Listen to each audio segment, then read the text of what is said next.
Soko sunu baby subamia. Ase kwa nefo jabanye si akuna nyezi bumkambasi ozo. Since I was born, but now I am getting youth. Akuna mota akuna koga book.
And there it is right there.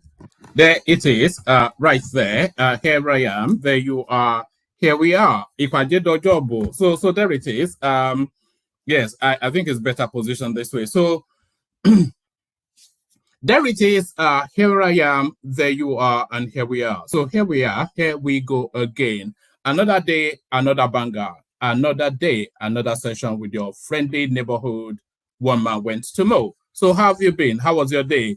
I hope you enjoyed the little entertainment that I provided earlier on. I gave the keys to the platform to the kids and let them go wild. So I hope you enjoy some of that riotous behavior.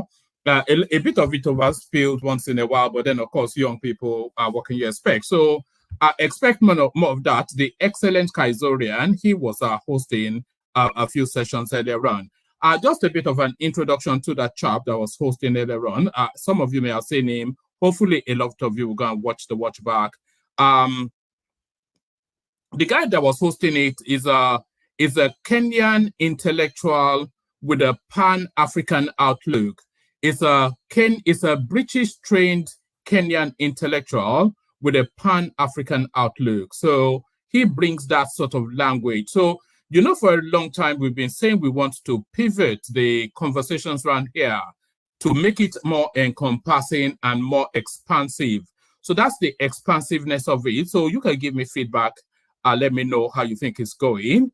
And we'll be bringing other personalities to host as well in the course of time. So we're just experimenting with this. We'll be bringing other personalities. We'll be having themed sessions around there's a lot of innovations to come. So just stay dialed in. But whatever innovations that will come, you will never escape my ugly mug. As soon as it strikes 9:45, 10:45, wherever you are, UK time, then know that one man went to mow is going to labor your senses. So here I am to labor your senses once again. So how are you? Hope you've had a wonderful day. And here we go again. So strap yourself in for the journey, whatever it takes us. But before you strap yourself in, the usual protocol, click on the like button just as soon as you're coming in. Subscribe if you haven't done that already. So we need that like to be really going up aggressively. There is no reason whatsoever why we should not be hitting a minimum of 100 likes. And if you're watching it on watch back, because I know a lot of you, because of the timing, sometimes a lot of you are watching it on watch back. So if you're watching it on watch back, still click on the like button, still subscribe.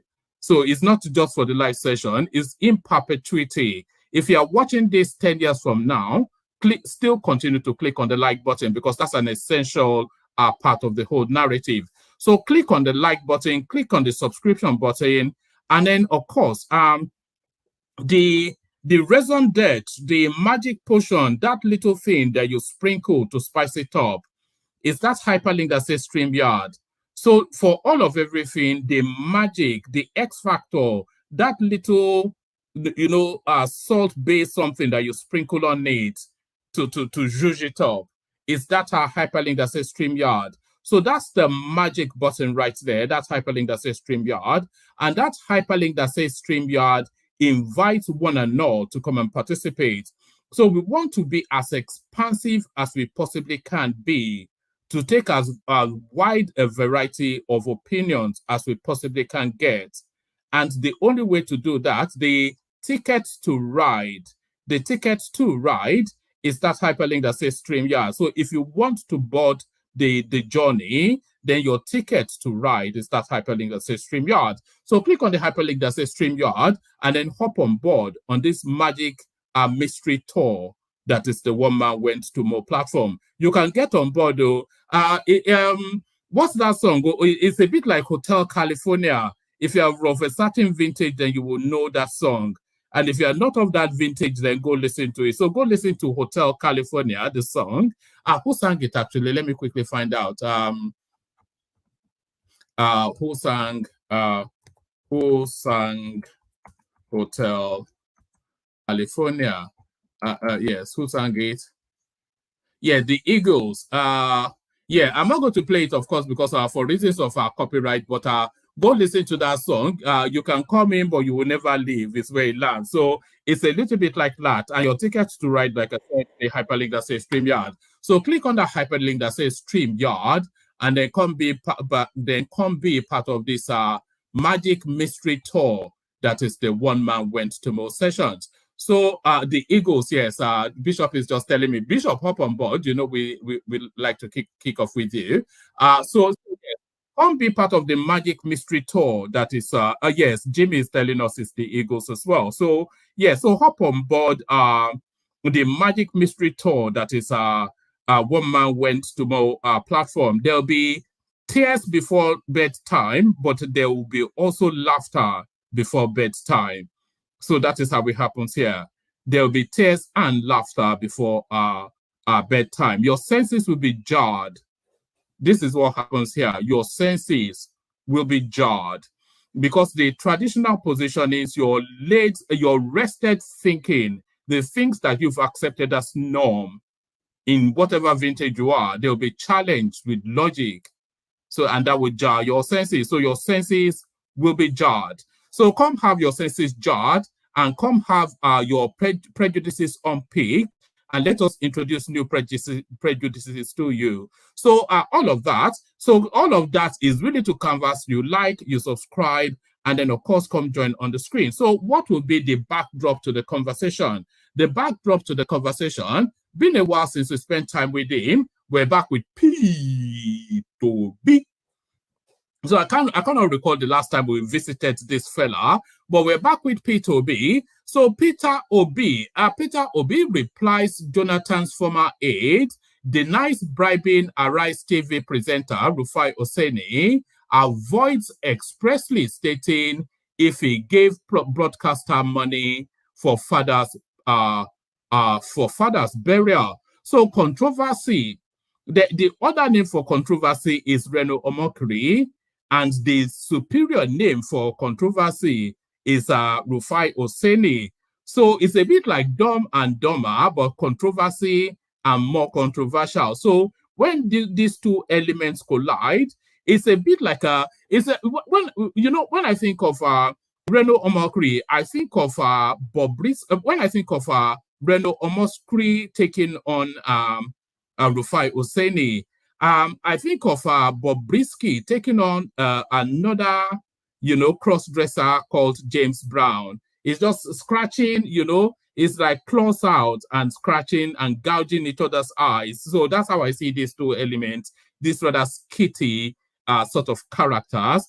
Peter Obi replies Jonathan's former aide, denies bribing Arise TV presenter Rufai Oseni, avoids expressly stating if he gave broadcaster money for father's burial. So we'll spend time there just to see what is going on between the two rather effeminate sort of characters that we have on the Nigerian social media landscape. Well, the media landscape as well as the crossover to social media. So we spend a bit of time with that space.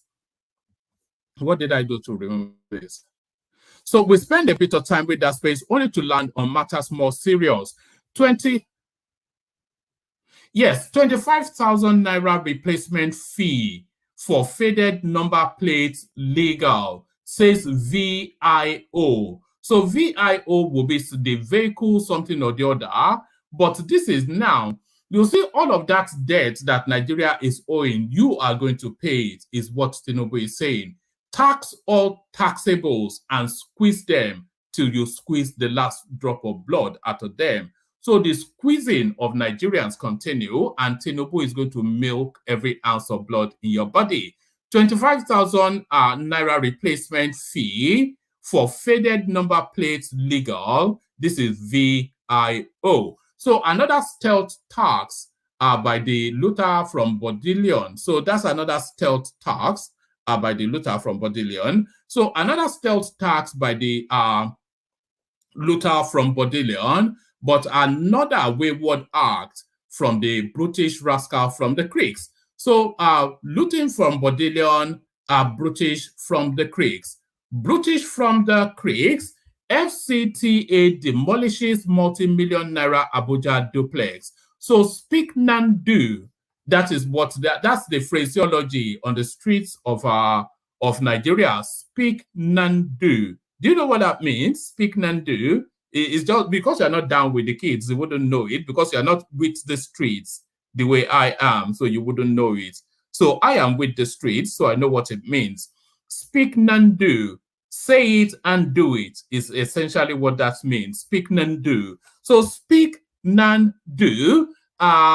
FCTA demolishes multi-million naira Abuja duplex. So exactly as is stated at its inauguration, exactly as is acting, Yemsen Wike, now once the builder in the creeks, now the destroyer at the capital. The destroyer at the capital, but this one is ungodly. We've always known this, but we never knew it was to this degree. Nigerians criticize Dangote cement price gap, 5,200 at 5,200 naira at home, 1,500 in Benin Republic. So now, correct me if I'm wrong, but I suspect that I may not be. Dangote, he does not have a cement plant in Benin Republic. He does not, unless I'm mistaken, and I don't see any reason why he would. So Dangote does not have a cement factory in Benin Republic. So that is then to tell you that the cement that Dangote will be selling in Benin Republic will be cement produced in Nigeria, exported to that space. So what justification then?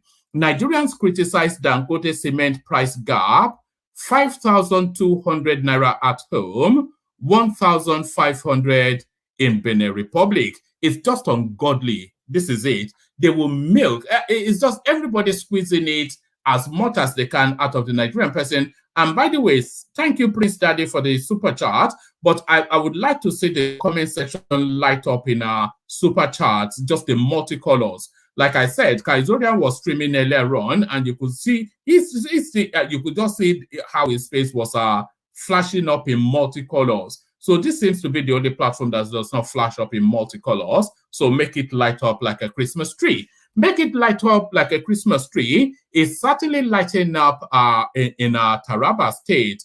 Nigeria is a country blessed with abundance. So that's just the categorical statement of fact.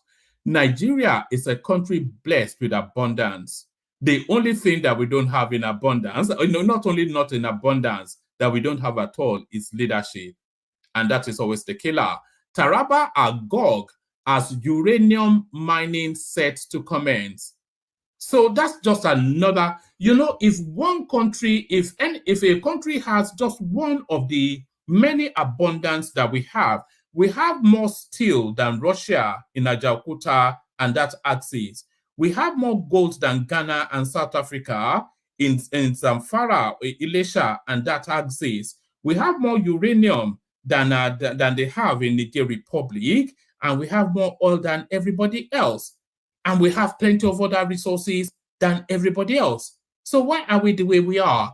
Taraba agog as uranium mining set to commence. So in the land of plentiful, people live in abject poverty. And that is the conundrum that is the Nigerian state. That is the conundrum that is the Nigerian state. So why not leave Nigeria to see if things are better elsewhere? Zimbabwe's presidential election did not meet regional international standards for credibility. So this is a poke-nose, busybody, Amebo International, the United States, poking their beaky nose into the affairs of the African state, of yet another African state yet again. But really, what went down in Zimbabwe to have led to this is the wider question. I'm not completely au fait with the goings on in that space, but I'm somewhat reticent to onboard an American narrative, but I'm even more pained by the sort of things that were passing off as elections within the African space. But what went down in Zimbabwe is the thing. Certainly not anything that pleases the Americans. Zimbabwe's presidential election did not meet regional international standards for credibility. The United States international amebo. So international amebo.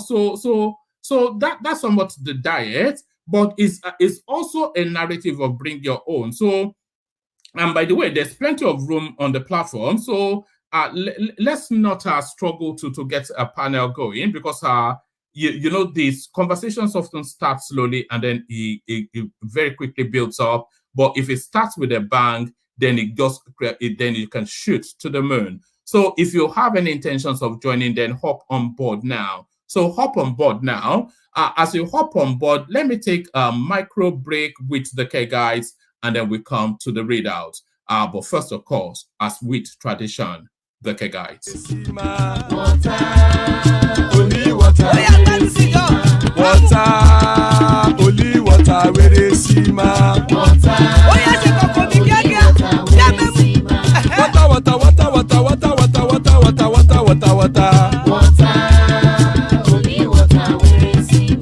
Hapa o naido.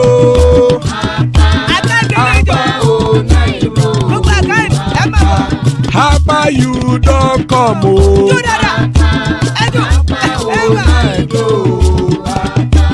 Hapa o naido.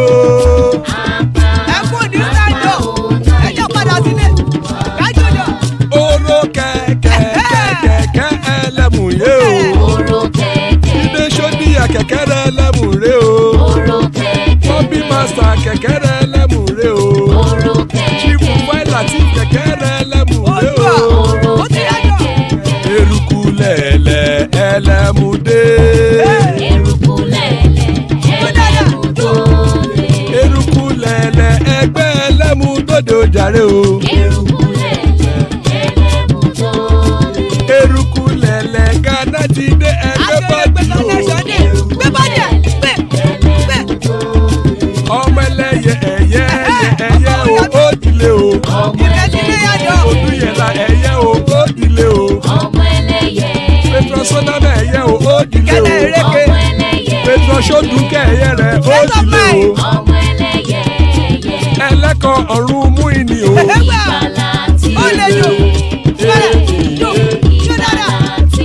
Àkùkọ ọ̀run mẹ́kọ̀.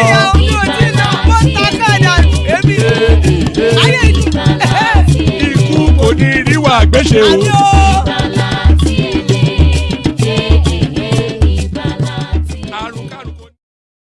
He did a video. He actually did a video. In that video, he alleged that he's my cousin. Rufai Oseni is not my cousin. He did the video, and that's why I said, in fact, maybe his parents should have named him Irolabi. Because the man, he just lies so much. Rufai Oseni is not my cousin. Yes, Rufai Oseni is a half-brother to, would I say, some people who are relatives of mine. So if he had been the same father with them, he would have been a distant relative of mine. But he's only a half-brother to them. I believe that he shares a mother with them, and he's not related to me in any way, shape, or form. However, his half-siblings are related to me. They are distant relatives. You have to understand one thing. I'm a Shakiri. And Ishakiris are not they are not much in number. I think we are about maybe 200,000, even if that. So all Ishakiris tend to be, what's what I'm looking for? We tend to be related, sort of, you know. So his half siblings, they are distant relatives. I believe that my mother was a kind of benefactor to them. My mother got his sister a job. The sister lived with my mother, and even the Rufai was himself, you know, he used to come. Because, you know, obviously, if the half siblings are coming on holidays, we can't say that, okay, he should not come. So he would come with them, you know. He would come to my parents' house. My parents would take. I'm not happy saying all of these things. I don't even want to say it because. No, it looks like a family problem, which I thought that because you mentioned before saying this separately. I'm not very comfortable with it. I mean, this interview is about Chicago. No, hang on, please. I need to say this. I only mentioned Rufai Oseni's name in the context of the lie he told during that interview. I did not mention his name in the context of other things because he apologized to me in the presence of Mr. Unduka Obagbena, the proprietor of Arise Television. And I told him, I said, I forgive you. And if you look at it, I did a tweet saying that Rufai Hussaini has apologized to me privately and I've accepted his apology and I move on. However, immediately after he apologized to me, he left the studio and then called my brother and began to threaten me. And then my brother recorded the conversation. He threatened me, he said he was going to kill me, he was going to destroy me, he was going to take me out. So all of this, my brother now recorded all the conversation and then my brother sent it to me. So when my brother sent it to me, I now called Mr. Unduka Obagbena and I said, look, this is the man that you made apologize to me. He apologized to me, he begged me, and I told him I forgave him. Immediately after he apologized, he left your studio to go and call me, and I played the recording from Mr. Unduka Obagbena. I said that, how can I now? That was why I now said, oh, okay, well, that means that his apology was not genuine. But in this interview, the only reason why I brought him up is because he, in the course of the interview with Arise TV, he lied. And based on that lie, a lot of Nigerians believe that lie because they considered it news. And when, for instance, he gave that lie on Tuesday, November 22nd, 2022. This was 3 months before the election. Obviously, if you are watching Arise and you hear that Bola Tinubu did not go to Chicago State University and Chicago State University denied him, that means you are going to believe he is dishonest and you are unlikely to vote for him. That is called election interference. That is the only reason why I brought up his name. So, let's wrap up now because I basically asked you about what you know about Mr. Bola Tinubu and Chicago State University and the certificate. But those who also will argue that if you look at what the Chicago State University has put out there and what is submitted to INEC, there seems to be some differences. Have you noted that? That is not true. Chicago State University has not put anything out there. And this is what I'm saying, that Nigerians should stop relying on social media. Chicago State University has not put anything out there. The only thing that they said in a sworn deposition in court is that Bola Tinubu, the current, and I'm quoting them, the current president of Nigeria attended our school, Chicago State University, and graduated with honors in 1979. Full stop. In Hausa, they will say, Chikena. They have not revealed anything about his records, about his age, about his gender, about his height, or anything else. All they just said is that we confirm that this man attended our university. He graduated in 1979 with honors. Full stop. If you want to see his academic record, we are not going to give it to you. But if the court gives us an order, then we will comply with that order and release those documents. And there it is right there. Ija Igboro Niti Ibadan. This is what we say where I come from. Ija Igboro Niti Ibadan. What that means is in Ibadan, the fight is always ugly and out in the public.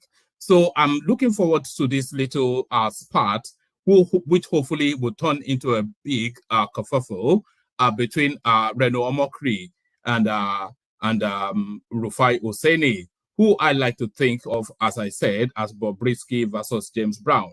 So there it is. So looking forward to that. So all guns blazing.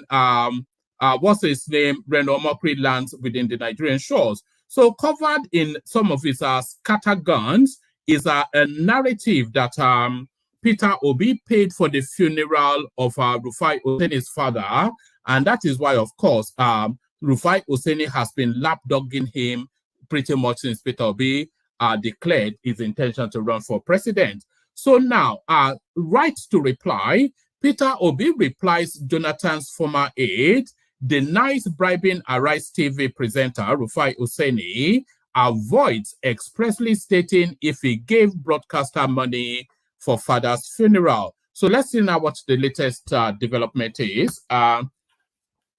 Peter Obi, the candidate of the Labour Party in the 2023 presidential election, has described the allegation that he bribed Rufai Oseni, a Nigerian television presenter, as malicious and cheap blackmail. A former aide to ex-President Goodluck Jonathan, Reno Omokri, had alleged that Peter Obi funded the funeral of Mr. Oseni's father by giving him money in cash or via electronic means. Omokri, on his social media handles on Friday, accused Oseni of open bias in favor of Peter Obi, noting that Mr. Oseni used the Arise TV platform as a medium to campaign for and launder the image of Obi. So if we pause there for a moment, there is no apologies, Thomas. I know you're on the screen. There is no equivocation that Rufai Oseni was campaigning, and quite aggressively so as well, for Peter Obi. And there is no refuting that Rufai Oseni was laundering Obi's image. It is beyond question. But quite why they would use that, unless, of course, the Arise TV itself had declared for the Labour Party, quite why they would use what to all intents should be an unbiased platform to present facts as known, to use it in that format that Rufai was allowed unfettered campaigning for a particular participant in a highly contested election. That is a wider question, but the question beyond refutation is that Rufai Oseni, he aggressively campaigned for Peter Obi, and it still continues to, as though the election was not already over. I'm not quite sure. I think Rufai Oseni is now wrapped up in the allure of that luster of attention that is getting from the obedience. Because if you look at Rufai Oseni, it doesn't strike me as anybody that would have gotten any attention, especially at any time in his life. He would have been sort of the class clown that would have needed to clown himself. It certainly wasn't getting girls. I think I can all agree that. So this probably in his midlife sort of space is where he's now getting the attention that he has always craved. And that is probably what is going on there.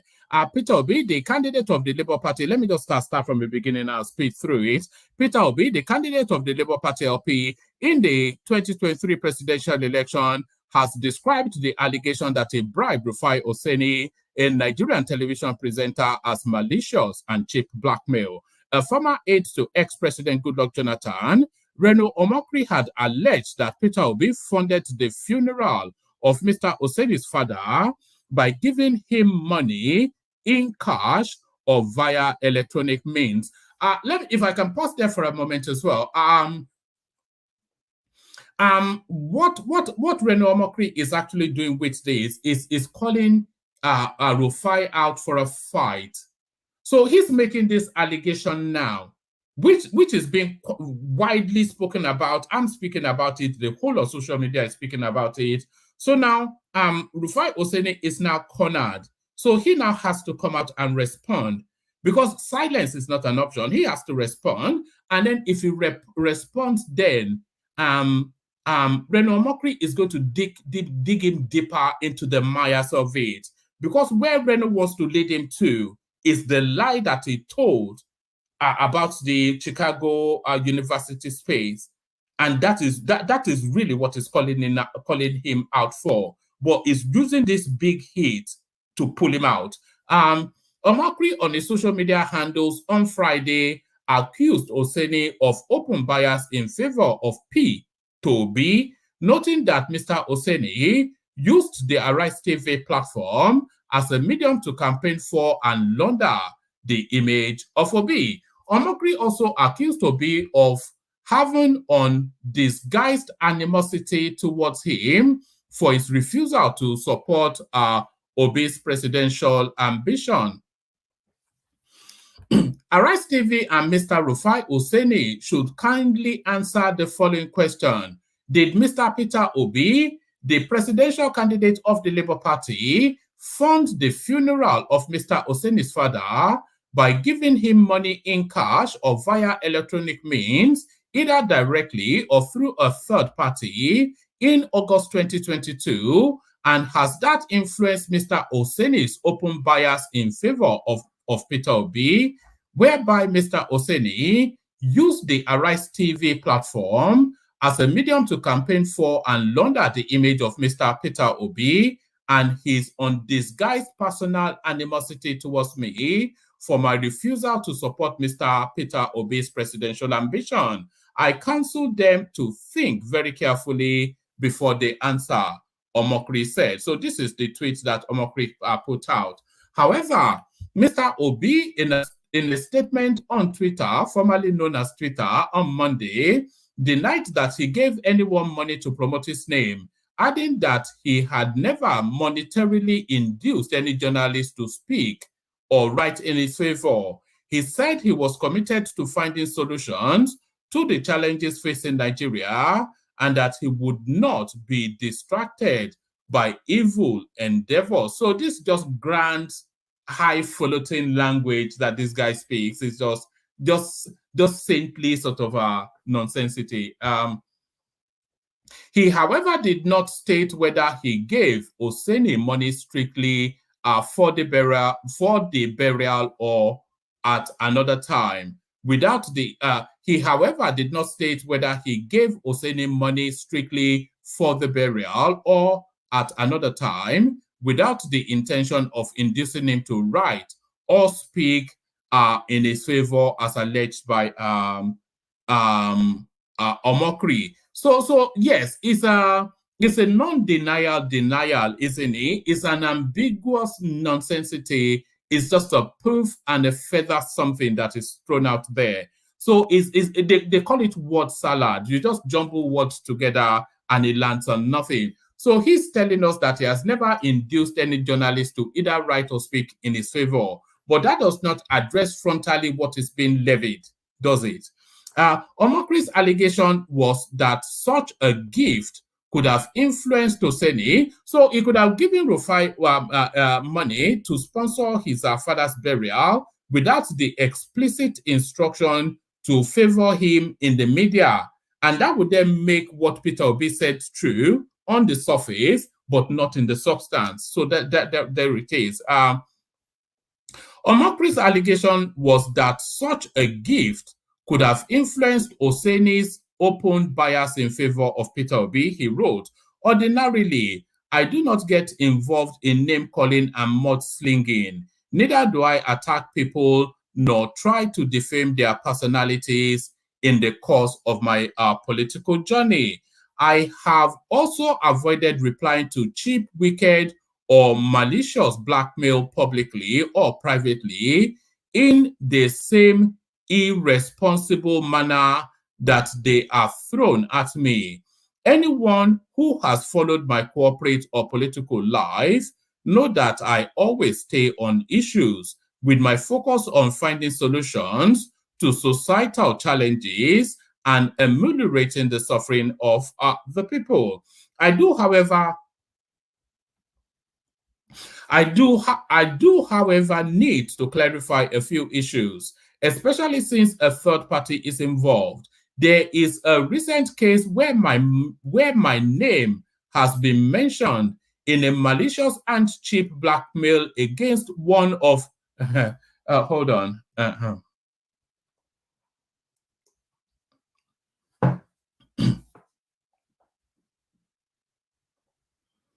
All right. I do have. I do, however, need to clarify a few issues. It's just there are things blipping at the bottom of my screen as I'm speaking, and it's distracting me. So, play summer. Just slow down for a moment. Slow down. Play summer. Slow down, man. Slow down with the messages. I do, however, need to clarify a few issues, especially since a third. Okay. All right. Maybe I'll pick this one up. So sorry. Whoever is sending the messages should just hold it back for a microsecond, just so I can do the readouts. Because when the messages come in, it blips to alert me and then it puts me off somewhat. Let me pick this one up because this seems to be Reno Omokri's response to Peter Obi. So I'll pick this one up and then I'll read it just after. We got it? Yes, we got it. So where were we? Right. I do, however, need to clarify a few issues, especially since a third party is involved. There is a recent case where my name has been mentioned in a malicious and cheap blackmail against one of Nigeria's best television presenter, Mr. Rufai Hussaini, who has stood sternly for what is right and has challenged me fearlessly on some occasions while speaking truth to power. I have recently been mentioned to have bribed Mr. Rufai Hussaini by financially sponsoring the burial of his father.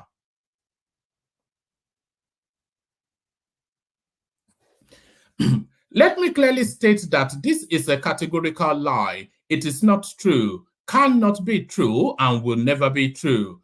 Everyone who understands and follows my approach to things will attest to the fact that I do not give anyone money to promote my name. I have never and will never monetarily induce any journalist to speak or write in my favor.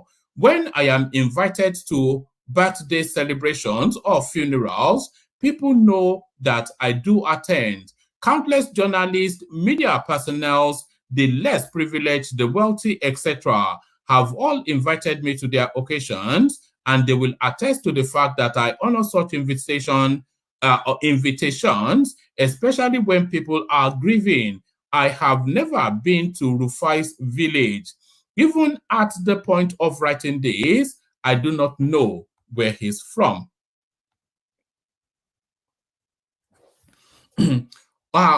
One then wonders why people could decide to tarnish other people's image for no justifiable reason. To those involved in such evil endeavor, I wish them well and pray that God will have mercy on them. I still maintain that our focus in Nigeria should be on rescuing our dear nation from the many challenges plaguing it. We should focus more on lifting people out of poverty. Millions of Nigerians do not know where the next meal will come from. So it goes on into that tirade. Of course, we all know that Peter Obi is still campaigning. So there it is. That's Peter Obi's response to Reno Omokri. But I was complaining that my thing was blipping. This was one of the messages being sent in. It looks as though Reno has now responded to Obi, or at least this is what has been presented to me. It says, look, so this is Reno now still within that space. Reno, of course, like I said, is the Bobrisky to Rufai's James Brown. It says, look, I have a master's in law and I am not moved by empty sophistry. I asked a question that Mr. Obi has not answered and has tried to use semantics to dodge. My question is this. Did Peter Obi fund the funeral of Mr. Rufai Hussaini's father by giving him money in cash or via electronic means, either directly or through a third party? And has that influenced Mr. Hussaini's open bias in favor of Peter Obi, whereby Mr. Hussaini used the Arise TV platform as a medium to campaign for? And so it goes on to the question. To campaign for and launder the image of Mr. Peter Obi and his undisguised personal animosity towards me for my refusal to support Mr. Peter Obi's presidential ambition? Yes or no? Mr. Peter Obi, you did not respond to that question. You said you did not bribe Mr. Rufai Oseni. However, that is not what I asked. Did you or did you not give money, either directly or indirectly, to Mr. Rufai Oseni? Yes or no? Simple. So, for Reno to be narrowly fixating on that particular question, and by the way,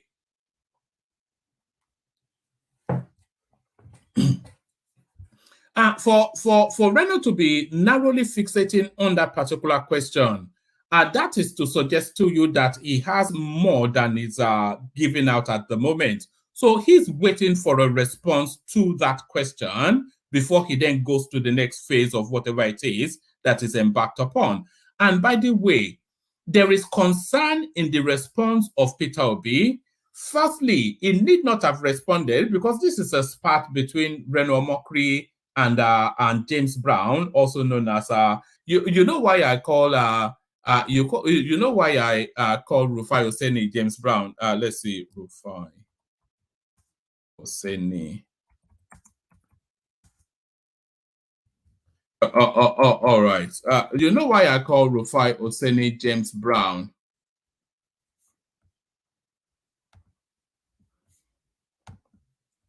Let me show you why. I just want to show you why I'm calling him James Brown.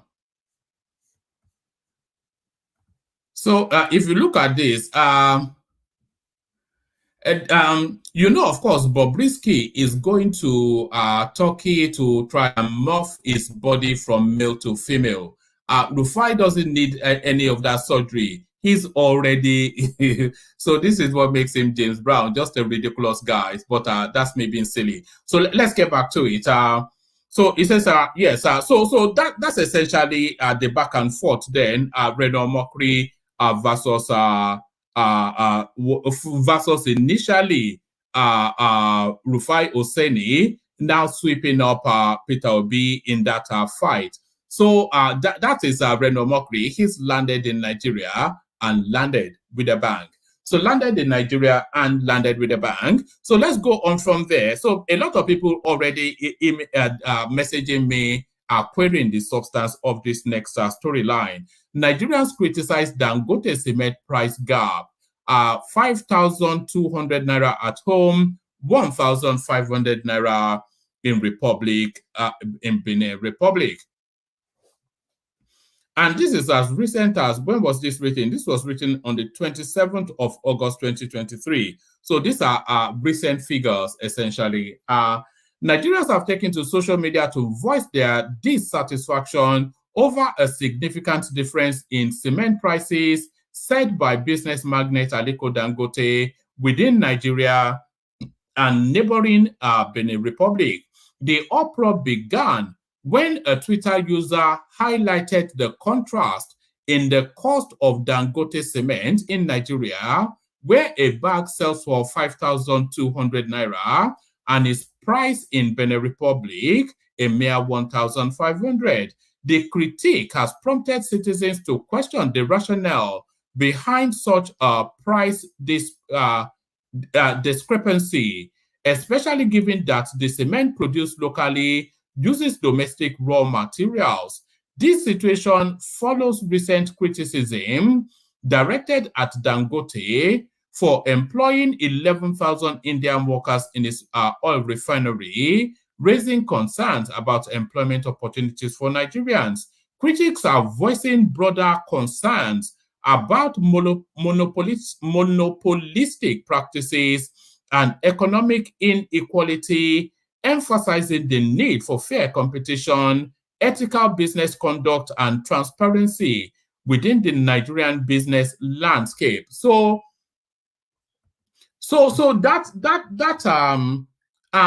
this latter half is something really that needs to be addressed as a matter of urgency. The monopolistic tendencies of the Nigerian business landscape is stymies, of course, by the very essence, it stymies competition, which then affects pricing points.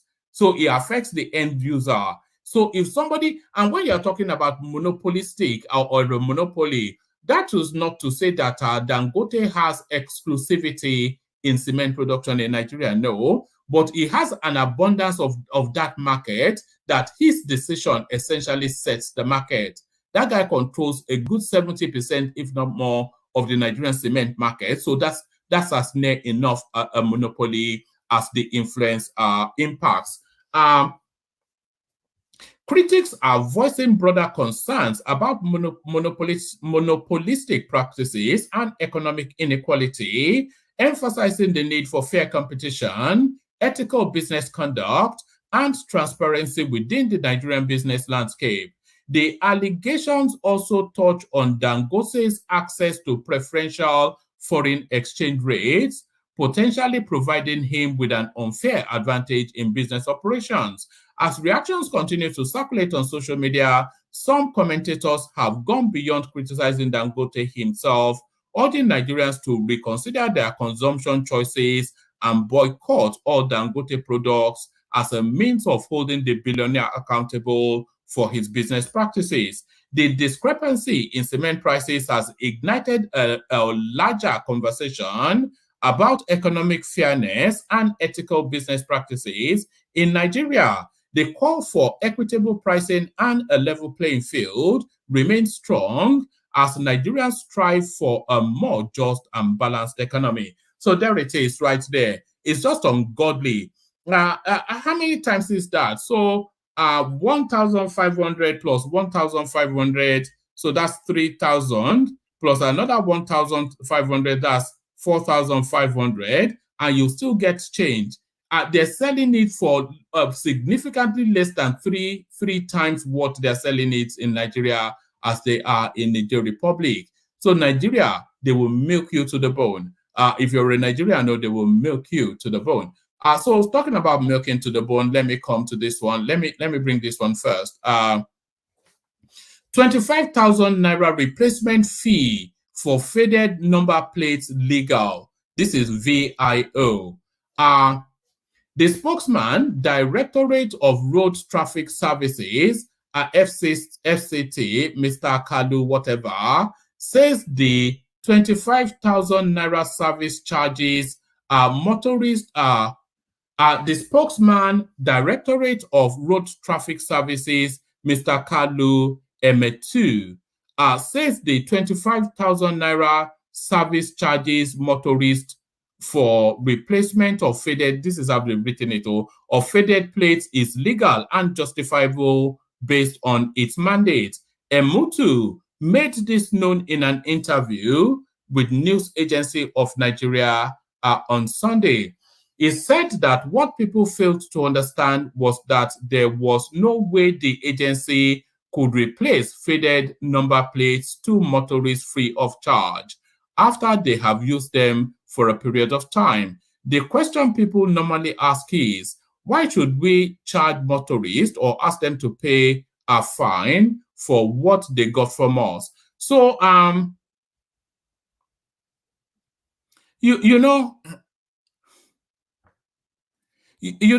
for all of you living outside of Nigeria, I want you to reflect and think when you've ever had the need to change your license plate. Because as far as I know, and I've driven countless cars, my preference used to be a Qashqai, but now I'm driving a Peugeot my preference used to be a Cherokee, but now I have a Qashqai and a Peugeot. For all of the cars that I've run through in this country, I have never once had to give any thought to the license plate. It always lasts the lifespan of a car. So quite why a license plate has an expiration date, and why then they have to charge you half the price of the car for you to replace it only in Nigeria. The question people normally ask is, why should we charge motorists and ask them to pay a fine for what they got from us? You see, everything in life has a lifespan. A situation where somebody uses a license plate, say 2 to 3 years, not minding the way the person was using it, and gets faded. How do you use a license plate? You simply stick it on the car and you forget it, don't you? Therefore, it is wrong for the person to feel that another one should be given to him or her free of charge. So only in Nigeria, it's just you know, sometimes you just want to weep when you know, sometimes you just want to shed a tear for that country. And by the way, there's still plenty of space on the platform if anybody wants to hop on. Oh, sometimes you just want to weep when you think about that country. FCTA demolishes multi-million naira Abuja duplex. So let's just have a the Federal Capital Territory Administration on Monday demolished a multi-million naira duplex, etc., etc. So that's Wike's policy, no doubt kicking in. So that's Wike's policy, no doubt kicking in. So let's go to this one. Hold on 1 second. Hold on.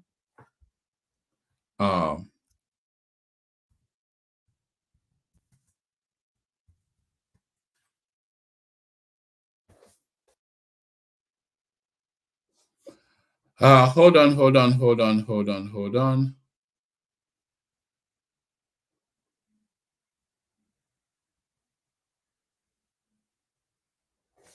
All right. All right. Let's go on to this one. Taraba agog as uranium mining sets to commence. So another big space for money for the country, you would say. As the mining of uranium is due to commence in the Mika area in Kwaji Chiefdom in Taraba State, experts says the state and federal government will earn foreign exchange from the mineral, which exploration is the first in the history of Nigeria. The experts disclosed this at a gathering on environmental impact by the Federal Ministry of Environment, etc., etc. The meeting was at the instance of the Federal Ministry of Environment as part of requirements for the license for the exploration and mining of uranium. So, is that not? Is it lithium that Elon Musk is after in Nigeria? We have lithium in commercial quantity to the point that Elon Musk is begging us. We have uranium, which I think the French are coming for to abandon the Republic. We have everything in Nigeria.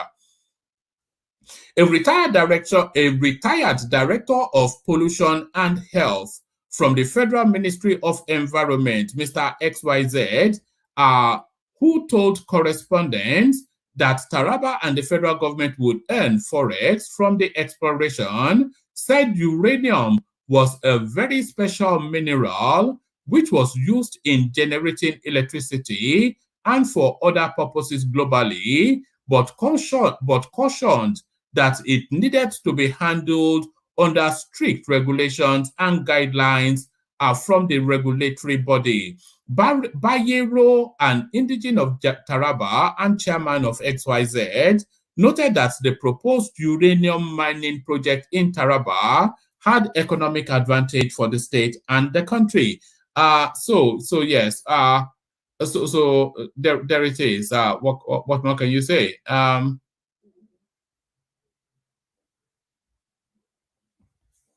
Right. He said countries like Belgium, Bulgaria, Finland, Japan, South Korea, and Hungary sourced at least 30% of their electricity requirement from nuclear reactors, whilst France got 75% of its electricity from uranium. He further said, export of uranium for which there is a ready market will boost Nigeria's forex and the country's foreign reserves, as well as payment of duties, royalties, and levies. So there it is. So uranium in commercial quantity in Nigeria. Uranium in commercial quantity in Nigeria. Let me land on this last one, and then we'll see if there are people in the room. Zimbabwe's presidential election did not meet regional international standards for credibility. This is the United States. The United States is committed to the people of Zimbabwe and their right to choose their leaders in free and fair elections conducted in a transparent manner. We commend those who sought to exercise their right to vote peacefully. Although the Zimbabwe Election Commission has announced results of the country's recent presidential election, multiple observation missions have expressed deep concerns and stated that the country's electoral process did not meet regional and international standards for credibility. For example, the Southern African Development Community and other international electoral observation missions cited problems with transparency, independence, fairness, and credibility at all stages of the electoral process. The United States notes in particular the systemic bias against political opposition during the pre-election period and reports from respected civil society groups that ZEC officials pressured election observers to sign altered polling unit results. So rinse and repeat, it's the same everywhere. Are these not the same set of whatever it is that is being alleged within the Nigerian space? But why the Americans are diving in beyond me. So there it is, and here they are. We've got Ajale Koko, we've got our Thomas, and we've got our Prince Daddy. So we kick it off as we are now. So let's kick it off then. Who wants to start first? Who wants to kick it off? Yes, and any volunteers? Can I go one man? I'm here, one man. All right. Let's go with Ajale Koko, and then we come to you, Thomas. Or does he want to go or what? I don't know. Whoever wants to go can go first. Okay, let's go. If it's busy. Okay. All right. Let's go to. But Ajale Koko, before we go into it, I saw you jostling with those rowdy youths in the earlier session. I mean, unbelievable. I can't handle them, but I'm surprised that. No. Rascal from Somalia and all this kind of. Young boys, my goodness. You know. So I saw them bashing hard on Tunaja. That's why I said, "Oh my God, they want to kill Tunaja." Yeah, I said, "Let me go in and rescue him." So that was it's a good program. I mean, I like the session, but at least Kaiser, or what is the name of that? Kaizo. I think it should ensure that discipline reign there by not allowing the use of foul language and and they call somebody a baboon, and Vin went wild. That I am not going to let this show continue. Why dare you? I am a soldier. We shoot you all. My goodness me, unbelievable. It's a different energy, isn't it? So it's a different energy. It's a different war. I think it's a good show. If Kaizo can just make sure that if he can those people are untamable, I can tell you that, because I spent weeks observing them before I decided to bring them here. They are untamable. Yeah, they're untamable. It just have to organize the people and not allow people to talk on top of each other, and not allow the use of foul language, and whoever that is trying to act rascal can kick that person out, and so that they can send message to everybody that yes, we are here to talk about African issue, and we should be able be mindful of our language against each other, particularly when you are saying bad thing against another your fellow African participant or panelist country. You don't do that. There's going to be people want to defend their country no matter how. Well, I went in there because if that South African young guy was talking nonsense about Nigeria, I said, okay, this is one of the young guys that not well educated.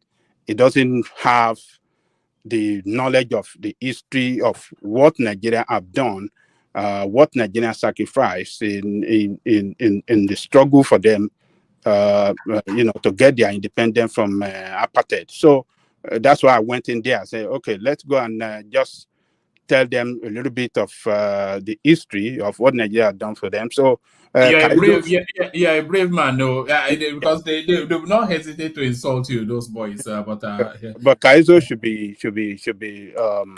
firm in the way that he direct that his own session. It should be firm. He should not allow rascality to reign there, because that can scare people away.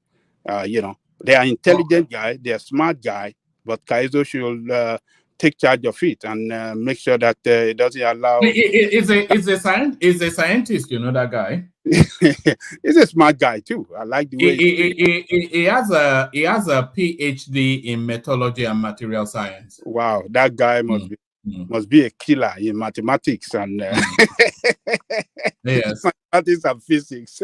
Yes, he's a real super brain. Let's get to it.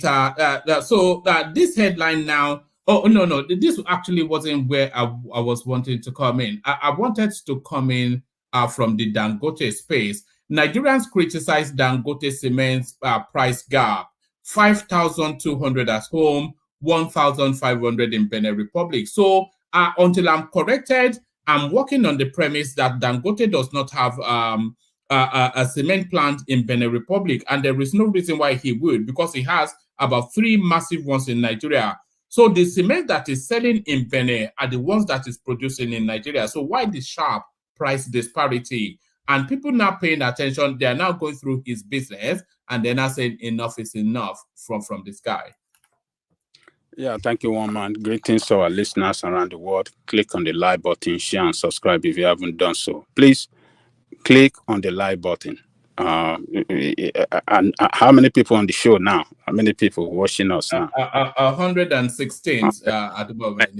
Yeah. That's a good number. But you can do the right thing.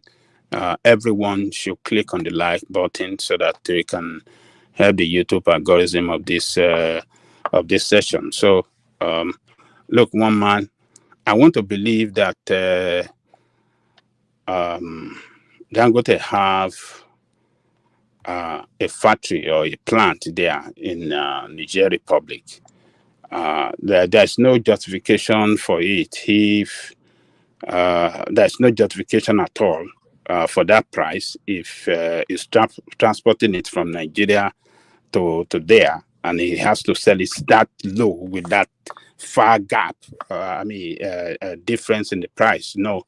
I don't think it's possible. So I believe he has. Would it not be something if they are exporting the cement from Nigeria to Niger Republic, and then they are smuggling it back into Nigeria because it's 3 times the it's not what would be. It's unbelievable.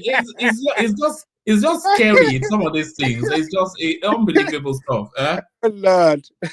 But you see, one thing we have to know is that cost of production in Nigeria is very, very high. Very, very high. Very, very abnormal. And the reason is because of, cost of electricity, cost of transportation, cost of other overheads that are too extremely high in Nigeria, and the valuation of our currency. So when we look at all these factors, you don't want to look at it as if Dangote is overcharging us, and then the taxes that they charge Dangote too. Not the Niger Republic or Benin Republic. Sorry. I'm checking the price there as we are speaking, but carry on. Yeah. Okay, so the taxes that he pay in Nigeria plus the cost of production, it's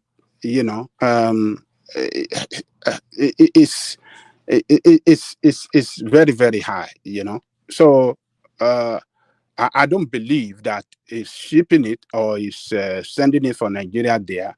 I believe he have plants in in Niger Republic, and the cost of production is cheap. I mean, it's low over there compared to what we have in Nigeria. So he's a businessman. He got to make his money. It's difficult to run. I think what I'm seeing here, and this is just a quick Google search, is that the Benin Republic government, they actually cap the price of cement. Oh, even if they cap it, there won't be any reason for him to ship it from Nigeria to over there and then bring down the price. That would be a very big loss for him, and no businessman will run business like that. So he must have a manufacturing plant there where the government give them all the enabling environment and how do I call it? Give them, I mean, maybe low tax and cost of production extremely cheap. So, and that is what it can do. When it's cheap, government cap it, and still it can still make its money, low taxes. So, and it's selling it at a reasonable price. Should he be arrested? This guy. Is it too early to make an interjection? Okay, you can go. You can interject. Okay, let's base our engagement on facts. Number one, that 1,500, whatever they are saying is, I don't want to use that word, BS. It's completely not true. That's one. The ex-depot price, factory price of Dangote cement in Nigeria ranges between 4,000 and 4,000, maybe 4,300, 4,400 or thereabouts. The remaining one, almost 1,000 different, is markup for the traders and the markup for the sellers and the transportation and the rest. So it is profiteering. Now, when Dangote, if he sells his own at 4,000, if the same product get to Benin Republic, number one, get the fact straight. Dangote does not have a factory in Benin Republic.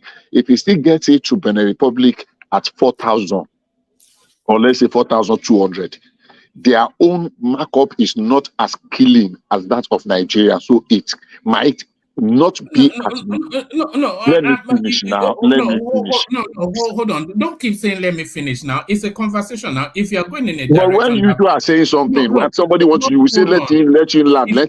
It's too early in the session now. Just hold on. Oh my God. You embarrass me all the time you say this thing. No, it's not embarrassing you now. Just cooperate with the system. We do it with everybody else. It's not unique or peculiar to you. When you are saying ex-depot, that's different from cost of production. So ex-depot is how much they release it to then middlemen to go and sell. So that's different from cost of production. So that's what I wanted to insert. So what difference does that make? How much they are selling it to their customer from their manufacturer, from their depot? I'm not saying the cost of the production. They put cost of production, they mark it up. So how much they are selling it outside, they are taking it out of their factory is what I meant. So using cost of production is neither here nor there because they have to mark up. There must be profit. Yes, it is here or there because if it's still profitable at cost of production for them to sell it at 1,500 in Niger Republic, there is no cement that is being sold at 1,500 at Benin Republic or Niger Republic. Rule that one out completely. That's complete lie. How do you know that? How do you know that? Oh my goodness. I'm asking now. So because some people came on social media, this story, I don't know. I really hope that Dangote will respond. Sometimes you don't just respond to nonsensicals, but when we discuss, I just want to say that look, let's base our conversation on facts. Hold on, Warpace. You are saying base it on facts. So you are saying that the 1,000. Hold on. You are saying the 1,500 is nonsensical, and the logical question to ask you is, how do you know? Which is what I've asked. How do you know? Because number one, even the cost of production of one bag of cement in Nigeria is not even 2,000, not even 3,000. So you not produce at over 3,000. I just told you that Dangote brings his cement out at over 4,000 because I have a major distributor that I know in Nigeria. Is over 4,000, maybe 4,001, depending on which of the plants you are taking from, whether it's Obajano, whether it's Okwela, whether it's which of the other, or depending on which of the location and the distance. So there is none of them that says less than 4,000, not a single one. So how do you produce at 4,000 in Nigeria and now transport it to Benin Republic and sell at 1,500? What logic supports that? So that 1,500 is completely nonsense. Now let's move forward. I don't want to take too much interjection. No, but anyway, it doesn't cohere what you just said. It just doesn't. You know, because it's not the cost, it's not the ex-depot price that we should be looking at. It's the cost of production. I just used the cost of production now. Sorry, can I interject? No. You gave us ex-depot price, which is not cost of production. Sorry, can I interject? Go ahead, please. Thank you, Bishop. Thank you, Wama. Thank you, Bishop. I calmly disagree with you. You know, we just fix price to our own, the way we see it, or we want to say it so that we suit your narrative so other people understand. But it's wrong. Cement became 5,005 just recently. 3 years ago, Dangote was selling cement for 3,500. So I'm using the price of today to mark production of 2 years ago. Like every time Dangote produced cement, it came out 4,000. I think it just last year. Hold on, I think it was this year. It went to 5,005. Not even the last 2 years. Now, at 3 years ago, when Dangote was selling for 3,500, he has been accused that they are selling cement in Ghana or Benin Republic for 800 naira. But not today. They are accusing him. So the more the price goes up, things are changing in the world. That's why the price is going up too, and they're selling of 1,500. And again, people are accusing Dangote that he's selling cement for 1,750. It's not just a mere say people or obedient. These are people who carry out a study, a survey, and find out that he's cheating the people, and they came on public domain to say it with facts. So why are you saying that we should not listen to mere rumor? These people are liable for suing, or you don't know that? And it's not today Dangote has been accused of all this. If WikiLeaks leak, it was called, his nickname is beggar of the people, that is making his people dry. That he's not really giving anything to his people, they're not taking from his people. Bello and Dangote has been in fight for another year now. Bello have locked Dangote's cement factory down, the one in Kogi, for non-remittance of 30 billion for local tax. Dangote has been doing this, has been making the people, and now we're supposed to look at it holistically and criticize constructively. Not that every time we support illegality, like we try to support somebody like we are bashing Dangote. Dangote has been doing some wrong. Let's call him out. Number one, I am not supporting anything. I'm not supporting any illegality. You have your biases, and we are making these our biases to overcloud when we should reason, when we should base our argument and conversations on facts, hard facts. You are speaking from the point of emotions and biases. So it's okay. I will just end by saying, is anybody willing to stake a bet that there is no 1,000? We will send somebody from the money. I'll put $5,000. Let's what's his name that is in Lagos? Let him go to Benin Republic. We'll sponsor him, Ekene, to go and do a market survey tomorrow. Let's put 5,000. I'm taking $5,000 and I will send it in now, not tomorrow. If cement is 2,000 there, I will lose that money to anybody that is on this list. If you are ready to take that, I'm going for it. I'm talking about. You don't want me to take. You don't want me to learn to say my facts. If you are ready, take it up. There is no 2,000 cement in Benin Republic. Hold on. You're not stating facts. You are stating subjects. I have told you. No, you did not let me talk. You did not. You did not. I don't know what reason. For what reason you are doing that to me? Okay. You did not. Wait, Bishop. Let me just say this. Let me say this and don't say anything. When I say hold on, and it's not unique or peculiar to you, any and everybody here, we all say that to you. So it's not targeted at you directly. That's the one thing.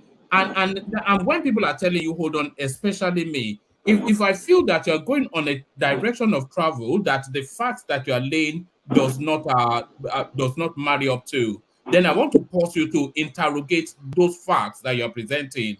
So it's not to run through and then so that's just it. It's not you personally, it's the conversation. But let's get it back to Ajane Koko. So Ajane Koko, people are now paying attention to Dangote, and they are talking about now boycotting him. Do you see that?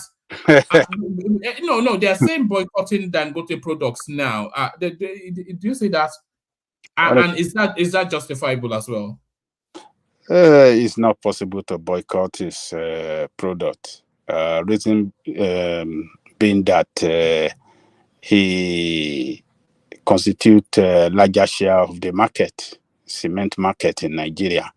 So to boycott his product means that a lot of dealership in that business will close down. So it's not Dangote alone that is going to suffer.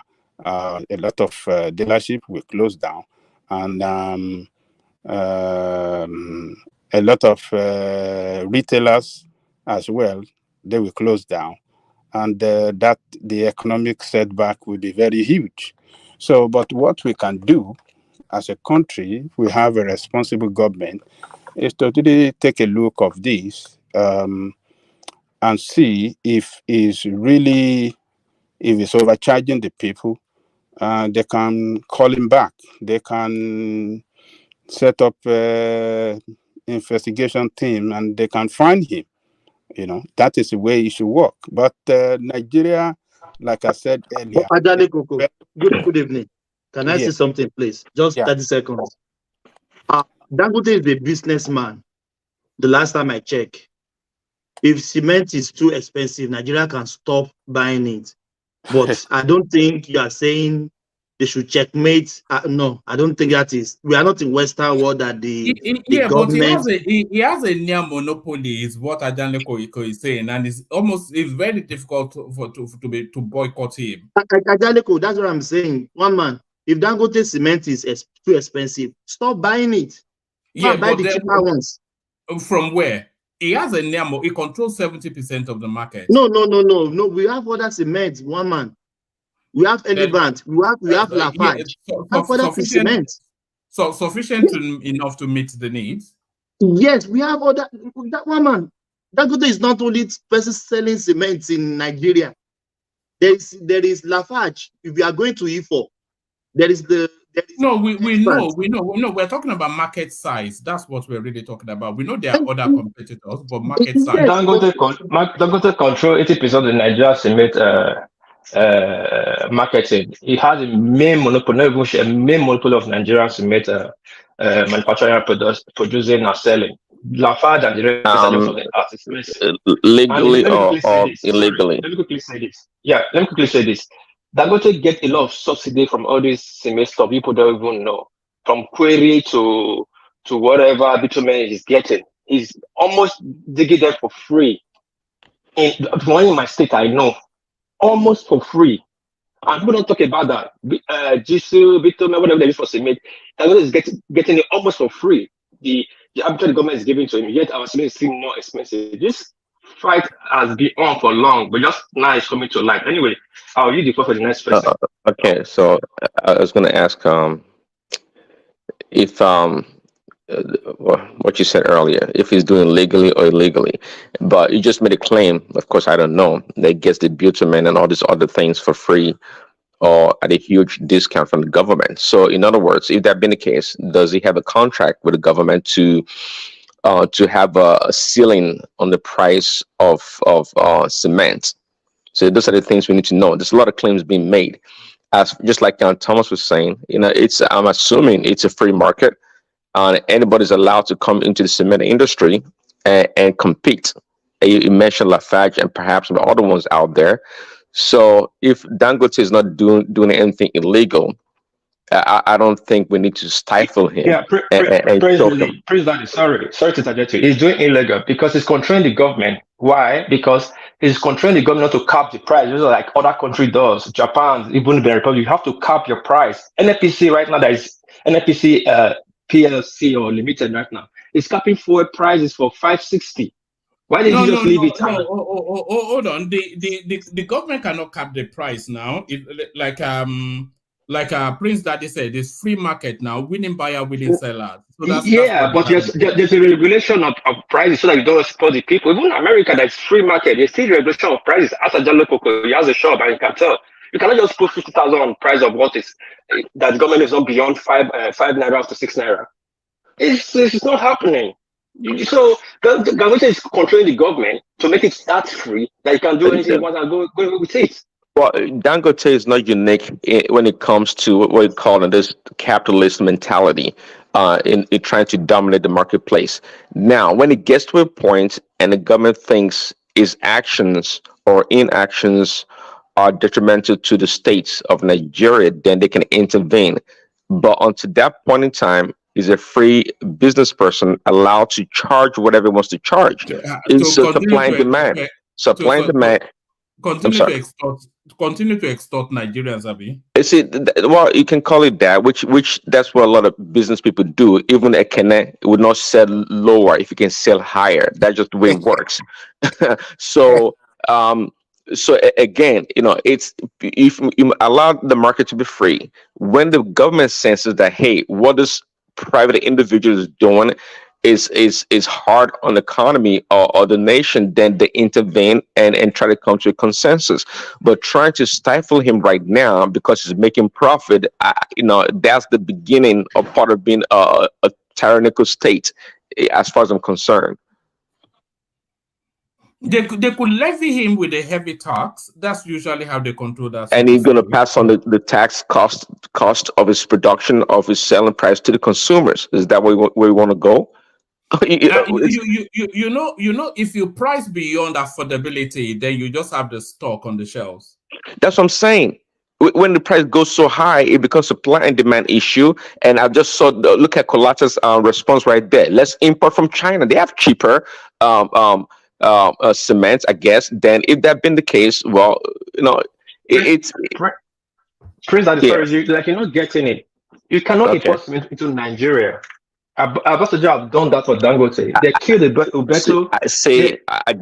I get you. See, I understand. Nothing is set in stone. Things do change. Policies do change. You can't import cement. Dangote's price is getting so high, it's unaffordable. Now, the government will be compelled to allow people to import cement. Things change. It's not always set in stone. Why you guys talk like this? The policies are there to be rewritten and changed or amended.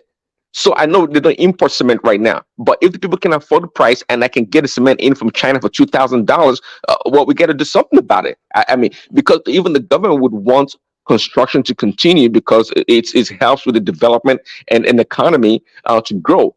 They want activities to continue in the economy. So it's not in the interest of the government to continue to hold on to a policy that doesn't favor the import of cement when somebody that monopolizes the economy or the cement industry keeps jacking up the price. There has to be a rebalancing of the economy. Yeah, Chris Daddy, sorry, I'll push back a little bit. See, what you said is nice, and if the government is really working to the way we expect to be working. But the problem right now that we are complaining the government is not working the way people expect to be working. That's why the Dangote and his likes are exploiting Nigerians. Yes, like not only this cement. Yeah, because not only the cement we're talking about. Not only the cement we talk about. All right. Let Bishop come in and then we get back to Daniel Coco. Bishop, yeah, I still maintain what I said. There is a statement now. I'm just saying this statement. I've not read it from Dangote. I think it was released a few hours ago. I don't know if I can send that link to you. If you can read it. Send it to me so that we're up to date with the conversation. It says, give me 2 minutes now. It says Dangote clears here on cement price misinformation, says Nigeria's price lower than other West African countries. I'll find a way to send it to your whatever. Like I said to you when you first read it out, it does not support logically could make sense. because it simply means what Kulata says. If people can smuggle rice for lesser profit margin from Benin Republic to come and sell in Nigeria, then it will be easier to smuggle cement. If cement is actually 1,500 and it is 5,000 in Nigeria, that is 3 times. That is 3 times. But let me send this to you if I can. I will try. If you can read it out, I will appreciate it. So that we don't waste time. It's logically cool. And if it is the production is so low, then other people will be able to catch up with him if he's selling at that high, even if he's the only monopoly, since he's not the only one. There are other cements that are manufacturing. Let's even say he controls 80%. And if people are able to sell at lower price, their market will boom. It's simple logic. Well, I'll try and send this to you. It's just a release. It's a very recent release, a few hours ago. All right, send it in, but it's a cartel as well. So there's a lot of price fixing in that space. But to Kulata's question, Ajane Koko, it says if Benin cement is that cheap, then it presents an arbitrage opportunity for Nigerians to import cheap cement. Abino so. So essentially, what we were saying that you just smuggle it back in. We have said that earlier. Maybe Kulata. Yeah, but to a wider question that I wanted to ask you, Ajanle Koko, is Dangote, is it not becoming a problem for the Nigerian state? Is Dangote a problem for the Nigerian state? Well, I don't want to subscribe to that is a problem to Nigerian state, but rather Nigerian state is making it possible for Dangote to spread its monopolistic power in all sectors that he engaged with in Nigeria. So if you look at the cement sector, Nigerian state make it possible for him to dominate that space, they empower him to dominate that space. Now we have seen the oil sector, Nigerian state make it possible for him to dominate that space. Now, very soon, he said it's coming with, what do you call it? With auto vehicle. We don't know what is going to happen in that sector. So, but look, it makes me uncomfortable the way that guy's name is pasted all over everything Nigerian. You know the road from Apapa, from the Tinkan Island into the city. He's building that as well because he has a construction firm too. Yeah, cement. That was actually a good. That was also based on tax incentives. So yes. But I have a quick one for you. What happened this morning on this platform? I wanted to ask if he's still with this pro Africa whatever the way they dealt with him this morning. You mean Ajale Koko? Yeah, it's not for you. Why did you call me? You tried to deal with me. Yeah, why? But curiously, they didn't deal with Ajale Koko. They didn't deal with me. It's too Nigeria. They were trying to cut off his head. How is that pro African thing? I'm like, they don't like. They didn't let you speak the other day too when you were there. I was listening to you too. Africanist, Pan-Africanist stuff. You see how they feel about you now. So just to say, go ahead with your comment. Just yeah, but you were. I saw you in the comment section, but you were not blaming off No, come for it goes bass. It goes bass. They didn't even let him speak the other day when he was there. He had to run away. but the one thing I will say is their conversation can be they are highly informed, very intelligent, but very prejudiced.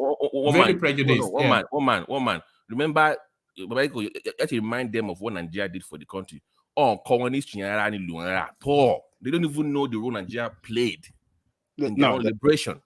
They didn't know. That was terrible. Yeah. But you have to understand that these are people in their early mid-20s. So their only understanding of Nigerian is what they hear, that they are all drug dealers and they're all after their women. That's all they know.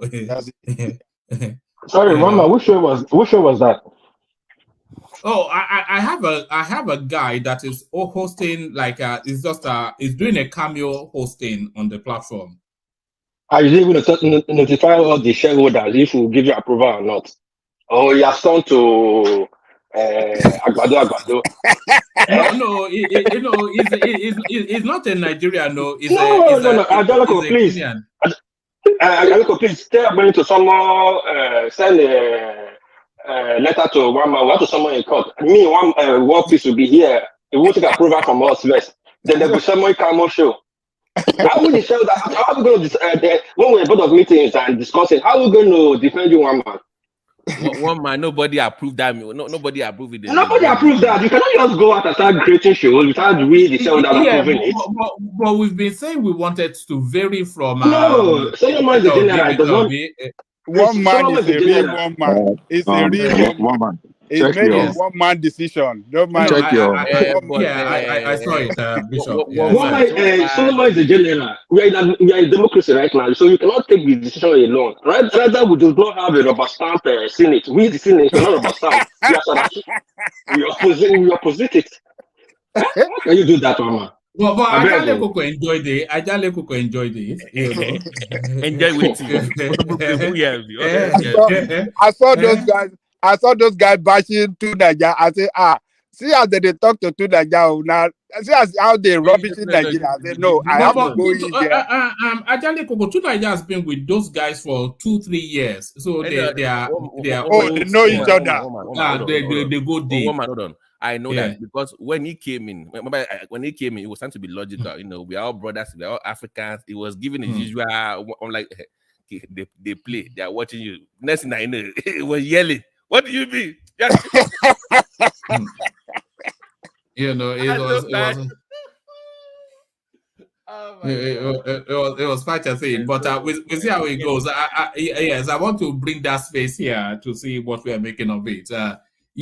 But no, I see this Dangote guy as a problem that has to be solved. It's just it's as simple as that. Let me take you to this space. Let me tell you one man, Dangote. If you are in Dangote's shoe and you are giving so much support by the state, won't you take advantage of it? You will definitely do even more than what Dangote is doing. We have a country that, number one, is hostile to business. That is number one. Then when you have people like Dangote that stick his neck, have so much money, pumping so much money into manufacturing. Manufacturing is the most difficult thing to do in Nigeria. So he's put his money down. He's contributing to the GDP of this country, and not only to the country, he's even exporting to neighboring country, thereby is making it possible for our economic activity in that country to function. So he is an economy within an economy. So, but we have people in the position of authority that make it impossible for other people to come and compete with him. And that is the problem. It is not Dangote. It's the people in charge that are supposed to allow, competition, that didn't allow that to happen, that empowered Dangote to spread his business empire like that. So, and the taxes, there was a day I was watching his interview. Dangote said the total of the taxes that he paid is 55%. That is not a good country to run business. I mean, to engage in manufacturing. You can't pay 35% tax, and you want to remain in that kind of place. I agree with you. That tax is too much. If it's 55%, that is way too much. Remain there. Hold on. Is it 35 or 55? 55. That is way too much. 55. No, Nobody can survive that. Even Japan here is 40, almost 40. Business corporation tax. I guarantee he's not paying 55%. It's not. Yeah, that He is not said it Spain anyway. openly. He said it on the Of course, TV. he will say anything to get away. But do you know, Bello and Dangote has been in court for since a year plus now. The biggest Dangote cement refinery is been on lockdown. Bello set it up for Dangote's owing 10 billion naira on state taxes. Has not paid. Okay. That 10 guy billion.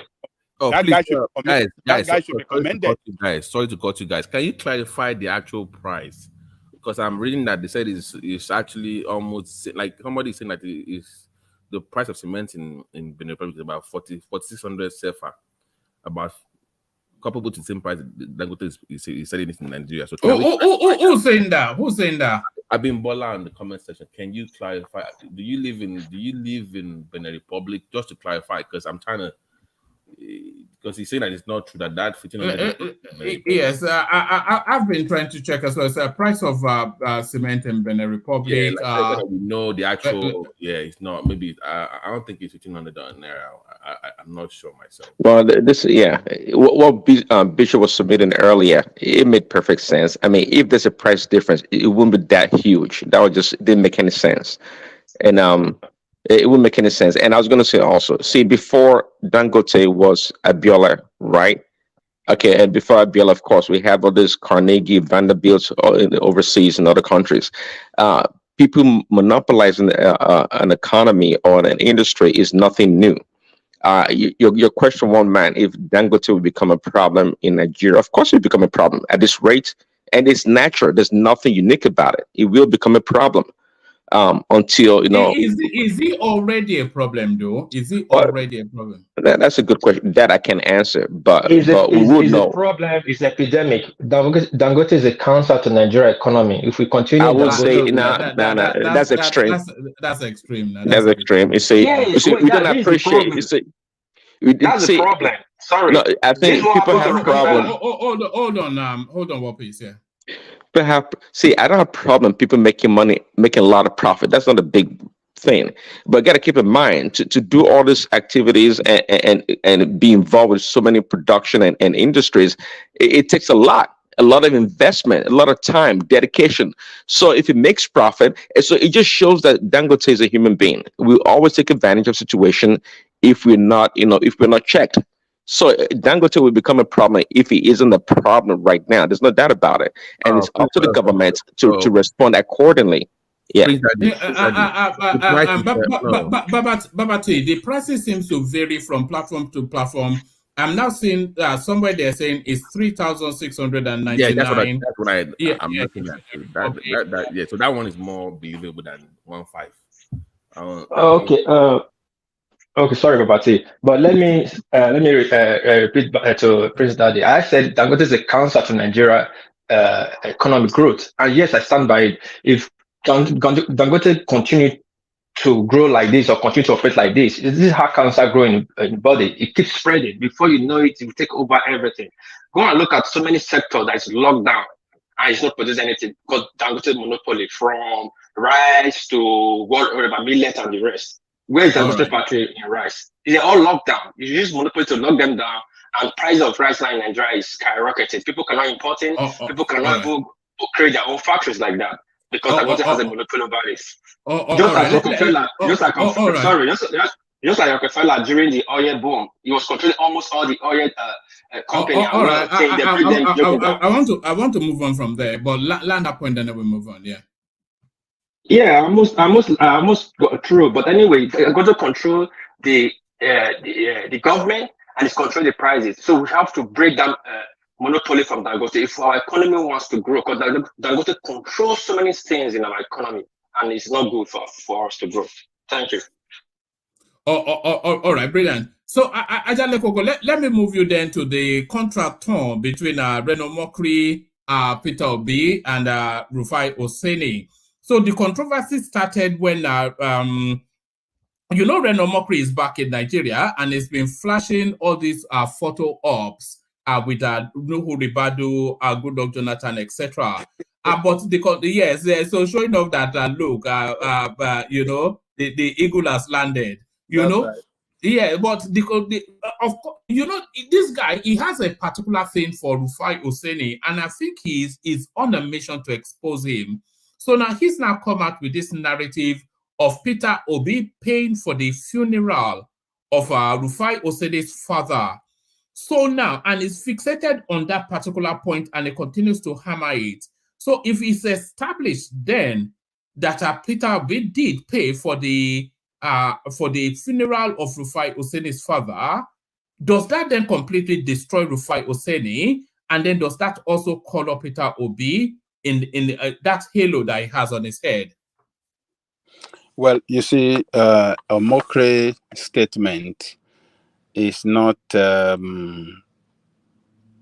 very specific because he said that he should tell him, Rufai should, or what do you call him, Obi should clarify if he paid him by cash or by money transfer. So which one are we going to hold as factual?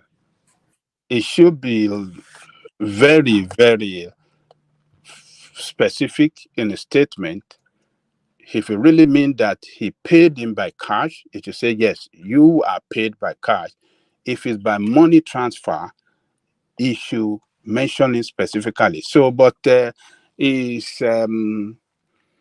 showing two sides on this thing is not really too specific. So that indicates to me as if it's not really sure of what is saying, or maybe Ajanle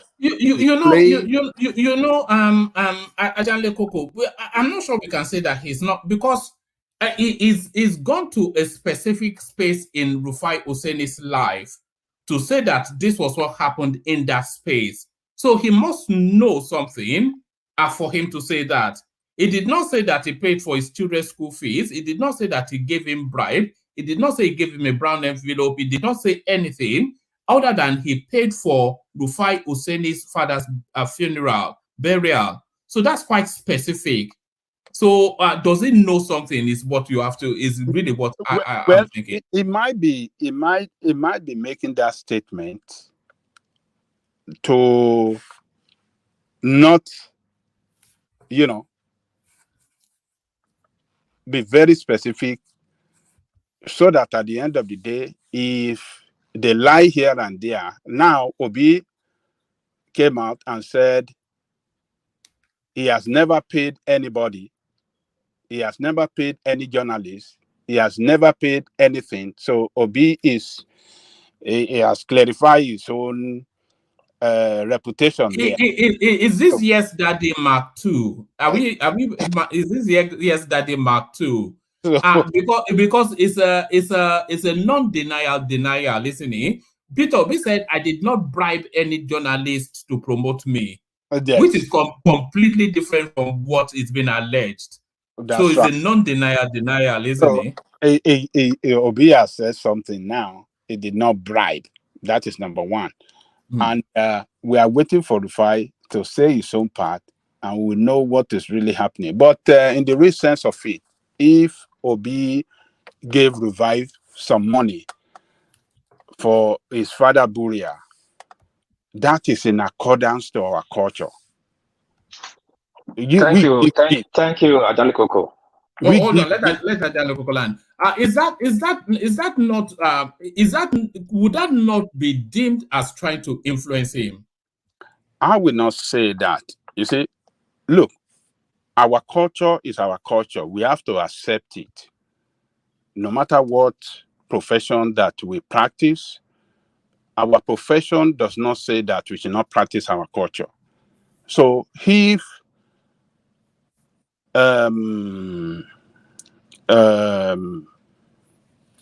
Obi is showing compassion and sympathy and showing love by giving him something that, look, I know you have spent some money, this is what I'm giving you to help you.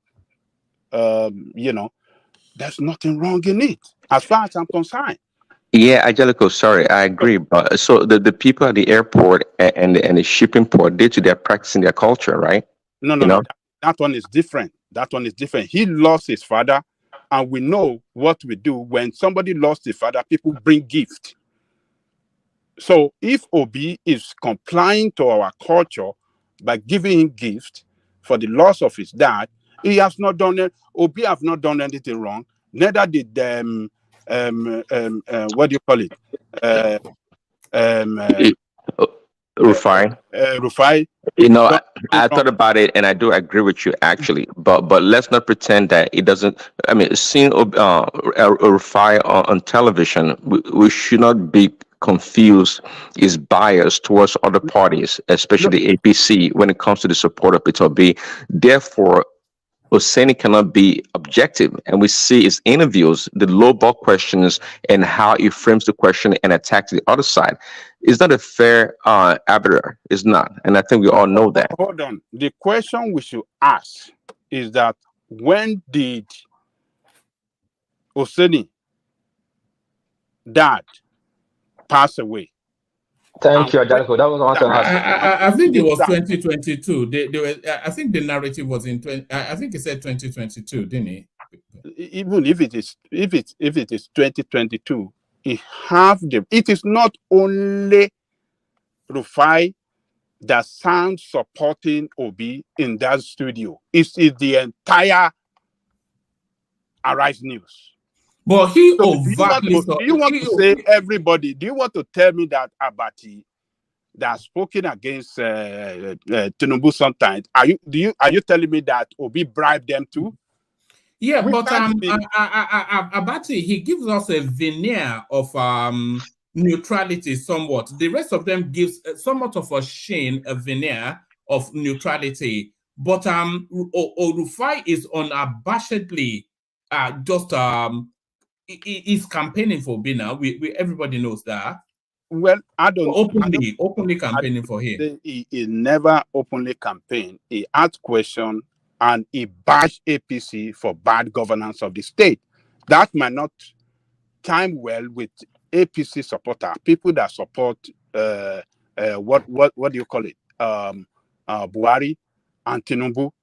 So you might interpret it as if, he is partisan, but we all know that APC destroyed that country.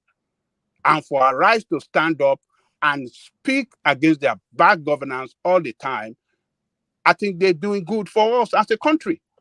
The press should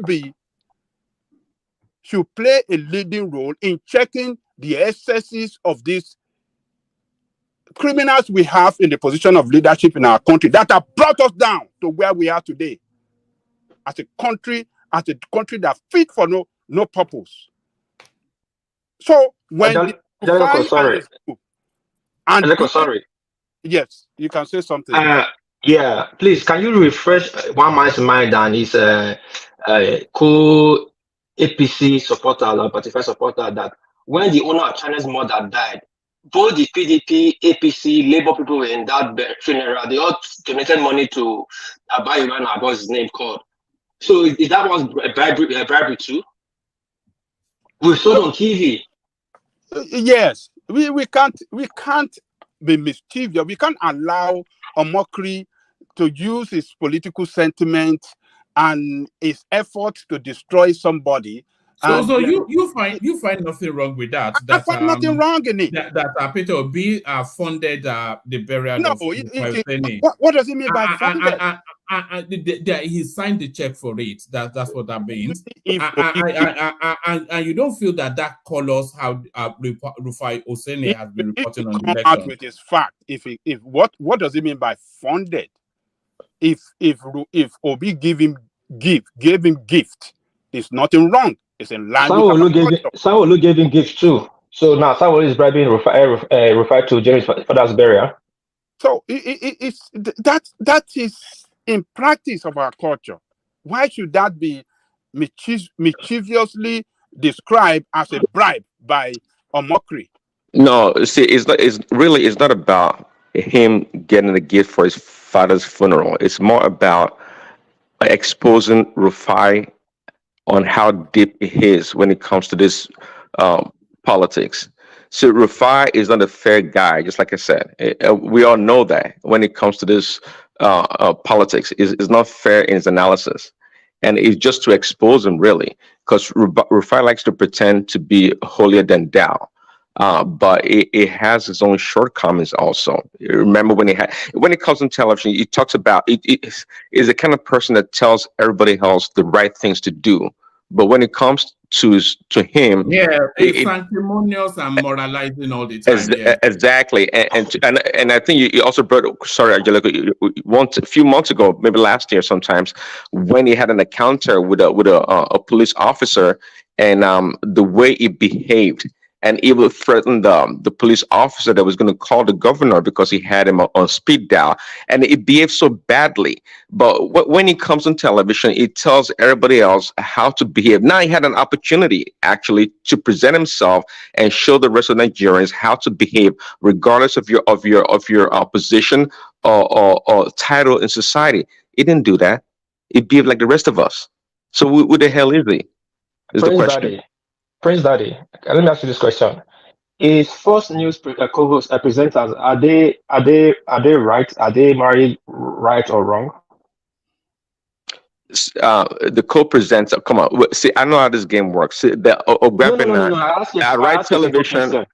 Well, they all are Labour Party obedient leaning. If that's what Hold you want on to now. know. I just ask you a question. Fox News, Fox channel in America, Oh, for are they are they married right or oh, wrong?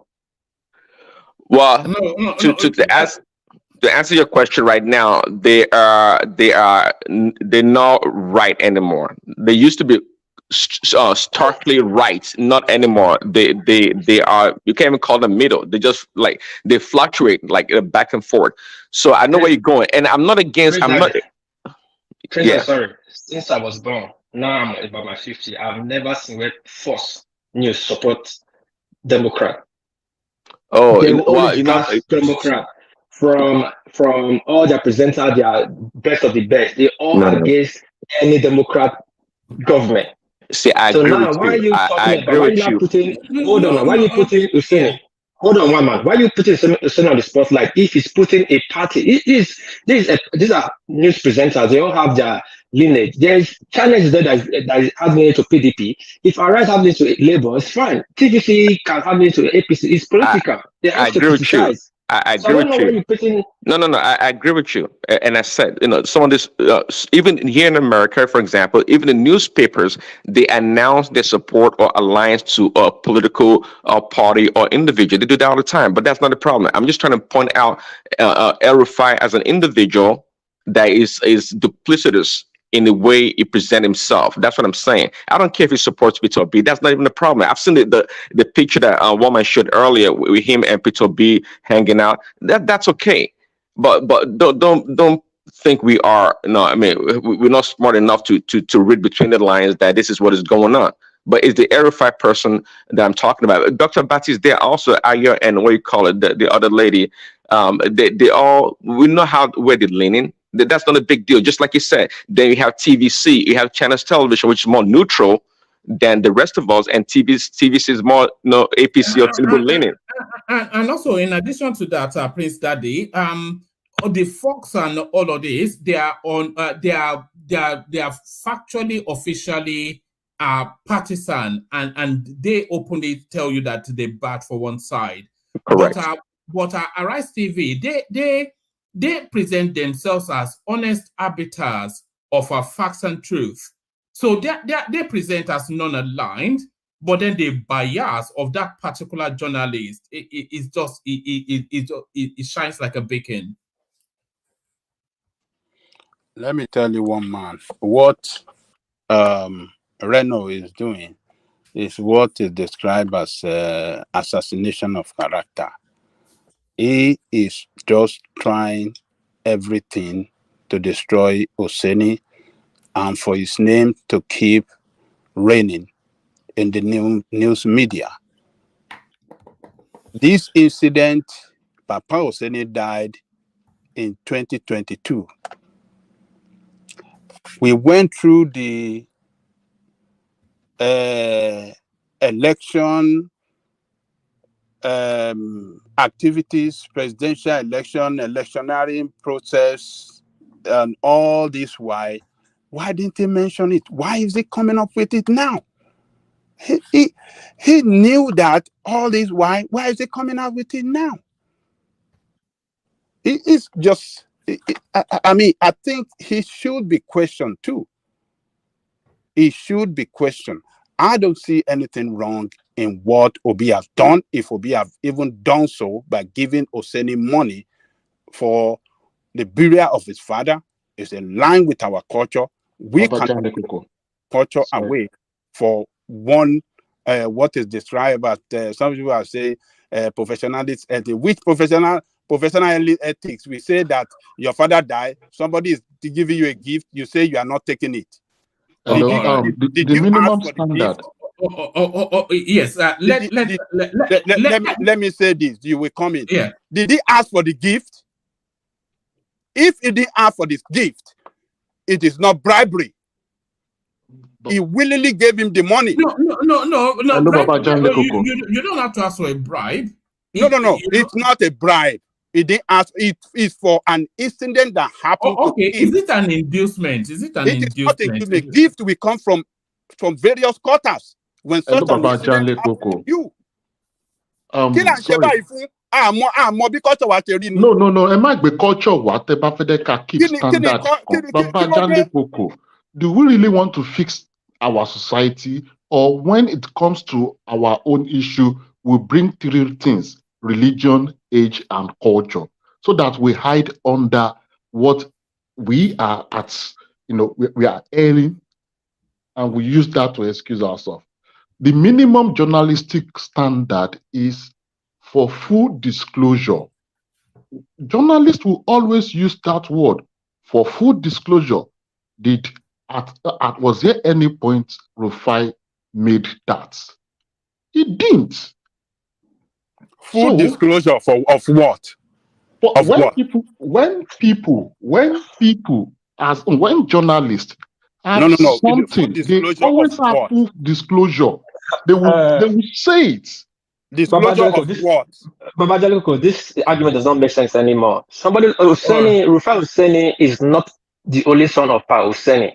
And Rufai Oseni is not the elder statesman of Oseni family. There are up to like 500 in the family. Now, if Peter Obi is happy to know one of them and donate money to the burial of their uncle or the brother or younger brother of Rufai Oseni, then you say Rufai Oseni should come out and declare his burial for crying out loud. Yeah, hold on.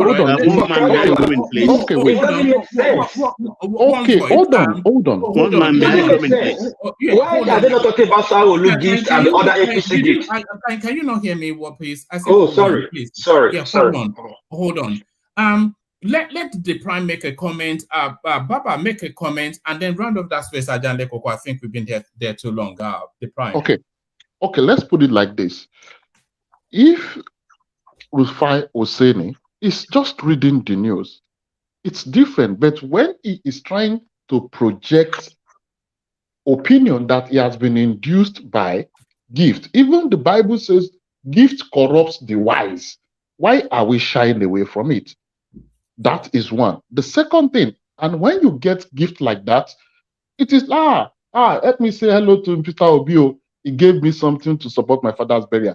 Then people will understand that, okay, you have made disclosure of that.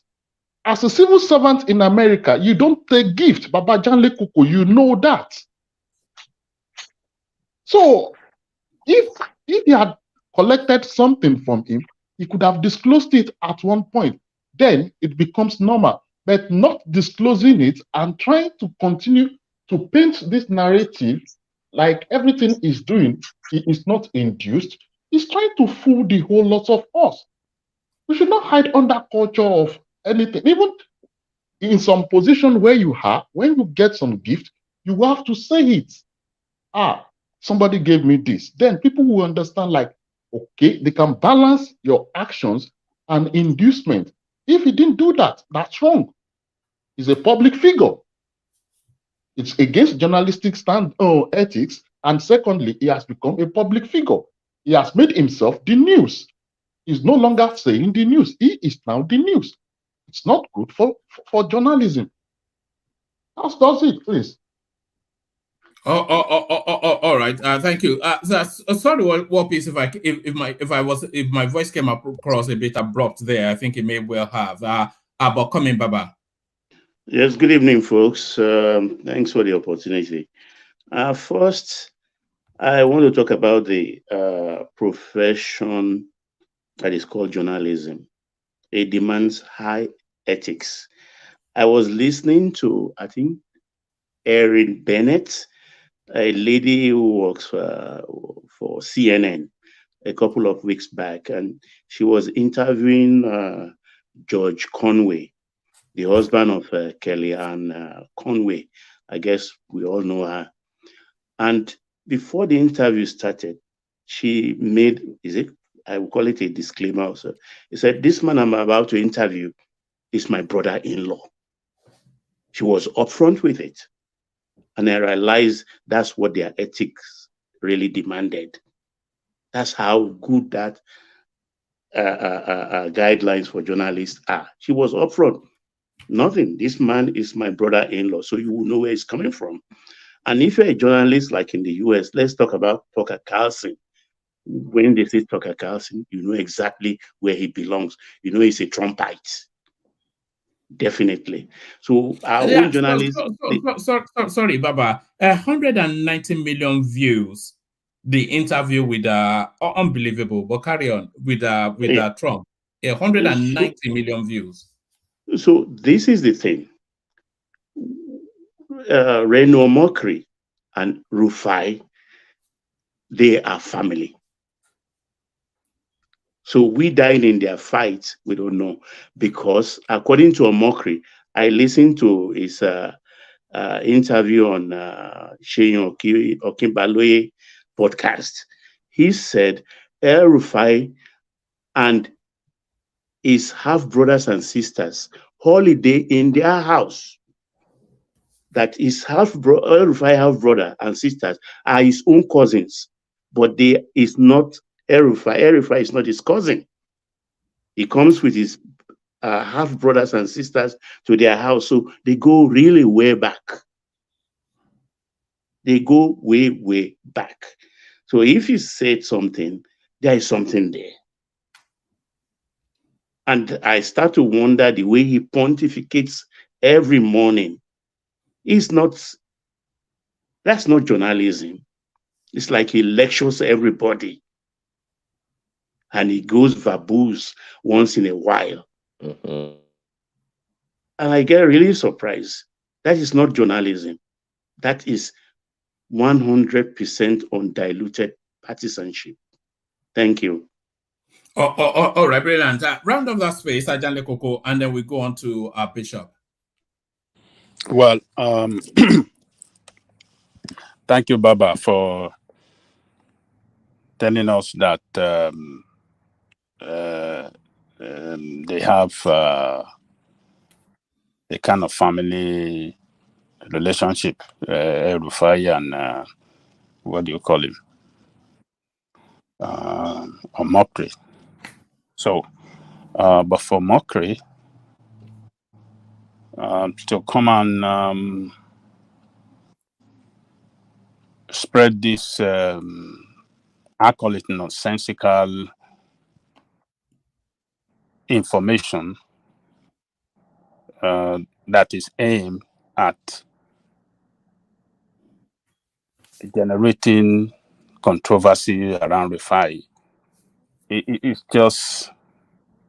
just unbelievable because, and I will maintain my position.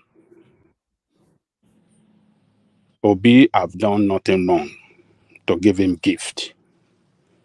Disclosure, he doesn't have the responsibility to disclose anything to the public. He might have disclosed to his boss, so person give me money, so person give me money. They gave me gift, for my father burial, if that is in conformity with the ethics of the profession, as far as the organization is concerned, good, as long as it discloses it. So disclosing it to the public, I think that is, how many names will it disclose? So if some other friend he have in APC, maybe some other political friend gave him some gifts, so he has to start mentioning the name and other that gave him money because he's a journalist. He have to be mentioning all the names. So I don't get it sometimes. So, but our culture, as far as we are concerned, allows that, and the profession does not say when you are in a situation like that, you lost your dad, and you are giving a gift from different quarters. Your profession does not deny you, would not never deny you from accepting gifts from people. So, but you can interpret it the way you like. I know all of you, majority of you doesn't like Rufai, so you're not going to see anything good in what he did. There's nothing that he will ever do good to you people, because a lot of you are just Tinubu supporters. You don't like him from time immemorial because of his confrontational way that him and his team on Arise New go after, deliver against, what do you call it, APC bad governance. We have seen it up to date. Go and look at what the, what do you call it, Bureau of Statistics released on our economy. The poor result, poor economic performance. The second quarter, very poor. What are we talking about? And you say we shouldn't speak when they are doing their job, speaking against them, and that is partisan? Look, we can do better. We should not go after Rufai. He has not done. So Omokri is looking for cheap popularity, is getting it, and I hope Buhari will speak, Rufai will speak on it, and it will end there. So that's my take, one man. Let me leave it there. Oh, all right, brilliant. Well put. Always excellently put by Ajanle Koko. So thank you, Ajanle Koko. So let's move on from that topic to another. But on our way to that other topic, let's acknowledge the super chats. In the old tradition, we used to read them out. Kulata, it says, that is bribing a journalist. There are ethics in journalism, Ajanle Koko. It is simply unacceptable. When do we start excusing bribery as a culture? So that is Kulata trying to poke at Ajanle Koko a little bit, and then Ola comes in with a super chat as well. He says, if Obi funded Pa Oseni's burial ceremony on the surface, it was not legally wrong. However, the political association will suggest ethical issues. So somewhat aligned with Kulata in his opinions as well. So thank you for those. Keep them coming. Keep them coming as we move the conversation in the direction of Bishop. See if we still have him. Bishop, you're up next. Bishop. I hope I'm able to. All right, brilliant. Good to have you, Bishop. So Bishop, so we move the conversation on and we move it in this rather somewhat. Bishop, you are driving a vehicle now. When did you last pay attention to the number plate of your vehicle, thinking it needs changing? It needs changing. Yes.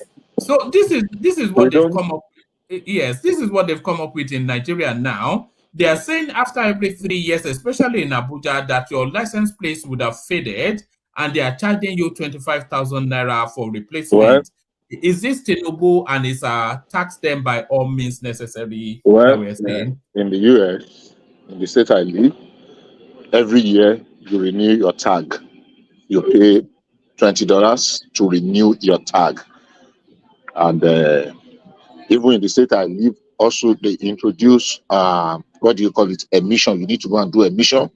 It ranges from between 20 to 25 or $30 in some instances, and you have to do it every year. So you are renewing your tag for $20. In fact, the last one I paid was $24. and you are doing emission for 20, so you are paying $40 to renew your registration, your tag. That's your plate number every year. But that's all. Registration that you every year. You say what? Yeah, are you talking about your vehicle registration that you is? I said your tag. Say you renew your tag every year. That's what I just said. Okay, what and that's unambiguous. You do registration every year too? Do what? Your registration of your vehicle. Do you That's do? That's what you do every year. Now that's what I just said. Now that's what you renew now. Okay, okay, $20. I mean, in Georgia it costs $40 altogether because you do emission too. And that one is different from what I only just added the emission to it. I answered the question. I mean, re-registration every year. They are not saying you should register. He's saying that the plate number is faded after 3 years. Except I did not hear him well. They said that plate number you need to renew to change it after 3 years because it's faded. Every three years, not every year. That's what woman read. Do you when your plate number faded? Does your plate number? Allow me. Right. Where are we going? Where are we going? Yeah. Do you change? Do you pay for faded plate number in America? That is the question. So the question is, if your own did not fade, will you be asked to change it? Will you be asked to change it? To pay 20,000 to change it? I don't know where you are taking us to. Is it me? Is it me? Is it me that is taking you somewhere? Or I don't know. I don't think let me interject real quickly. No, stop. Have you ever experienced faded plate number in America?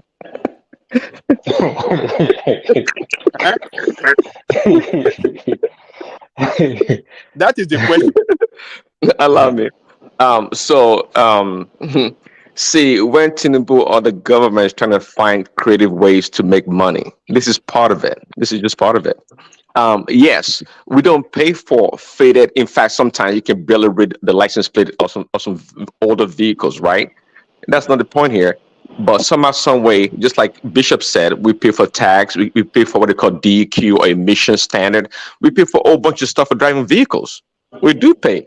So if they're trying to find creative ways to generate more revenue, well, what is wrong with that? Because even here, many cities or counties, they mount like every damn block, it seems, like traffic cameras to catch people speeding or whatever. So it's just the city or the counties finding ways to generate revenue. That's all they're doing. But the license plate issue, all they have to say is, hey, just if it fades or not, you just pay a fee after every 3 years for renewal or whatever. It's part of governance. It's just part of the whole thing. Not a big deal, if you ask me. I drove. I'm not sure. Maybe I spoke with one man in the process from Illinois. From Iowa through Ohio through Illinois, and I'm not exaggerating. I paid almost $100 in tolls. In fact, some of them I'm even supposed to call because those ones you just drive through, you now call them to pay later. But that the one that I paid with my card in a journey of less than 3 or 4 hours, they call it the turnpike. The last time I had something like that was when I went to Texas some years ago. I followed their turnpike. I mean, not Texas, Florida. And I was paying like now. I'm not justifying you. One man just let me finish. Let me finish. Sorry. Let me finish. I must commend you. You drive long hours. I cannot drive anything more than 2 hours. My body's already craving. All right. I've done 36 hours non-stop. So all right, land that and let's move on. So what one man asked me was, do they pay for renewal? And I explained the one we pay for here. It's not the same thing as Nigeria, but we pay it every year. In fact, I was not home I left I had 2 of my cars that I did not drive. I got a letter because I removed the insurance on one of them. I just removed the insurance. Why should I be paying almost $100 on insurance every month? It's not per year, every month in Georgia because they keep increasing it. And they wrote me a letter that my tag, that if I don't, they sent me a penalty. The first penalty was to pay $25. The second one is to become $80. So I have to pay it because I'm not driving the car. The car is in my garage. I removed the insurance on it, but they send a penalty that, hey man, I mean, you have to drive your car to pay insurance because they get their own percentage of the insurance. How many car owners pay $100 per month on insurance in Nigeria? I'm not saying I'm doing direct comparison, but they generate money by their county, by the state, by the city. They look for every means to generate money to run government. So federal government Nigeria said they are not going to be borrowing money anymore. They will devise means of raising money from everybody. Don't talk, say debt. So let's go down a little bit on debt. If you have to renew your car, you can buy a car and fuel it, and you can renew. You have to renew the plate number once in 3 years for 25,000 naira. I mean, that shouldn't be a big deal. Thank you. All right. Let me interject, please. All right, interject. But I wanted to move on from there quickly. But Yeah, interject. it's not like interject anyway. I just want to say my own part. Sorry. This first of all, if government wants to create venue to raise money, it's not my problem. But my problem is this: you cannot be charging a vehicle 25,000 naira to renew a plate number when a minimum wage is 30,000 naira. It's too much. This plate number renewal is supposed to be like 1,000 naira. If you are any a minimum wage, you don't have a business in driving a car. No, Let's be realistic here. Hold on. Please hold on. I have right to push back. It's government, even though government come out with 500 naira, we the citizens have right to push down to 150. Because all right, let's move on. But it's not every topic that we really need to push back on, but land it and then we just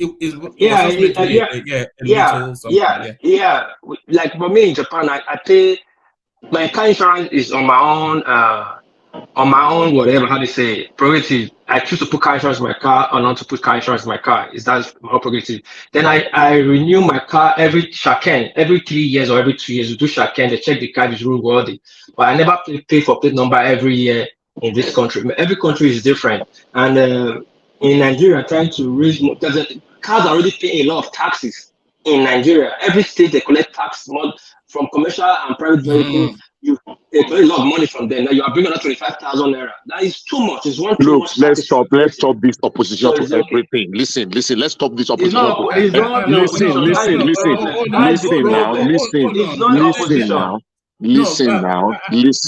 Listen, please listen.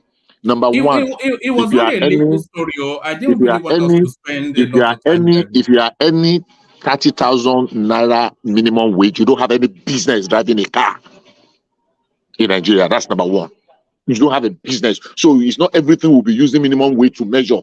It's just like saying they want to be charging tenement rate. They want to increase tenement rate, and you are saying, how do you want people that are any minimum wage 30,000 to be paying tenement rate? Are you a landlord if you are earning 30,000 naira? Let's stop this petty something. Please, I'm with you, woman. All right. Let's just move on. But I don't want us to overlabor this one as well. But please.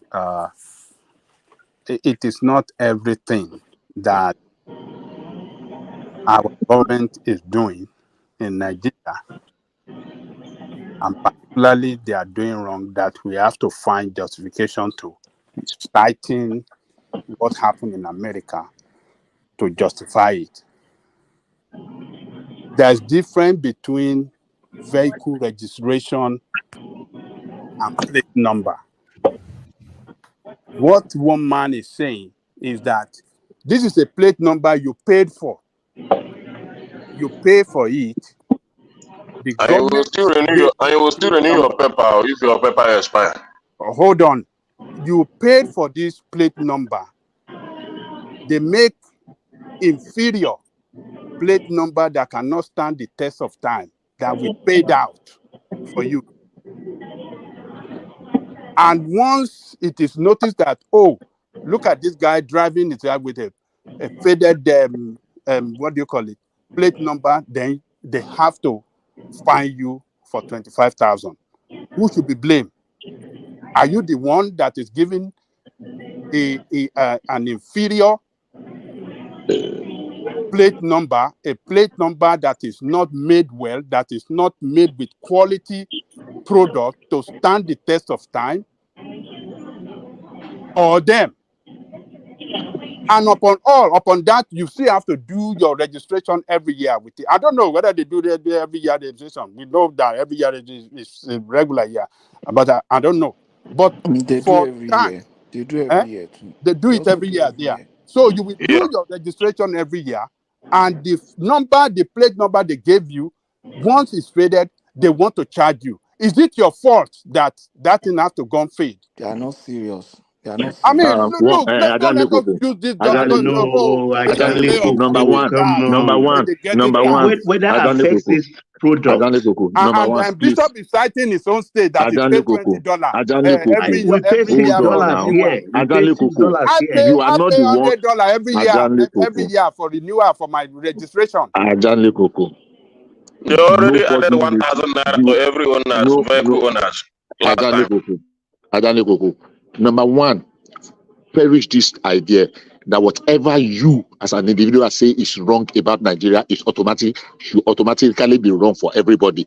I think that is a little bit, I don't know how to place it. Because you feel it is wrong, it is bad, that makes it automatically bad. All of us should see it in your own prison. I don't understand. I believe we have issues. We are trying to raise money. Is it going to be convenient and comfortable for everybody at all times? No. They increase my. Let me finish. Let me finish, please. Let me finish. And when you finish, yeah. They increase. I knew how much I was paying for insurance here. Not a single accident, not a ticket, not anything. Before they were increasing, they said it is the state policy. Every 6 months, without notice, you just receive it. Every 6 months. And when I dug there, when it first happened to me, second and second time, they said it is the state, that the state makes money from it.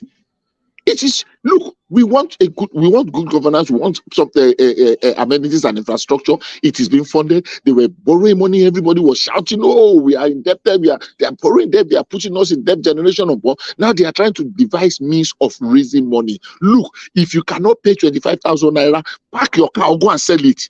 Is it everything that we must just always be tearing cloth on top of? And you just be making it as if because you say it is bad, it has to be bad for everyone was. No. I don't see it in your way. You have the right to see it your way. I have the right to see it in my way as well. Besides, actually, this plate number Mama, thing, can I come in? weather affects it, it changes color. In where I reside here, when it happens, maybe about 3 years down the line, you pay $6 and they give you a new one. That's per plate. We do plate number both front and back, so you are paying $12 here. So it's not a new thing. It's not like Mama, they're can I giving us come in? bad product in Nigeria, but weather affects these things. Thank you. Can I come in? All right. Patrick, have the last word on that space, and then after that, we Yeah. will move on. I want to quickly make a correction. You see, Ajani Koko is not saying because I say this is wrong, so it must be wrong. He said it is wrong and he gave reasons. You understand? He's not giving his reason. He's not saying it's wrong because he feels so. You know me, anytime Ajani could take a position, if he just feels that way, I go for him. But in this case, he has given a simple reason why he believes it is wrong. And it's logical. I was going to cite the same reason. Because, for example, if if I buy something from a store and I discover it's not serving the purpose, I can return it now within a particular period of time. You issued me the plate number. It didn't serve the purpose for as long as it is supposed to be. And then you are telling me, come and get another one. You understand? If government wants to raise money, we'll pay to raise the money. But the government should not steal from the people by bringing tax policies that suggest it is stealing. You understand? It is stealing now. That's just the truth. Do you know that the people that got those plate number in the first place, do you know what they went through to even get those plate number? They must have paid bribe, do all those kind of things to get it. Now they got it. It is bad now. They are going back to 25,000. One man, I bet you, It's not only 25,000 those people will pay to get that thing. The civil servant want to collect their own money. So the average Nigerian who has already made a sacrifice in subsidy and is going to make further sacrifice. Why are you centering everything on transportation? You are putting too much pressure on that sector. You understand? Yeah, the subsidy is out. You are seeking effort to convert to CNG. You are also now the few vehicles on the road. You are putting further pressure on them. It doesn't make sense. I support Tinubu, but I believe that this tax is even going to the states, not the federal government, because I think the states are the one that is responsible. But this is bad. Let's be very objective. Thank you, woman. All right, brilliant. Brilliant. Let me move you on to this space, Bishop. Taraba Agog as uranium mining set to commence. So this is the narrative of the abundance that is the Nigerian state, and also the poverty that is the Nigerian narrative. How do you marry? Because as early as yesterday, we were talking about $9 billion in gold in the Zamfara axis. Now we are talking about uranium in commercial quantity. Fortuitously, just as France is moving out of Niger Republic, a land of abundance mired in poverty. Bishop.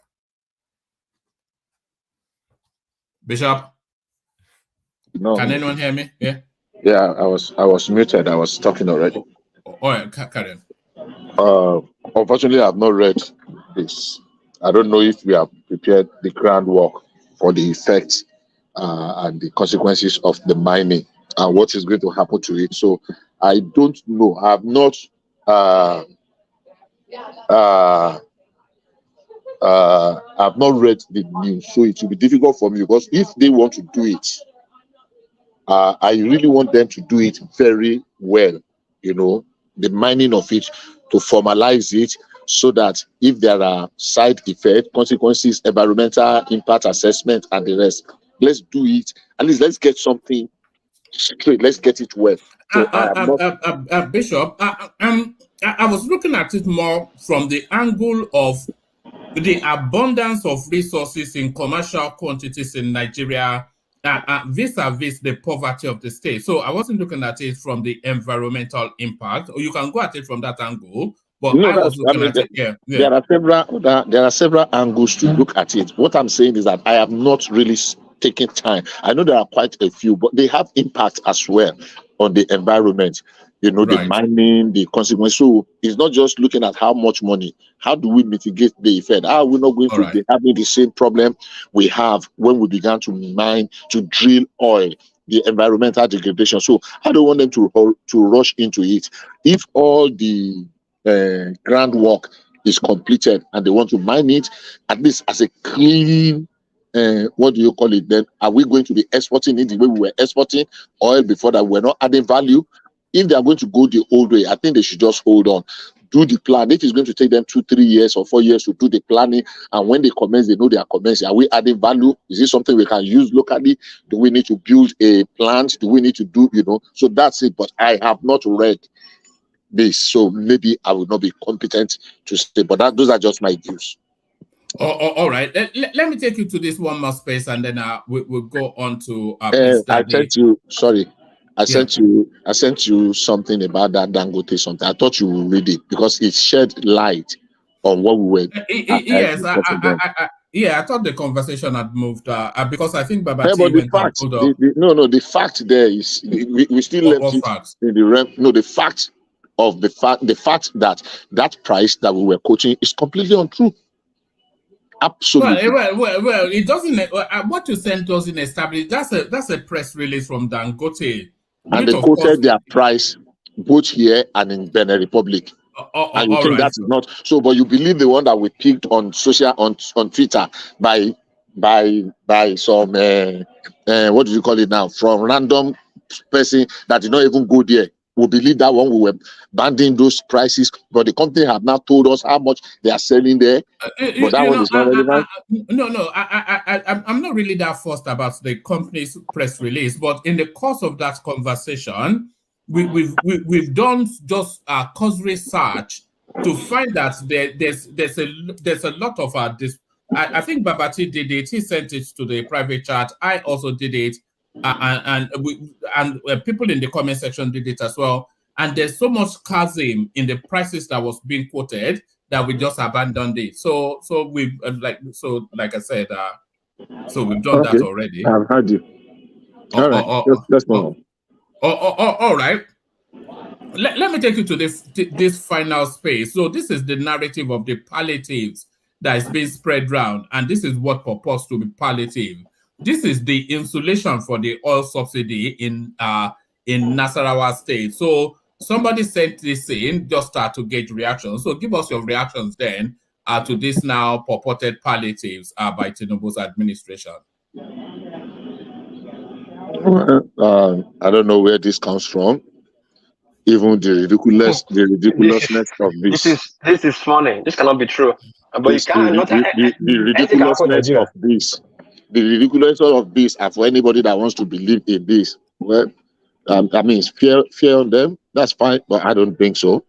No, it's not difficult. It's not difficult to believe, because as early as yesterday, we were seeing them throwing like a little bag of sometimes ago during and in Ilorin, we also saw people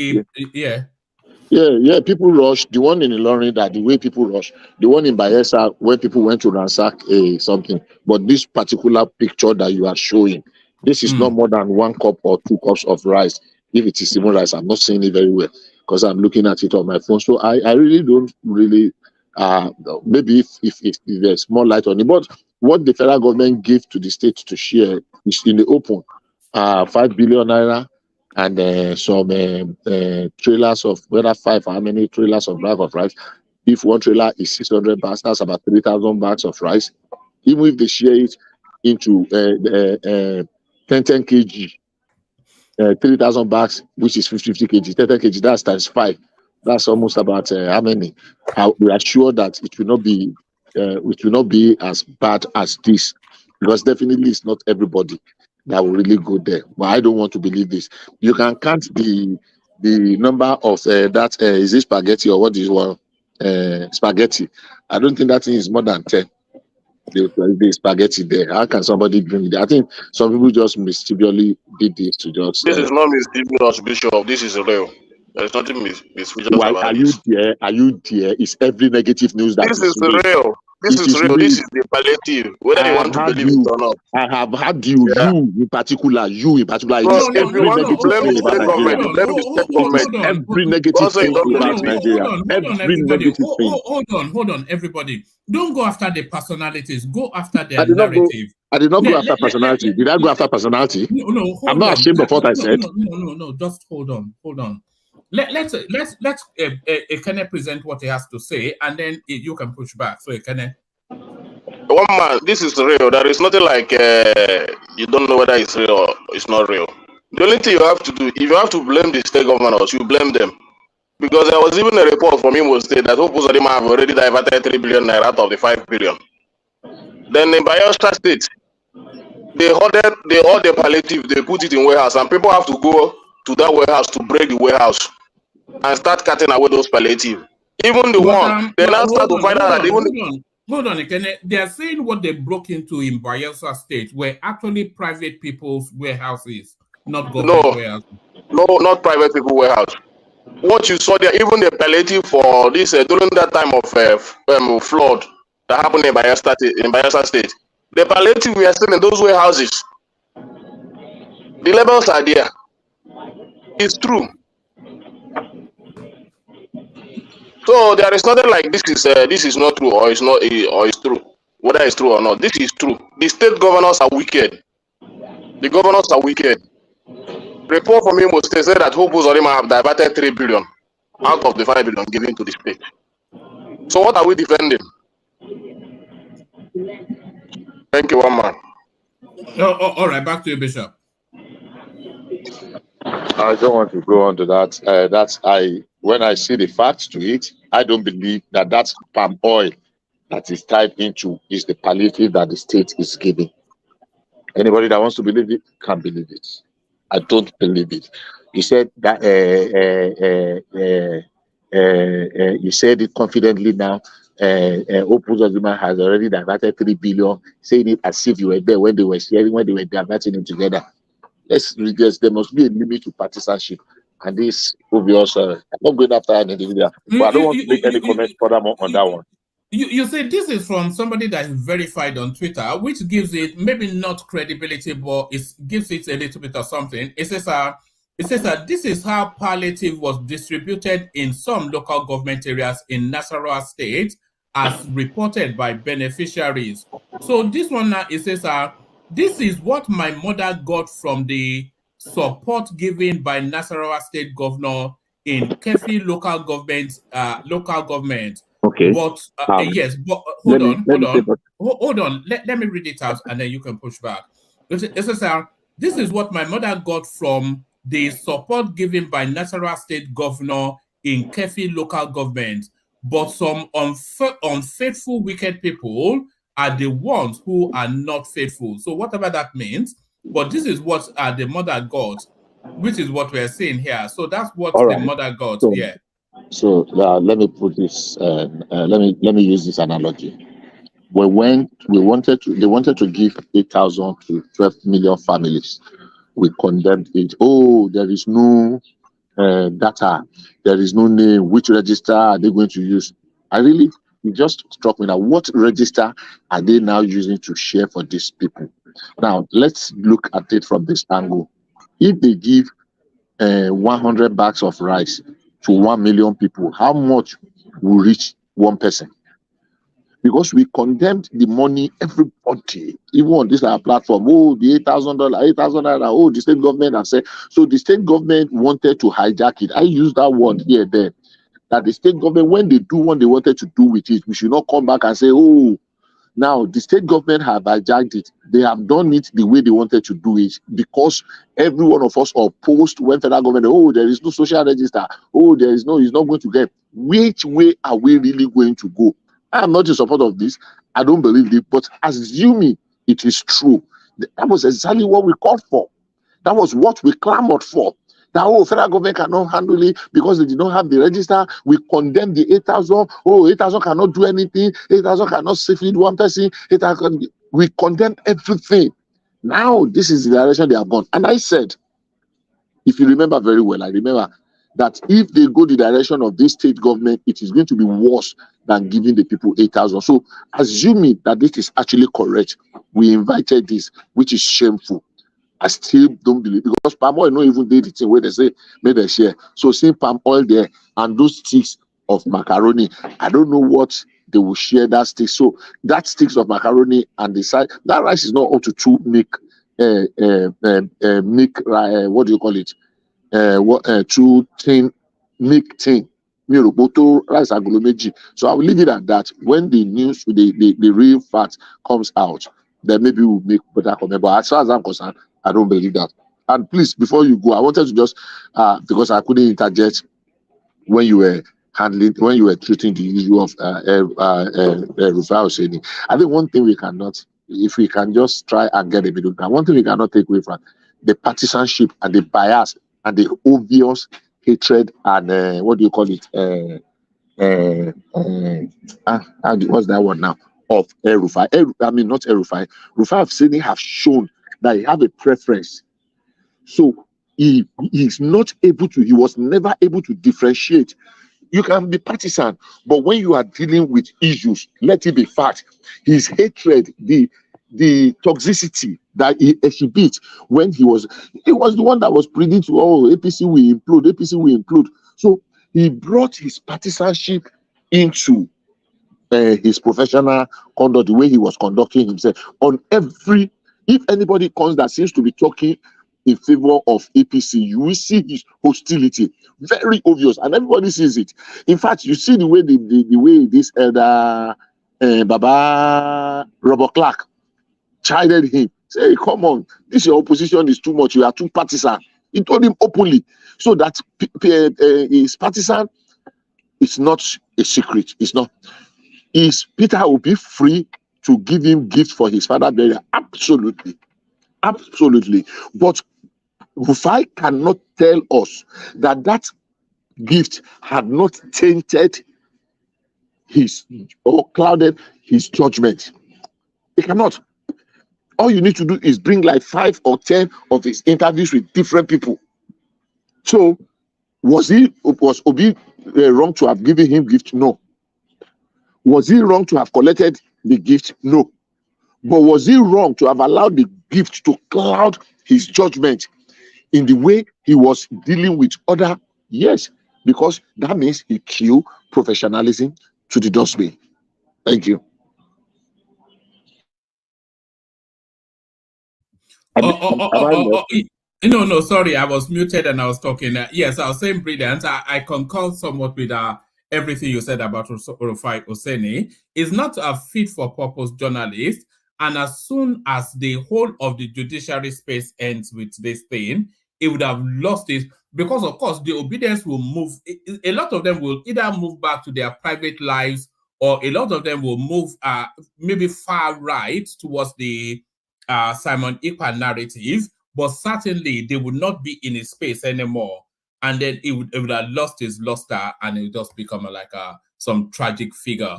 But then, of course, that's to come soon and can't come soon enough. So can't come soon enough, but here now and present, Prince Daddy. So Prince Daddy, are you there? Prince Daddy, are you still with us? Yeah, yes, I am, one man. How you doing? All right. All right, brilliant. Yeah, brilliant, Prince Daddy. So before we get into it, BT, if you are there, I left you a message in the private chat. So Prince Daddy, let me actually take you to this space. It's not anything that we've read out, but something that somebody sent in. It says, Obasa opens up on fight with Sanwo-Olu, rejection of Lagos commissioner nominees. So 17 out of the nominees sent in by Sanwo-Olu was rejected by the State Assembly. And a lot of that seems to wrap around the narrative of faith, that there was an overabundance of Christians in the commissioners that Sanwo-Olu was submitting. So are you following that space, and what are your thoughts on it? Yeah, hello again, one man. To our audience, like, share, subscribe. Regarding this headline, well, you said something like this or read something like this like a couple of days ago, I believe.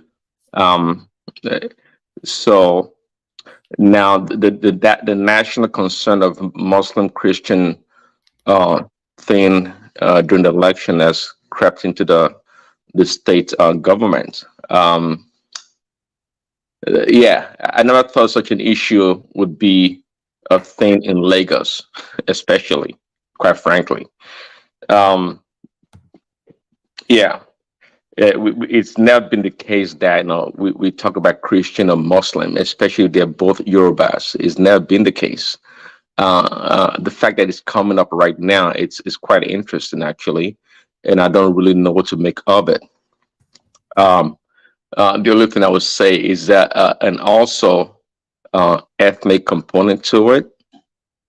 That'd be my other question, because right now to me it's quite confusing, really, and I don't believe that Sanwo-Olu would make selection of these candidates based on religion. I don't think so. Given also is Amzad is Vice is a Muslim, right? So I like to know the roots of this concern, really, because unless I'm mistaken, I don't think it has ever been a thing in Lagos. I like you, like Lateef Jakande, right? Of course, a Muslim, right? Was beloved by everyone. I don't think anybody ever questioned ever if he was a Muslim or Christian. Obviously, religion has been spiked up quite heavily in this cycle. But is it a genie that's now out of the box, never to go back in? This religious chasm that is now in the Nigerian, yeah. Perhaps, I can, yeah, perhaps, but again, I mean, I can really understand this concern from a different state, even in the Southwest, apart from Lagos, right? But happening in Lagos is, it's not, it catches me unawares, I would say. Yeah, I don't know the origin of it. If it's disproportionate, well, if it's Yeah, I don't know what to make of it. I don't really know what to make of it, quite frankly.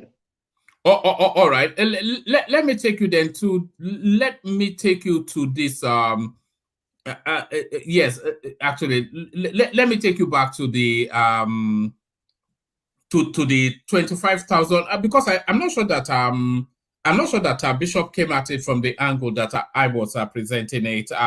25,000 replacement fee for faded number plates are legal. So this is the authority that is levying the fee, and they are saying that the particular paragraph that struck me. Actually, let me just represent it. It's a very quick read. It says the spokesman, Directorate of Road Traffic Services, Mr. Kalu, says the 25,000 naira service charge for motorists for faded number plates is legal and justifiable based on mandate. Emetu made this known in an interview with News Agency of Nigeria. He said what people failed to understand was that there was no way the agency would replace faded number plates to motorists free of charge after they have used them for a period of time. The question people normally ask is, why should we charge motorists or ask them to pay fines for what they got from us? So this is the paragraph that struck me. It says, you see, everything in life has a lifespan.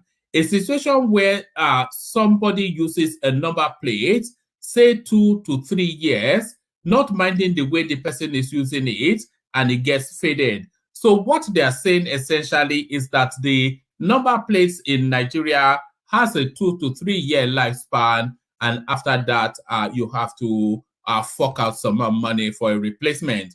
Have you ever experienced that in your life of driving outside of Nigeria or even within Nigeria that you've had to replace a number plate? Yeah, me personally, no, but from rereading the article, so we can deduce from the article that is it the case that if you have a license plate that's faded, you just take it to the motor vehicle department and say, hey, I need a new one, and they replace it for free. That's what it sounds like from the article. So then, which naturally begs the question, is there an issue with fading license plates in Nigeria or in Lagos or in the Southwest? That's another question. Maybe we do have that problem due to poor quality license plate making or the weather condition itself. It's the problem. Here in America, especially in the southern part of America, like Florida and the coastal cities like maybe Louisiana, right? They tend to have harsher conditions when it comes to motor vehicles, and many of those states, especially on the East Coast and in the South, they tend to use like salts or other harsh um, uh, materials or substances on their roads in order to prevent to take care of the snow or slippery roads, right? So those cars, when they go to the East Coast or other parts of the country, when they go to the West Coast or other part of the country, those cars tend to have less value and they tend to have more rust in them, right? So my point here is that the condition of different parts of the country can be an effect, a negative effect on vehicles. So maybe they have a problem with fading license plate in Lagos. Maybe it is a problem that we don't know. And it appears from the article that it used to be that once paid for initially, or when you first get those plates, the replacement of such plates doesn't require any more payments. So now they're saying, hey, it's costing a lot of money. It costs us a lot of money to replace these plates. Therefore, we are going to be charging $25,000 for every 3 years when you bring them back. So just like I submitted earlier, this is an issue of a state agency trying to find creative ways to generate revenue, which is not far fetched, because all those people that spoke earlier know that in America, you just like Bishop said also, and you're paying for one thing or another, be it license plates, be it tags, be it emission, be it registration. You are paying. We are paying So if they're if this is the way to generate revenue, we should not be concerned or overburdened with the fact that, oh, it's a faded license plate, that's what they're paying for. That's not the issue here. That's not the issue. The issue here is that, hey, this has been replaced for free in the past. Now we want to start charging for it, because guess what? It costs money. If you're not paying for it, somebody else is paying for it. There's nothing free. There's nothing free. Somebody's paying for it. Is there a danger that Tinubu is overbleeding the Nigerian, that the government, let's not say Tinubu even, is there a danger that the government is now starting to overbleed the masses? Are they milking people too much now? All this stealth tax, all this, they call this stealth tax, don't they? Is it getting too much? My answer would be, I don't know, but I'll say this though. See, we always do a comparison with other states, even other countries in Africa, and be it South Africa or the West. Yeah, and quite frankly, this is the way they go about doing things in their countries. I talked before in the past about dynamic governance. This is part of it. This is part of it. See, maybe driving a car is somewhat of a luxury. Now, if they charge people, private car owners, and they improve greatly on public transportation, that is great for the country, for the people, right? So it's all about finding the balance, and where to do the charging, and where to alleviate people's pain or suffering. So I don't think so. I think paying $25,000 a year, or rather every 3 years, is not too much, if you ask me. And just like someone said earlier, I think it was Bishop, you can't use $30,000, 30,000 naira a month salary, and you drive in a nice car. It doesn't compute. That cannot be the standard. But for those people that are driving vehicles that can afford it, well, they should make, just like we all do also, they should make that provision in the expenses over the years to replace the license plate. It's not too far-fetched. It is not. We are used to not paying what we deserve to pay, I think, in Nigeria. I'm not saying we should pay an exorbitant amount of money to the government. Prince Daddy, sorry, Yes. do you know this will apply to those riding motorcycle as well? Oh, why not? And those people that ride motorcycles, they are business owners. There are some people, poor people who ride motorcycle to work. Now that people cannot afford to put vehicles on the road, people are taking, in Abeokuta, for example, people are taking to bicycle and motorcycle. I know civil servants who are now buying bicycles. I know some senior civil servants are now using motorcycle. Wow. So now we are putting, I think this guy is putting too much pressure on that play. They should look for a very ingenious way of making money. That sector is already taxed, it's already stressed. And if they want to introduce us to tax system, it should be progressive. You understand? We have taken the subsidy out at once. That might not be progressive. But if you now want to be introducing tax to certain sectors, you should not bamboozle a particular sector at the same time. Okay, which other sector have been taxed, like transportation now? We have others now. See, yeah, I agree with you that no, it should be progressive, and we can't overburden the people. But what I just learned from you now, which is quite encouraging actually, because now people are riding motorbikes and bicycle to work, that like they do in the West. If you're rich or not, that's good. That's sustainable living right there. If you ask me, it is a positive. It is a positive. If you can actually ride your bicycle to work, that is good. You see, I mean, if you're concerned about the environment, that's a plus, right? And you drive a Lamborghini and you're asking people, look at this guy. You drive a Ferrari and you're asking people to go and eat cake. No, not quite. Not quite. That'd be nice, but not quite. But what I'm just saying, I think was the what do you call it? Remy was saying it. I mean, in the Scandinavian countries, they ride bicycles. It's just a means of transportation. And I know in our I know a close friend that like it would never ride a bike to work or for nothing. And he said because where it came from, his justification wasn't sound to me. But in a practical society, there's nothing wrong with it. There's absolutely nothing wrong with it. If you can, people do bike. I mean, where I live, it's a bike friendly city. They encourage people to bike. In fact, they make provision for you to harness your bike when you get there safely. And even on the buses, they're carriers for bikes. See, this is part of. And no, yeah, if you drive a motorbike or ride a bike where we're from, you look down as a nobody, a non-person, and you're poor. Therefore, the police can harass you, and everybody can talk down on you. But that's our culture, just like Angelica said, bribing is our culture. If it was Rufai Hussein can collect bribe from Peter Rufai, and support him on a national television is part of our culture. So it is what it is. But again, I don't think I don't see. It's 25,000. I think it was directly somebody in the comment section was saying maybe 5,000 or 10,000 shoes should be the ideal amount. Maybe so. I don't know how they came up with these figures. Maybe so. You know what the ideal price should be? Free should be the ideal price. Because the license plate should last the lifespan of the car, and if they are giving you a license plate that does not last the lifespan of the car, then is their responsibility to replace it free of charge. Right, but see, that's why I'm telling you this revenue generating schemes and taxes.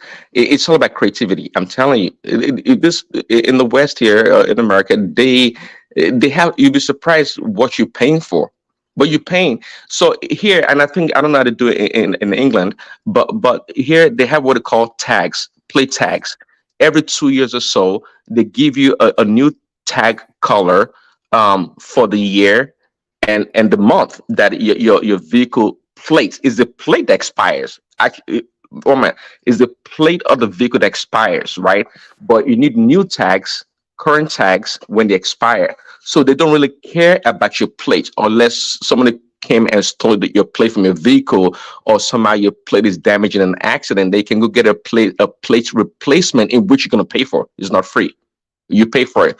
But their creative way is just little small tags, sticky tags. You know what I'm talking about? Small ones that you pay, I don't know, $100, $200 for. Actually, I just got one not too long ago, $198 to do everything. Yeah, and I'm getting new tags.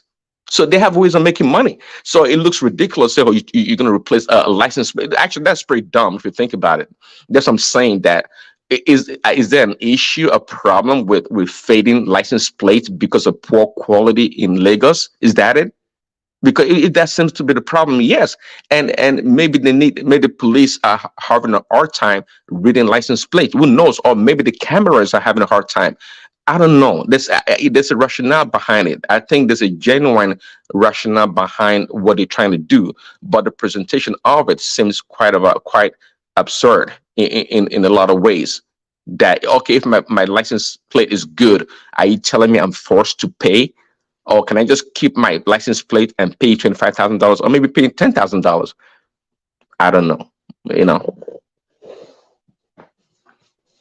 Woman. Yes, yeah.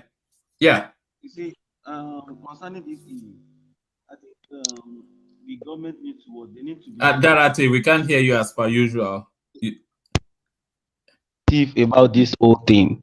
You need to be more creative about it, because by the time you are putting too much taxes on a particular sector, Patrick was saying something the other time, and I think we in the Western world, they have different ways by which they normally tax the people, but I think our problem is that we have not opened many of the doors of opportunities where we are supposed to get money and use it to redistribute the wealth and redistribute the resources.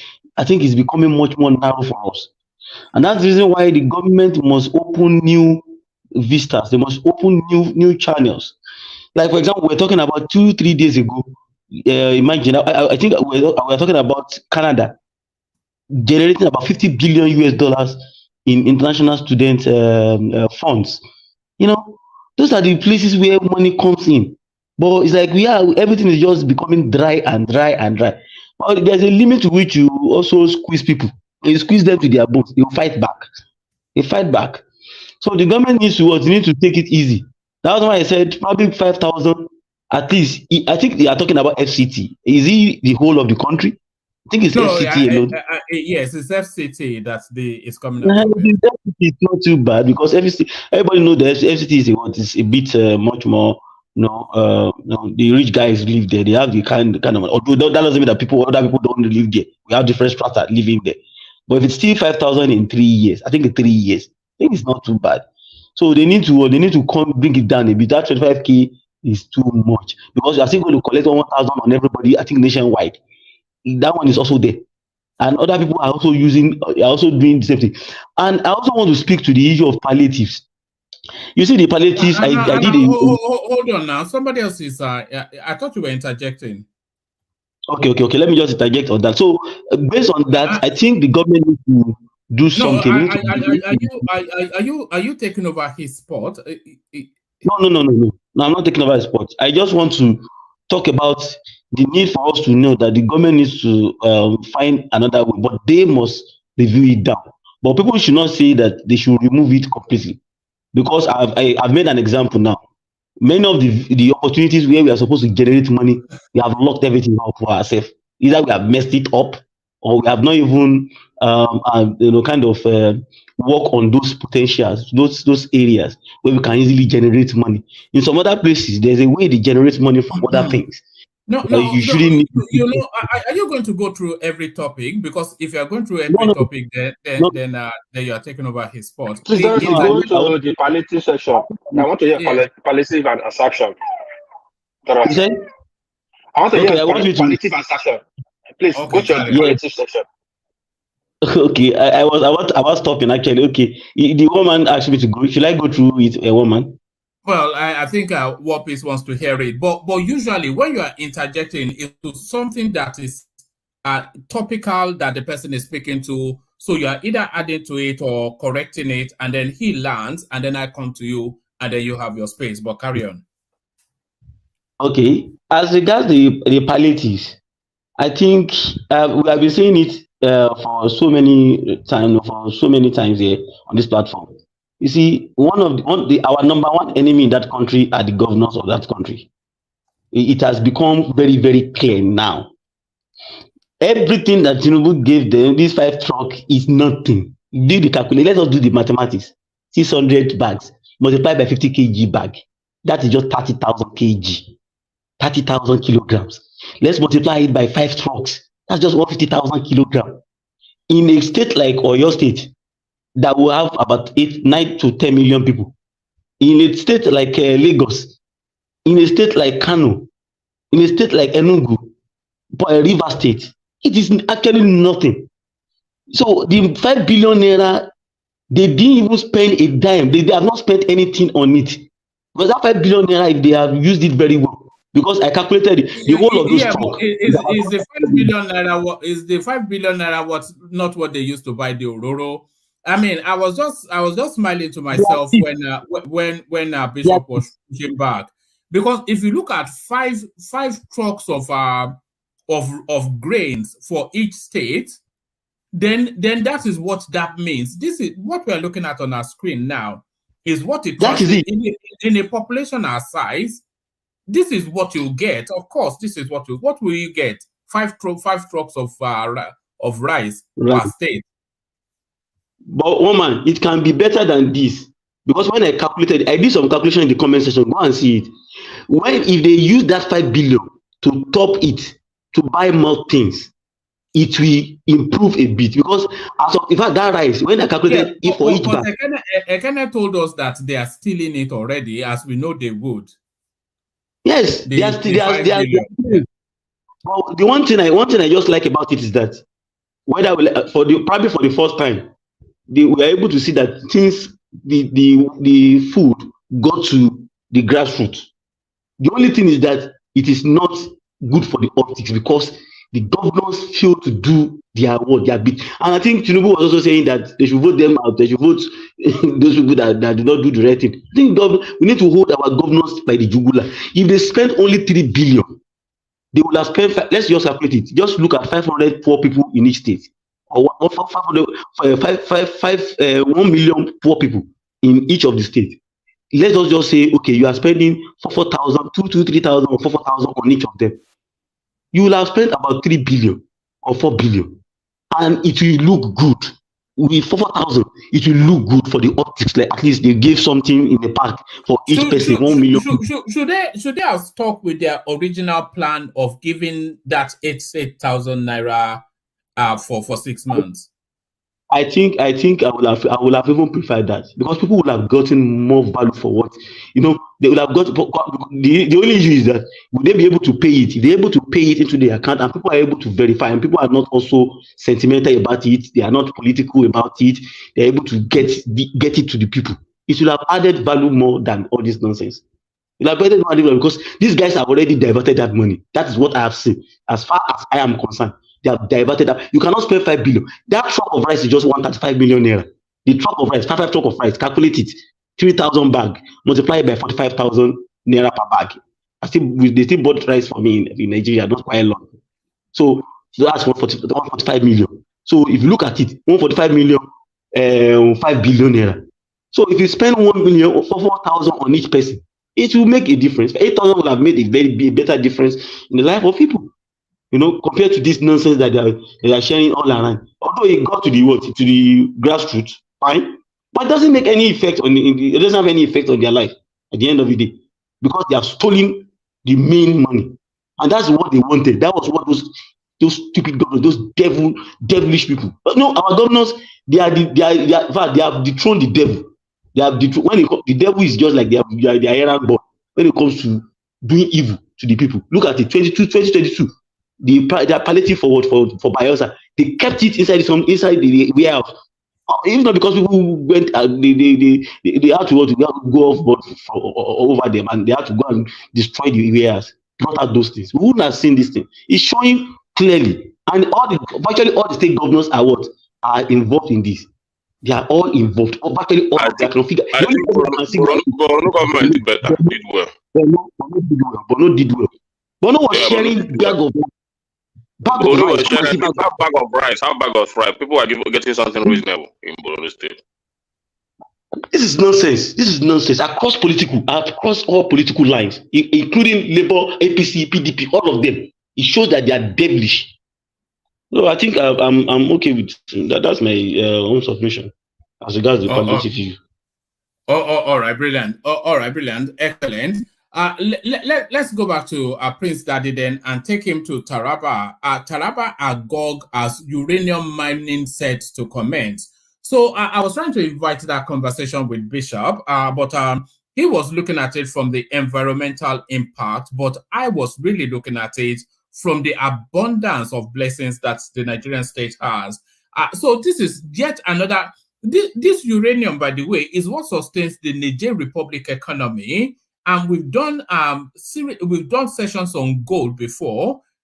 We know we have iron ore. So it is one of the biggest mysteries, isn't it, Prince Daddy, that a country as blessed is so impoverished. Yeah, we can call it a mystery. Yeah, absolutely. Uranium, of course, I'm assuming you're talking about commercial mining of uranium, right? Yes. Okay. Yeah, and what is the estimate? What is estimated for revenue from the uranium? Is in the article? No, they've not put figures on it, but it's of sufficient enough commercial quantity that they are speaking of. They're speaking of exports to all manners of European countries. France being amongst that mix, and they were speaking about what it will have on the Nigerian GDP. So it's licensed and already ready to be mined. Yeah, great. So mining is not a new phenomenon. I mean, if there's uranium mining around the world, there are technologies and there are ways sustainable ways to mining these minerals. It's not a big deal. And of course, there are crude ways of doing it. I mean, we have gold and these other minerals that they mine in a crude way. But a more sustainable, environmentally friendly approach is good. And of course, that'd be a plus in the economy to generating revenue. So it is a good news. Is to welcome. So yeah, I'm not sure. Yeah, I'm not sure exactly. Bishop's concern was, I say, he said the environment, but again, if it's properly arranged with private enterprise to do the mining, with stipulations and expectation of the government, why not? Or what's the big deal? And there's a ready market out there. You mentioned France and other places, and perhaps we know maybe that'd be an addition for us in trying to generate energy or electricity in the future. And so the opportunity seems to be endless right now. Do you think we should have gone for the nuclear option in terms of electricity? Because even as far back as Babangida era, when Bolaji Akeyemi was the foreign minister or something, then they were already exploring then the nuclear option to power up the country. If we have uranium, then why should we not be powering up? Well, good question, because we have oil, petroleum, right? We have crude oil too. That's founded and that's ready to extract from the ground and sell to the world market. See, and that's part of that's the reason why Africa is poor, you know. And apart from the resistance that we get from around the world, um, we always take the easy way out in everything. We so yeah, we take our leaders, you know, we take it the easy way out. Um, you know, we should yeah, we're not going to do anything that requires more time, preparation and sacrifice. We're not going to do that, because you know, our system of governance, does democracy. It's checks and balances, and the transfer of power from one to another government is very lax, and we don't have strong institutions. That's our challenge.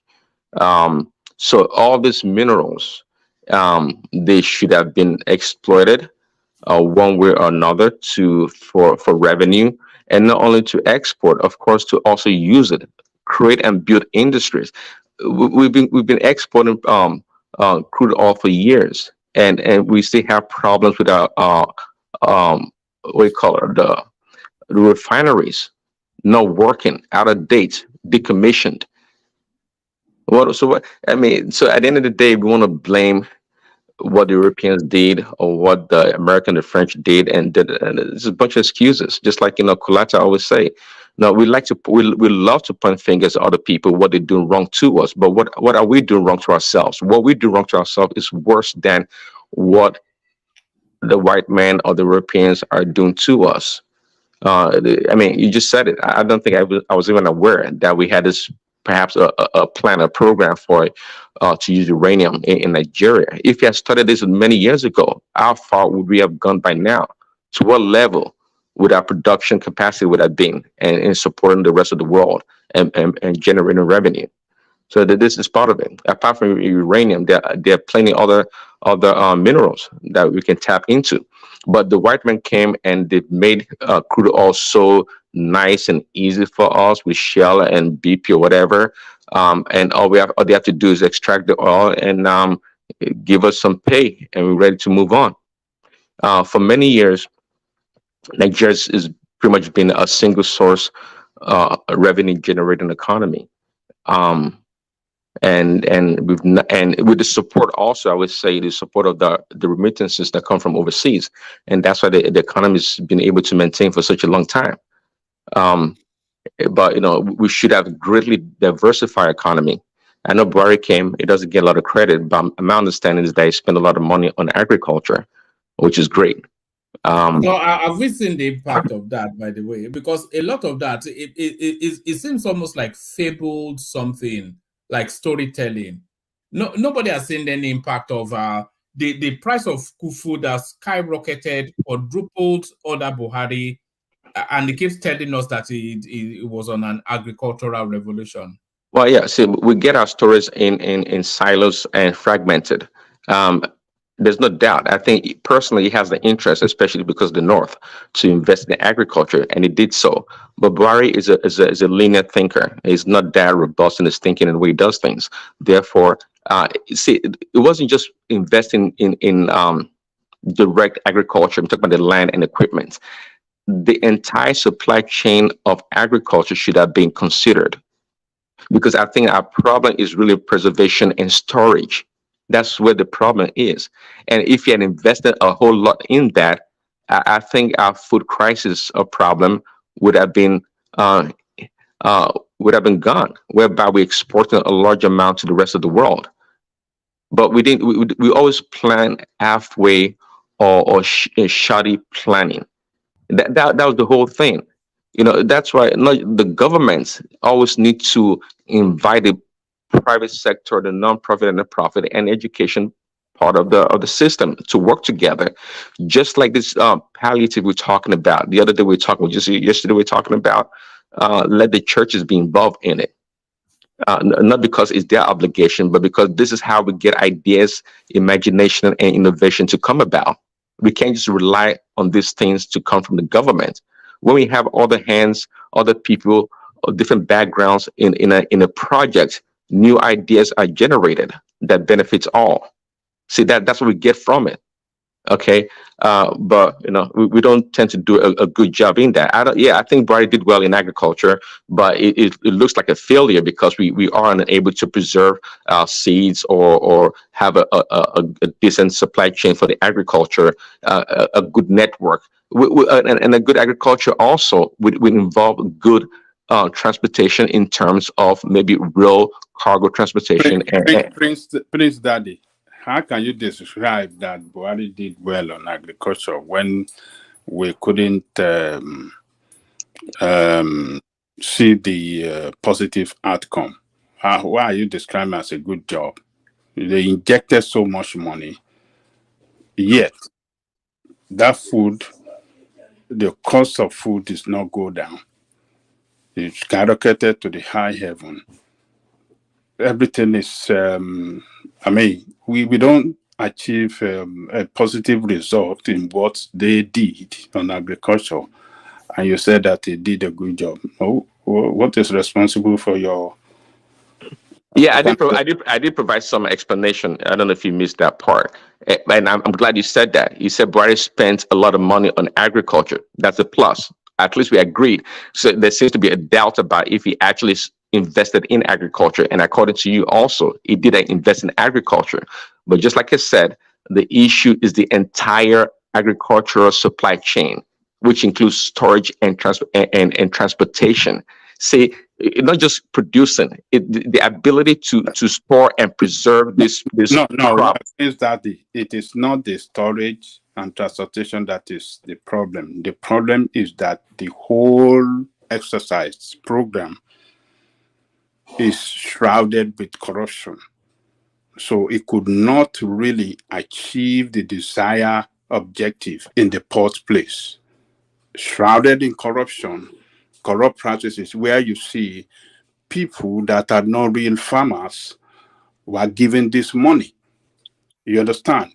They were funded, they took the money, they didn't use it on farming, and they went away with the money. That is the problem.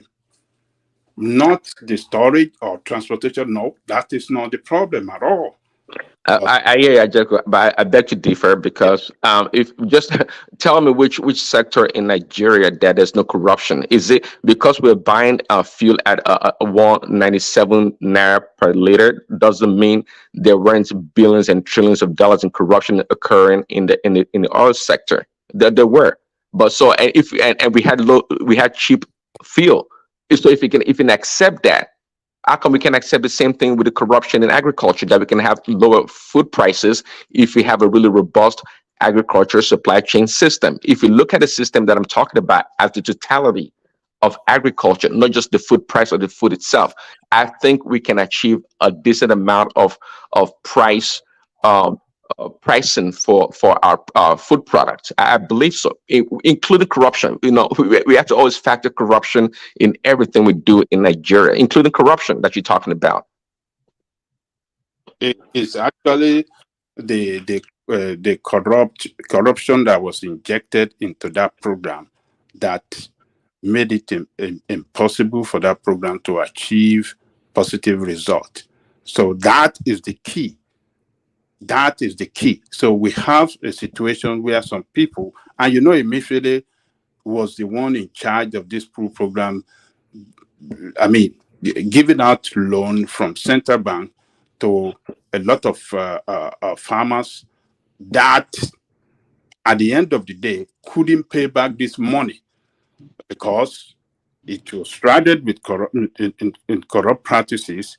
Some people will group themselves up as, a cooperative body of farming business, and they will take out a lot of billions of naira and not to put into farming, but to cut away and go and use it for different things. So who do you blame? Is the people, central bank, that was giving out that money that did not do their investigation well, or maybe they arrange their own people from different parts of the country. They organize people, scam. I mean, a group of people, and give that money, and they will get their own cut back. That money was not actually injected into that farming program. It was, if it was truly injected into farming program, that we would have achieved. We would have achieved, that food security objective that government was pursuing them. So it was a badly managed program. So it is not a success; it's a failure. So we shouldn't describe it as they did good. They didn't do any good. They looted.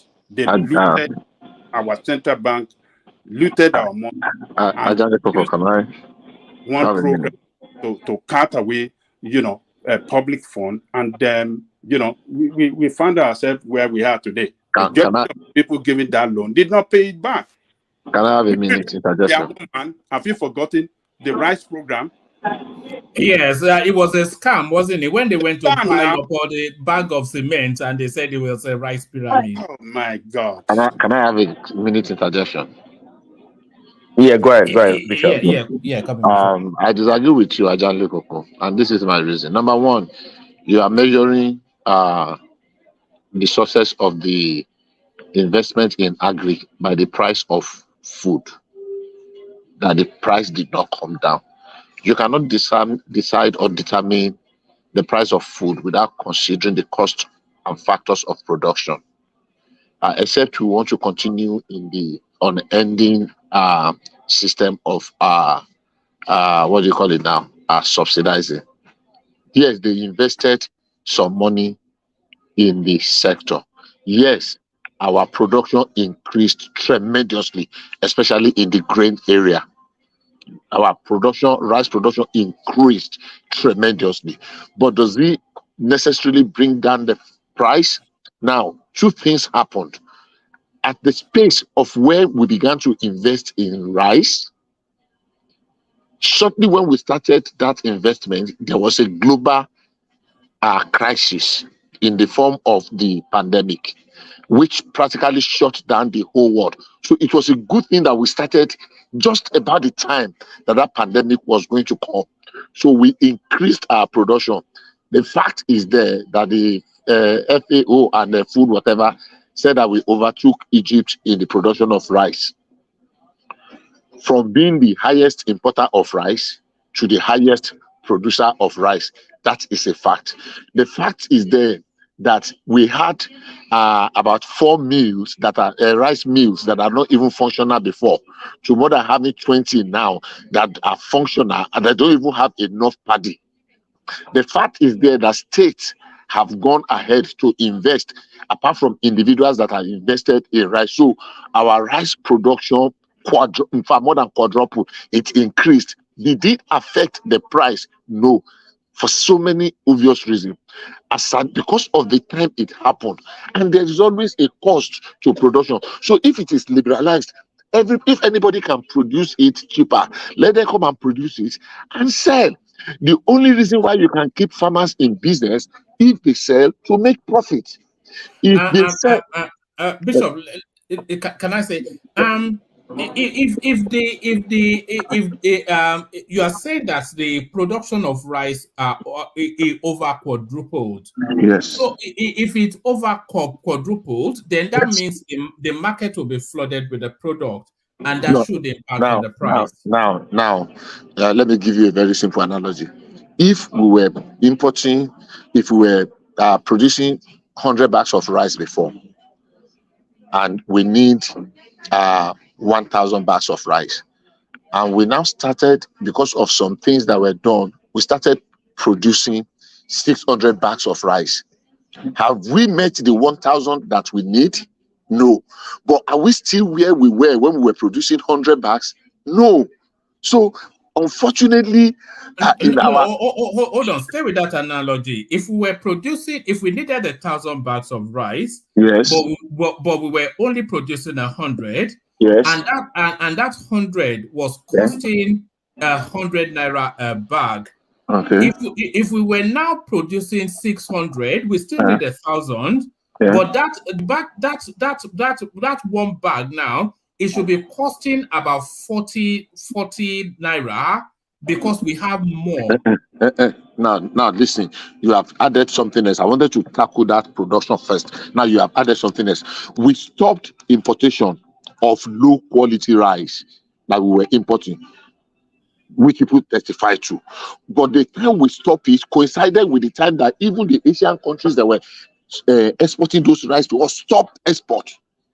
So we stopped it. We had it was like a dumping ground. Some rice 5, 6, 7 years that have lost its nutritional value, that they have preserved. Food nutritionalists told us that much, that most of the quality of rice, they can polish it and it tastes sweet. So we have actually stopped importation, especially through the land border, because we discovered that it was a dumping ground. Nigeria was a dumping ground, and it was killing our own agricultural sector.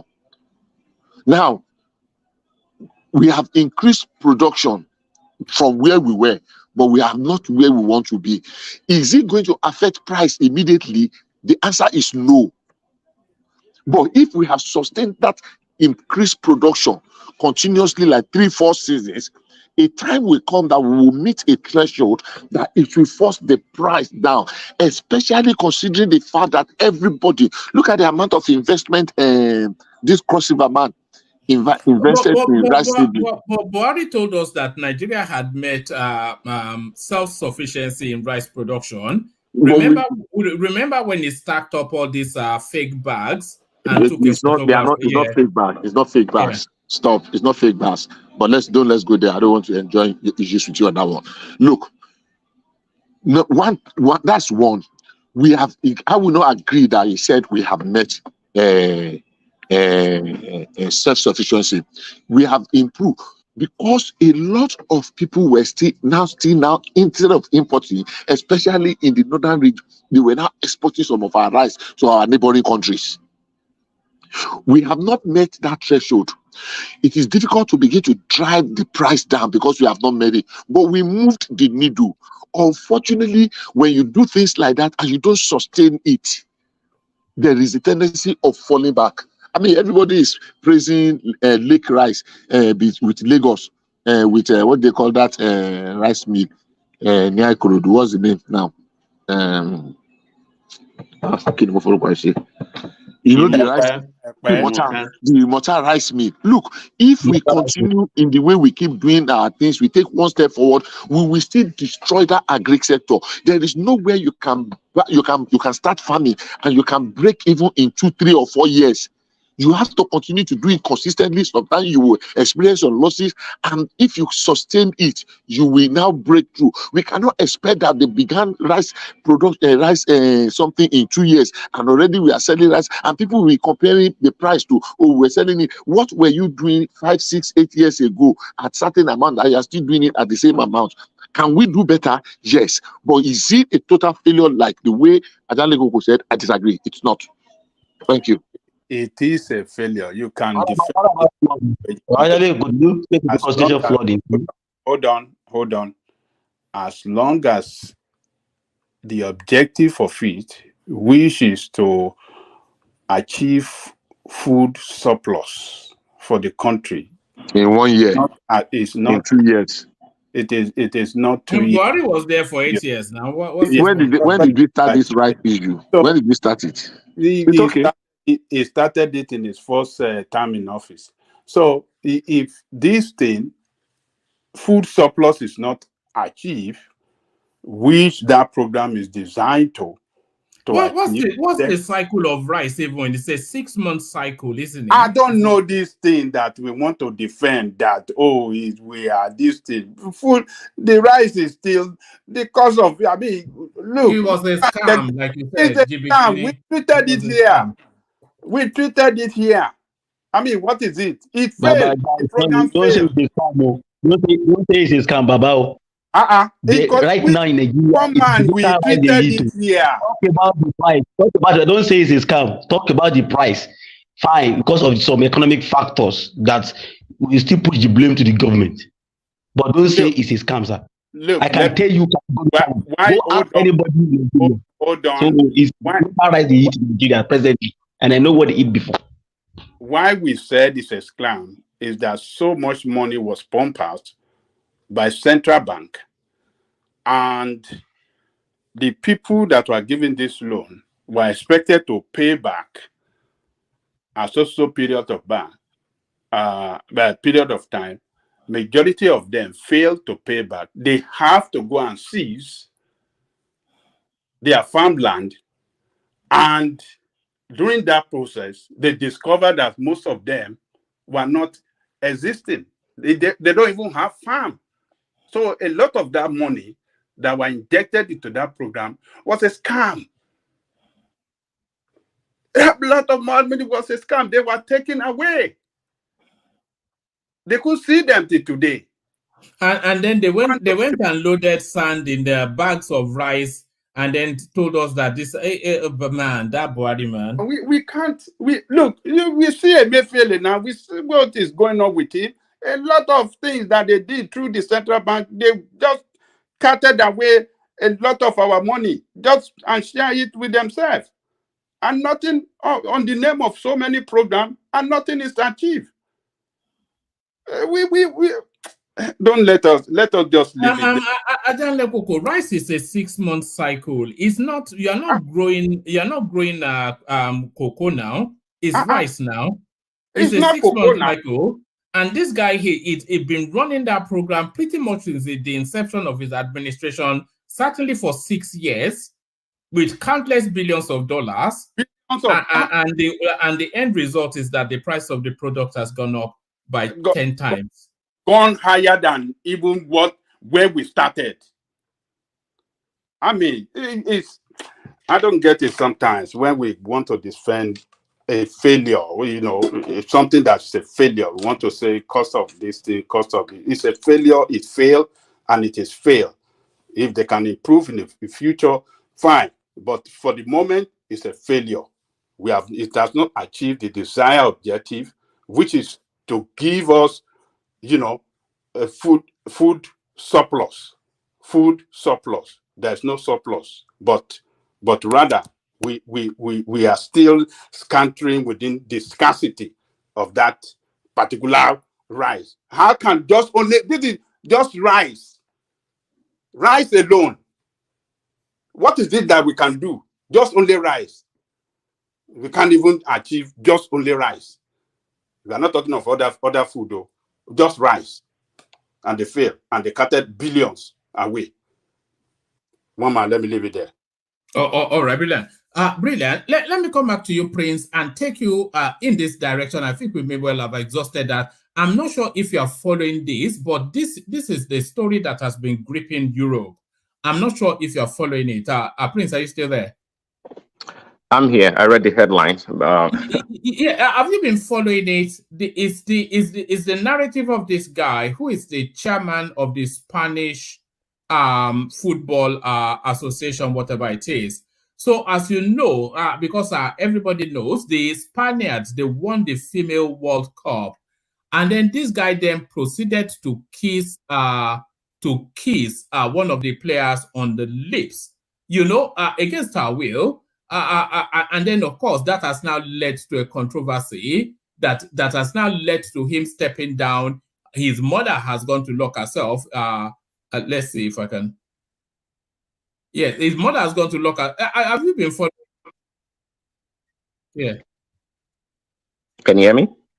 Yes, I can hear you. I'm just trying to see if I can show you the case, but carry on. Yeah, I was gonna like to see the case. You said against a will. Is that right, one man? Was she like forced on the field? Is that what you're saying? Well, She was tackled down. No. He grabbed her and then launched at her in a manner that wasn't her surrendering to it. And that's now led to yes. Let me show you the case. This is the case that is going to cost this, and the whole of is gone deeper than just this case in Spain.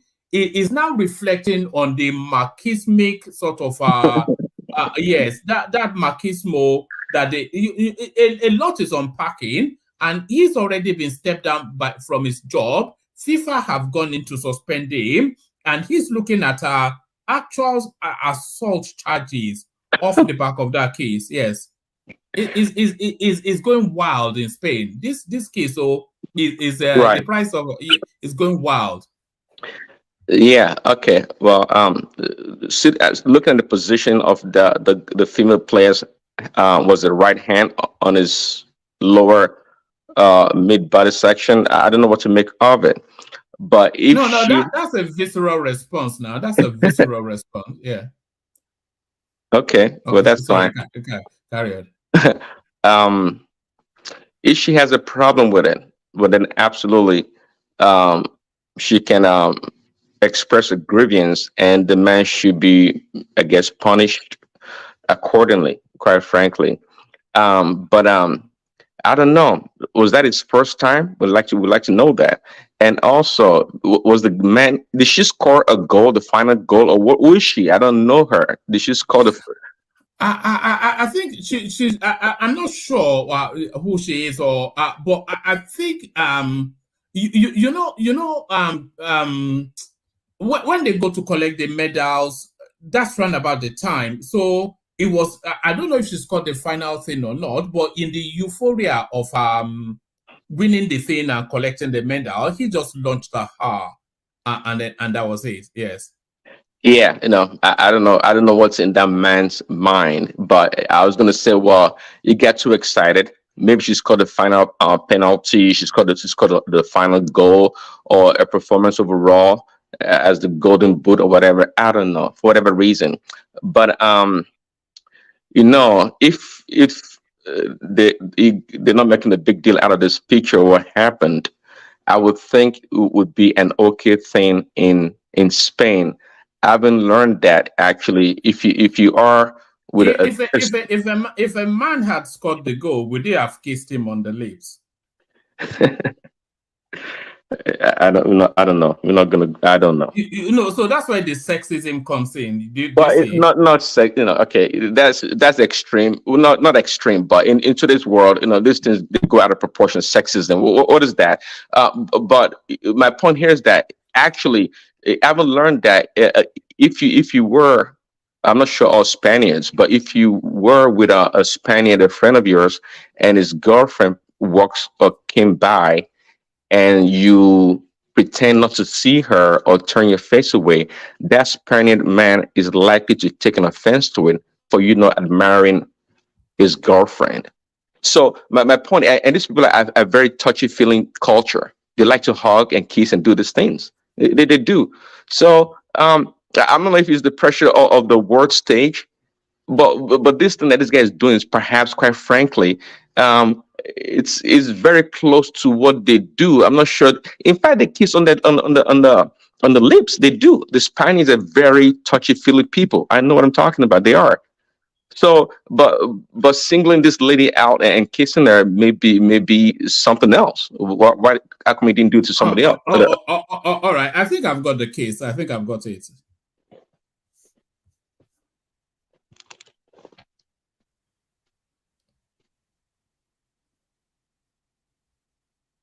And that's what's cost him his job and probably his life now. But what it is, just 1 second of kiss. Yeah, but she wasn't consenting though. It wasn't consensual. That's the thing. What do you mean by not consensual? Show the video again. She didn't invite to be kissed. She didn't invite. What do you mean? He kissed her on the lips. Now Ajale Koko is not allowed to do that. Look at that. Look at that. Look at that. It's not that. Oh, it's this. Yes, that's the one. You see that he held her in a vice grip and forced himself on her. What do you mean by forcing? But the girl enjoyed it now. She enjoyed it. She's in court. You say she enjoyed it. She's in court now. She's One man, if he hadn't told me, did the girl complain? Is it the girl that complained? The girl complained. About 80 players said they are not going to play for Spanish national team again unless he steps down. The country, the sports minister have come in. The legal prosecutor of that country, they are taking criminal charges. Oh no! And then they've turned it in. The whole of Spain is in is consumed it. One man. Yes. I watched this live. You understand? And when it happened, you won't make anything of it. The girl in question almost saw something.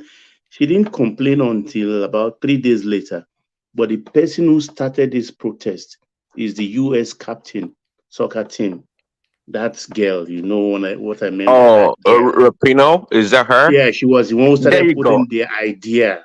I was going to ask, there's an agenda behind it. See, that looks very much like a Spanish quick kiss. He hugged all of them, but actually he kissed only this girl. Yeah, he held her head with both hands and then forced himself on her. It's part of their culture. He hugged all the players. They just won the trophy, and this was at the point they were collecting their medal. For second helpings, not once but twice. I mean, Kilo Day. Others are jealous that he did not kiss them now. Others are jealous that he did not kiss them. What are you telling I don't would have kissed all of them now. Yes, I don't remember Arsene Wenger doing this to Thierry over this weekend when Miami Messi club won the Super League in the US. Alba was carried away in the euphoria of the cup winning this thing. He almost kissed Messi's wife. Their tradition is to kiss the left and then the right. In the process of stretching to kiss the left, the woman too was confused. In turning her head to him, they almost kissed. Yeah, but he didn't hold her head in a vice grip though, and then forced her. Yeah, put your own slant on it, one man. Honestly, Mama, can I say my mind? Yeah, can let's hear from you. To me, this is lovely. This is very nice. Is this making the news in Lagos, by the way?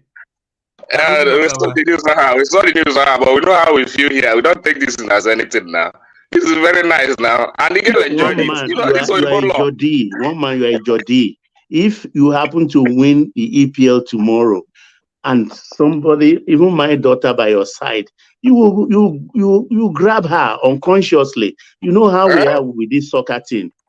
This is just emotional now. The man is just happy that he's accomplished his assignment now by winning that medal. So what else? People don't even kiss their wife like that, Seth. I mean, God, not even a husband kiss. When like did you look at your wife and they don't kiss their wife, but they kiss their girlfriend like that, yeah. You don't know soccer. What you can do. Mr. Patoski, are you saying that the wife is angry now? Then she's now the one behind that this man prosecution. You know this guy could end up in jail for this. That's what they're looking to do. They want to jail him. That would be ridiculous. I mean, that'd be excessive. That'd be just ridiculous if that ever happened. I mean, this is just a pressure from a certain group of people or a group that, you know, for whatever reason. I mean, it did it in the open, right? So the question is, has he done this before? Has he abused other girls? Yes, he has. He has a history of sexual. He does. Yeah. Okay. Well, that's a different case then. If that's been the case, he's just a ladies' man. Well, If he has the history of that, why did they give him that job? That's a legitimate. No. You know these powerful people. We've seen it countless times. Look at Rudy Giuliani. All of this, Donald Trump. They all have all these histories. Do they not? Yeah, Bill Clinton too. Look at the way he's grabbing her head. I mean, if he wasn't in public, how far would they have gone? The man said something. We don't know what he said something to her. It appears, right? I mean, it was in the open. The man grab on well. The man grab on well. Look, I think he patted her on the bum on the way out the floor. Did he pat her on the bum? Oh God! Look at that! Unbelievable! Just to name this guy. Hey, this one, listen.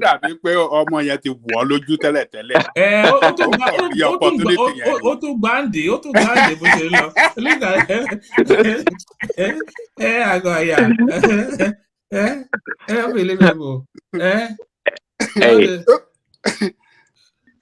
Well, I think at this point in time they can pass or punish the man for whatever reason they want to punish him for, but it shows that he should have curbed his enthusiasm. He should have. Well, there it is, and they were. But this shows that something is going behind two of them. Maybe two of them are having some. You think so? I think so, because the law is too genuine. She won't be in court for the case if there was something between them. Maybe people are pushing. No, I think the emotion came from when that girl missed the penalty. A penalty which have been the second goal for Spain was awarded against UK. One man, you are. I think I now know where your bias comes from. It was UK that was defeated England, and this particular girl, Jennifer Romesa, missed the penalty. So it was an emotional thing that, you missed the penalty. Don't worry, we have the cup, we have the trophy. Oh, okay. See, there's a story behind it. It makes sense, It kind of makes sense. Look at this headline. Spain's World Cup winning women footballers refuse to play until Federation boss who kissed player quits. All this didn't happen until maybe 3 days later. Rapinoe started it, and all women now started lashing on it. And it expanded. Even the girl herself came out to say it was that period. It's not consensual. Maybe her boyfriend is troubling her or something, that you have not spoken up against it. She came about 3 days later before she spoke. Oh, well. Those girls are jealous of this girl. They are jealous of her. Oh, all right. And she's not especially pretty, I wouldn't say. Exactly. If he missed the penalty. I wanted them to score that second goal so that it will nail that England team. But like that girl that stepped on our girl, what's her name now? On our girl's bum. She played on that day. The one that. Yes, that girl is not actually showing any remorse. That girl that stepped on. Exactly, she didn't apologize to the Super Eagles. Yes. She only went on Twitter and apologized. That's why I wanted England to lose, and they lost. Although we should have won that game anyway, so we have a lot to blame ourselves for, Mm-hmm. All right. So you're up next, Ekene. So Ekene, You're up next, but let me bail out as you come on, Ekene. But on my way, let me acknowledge the super chat. Thomas, are you ready there? By the way, Thomas, I like Bagbo. Doubting Thomas. Yeah. Yes, Daddy. Thank you, Daddy. Yes, Daddy. Thank you, Daddy. Yes, Yes, thank you, yes. Daddy. Are you still on the Suya from? We should arrange a Bring yes, Daddy. Bring it in with his military commando. Of course. But let me acknowledge the super chats leading the way this time around. Prince Daddy, Kulata, as you know, whenever he's not on the screen, he speaks via super chat. So there he is doing that. There is AB dipping his or her toe into that space. This is Ola rediscovering his wallet and coming in via super chat. Ayo, of course, always gets a mention, and he does. And there is Ayo doing as he always does. Not once, but twice, as you know, Ayo. Kulata continues the conversation. Ola, having dusted the cobwebs of his wallet, carries on. Ola is still in there.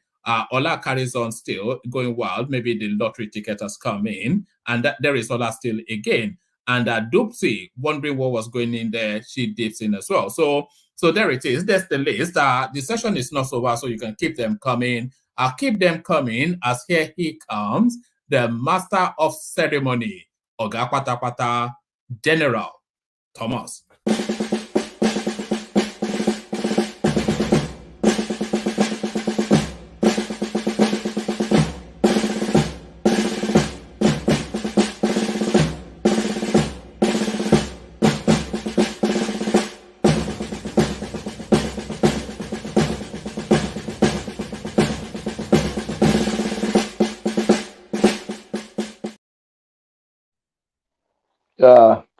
Hello guys. I hope you guys are okay. This discussion, the discussion have been involving. I had some fight with some people on this platform today. Ajale Koko number one. Ajale Koko has been drawing negativity to everything of today. I don't know. Bishop, I'm with you today. Ajale Koko, no, Ajale Koko. If I was there, I could have fight you. But they're not all good. I'm with you, Bishop, today. Who hasn't spoken? I think. I've not spoken. Ekene is about to speak. Who is that? I've not. Who is that? I'm here. Ekene is Yeah, about to let's speak. yes, yeah. Give me permission. Let's go to Ekene because of Nigerian factor. So Yes. Ekene, yes, you are up next. Yeah. So do you want me to lead you, or you want to say something, please? Well, I want to say something. Just to say a few things. What is Go happening on. around? What is happening around? So I spoke to the issue of the palliative that is going on. The only space that really impressed me in that palliative is the Borno State governor. The man did a very nice job. He was involved. He was traveling places, following them around, making sure that people are getting what they are supposed to get. Before I forgot, I have a fight with you. Yeah. Yes. Where do you get the notion of Imo State have already diverted 3 billion out of the money? How do you get I that saw from? the Where news do you now. get that from? I saw the news. Sorry? I saw the news. Their opposition in government were the one accusing him, and he haven't come out. So can you really believe anything coming from opposition? All That of is them are in the house nonsense. now. Maybe when he come out to clarify or give his own story now, then we'll just oppose it and conclude whether they are saying the right thing or not. But for me, there is nothing. There is no. He's capable. All of them are capable of doing that. So it's not a new thing to me, if I should believe it. So that space, that palliative space, the governors are not doing what they're supposed to do. That is my take. So if the Borno people can get what they're getting as a palliative, what are other states doing with their own money? God, So that's the point. So I'm not happy. our government is just messing people around. So it's not like it's not. You know the Bono government. That one is a chief distributor of food and material. Palliative, now that one, sabi that work That well one now. has been distributing food for years. If you go, if they go inside Niger, if they go inside Niger and start they distribute food to people there too. To If they follow them, they walk up and down. Country. Yeah. And the people are getting something reasonable. They are very happy. Yeah, is it? Do you know what? Do you know that the man also they opened the camp. They opened the camp after 11 years. The guy that did the last camp there, I know him. He is as an alumnus of the same university with me. So he gave all the 1,200 coppers 30,000 naira, 30,000 naira as palliative, not their federal government allow you. He gave them food. He gave them palm oil. He gave them rice. He gave them food in good quantity. Not this too delicate you are seeing, in good quantity. At least half bag. So that guy, what I understand about Ekene, do you agree with this is my own cribble? Did you agree with federal government sharing food? It sounds ridiculous to me. I still prefer money. People can buy their stuff, but sharing food, sharing rice, it sounds demeaning, that you are demeaning people. It sounds ridiculous. I don't know. It sounds ridiculous to me. Sharing rice, sharing food, not more delica. No, if you do it in a good manner, it looks very nice, just like Borno State. But you see, even in that money aspect, those governors cannot be trusted. That is my take. It's only somebody that have the mind of the people can do what that Borno State governor is doing. At least when they hold that meeting, he was the head of that meeting. That Borno State governor, he was the one that talked about how the money will be shared and all that. The 5 billion naira that was given to the state, and he took his own home. Did his people very well. The people are very happy with him. So it's not about. He's the master of that thing now. He's the master. So nobody is criticizing anybody. Nobody is criticizing anybody. When you do well, people know that you do well. He's a member of APC, but nobody is talking about it because he's a member of APC. The point is that the man did a very nice job. So he did a very nice job, and I commend him for that. It's not about politics. Hey, are you getting your own life? Getting waiting.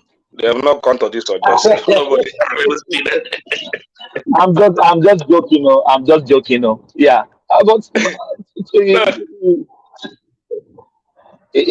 me, it sounds ridiculous. It sounds that you are pulling people down. You are telling them they are nothing.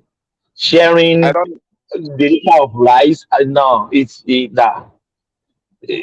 I can't wrap my head around it at all. I don't think it's a bad idea. I don't think it's a bad, because if you look at there's this particular stuff I saw in the UK that was trending. How some people they were scammed, pay $10,000 pounds to get a skilled migrant, a skilled visa, and they could not get any job. These guys, Sky News went to the Nigerian community in Manchester, where they were sharing food for them. The man was saying that the man said the other time they gave one woman a bread and tuna fish. That was all they can give her, because she's homeless. She doesn't have a house. That's the only thing she can eat on the get-go. So it's about packaging. So package it very well and you deliver it, and you are not storing it. That's the private individual now, not government. That's what I'm saying. That if the government too can be faithful about this thing. Like somebody was saying yesterday, they can partner these religious organizations and NGOs to help them monitor this thing with the government, so that they can look at it. Just fine tune about 500 people each in each state, or 1 million in each state, and locate them and get not everybody that will collect that food. Yeah, we have to know that. But There my are some brother, people that will how never did they collect. even recognize? How did they recognize which data did they use to know who is even qualified for this food? I think You they know, just they I didn't know, use like that me stuff. and you, I know, like when me you are and you now. Hold on, please. when I you know, like me and you now. We will not go there. Even we are not qualified. At least we can still eat. But how did they? What criteria? What do they use to know people that need this food? no, the governors are not governing well. Just like Borno State governors now, he knows where to target because he has always been there, at least all the time. He went there to meet them all the time. He knows the space very well. He goes to them many, many times. So when you give him that kind of job to do, he will do it perfectly well. Just like you cannot compare him with other governors that govern from Abuja that don't even visit their local government and other part of the state. You cannot use Zulum to compare those guys. Zulum is a grassroots governor. He knows where to target. He knows where to go all the time because he always in the state. He meet them. He go to the IDP camp every time, every minute. So Are you sure he's not doing that for camera? You yeah. don't trust politicians. Are you sure he's not doing that for camera? Well, I The don't guy is care, but he doing has that. been doing it for since he started his administration, and the Borno is very nice. He developed Borno very well. If you go there now, that state is turning to something else. Very nice. So I commend him, whether he's doing it for camera or not. He's doing a nice job. Let others follow that example. Government is all about the people. People should know you. You cannot be governing people from Abuja. So when you are not close to the people, if they give you that kind of work to do, you cannot do it very well because you don't have the people at heart. So the guy is doing a Yeah, very yeah, nice job. yeah. You are right. You are right. But politicians sometimes we have to checkmate them. They could be doing this for political reason, for No, camera, for the guy will likely contest probably later in the future. It's probably the guy can go for presidency. He can give a shot at the presidency. Where I'm saying it. or vice president. I think he's a Christian, isn't it? No, he's a Muslim No, he's a Muslim. He's a Muslim. Definitely Oh, he I will thought contest. and he's a professor. You the know, he's guy a is professor. not bad. The guy is not bad. No, nobody. I don't think I've heard somebody speak bad about him before. I've never heard that before. He's one of the best I governors in think the guy Nigeria. is. He's one of the best in Nigeria. Yeah, yeah. I think he's doing averagely okay. Don't let us give them too much accolade. Kori Woma ma No, woju. in terms of humanitarian and all No, that, the guy is very, very okay. you know the terrain where he is very dangerous. If you see what Yes. yesterday the guy he distributed brand new cars and motorbike to civilian JTF, the police, the military, to make sure that they secure everywhere so that all the coppers are secure. Push back the Boko Haram guys. The guy is guy is doing his best too. And I saw Adamawa State also bought. Let's come to that now. The state governor are financing the police, but they don't even have power over them. They don't control them.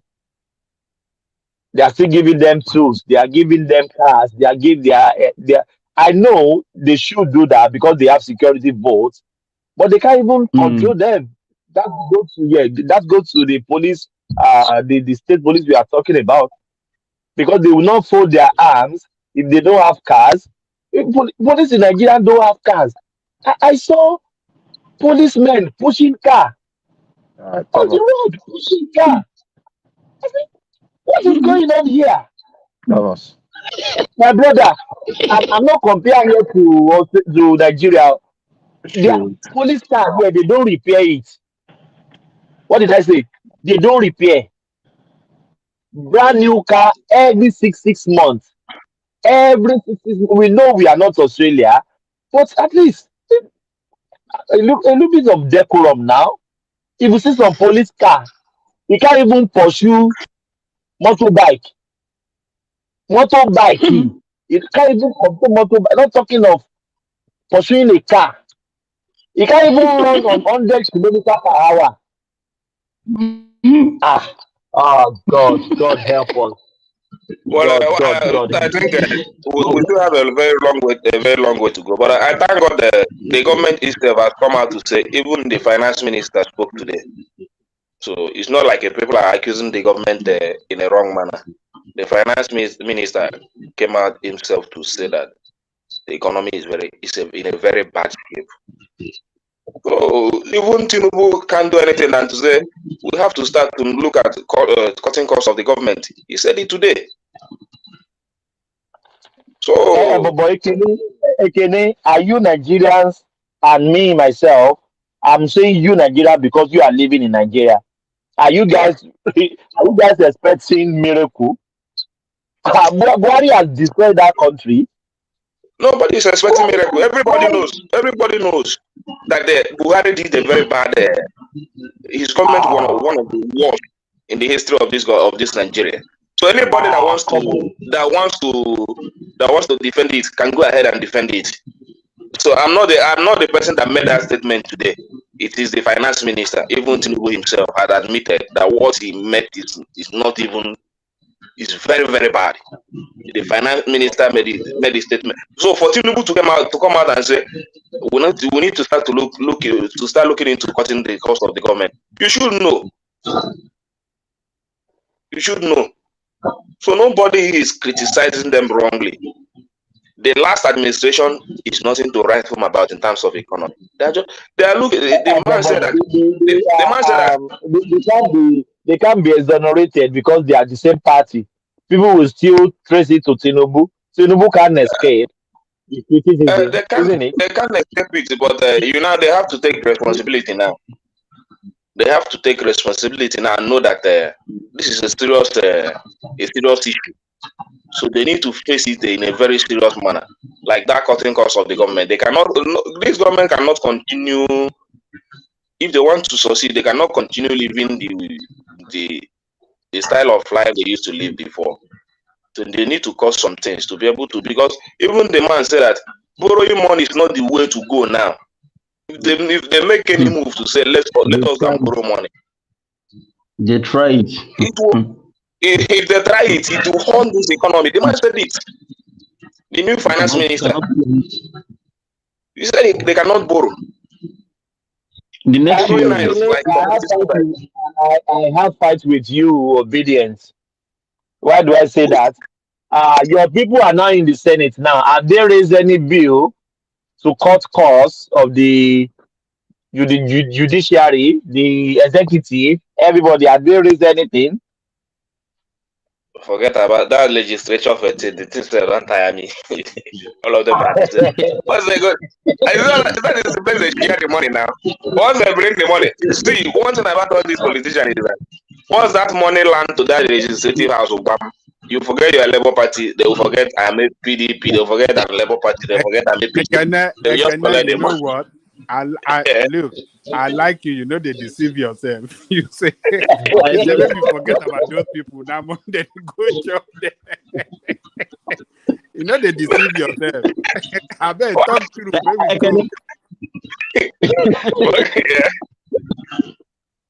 You know what? You know these guys. These guys too. We are just talking about them. If you know the kind of money that used to exchange hands in the build up to the election, and also the kind of what I put it, responsibilities. I have a friend that his father is just the outgoing the night senator.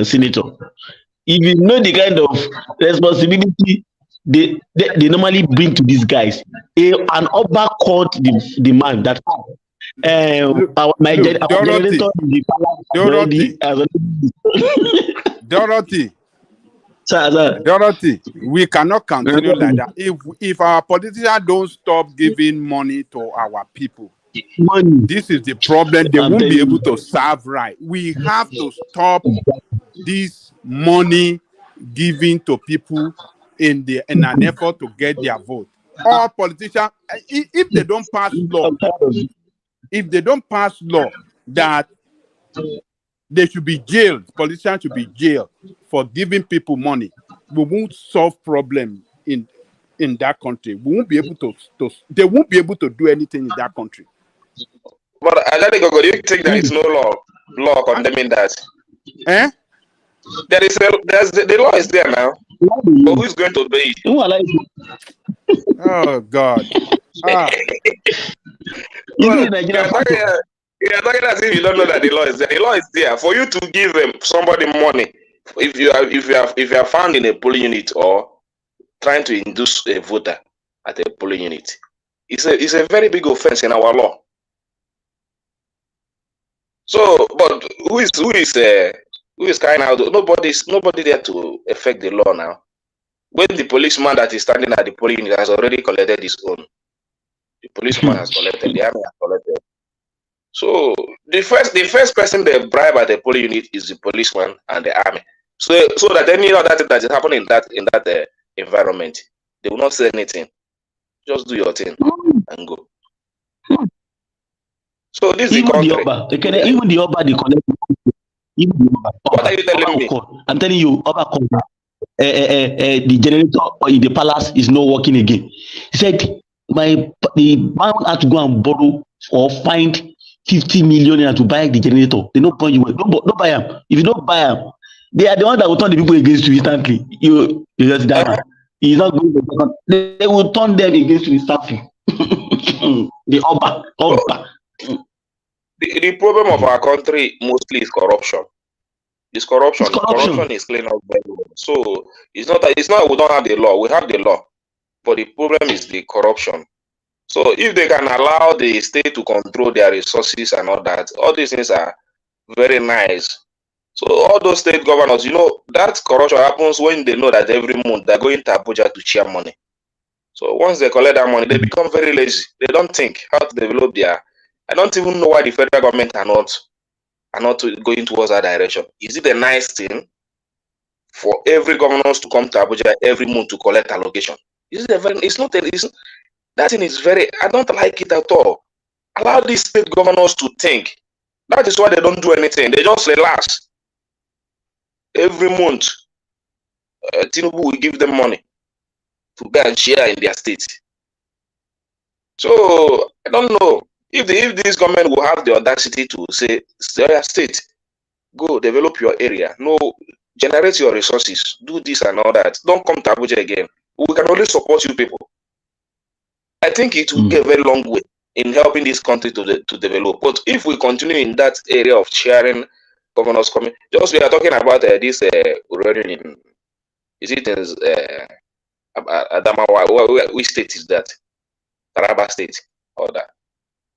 The state governor can use that. The state governor can use that to make a very big amount of revenue at the end of every month. But they're neglecting it. Then he will not do it too, and he will just allow it to be in the hand of few individuals. And the people smarter than you see some Chinese coming from behind to mine it illegally and all that. But for him to sit down and make a proper plan, how are we going to make use of these natural resources and generate revenue and develop power? So they will not think like that. But the resources are there. The natural resources are there.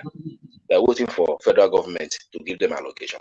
So this country itself, I don't even know. I saw myself traveling to Dubai. Is there any way out for us? Why do I ask this? We have everything it takes to become a great country. There are some countries you can't even plant anything at the backyard of your house without chemical, without fertilizer, without watering, you have to reinforce the floor, the ground before something can come out of the floor. My brother, when I went to Nigeria last year, I passed through what they call it Qatar. Qatar is a desert. If you see it, where they Qatar, my brother, everybody. If you see the breeze, hot breeze, I say, are people living in this country? They said they are living here And they're and they doing are well. making progress. They are doing well. They can't even plant. I heard that most of their food is being transported import to the country. But then, if you see Qatar airport, my brother, if you see Qatar airport, I can't even quantify the landmarks, the beauty. I just these people, they don't have nothing. They can't even plant their food. They can't even grow their food. But Mama Chinedu, Mommy Ope, Aunty Basira, they can plant tomato at the backyard of their house, and they can harvest it in few weeks. We have everything. We have oil. I don't even know we have uranium. I don't know we have. I thought maybe it's only lithium we have. I'm just hearing maybe last week that we have even this uranium. The France, they are plugging from the Niger Republic. So what is our problem? Do we call back the whites to come and colonize us back? I don't need that. Well, Thomas, can I just Bishop, contribute something? it's just frustrating, my brother. I won't deceive you. I won't deceive No, you. let me just Bishop, let this me let me country, let me let they me let don't me have just anything. drop in Is our tax. let me drop in something. I mean, this is personal experience. This happened to me just this last few days, in this past few weeks. I want to use corn, agbado, and I actually tweeted something about it on my Twitter handle. Corn. I traveled through Iowa, Wisconsin, from Illinois, Wisconsin, Iowa, Ohio. I traveled like about 6 to 8 hours inside Iowa, as big, as vast as that place was. I did not see a strip of land that is not cultivated. It is their season of corn. There is so much corn in Iowa alone that I believe they had more corn than the entirety of Nigeria. In Iowa alone. Iowa, not Of Ohio, course. Iowa alone. US is the largest producer of corn in the world. US is the I largest don't producer even of know, maize but in the world. the corn farm I saw, I was amazed. I was shocked. I was driving through the local areas, a lot of local areas, corn and corn and corn and corn and corn. But you know the irony of it? I got to one place they call Pella in Iowa. I went to their Walmart. I wanted to buy some things. I just wandered to where they were selling. I wanted to buy banana. I bought banana and some fruit, but I saw corn. Do you know the two corn that they have removed the cob that they put in this their foil something and their plastic something and wrap? Do you know 2 pieces of corn? Those they are yellow sweet corn. It's 3.2 something about $3.29 for 2 corns. $3.29. And I wonder, I said, why? Now, the truth of the matter is this. As much as they are planting, as the corn is plenty in that place, rich, instead of the price should come low, that farmers cannot go to farm the following year or pay their loans, government will buy it from them and destroy it. Yes, I know that. They will use it to feed fishes in the because they have done it. Let me finish this. Bishop, say that again. I don't understand. As corn plenty rich for Iowa that I saw, yes, I went into one of their Walmart. Wait, I hear that. You said government will buy it and destroy it. I don't understand. Instead of the price to drop to the extent that farmers will not be able to pay their loans and go back to farm the following year, government will buy it off from them because they have done it before. They did it in Dakota many years ago. I was never even in America. I read it in the news. They bought all the corn from the farmer instead of a glut. I was even wondering, why don't you come and give this thing to us in Africa? There was a time too they destroyed 14 million crates of eggs just to prevent glut. So the corn owned, if there was so much corn, why can't I buy corn for 20 cents? And the economy of it is that, look, instead of the price to go down so much that farmers will not be able to recruit, Government will buy it of them. They will not just buy because they want to store. They will buy it to destroy it so that to prevent glut, so that the farmers can remain afloat. See, large production sometimes. There is something they call it in economics. I can't remember that word. That's not my fault.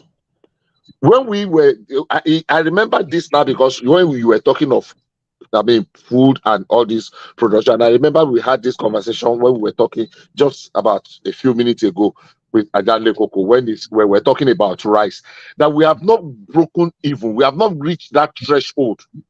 That if we insist that farmers should sell at the cost should be cheap now, the people that are planting, they will not be able to go to farm because they will not recoup their money. They will not be able to pay their loans. They will not be able to go back to farm the following year. Apart from the corruption part of it, there is what is this term in economics? Economists that are there can help me. Well,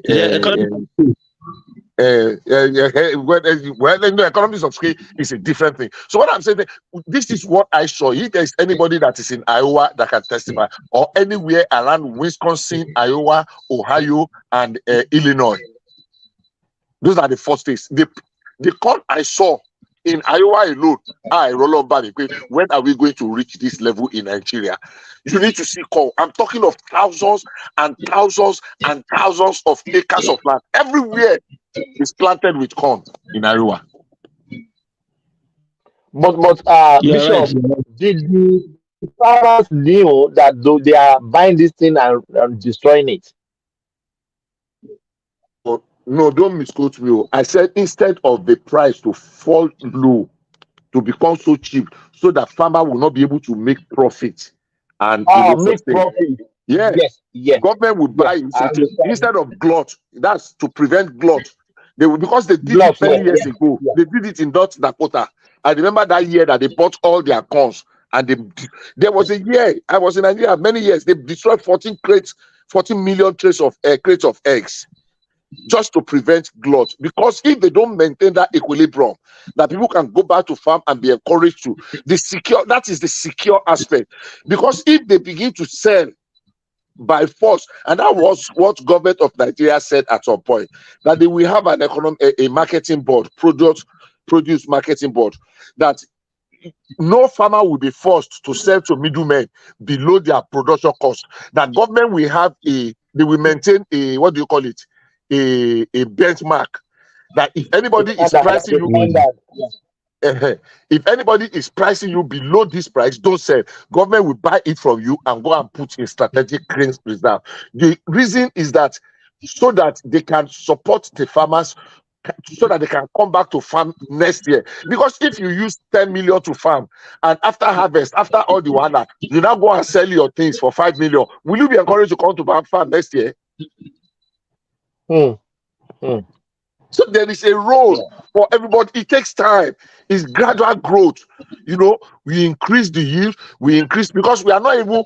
Tinubu said that we are only farming less than 30% of our arable land in Nigeria. Only less than 30%. When some people are doing 70, 80%. Land that can be planted, and it's only in Nigeria you will fly local flights everywhere. You will just see forest.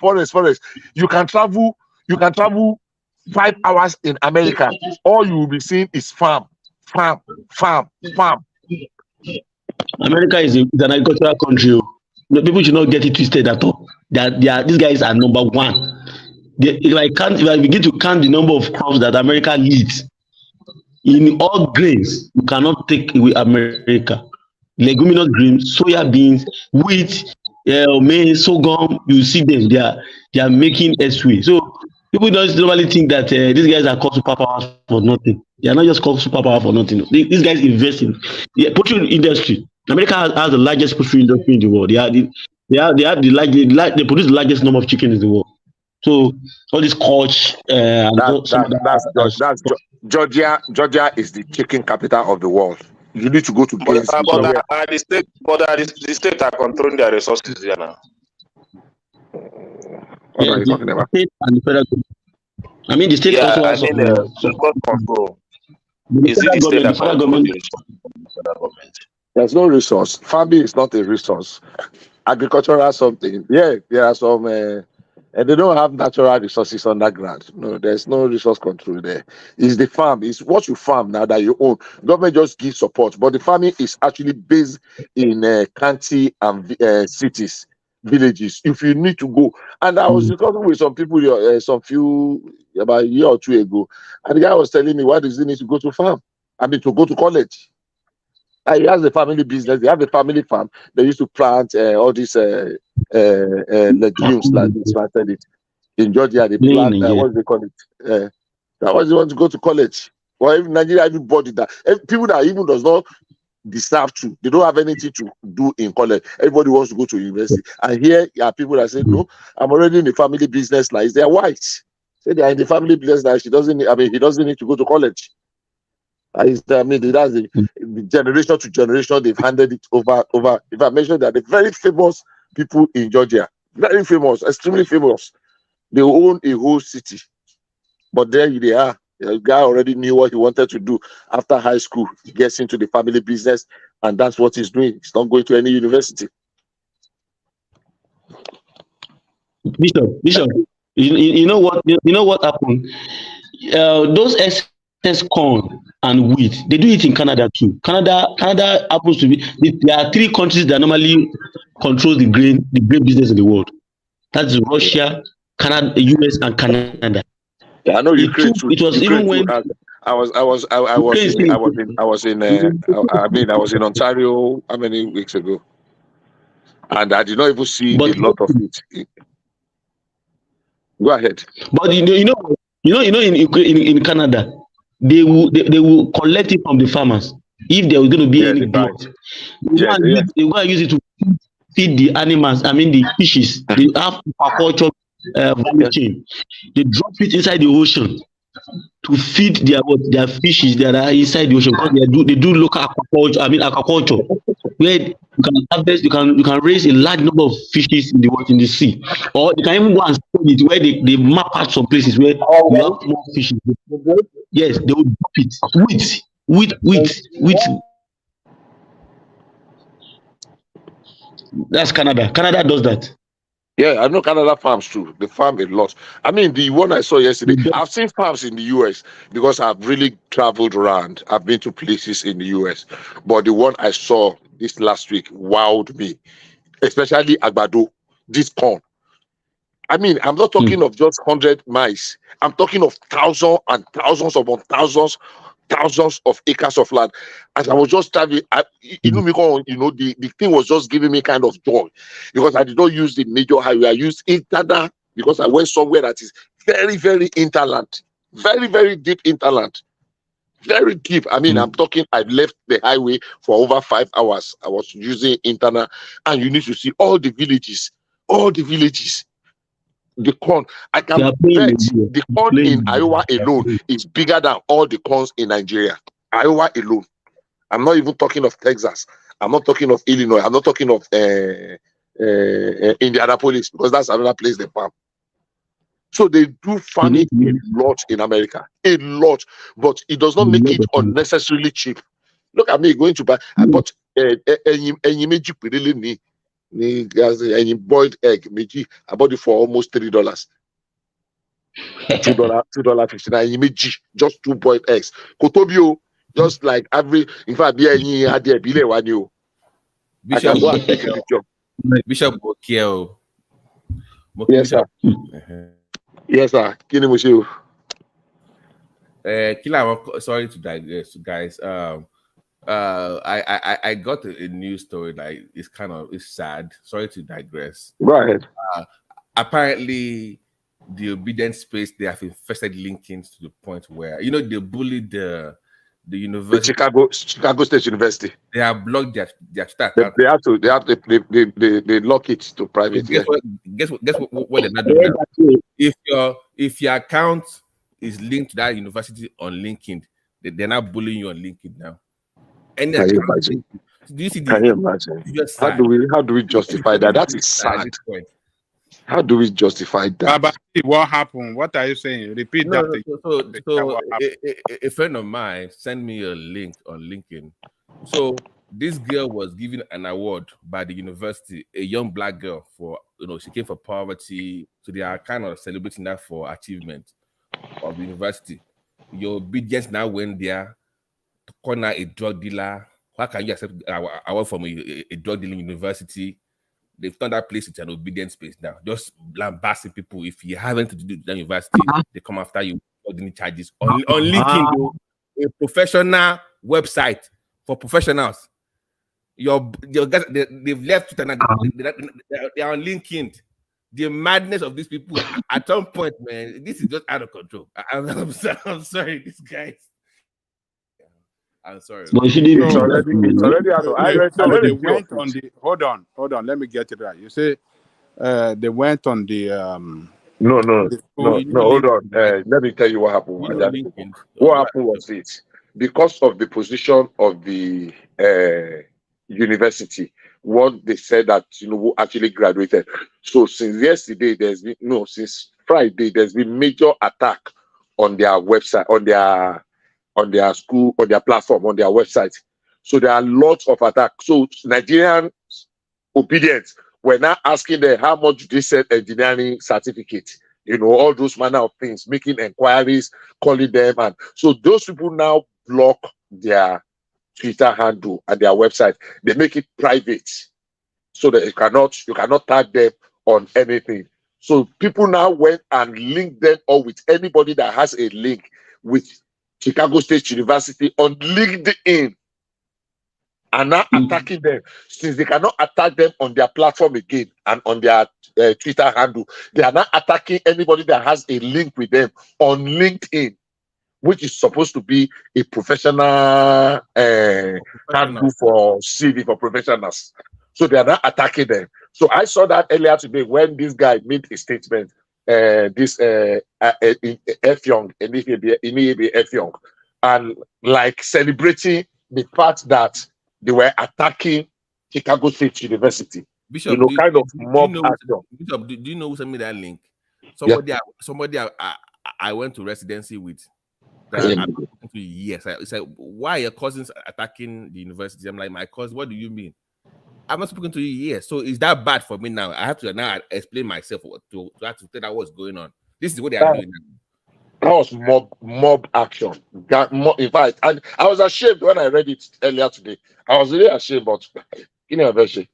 So why are you now attacking a girl that just got an award that she's now a drug dealer? So why on a professional website? The girl that wrote that Tinubu something that time in that newspaper, they bullied her to the extent that she deleted her accounts. Have you forgotten? That Indian girl that wrote, was it for Bloomberg or something? Tinubu's Times. Times magazine. They bullied her to the extent that she deleted her accounts. Have you forgotten?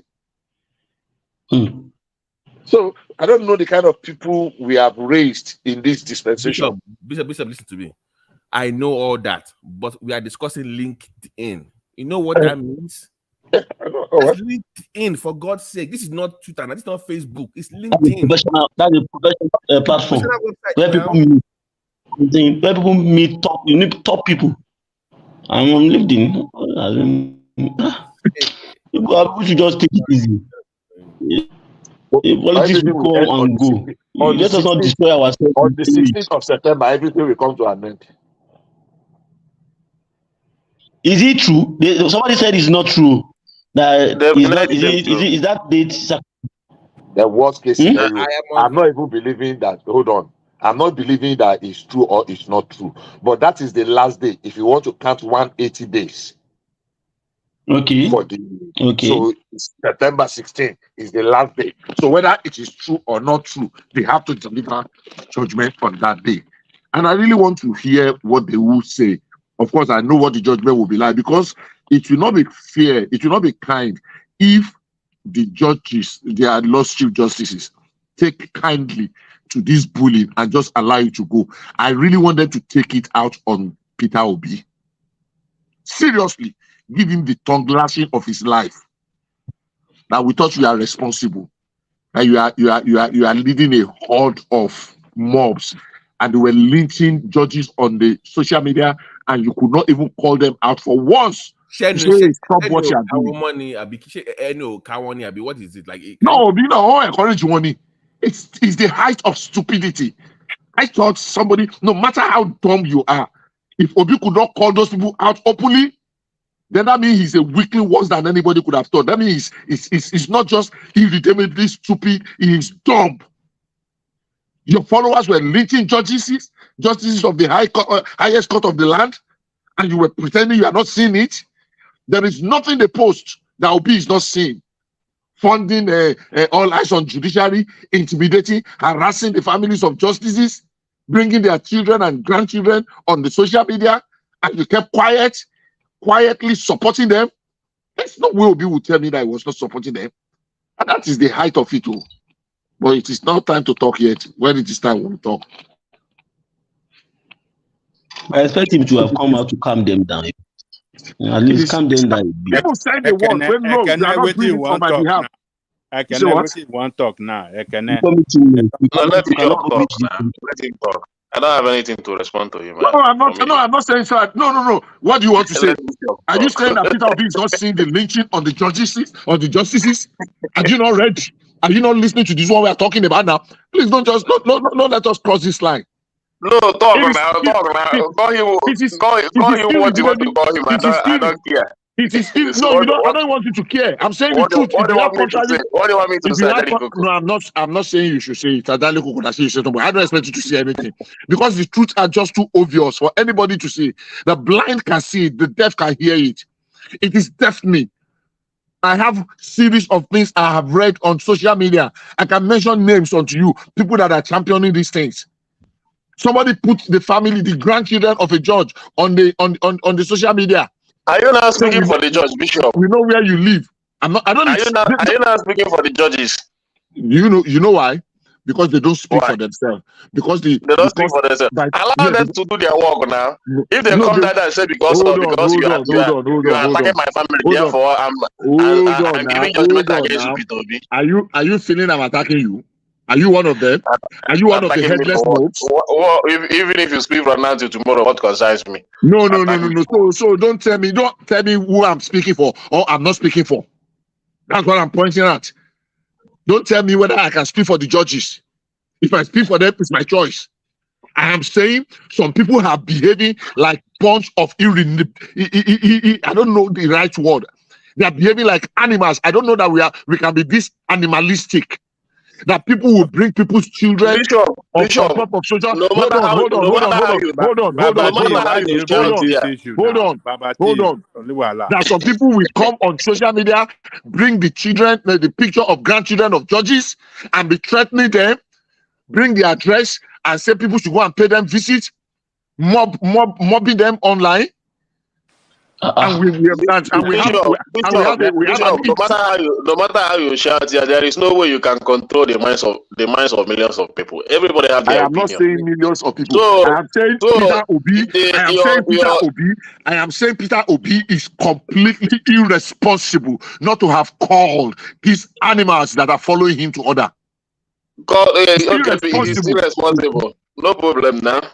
No problem. If there's any problem, nobody you go even tell me it's a problem. Problem not there now. Is it responsible? He just said that now. It's not you that will tell me. Maybe leave this matter, or maybe it's not you that will tell me. I said no problem. How did you get to that level? Thomas, let's move away from here. There is no way you can control the minds of millions of people, no matter how you shout here. That is my point. Thomas, let's move away from this one. Go to another. I think it's better. Let them. It's ridiculous. He has to be addressed. No, we can't keep shouting on it. Let us move away from this. It's enough. Let us move to another topic. There's nothing you can do. You can't control people the way they behave. So they will do it. We can condemn them, isn't it? Yeah. We So can condemn them. It's yeah, we no. have talked So enough. it's It's not, no, enough. Let excuse us me. move to another thing. So it's now okay for a mob to attack people or that are getting awards from university, young 18-year-old girls getting awards now. You now go to the comment section bullying them because It's, somebody in Nigeria. That's okay, Abi. it's not okay, but So let us call them leave it out there. on it. That's the point. Call them It's, out. yeah, we are ready to have and Bishop have done enough. No man, now Let this us is move bad. on. Bishop has already called them out now, so they will change. Bishop Forget have about called it. them out. Let's move on. They will change. Only a can here. If we have like 5 of them here, we know say the battle go. Claude, Ajali Google, it doesn't matter. It doesn't matter. It doesn't matter. I no. don't care Let's who move on. is only a Kenya here. Let's No, call what is let's call the spade a spade. Yeah, we have called spade a spade. Let us move to another thing. We can't spend the whole day on this. Thomas, I want to say something. Yes. I think in anything that we are doing as Nigerians, we need to be careful. I saw something on the website on the Facebook today. Wyclef Jean, you know this popular Haitian American musician. He was saying that he traced his root back to Nigeria, and he was trying to use his his platform to say that Nigeria is a place that you can invest in. I think Nigeria is ripe for investment. You know what one person said? I don't know. I'm not saying that he's an obedient guy. I'm not saying that he's an obedient. But he said that he just brought in a negative narrative, like if the leaders will allow it to be something. I said, and I had to ask him, why do you want what will the negativity that you project to this man? This man is not a Nigerian, as far as I'm concerned. He might trace his root to claim that he is a Nigerian, but he's not holding a Nigerian passport. But the fact is that if we want this country to move forward, it requires that we show some level of patriotism. Some level of patriotism is that if the government are not doing something right, we call them to order, we call them out, we tell them this thing, you are not doing it right. But when it comes to some certain things, you must know when to draw the line. If Michael Jean is saying that I want to bring somebody into Nigeria that can come and invest $1 million in the Nigerian economy or $10 million US in the Nigerian economy, is that what you are going to be telling him? That yeah, so this is because these are the kind of things. If you are not going to have the mercy, have mercy upon the youth that are underemployed or they are unemployed, and also the people that will gain from that investment and the economy of the country that will benefit totally from that investment, then you have lost the patriotism. Is it good that you call the leaders out? Good. But where do you draw the line? In any of our actions, Nigerians must know that, and I see that a lot on global platforms. Nigerians don't know when to draw the line. America. Yesterday, I spoke to somebody that you are living in America, in Las Vegas. Not that I've read this several times. Las Vegas is one of the most expensive places in the world and in America. But in Las Vegas has is a two side of a coin. You have the rich side and you have the people where the people are managing on their own. I've read it several times on CNN. But I said, well, you still see an average American will still come and paint his country one way or the other. He will say some things to you that I don't like this Trump, I don't like Biden, he's doing this to the country. But when you try to go in deeper than that, or you want to try to mock them, or you want to try to come and bring your own ideology to it, they will cut you off. And it happened. So Nigerians must know that at the end of it all, we are still going to be at the receiving end. If we destroy the image of that country on the internet and on the social media, people are looking at us. And if you look at it very well, in the last few years, foreign direct investment has dried up. One of the reasons is that we are painting the country bad. It's coming back to all of us, whether we like it or not. People don't bring in money. Can I add one more thing to you? Let me before you go. You know, if a group of people are known or allegedly tagged as dog peddlers, I mean Nigerians now, in SA, in Malaysia, all over the place, and some of you are also the same people saying that your president is a drug dealer. How is that helping your case in those countries? You are pretty much Exactly. people in those places. So be careful of what you throw out there. It's going to come back to you eventually. Hey.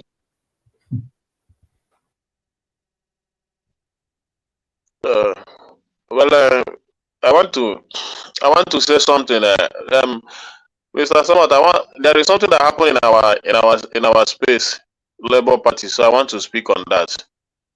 The removal Yeah, of go our ahead. Go ahead. the government gave judgment against one of our House of Representative member on the Labour Party in Ojo constituency. So Go ahead, please. So that judgment came because they said the man is not qualified to contest because it's not from Ojo. So I want to know, I really want an explanation on that. How is that possible? The man is not from Ojo. That was the judgment they gave. That the man is not qualified to contest. That is why they gave that victory means when he moved to Ojo, when he moved there, don't call me, but according to what I know, if you move somewhere, then you must prove that you really moved there. Maybe it doesn't have enough to show that is actually from not. So when they say from Ojo, it's not by battle. Residency, of course, you can run as a resident of a place, but that time that you must be there, maybe he was unable to prove that to the court.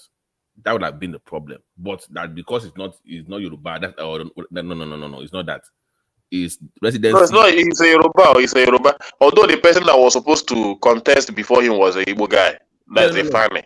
Forget so Yoruba. At the end of the day, forget Yoruba. Look at Yayi now. He was in Lagos before. Now he's in Ogun State. Then you must move. They have a timing that you must move to that place before you can run for office. Even if you're Yoruba, it does not matter. If you are from like I said before, Yayi was a senator from Ogun State, right? From Lagos, last 2 years. But right now is a senator for Ogun State. He moved to Ogun. But there is a time limit that you must do that before elections. There's a way they calculate those now, but you must be able to prove that you are a resident of Ogun now, as opposed to where we were before. So I'm going to assume that person was unable to prove that he was actually a resident for that time period in that location. That would have been the issue. That's so definitely we lose the appeal. Another thing that could be responsible is his membership in the party. If they look at the membership register, and it shows that it's not. It shows that active member during the time that he was running. Yes, that it's not long enough to contest for election as a party member. They can use that against him too.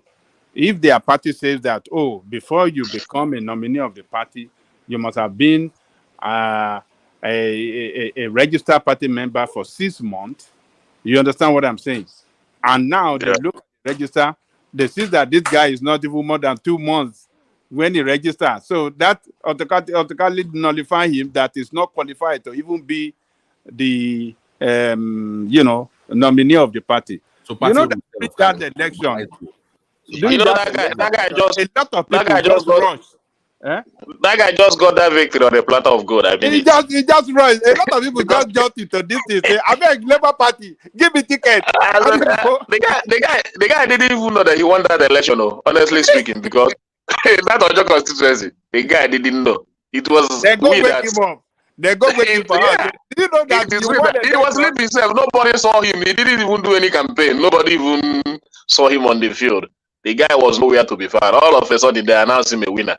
So on that one, I think the court got it right. Babati, is that not ridiculous?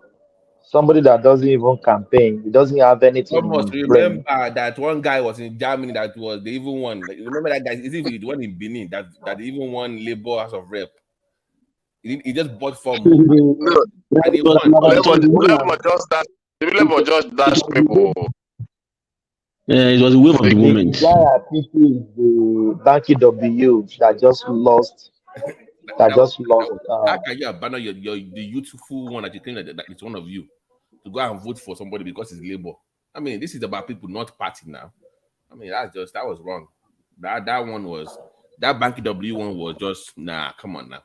It was so one of painful why to would me, you my brother. abandon it because of now that It was was just so painful because that guy has been trying, and this is an opportunity for him because now I think people are just thinking in He their would have made the brain right that choice now. if He would have looked at the way things are going now. He didn't make the right choice. Even though you might not love the Labour Party, but at least for that you would have keen to that opportunity and take your own. A lot of Ekene, Labour forget Party about Labour candidates. Party. They are just nonsense. They are just nonsense people wait. around them. Remember, no, wait. Remember when Baki W first ran for that same position the last time? It was a small party, and when he joined PDP, he came online and said the reason I'm joining PDP is because apparently if you're a small party, you cannot win. So I'm going into the PDP because I want to get in there, and they are the best option I have. So he's tried the small party before this time around. If you remember, he lost. So you can't blame me for trying something else. Apparently, the wave of the moment is a small party, but before he did, you see, co-out that he was joining before. I forgot the party's name. One small ADC or whatever. One small party like Yeah, this, yeah. it's like But Babati, yeah. if he's a popular guy, and he knows his own and people loves him, he can still win. This is not a presidential election; it's a local election. That means he's not popular. No. Why is he looking for a big party? I'm missing the point. What I'm saying is that, like Ekene was saying, the wave of the movement caught people like it was a wave. Even if it's popular, but he still lost to someone that who won. Okay, if I ask you now that district, who won that place, you probably don't know the name of the place that won. You don't know. Because it was a way people were just competing for labor. They didn't even care about who was running for office in that location. Even that was the reason why I don't know the reason why Ekene brought this to the platform, because he said they are discussing it in their. Why did he brought this discussion here, Ekene? What did you discuss? Because to me, I want to understand the implication behind it, because the guy, they were saying that the guy is not qualified based on he's not from Ojo. Honestly, the guy is not from Ojo. The guy is inside Lagos, so he's living there. Nobody even know him around here because they replace him with so an Igbo guy. you know the reason. You know the reason. So why did you not brought it for discussion? I think it's a Lagosian now. The guy is a Lagosian. I think he has the right to contest. Else is a Lagosian. Simba, hold on. Everybody hold on. I'm from Ogun. So wait, okay, so I'm from Ogun. I should go and contest in the Yeah. Is that what you're saying? Yes. He's from Lagos, but he come and he contested for House of Representatives under Ojo Constitution. Babati. You see what? If I said hold on, I mean hold on. I said hold on, I mean hold on. I said hold on. Can you guys hear me? Please. We can't be talking on each other, please now. Babati, let's hear from you. Then we'll go to Remy. Remy hasn't spoken. By the way, Thomas, can you increase the volume of your mic? It's kind of low a little bit, so. Yeah, that's all. Okay, yeah. So I'm saying to you, we want Thomas to go and sleep. Thomas, go and sleep. Anyways, I am from Ogun State, right? I'm from Ogun. I'm an Egba man, but doesn't mean that gave me. I cannot go to and run for office in Remo or Elisha or Songota. State, that's not the way it works for local. No, you must be part of that community, that local government. That's the way it works. You can't just because you're from Ogun State or from Lagos, you can run anywhere. That's not the way it works, again. Just to clarify. Okay, good morning. Okay. That's what I want to understand. That's what I want to understand, nothing more. So, and that's the problem the guy is having. He's not from Ojo constituency, honestly. Okay. He just came. Because the Labour Party needed to have a candidate, just a Russian. That means your party is a fraudulent party. That Labour Party is a very it's not like a fraudulent party. You know, everything just came as a surprise to them. So the only person qualified to contest under Ojo constituency, the guy, even the poster has gone around, was an Igbo guy. So there was still some tribalistic stuff. So they have to remove the guy and have to bring in a Yoruba guy. So the guy was the only person available. they replace him with that Igbo Okay, guy. Oh yes, apart yeah, from that that's correct. Yeah, that's Ekene, correct. Yeah, apart let's from hear that from them. one, Yeah. Ekene, good morning, everyone. Apart from that, Ekene, Labour Party is in serious trouble, and I will tell you why. Unfortunately, for most of their candidates, they did not stay in that party for a particular time frame before they contest for election. So don't be surprised if most of them were removed across states, across different local government or whatever, from both House of Representative, the senatorial seat, and also the presidential. Don't be surprised today if Obi was also disqualified for joining Labour Party late before contesting the presidency, because three of them have been removed already. There is one in Lagos State that went to the tribunal to contest this Faliki election for the House of Representatives. He was removed based on he did not join the Labour Party on time, so it's not to contest for the. It does not have the right to contest the election. The same thing happened to Obi also. So if the tribunal at the presidential election just said Obi did not join Labour Party at the right time, so it's not even liable, legal for him to contest the election. So don't be surprised. So that is one aspect. And that is, unfortunately for Labour Party, most of your candidates, I think about 50 or 60% fall into that category. So they started removing them all over the country using the same So senator. they are microwave candidates. Microwave candidates. You can call them whatever you like, but unfortunately, that is what happened. For Bank W, right, or something like that, what I think is that sometimes it's also not good for you to be jumping from one party to another party. And contesting an election, not winning, that's not the only thing. When you stay in a party, you have the experience. You can also get some good position. If you are well read or you are good, you can get a commissioner, you can get a minister, you can be on board of parastatals. I don't understand the fixation on Nigeria that I must be a governor at all costs, or I must be a representative, I must be a senator at all costs. There are several positions across board that you can get. A board chairman alone, you can be more powerful than a minister. So I don't understand. You can even hold a high position in your party. That is very Yes. recent. For example, if you're a local government chairman in Lagos State, for example, let's say you can local government at Victoria Island or Lekki or all those Ibro area that they have a lot of important projects to embark on. This transfer to billions or millions of naira. Or maybe you are just a state governor of a small state in Nigeria. I was just looking at that. I was just looking at Remy, so you are talking, what you are speaking to now is that all of them are just looking for money. That's what you are just saying now. Yes. So, because like I said before, like I always said, the major problem of Nigeria are in the state. But a lot of Nigeria, because of ignorance and because of lack of maybe interest, or maybe they don't know what is really going on, every available problem they think is from the president. No, the state is the problem. Why? And when you talk about the state, why I also blame the people, I will tell you, the followership themselves. Because you are the one that's voted for your House of Assembly member.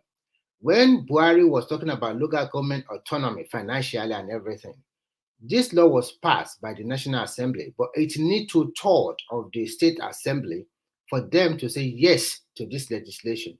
Can you believe that 12 of them turned it down? So they were unable to get that financial autonomy for local government. Because in Nigeria, the problem with average Nigeria is that anything that happens in Nigeria, there is lack of distrust, and everything is that even if it's a good cause, most Nigeria will always think, they want to cheat or they want to scam us. When I look around, I've been in 3 continents already, and I've seen that everywhere there is corruption, but the level of corruption might be minimal from country to another country. Things are being done in a fast way in China because of the communist way they use. In developed country, most time it's slow. In Nigeria, it's more slower because so many diverse interests, because of that distrust among this ethnic tribe or maybe nationality, ethnicity, people in the assembly. So that is another thing, that the problem of Nigeria, there is a slow development, but there is development. Some states are improving. I will advise you to go and check Bono. Look at that kind of school the guy was building there. Look at the road he was constructing. Look at the way he's treating his people. And when I check the 10 richest states in Nigeria, Borno is not there at all. Enugu is there. Anambra is there. But look at Anambra and Enugu today. Oyo is also there. Look at our Oyo now. Red roof, no planning, nothing. There are top 10 richest states in Nigeria. Ogun is also there. Ondo is there. Lagos, of course, is number 1. Rivers is there. Delta is also there. Akwa Ibom is there. But check all the states by yourself. What are they doing? And when the problem arises, everybody will cry Tinubu. Everybody will cry Buhari. Everybody. I was listening all throughout the midnight here, listening to Babajali Koko talking about corruption. To tell you the truth, the anchor's borrower did work. I have an experience. A friend of mine borrowed money into poultry, and he's making money now. I'm not saying that some of them diverted. I'm not saying all of them use the money, but majority of them use the money. There is a group of people from Nasarawa State. They come together and they get this loan, and they are now millionaires. So in any government did your friend pay back the money he borrowed? That's another thing. Most of them did not pay back. It has a time frame for you to pay back. Not that you just get the loan today and they expect you to pay back in just 2 months or 3 months. Maybe split of 5 years or something like that. I'm asking, is he paying? Is he paying? Of course he will pay back. It's not that I cannot vouch for him totally on that one, because this, when it comes to money, that is the problem. Even Simba, I've never seen you before. When it comes to money, I cannot vouch for you 100%. But if I check his character, as I know him for several years, 70%, I can say you can't trust Simba. Simba like money. Simba like money. But at least his farm is growing, his poultry is growing. Today, he has more than 5,000 chicken. So, and he started with 2,500. So he's doing fine. Remy, you know why I said this? Because, if you borrow people money, if they return the money, that money will still be available for other people to borrow. Yeah, but if you borrow a set of people money and they refuse to pay back, then the other people that are supposed to enjoy the loan also, they will suffer. So that is what I talk about followership. So when the government help you that way, and when your business pick up, are you not supposed to pay back? And they are not asking you to pay back the money in 1 year. Maybe they spread it. But Remy, do you know that people always think that that is their own national cake? So that's what I'm talking about. When you talk about leadership, the leadership comes from followership. Everybody in Nigeria thinks, once I have the opportunity, I want to make it. But I will tell you the truth. It's almost the same anywhere in the world. But it also depends how government handle this kind of people. I think there must be I think they really did a very wonderful job when they want to give him the loan. They went to his land. It's not just like when you just walking like that and then they gave him the money. It was on it for nearly 2 years before he can get it. So, and how much did they borrow? Did they give him? Just about 10 million naira at that time. So it's not something that you just like walk into the central bank like that and they just hand the money back to you. They also do their due diligence. They will check your farm. They will ask a lot of questions. There's so many interviews you have to do with some of these guys there. It's not something that you just thought that. Actually, because you are not in Nigeria, because I'm just happened to be his friend, he was able to narrate some of these things to me. So actually, there's a lot of opportunity when government bring out some policy. And if you are the right thinking person, you can see, can I make use of this? But Remy, have you ever checked the payment rate of this anchor borrower that I just mentioned? No, I've not checked because I don't have opportunity with central bank. Is a calamity. You can Google it. They have discussed this before. Is the Majority of the people that received that money, they were not paying back. Okay, so now what is the punishment? What is the punishment for these people not paying back? Because when you say paying back can be in installment.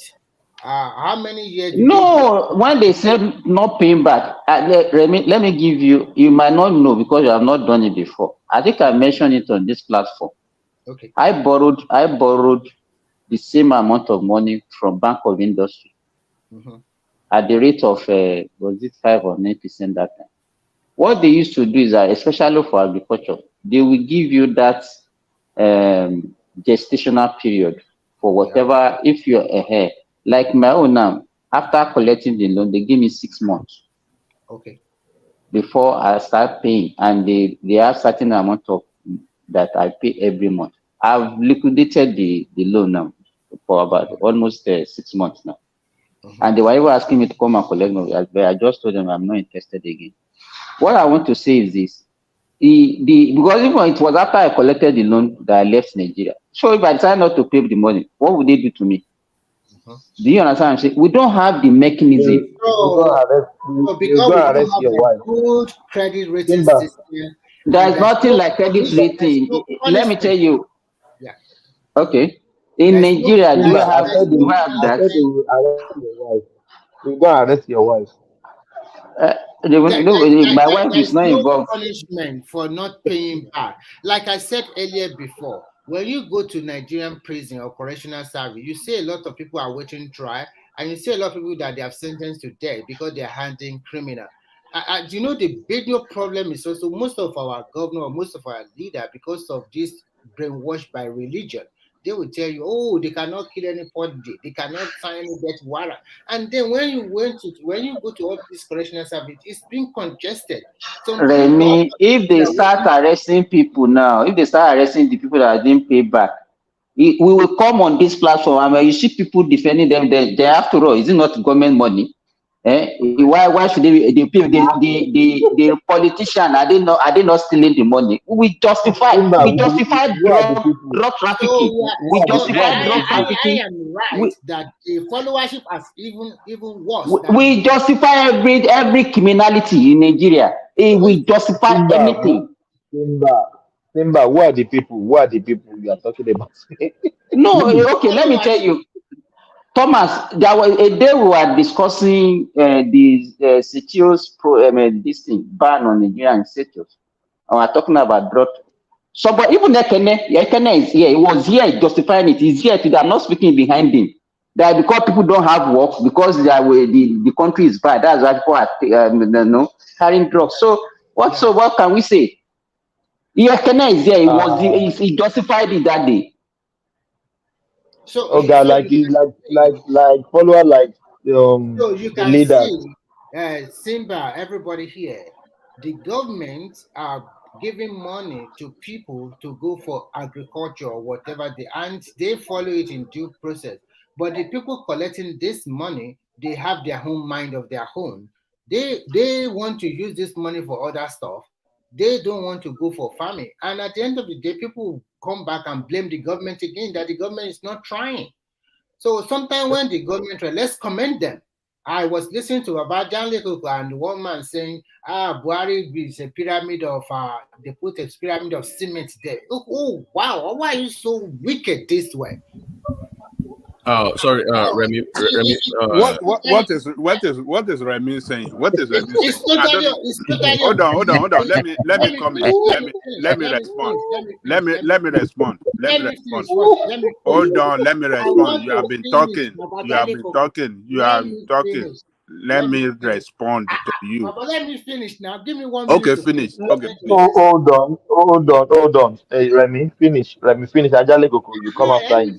I was listening, and Baba Janle Koko and one man was particularly saying that it's bag of cement for that pyramid when that Buhari launched that rice pyramid in Abuja. And Baba Janle Koko was saying, it was a scam, nothing until Bishop Nak came. How come? How are we so wicked, so mean? By mere seeing a bag of cement, you will know that this is cement that is inside. mere saying it like this, there is no way, because I'm also into cement. I did that one just by the way. So there is no way you say a bag of cement, you will not see that this. I mean, one of you know, very. I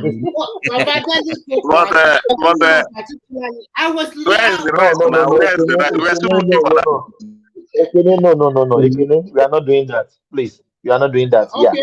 Yeah. I was a Landing. little bit Yeah. by I know there's corruption, but give a credit to people when they try. Nigeria was not known, at least the international community cannot be lying about Nigeria became even overtake Egypt as the largest producer of rice in Africa. Is it enough for Nigeria? Maybe not enough, because Nigerian food number one is rice, and after rice is bread. Averagely, Nigeria consumes more rice than even the other food.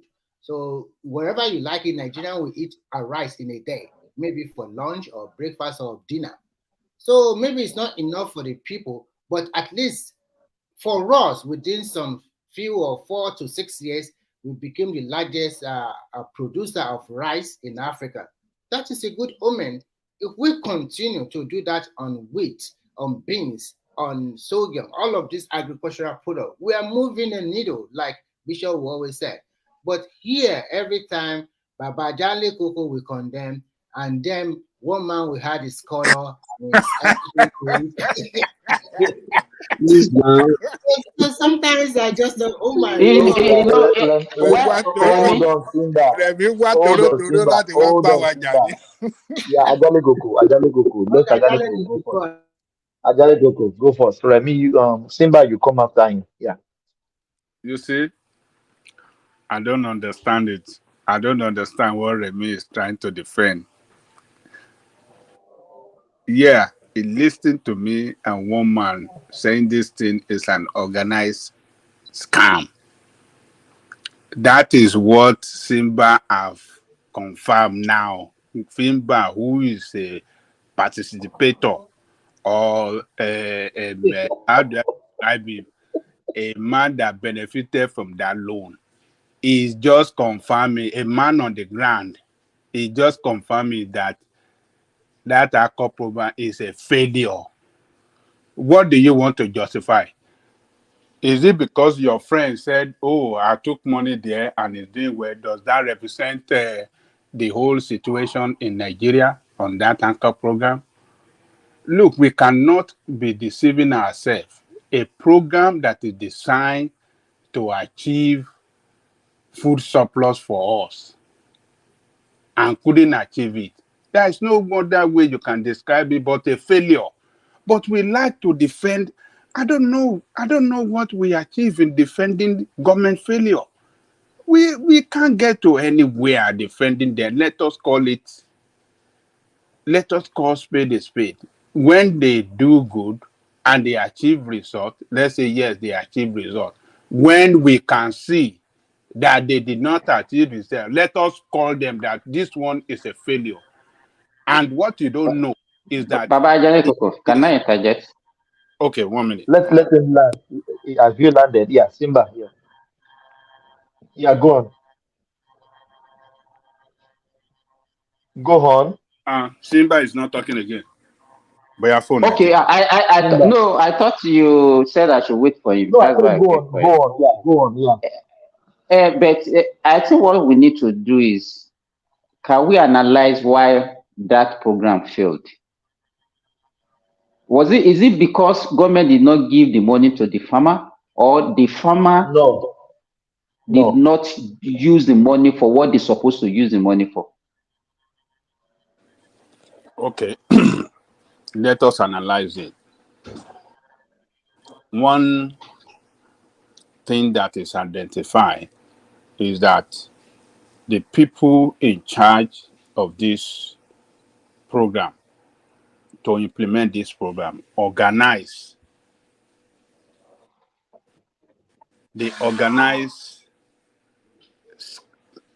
scam in order to Ajale Koko, we can't say that for facts. okay. Can't say that for facts. Yeah, Yeah, let me. They can say individual that collected the money didn't give pillars the money. No, let me tell you. You see what they did? They organized with some people to arrange groups of people like cooperative. They will falsify documents to show that, oh, these people have been in the business of farming and they have formed cooperative. And, when they form cooperative, it's easier to get that money, because, they're already in the business and they are into cooperative. Yeah. So they will package. Baba Jericho, how did you know that? Okay. How do That's I what know? I'm saying. How do you know that? Okay. Yeah. Yes. There was a program I watched when some people on that program were analyzing the failure and what the government were able to establish as what was responsible for the failure in many ways. This is one of them. So you know why I'm asking you? Because let us make it a discussion, Baba Jericho. Yes. So that when I will just be strategy between you and I. Because I belong to a lot of agricultural platforms. And when this program started, they advertised this thing on our platforms. And people that are interested put in for it. I have a friend that also got this Ankoboro also. That use it for agriculture. So, but what I can see in Nigeria, let me tell you one thing. Once something is out, it's just like politics. And everybody cannot get this loan because it cannot go around. Some people feel aggrieved because they couldn't get it. And those people, they can come out and say a lot of rubbish. That's what I'm saying. So we should look at it from that aspect. Just like Obedient coming out now, the election is a sham. This is all like you also, Showore person. Does that make it right? Does that make it the truth? If you hear some group of people saying that, does that make it that this is what really happened? That's the question I'm posing to you. Okay, let me say this.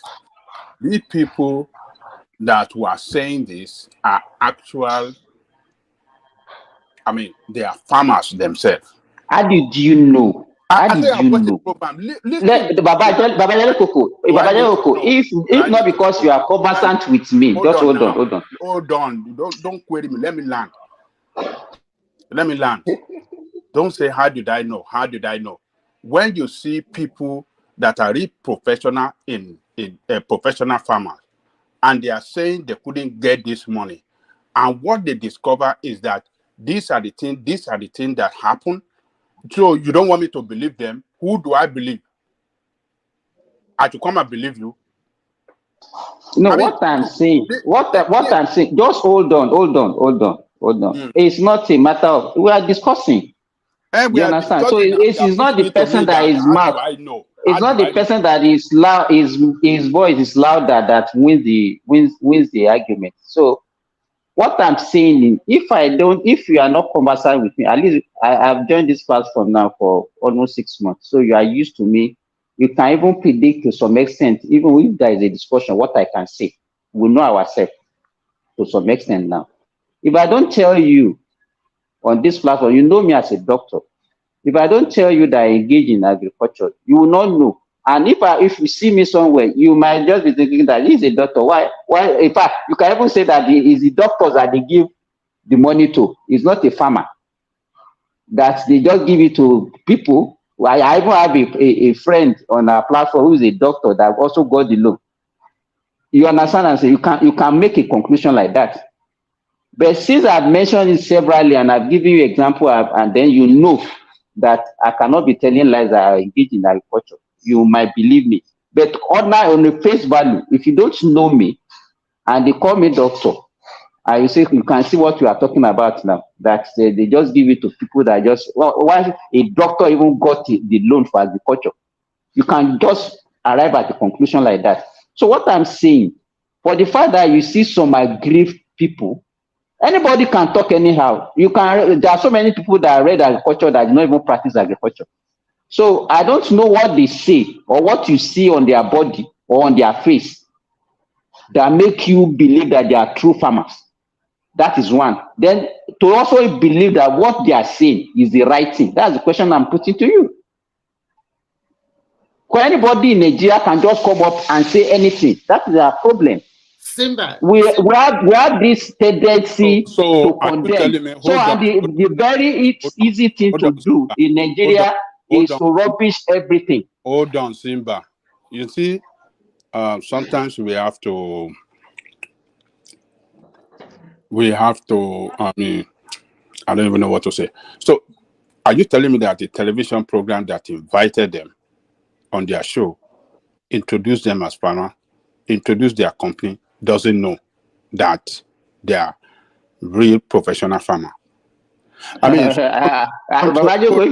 are talking like this, you disappointed me, though. So have we not seen so many things on our television? Oh God! Ajalekoko, hold on. Have you not seen people lying on live TV television? No, we can't be having discussion like this. It's just like they invited you to a studio. They introduced you as a farmer, your company, and then somebody want to say, "Oh, question that how am I sure that this guy being interviewed is actually a farmer?" I mean, it doesn't make sense. I mean, if they don't know him, if they don't verify his identity and his profession, you think they will invite him to the studio to come and speak? I mean, we have to certain questions we don't need to be asked, and we don't need to be asking some certain questions. I think asking that, oh, how do you know that they are real professional farmers? So television service that brought them for the fact, okay, I agree they are professional farmers. I agree. Let's all agree. Even the livestock that is, you know how the livestock is suffering in Nigeria now, poultry and all that. You know how the businesses they are closing down daily and daily out.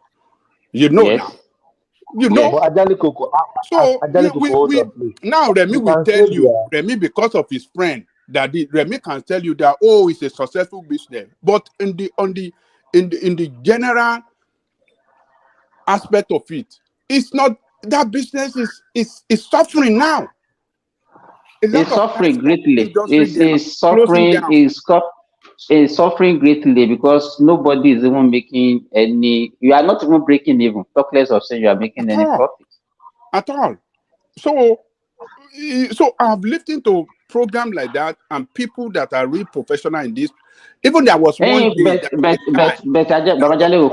is it possible? Is it possible that the hello, sir? When he said how much he lost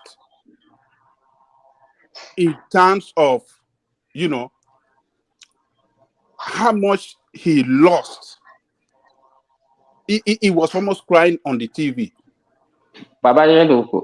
Can we analyze why is agriculture not actually thriving in Nigeria now? Especially, you remember during that Buhari, one of the policy they put in place to make that program successful, because they know that the cost of production in Nigeria, you cannot compete with that of the Western world, especially from East Asia, all those Sri Lanka, China, India, where they bring rice to Nigeria.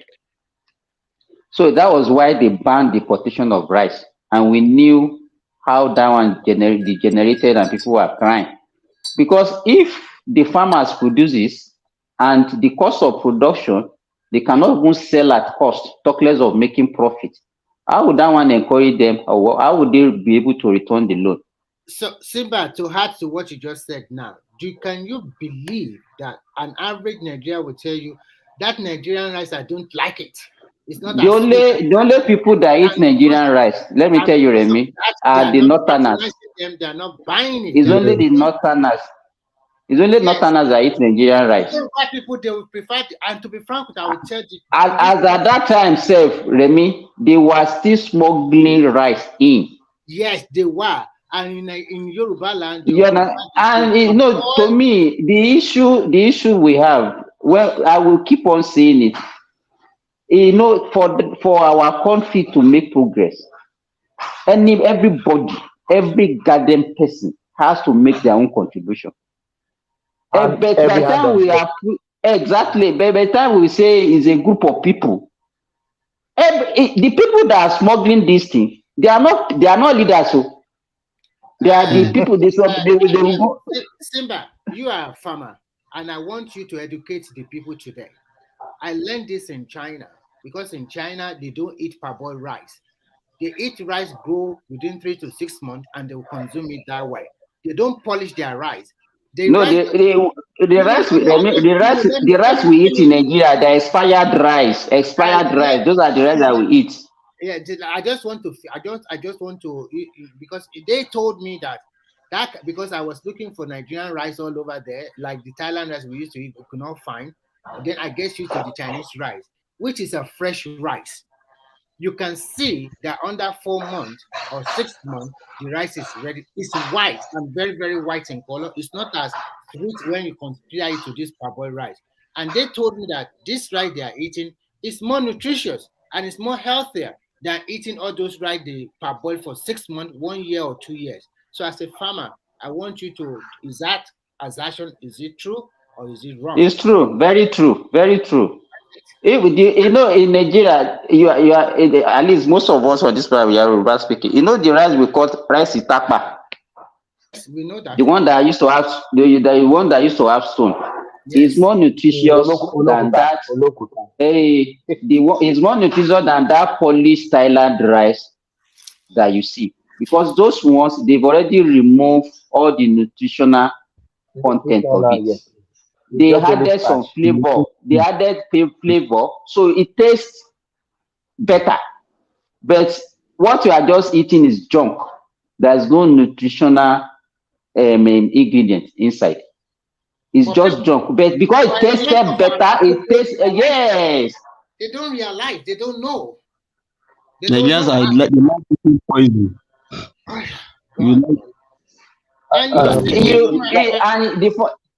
The funny thing is, Remy, is if you look at those rice that they bring to the imported to Nigeria, they are even expired. Yes, because they brought them from Vietnam. But our people will fight tooth and nail to go and smuggle all this rice in every day. So our penchant for consuming foreign gold, using foreign products, is insatiable. Until Nigerians ourselves will decide to continue to patronize made in Nigerian products, because an average Nigerian would prefer something from abroad. How come that you don't patronize our local production, and then Buhari closed the border because of this rice smuggling?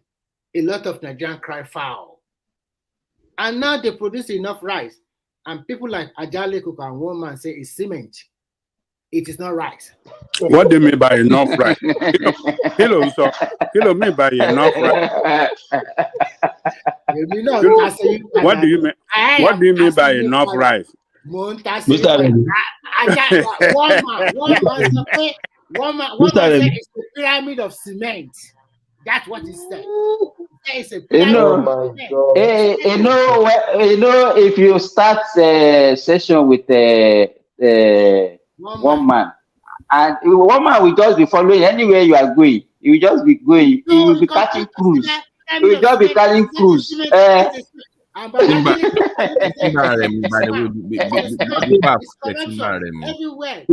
to host it, so hold on. Yeah, Babati. Forget.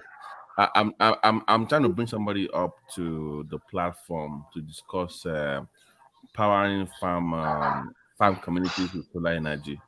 So it's lead abroad, but it's Nigeria and it's making it work. So I had this talk with him, and he's going to talk about the loan, how to get the loans in Nigeria. I think he was talking about the use of sterling banks for agro farms and stuff like that. So I want to bring him up, but I want you guys to be there, you and Simba at least, because you are into farming. and poaching and stuff like that, so that you can at least have that asking questions, and people can learn from that. So I will let you guys know when that, but very soon we'll have that on the platform. Just to let you guys know. You too. Thanks. That's fine. Thank you. Yeah. Let's hear from Tunaja. Tunaja has been quiet. Do you have Tunaja? Yeah, I've Tunaja. been quiet because I don't like discussing minutia. I We don't know like it. this. Oh, stop it, stop it. You know what happened? The beating where them beat am for morning session never Who come beat up me? for him team. And look at never that Those recover South now. African guys, they beat hell up. They Look beat at that head. Gogo They that I beat came to NNA save. for his What are you body. talking about? I came to save you. They would have Poor roasted you. father. Poor So father. No, those are the Poor people. father. Since those are the people that I know how to keep under control. He saw how the guy was basically crying by the time I'm done. That Lozy guy, I've dealt with him on so many platforms. Because those people, they just go around spewing garbage and causing problems. So you need to see some of the stuff this guy says about Nigerians. So I think Ajay Gogo, when he came there, I said, "Welcome to the wild." He didn't know what you were walking into, and I think he called no, you baboon and all kinds of no, names. no. You know what happened? When I was watching, I thought that those guys were blaring you from the right to left, that they hit you. I say, now my brother they working like this. I said, make I go in. Make I go in, No, go no, jump, no, go no. fight for Don't worry. He didn't need to. He didn't need to because I always dealt with them. I see. Tunanja, how is Yeah. your Pan-Africanist thing working now with your South African brother? Uh-uh. So just because there are always douchebags No, all over the do you, place, do, you, they are do everywhere. you know what I learned? You see, Yeah. we can work with Cameroon and all those guys, but down south is a lost cause. Just forget those ones. They don't mess with Nigeria. No, actually, they are actually more Pan-African than we are. Actually, look at South Africa moving on his own, doing his own thing, not The getting guy hooked to the said kill West. people. I heard you say that, No, the that guy is was him no, individual. He's an that is individual. madness, bro. That is madness.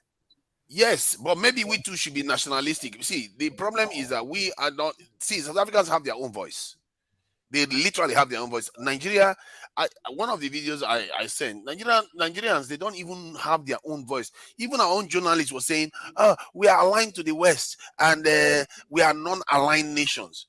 India is non-aligned. South Africa is non-aligned, but yet they still join BRICS. It's like our people, they are far more patriotic to their own people and also have an awareness for the world than we are. So I don't know, but for him individually, he just doesn't like Nigerians because he talks about crime in his country. He even advocates killing people in his country. And the one I really, really despised him for was when he went to the African American channels and was encouraging these people that are these ADOS people and FBA people to attack Nigerians and attack other black Africans in America.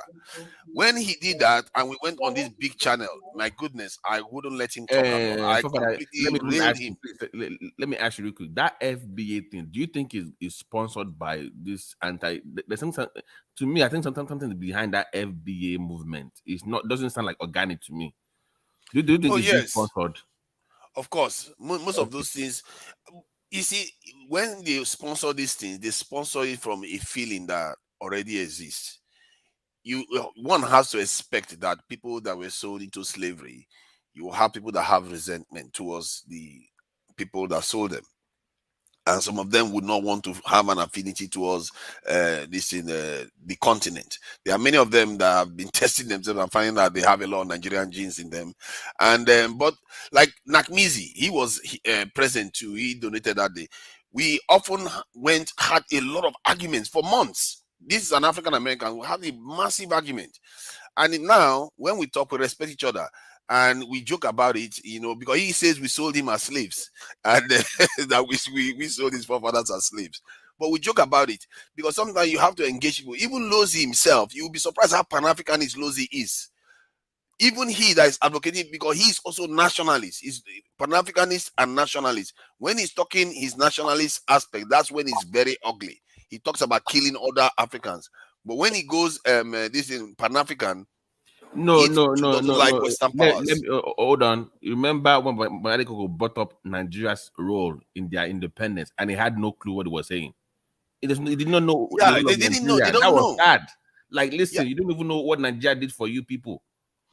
You didn't That's why I know. brought the evidence to him, to just even humiliate him. Him and Nilotic, they often talk nonsense. Nilotic used to be more balanced, but he is completely lost it. I always said to him that he looks like he's advancing backwards, because he was talking that garbage about the money Nigeria they gave to South let's Africans, leave and I that. should Let's leave your section. go to Let's one leave your side, Jare.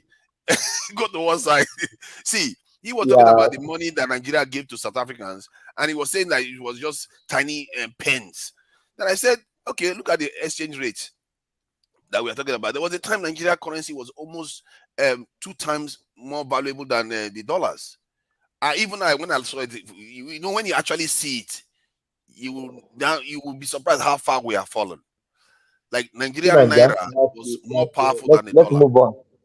Move Let's on to move what? on. Let's, Go and talk about somebody didn't no, take no, loan no, and no. this one is take Forget loan. about that. Is your own section. I don't care about what you guys discuss about.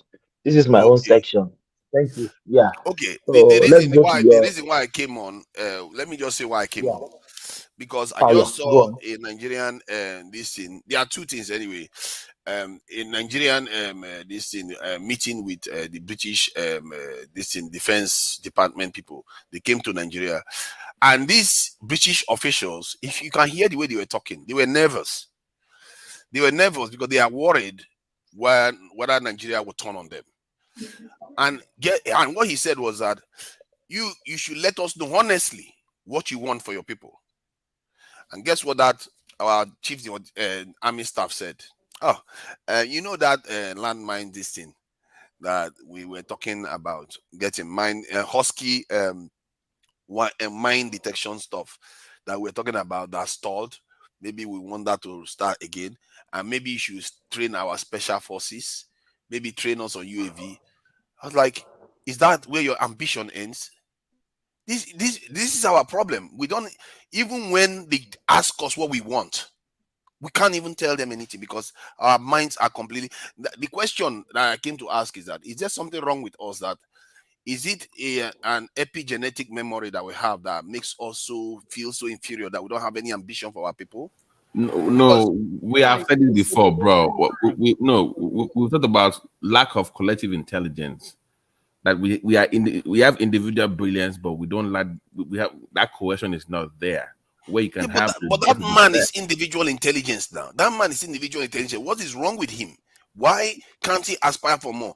What about give us a submarine? Give us this. They will not like it. They will go and they will come back again. That is how it works. No. He has to work with Hold on. Because he has to work with another brilliant mind to achieve that dream in most cases. Yes. And what happens is the Nigerian so-called brilliant minds don't know how to control the society from behind the scenes like they do in other Western worlds, where you have all these secret societies or whatever you call them, beautiful group, whatever, that will manipulate everything behind the scenes. They come together. Ours don't come together. You don't see Dangote and all these people making things happen. You don't see them doing that.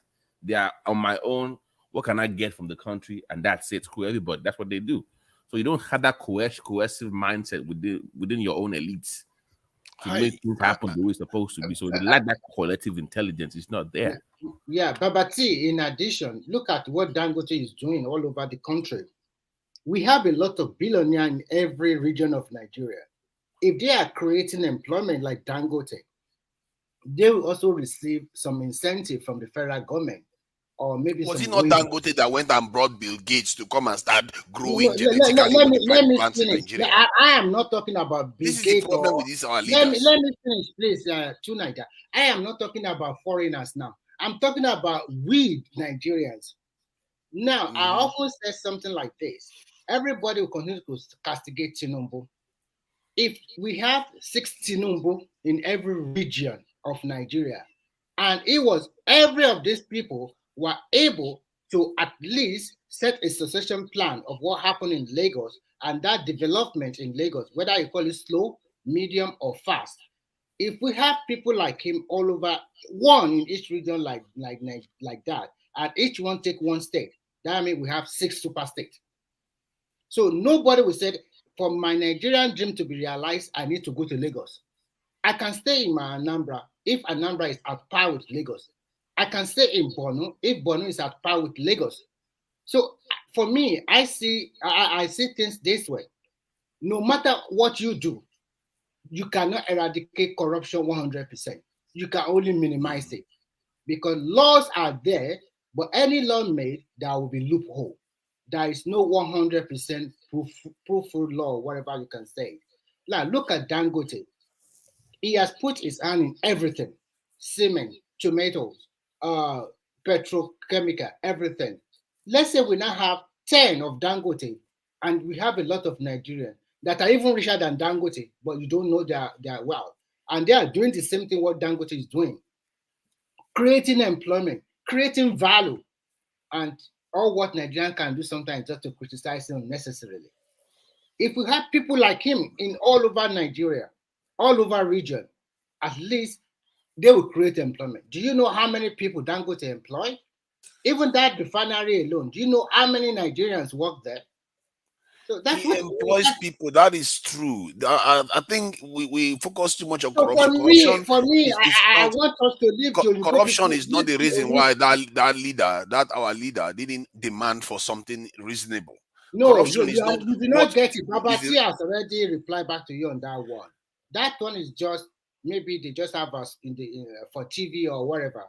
No matter what they say by word of mouth, there's still going to be a written document to be signed by both military angle of both sides, because this is military to the military. It's not from federal government to British government.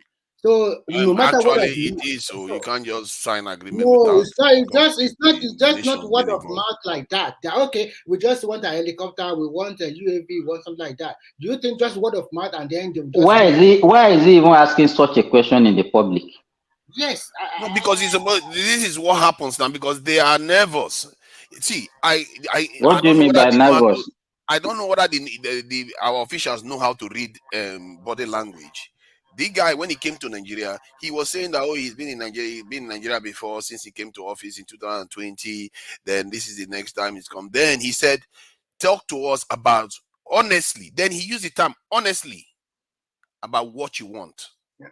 The reason why he's saying that, is because they know they are in a bad place with No, Africa right now. But the instead of British. our people to be ambitious for our people, instead he just asking for trinkets, training, this thing. You want to dig yourself deeper into colonization instead of extricating yourself from it. Ask for something that's going to make you independent on them. The British are very crafty people.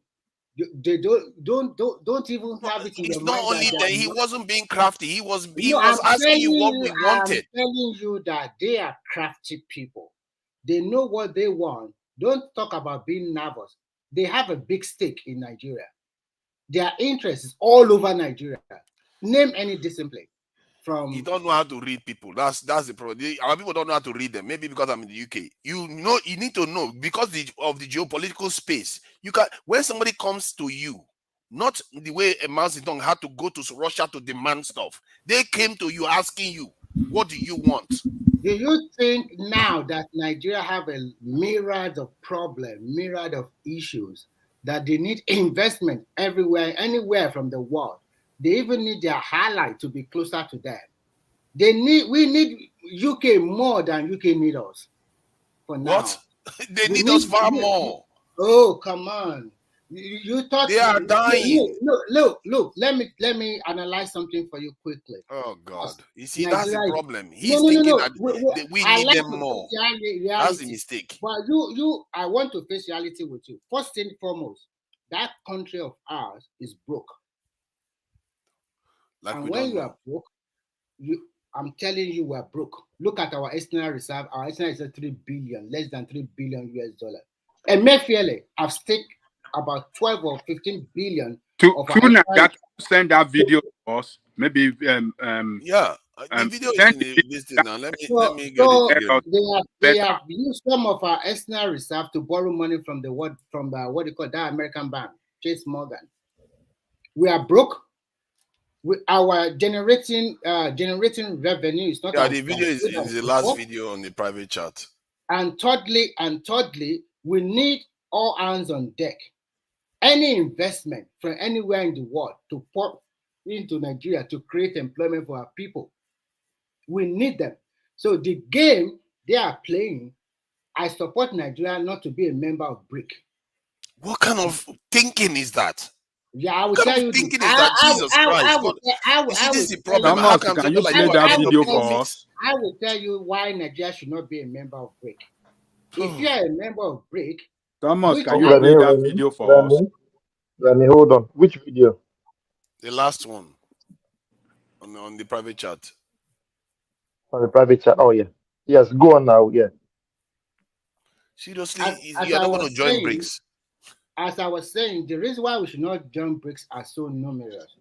When you sit down yourself and look at the word player, among all the countries in BRIC, the only word player I see there is China.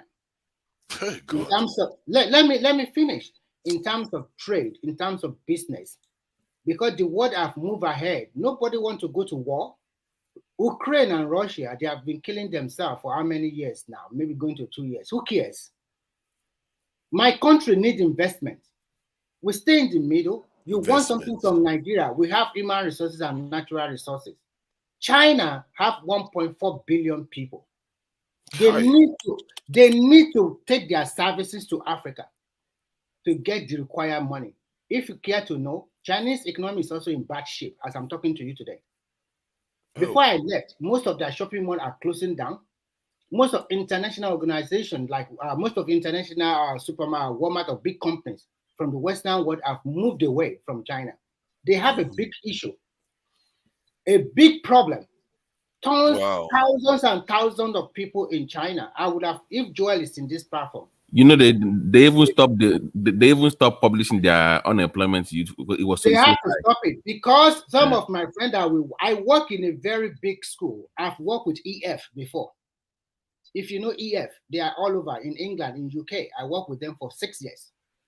Most of my colleagues are from America, from Canada, they sent them packing because China closed that door. And apart from that, most of the Chinese people that we work together for from different small towns, cities, they all lost their job.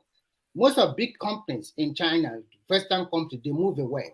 A lot of people lose their job. What does the Chinese government do?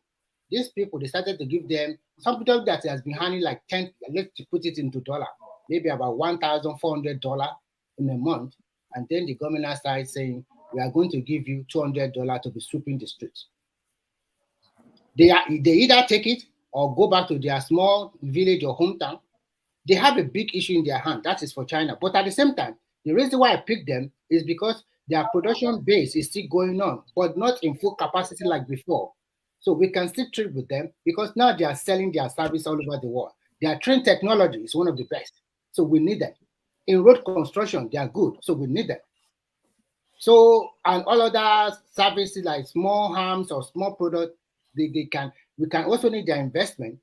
They can bring in their investment, build some factories so that our people can get employed. India is all about pharmaceutical, and I don't say anything there. Our people from the Southeast, there are so many of them to pharmaceutical industries. We don't need India. So what do we need from South Africa? Tell me. What do you mean your people from Southeast are into which The reason why I said they are into pharmaceutical. I thank God people like you don't end up in government. I hope we don't have people like this in office. pharmaceutical what I'm trying to Let say. the man finish. You see where the problem of our country is coming from. Some of us think that we know, but we don't know what Let is him being done. finish the point now. Poor reason father. about pharmaceutical. He's been talking for the last 5 minutes. It's not even up to 1.5 minutes. I will call that guy for you. I will call your SA friend to come and deal with you now. We go call South African for him. So you guys actually think he actually won that debate? Come on, man. You guys, if you don't know what actually happened then. So I'm talking about the pharmaceutical industry. We don't really need to rely too much on India. First, we have local industry that are still producing, but maybe not in large capacity. But we can source our medicine from anywhere in the world. It's not only India that is producing medicine. That is that. Then the other one, Brazil. What is our bilateral agreement with Brazil? Remy, 1 second, please. One second. Can you guarantee the quality of our pharmaceuticals? And number two, even the U.S., their pharmaceutical base is really India and China. Yes. I cannot totally give you that. I can guarantee what, but before the advent of India and the rest, some of the medicine we use in Nigeria at that time, at least majority of them are produced in Nigeria. As simple But as Nigeria has a very good Remy, industry. Remy, Nigeria has a very good industry. Like I can it's still see not that. true. What you Darati is not true. Well, What you are saying is not true. okay. Okay. The pharmaceutical company in Nigeria, hello. What they produce is basically analgesics and things, and then cough syrups. All those over-the-counter medications. We call them over-the-counter. Babati is there. Over-the-counter things that people can just purchase. OTC that you can just purchase without prescription. They don't produce hello. Just Darati, hold on. What we call the real medications. The real medications like. Interject, but I'm not. Go ahead. What is your problem? You have been here since morning. You came back now. You want to be oppressing us where you cannot talk against your South African guy. Keep quiet, bro. Why is this guy muting me? I didn't even say anything for more than 30 minutes I was here. You want to be harassing us. To Niger, for your failure, we'll ban you for the next 20 minutes. Just keep quiet for the next 20 minutes. Don't talk. I barely said anything for about 30 seconds before they took over the topic, and then everybody else started talking. The man goes to Nigeria. It could not. You guys spoke for such a long They are time punishing you. They are punishing. Relax. that Thomas had to even call on me. I was just quiet here. Then the moment I started talking, I barely spoke for 1 minute. Then the topic got hijacked. I wasn't allowed to contribute again. Now, suddenly Simba is Simba's turn, or is I don't know who else was talking. Remy Coca. It's like, whose turn was it? It was supposed to be my turn. What happened here? That's all right. Okay, let me just conclude that. So the real medication like antihypertensive, oral hypoglycemic agent, antibiotics, and all those real medications were not manufactured in Nigeria. And those are the ones that are expensive, and those are the ones that the people really need for their healthcare treatment. Simba, before you left Nigeria, all these medicine you mentioned, which are not sell on the counter, OTC, do you often get this kind of organization from India, England, America? They are from India, mostly India companies, but they imported them. They have rep in Nigeria. It's not as if those things are being manufactured in Nigeria. They just imported those medication and distribute in Nigeria. That's what I'm telling you. They don't manufacture those things in Nigeria. Another question, follow. Sorry, this kind of phenomenon, does it happen between the 1990s or started in year 2000s or whatever? Because I'm looking at before year 2000 and after year 2000. Yes, can you answer the question? At least I've been in the industry since late 90s. So, and I've never seen any Nigeria company manufacturing antibiotics or manufacturing antihypertensive. It's also India that we normally import all of this kind of stuff from, right? Yes, even the one from the Switzerland, all these GSK, Pfizer, and all those things. They just have reps. They have their company in Nigeria, but they don't manufacture in Nigeria. They just imported those medications. So you can say that is the unprofessional from me, because I'm not a professional like you. So I just look at it from the simple day-to-day medicine. You know, when I was analyzing, and when you see them, you see their cars, you think that they just is importation. They are just doing distribution. As a Nigerian and growing up in Nigeria, most time the sickness most Nigerians are like malaria, fever, cold, headache, or something like that. And we can go to as one as anti-malaria. Nigeria company don't produce it. Okay. Even anti-malaria.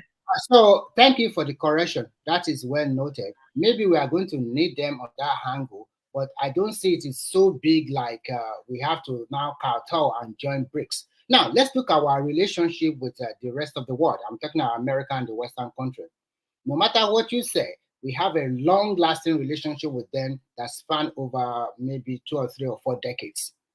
And if you look at opportunity given to Nigerians all over the world, I can see that in the Western world, Nigeria have opportunity to excel and grow.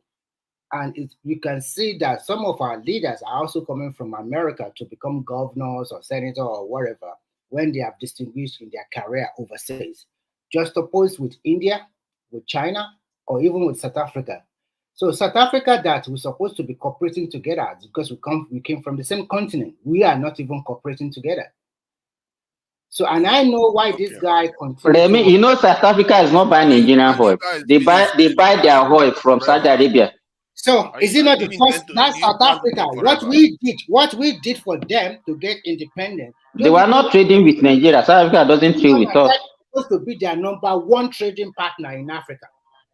They are not buying nothing, Dodo, from us. But they have their MTN. They have their shopping. I mean, what's the name of that? Shoprite. Have a lot of companies in Nigeria. What do you mean that they are not doing anything? They are hello. Is that what Babajali Koko? Yeah. What they have in Nigeria, they weren't benefiting from Nigeria. Nigeria is not benefiting from it. Nigeria forced them to raise their shares in the public market. They don't want. They have already nationalized it. They have listed MTN on the stock exchange so that Nigerians can also invest and get money. They must nationalize it. They must take it over totally from them. Totally, because they will market. Nigeria does not have nothing to market abroad. Nigeria have no industry whatsoever to take to abroad to market. You are wrong. Well, the only industry we export is banking industry. Yes. And South African bank are even doing better in Nigeria, like Stanbic Bank and some other bank. They are from the Stanbic IBTC. Yeah, Stanbic IBTC. Yeah, look. And what's this other one? South Africa Eco Bank in South Africa. Anybody? Yes. As an African bank, we all own it. Do you have Access Bank? Do you have any Nigerian bank? Do people even have any sense of awareness? Unbelievable stuff. And you will call your leaders completely lack of behavior and corrupt, and they don't call each other out when people are misbehaving. Look at what you just did just now. This is out of order. What is out of order? Somebody else was talking, you hijacked it, and other people enabled you to do that. Who hijacked? Okay, continue. And you wonder why your leaders do the same thing. You are your leaders. Don't complain that your country is like this. Okay, your country is the defecation capital. Tunaja, you are not. Hold on, please. Tunaja, you are not the moderator. I'm also a moderator, you know. Can you just stop muting me? No. I can kick you out if you want me to do that. You can't kick me out. You don't have the power. I am the moderator, please. You are the moderator. You should be acting appropriately. Don't tell me how to act, please. Thomas, please, let that be decorum. Let that be decorum, please. Thomas, yes, Baba. Go and Rarani, Kilo de. Thomas. You just come in, just now, Baba. Ẹni àbí kò lé wọn jáde irú ẹ̀ ọ̀dà kò dáná kí ló dé ó ti ní sùúrù tó látàárọ̀ náà. Mo fẹ́ sọ lóyìnbó yá tí a fi sílẹ̀ ń bẹ̀. Thomas, to Nigeria, have you kicked me out? He's no longer on the platform. I'm here. Speak. It's been patient. Okay, yeah, you can talk now. To Nigeria. I've been patient and everything, and he's just been out. It's okay. Order. It's okay. Don't mind Thomas. You know what they call Gogoro. He don't shaka. He don't drink Gogoro this morning. That's how he behave. Don't mind him. Now you're guy. You know he's a guy. Don't mind him. So you can talk now. Let us see what's going. Yeah. So as I was saying, every nation that has don't drive us to military. Don't go to military because you like military. You are able to talk about whatever you like. So I'm not able to talk about whatever I like. You go into a farm and telling us about chickens and all the rest. We okay, continue. To Nigeria, I really want to watch that video so that we can really see the picture of what you are telling us. He didn't play it. I can play it anyway, because he saw it there, but he just didn't play. I don't know what kind of bad belly Thomas has, really. I don't know what's wrong with him. He has stomach bug. Don't mind him. Thomas has stomach bug. Yeah, let me see if I can. It looks like I can even busy with, somewhere as Mm. in the affair of the show. It looked like he's busy doing some other thing. Yeah, let me see if I can share the screen. Let's see. Boom, boom. Yeah, I should be able to share. Yeah, if you can take care, yeah, just carry on. Anchor the program. I'll be starting now. Thank you. Thank you.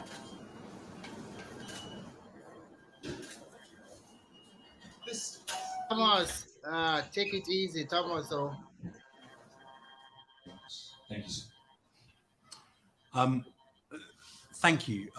This is my second visit to Army headquarters and my third visit to Nigeria since I took post in February 2020. And on all of my visits, and in many visits to West Africa aside, it's been very clear to me that this is a part of the world in which the UK has many great friends, and where the UK's interests are shared by those friends. Nowhere is that more obvious than here in Nigeria, where the relationship between our armed forces, and particularly our armies, is incredibly close. The customs and traditions of the Nigerian army are almost identical to many of the customs traditions of the British Army. Many Nigerian officers have trained or come to study with distinction in the UK. And over the last, over many years, but particularly over the last decade or so, the BMAT and Optaurus have been a fantastic vehicle through which to strengthen those ties. And so I come with a new government in Nigeria and new chiefs appointed to introduce myself, to establish new friendships, and to build on what has gone before. To invite you to be honest and candid with us about the things that we've been doing that perhaps you no longer care for, and the things that we haven't been doing, and that you would like us to do anew. Did you see that? He literally asked them, tell us what you want, basically. That's what he was basically saying. Okay, let's continue. Let's continue watching. Meets your ambition for your army, General, whilst it is under your command. And my team are itching to have those conversations with you and your team to understand what your ambitions are and how we might support them. And then, of course, obviously, events in Niger require a conversation about what the plan might be and what role, if any, the military might take. The United Kingdom's position is that we would expect, hope, that this can be successfully resolved peacefully with the regime in the army agreeing a rapid transition back to a democratically elected government. But it is essential at this time of growing instability and insecurity in this region that the friendship the UK and Nigeria has allows us to speak to each other about what the plans could be and how we help to achieve the peaceful democratic outcome that we both hope for. So thank you very much indeed for the opportunity to come and meet with you today. Thank you for your hospitality in Army headquarters. And thank you for the warm welcome you've extended to the delegation. And thank you for bringing out so much expertise from the upper echelons of the Nigerian army to support us in our conversation. It's great to be here. Thank you. On behalf of two Niger. officers, soldiers of the Nigerian Army and the entire Nigerian Army community, I welcome the UK Minister for the Armed Forces and Veterans to these headquarters this afternoon. And I want to sincerely appreciate you for coming with such a high-powered delegation to visit us at the Army headquarters. And I also want to thank you for the relationship that exists between the Nigerian Army and the British Army. We've had a long history of beneficial relationship with the British Army. Our army is patterned along the British Army in terms of the organization, equipment, and the like. And you have mentioned some areas that we have received assistance from the UK in the past, the BMAT, the training of our officers in RCDS, in RMAs, and other British military institutions. So we want to appreciate you for this. And we appreciate you especially for what you have done to assist us in the fight against insurgency and other forms of insecurity that confront us as a nation. We want to appreciate the BMAT, the OP Taurus, and other British efforts towards our operations in the Northeast and other parts of Nigeria. For the things that we do together, it's not that we don't care for them anymore. we do care for them. And so we are very much interested in continuing the partnership, especially the training, and even expanding on it, where the UK government and the British Army is disposed towards the expansion. And we're open to other areas of cooperation. We're open to UAV training. We're open to special forces training. We're open to so many other areas of cooperation. And we'll continue discussion with the BMAT and the British Embassy in this regard. We are also open to the procurement of equipment on platforms from the UK. We are in discussion towards the procurement of the Husky mine clearance vehicles from the UK. I know that are stalled, but we appreciate if this can be kickstarted and pushed forward. And in closing, I want to thank you for coming out. So basically, what he keeps, that BMAT he keeps talking about, it basically training. Yeah. Still like did you just say area of cooperation, open to all area of cooperation? Do you understand? No, that term is of no significance because it's just a platitude. What he actually specified is what you should be thinking about. No, you are wrong. As you can see, God. After watching this video, I can see that you do not really understand it very well. All area of cooperation.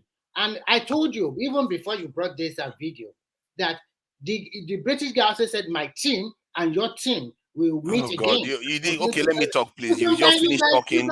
You've just finished talking. I've not even been allowed to talk. You just jump into it. Stop talking about being allowed to talk or not allowed to talk. Because you don't let me talk. That's why. What do you mean? You are not a child. Can you let me talk? You just finished talking and now you want to talk again. What is not good. Come on. Can I finish talking? Talk now. Remy, let him give a summary of his own understanding of this man. I don't even understand. So before we... He doesn't want to talk. I just hope people like you don't go and build leaders for Nigeria because we are going to be in this mess for a very long time. Because the way you talk, you don't have any ambition for your people at all. Can I finish talking? You don't seem to have any ambition for your people at all. You see what this guy said. You heard what the British official said. Tell us what we are doing wrong. Tell us what is missing. All he asked for was the same thing. The only thing that was different was that, the mine tracking this thing. It's just a truck that detects mines on the ground. He said that's the one that even to get mines, that's mine tracking vehicle, installed with the people that you claim has been helping us. The best aircraft we have is basically a Tucano. When they have Typhoon, did he ask for Typhoon? Did he ask for submarines? Did he ask for? Do you think if this British minister, this British official was having this conversation with South Africa or India or any other country, they'll be talking like this. These people don't have any ambition for us at all. That's why we're where we are. And now the president talked about BRICS. How any nation that has emerged in the world has to ally themselves with other nations that are actually powerful. The Western nations, align yourself with them, they often don't help you with anything. The only countries that they helped are the ones that they actually defeated, which was Japan and this in South Korea, that they actually were responsible for the defeat of those nations. Then they actually helped them because China is there so that they can use them against those people. Those are the only nations they truly helped. In terms of the other nations I meant, like India, China, North Korea, Iran, all of them that are emerging, they are all aligned to Asian nations. They are not aligned to the West. The West never really helps their allies. They suffocate you, especially we as Africans, because for some reason our people think that this type of alliances that leave us destitute. We are the defecation capital of the world. We have one of the highest poverty rates in the world. Our life expectancy is very low.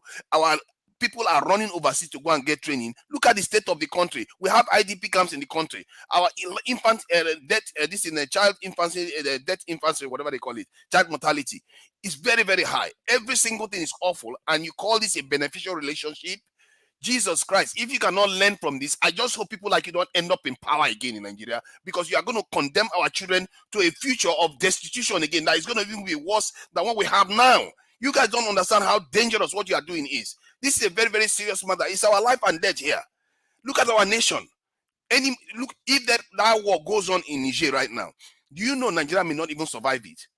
With all the elements the way we are in Nigeria, the Southeast is wanting to divide, and the Southwest is wanting their own share of whatever they have. The North will be very furious with that war in Niger.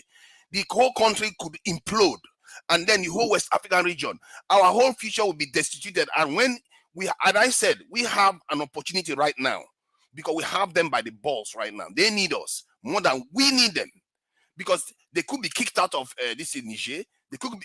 American military base could be kicked out of Niger, and that will be their last stronghold in Africa. And that's why you see him coming here to talk to us and telling us what do we want. And he goes on immediately to pivot to talk about the potential conflict in Niger. Do you notice one other thing he said? He actually acknowledged that the government in Niger is the government in Niger. In other words, he was talking about transition, rapid transition. But why the French government right there, right now, is not even acknowledging the government in Niger at all? You don't see the nuances between what is going on right now, and our leaders are not taking advantage of it. Sorry, to Nigeria. Let me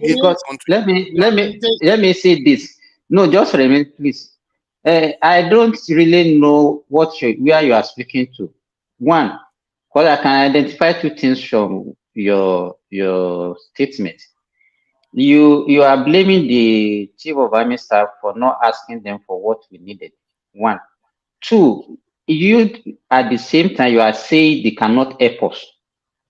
That why are we even? They cannot. I didn't say they cannot. No, that's what you said. The only country that they really help is no country they defeated.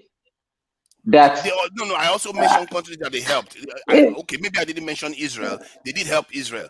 You have to make demands of them. Israel was not kidding around with them. No, what I'm saying, just to Nigeria, hold on. Because if you are saying they are not our friends, that they cannot help us, and at the same time you are asking us to make demand from them, that's what I don't understand. I don't really understand where you are going. I'm telling you that they will not help you if you keep behaving like this.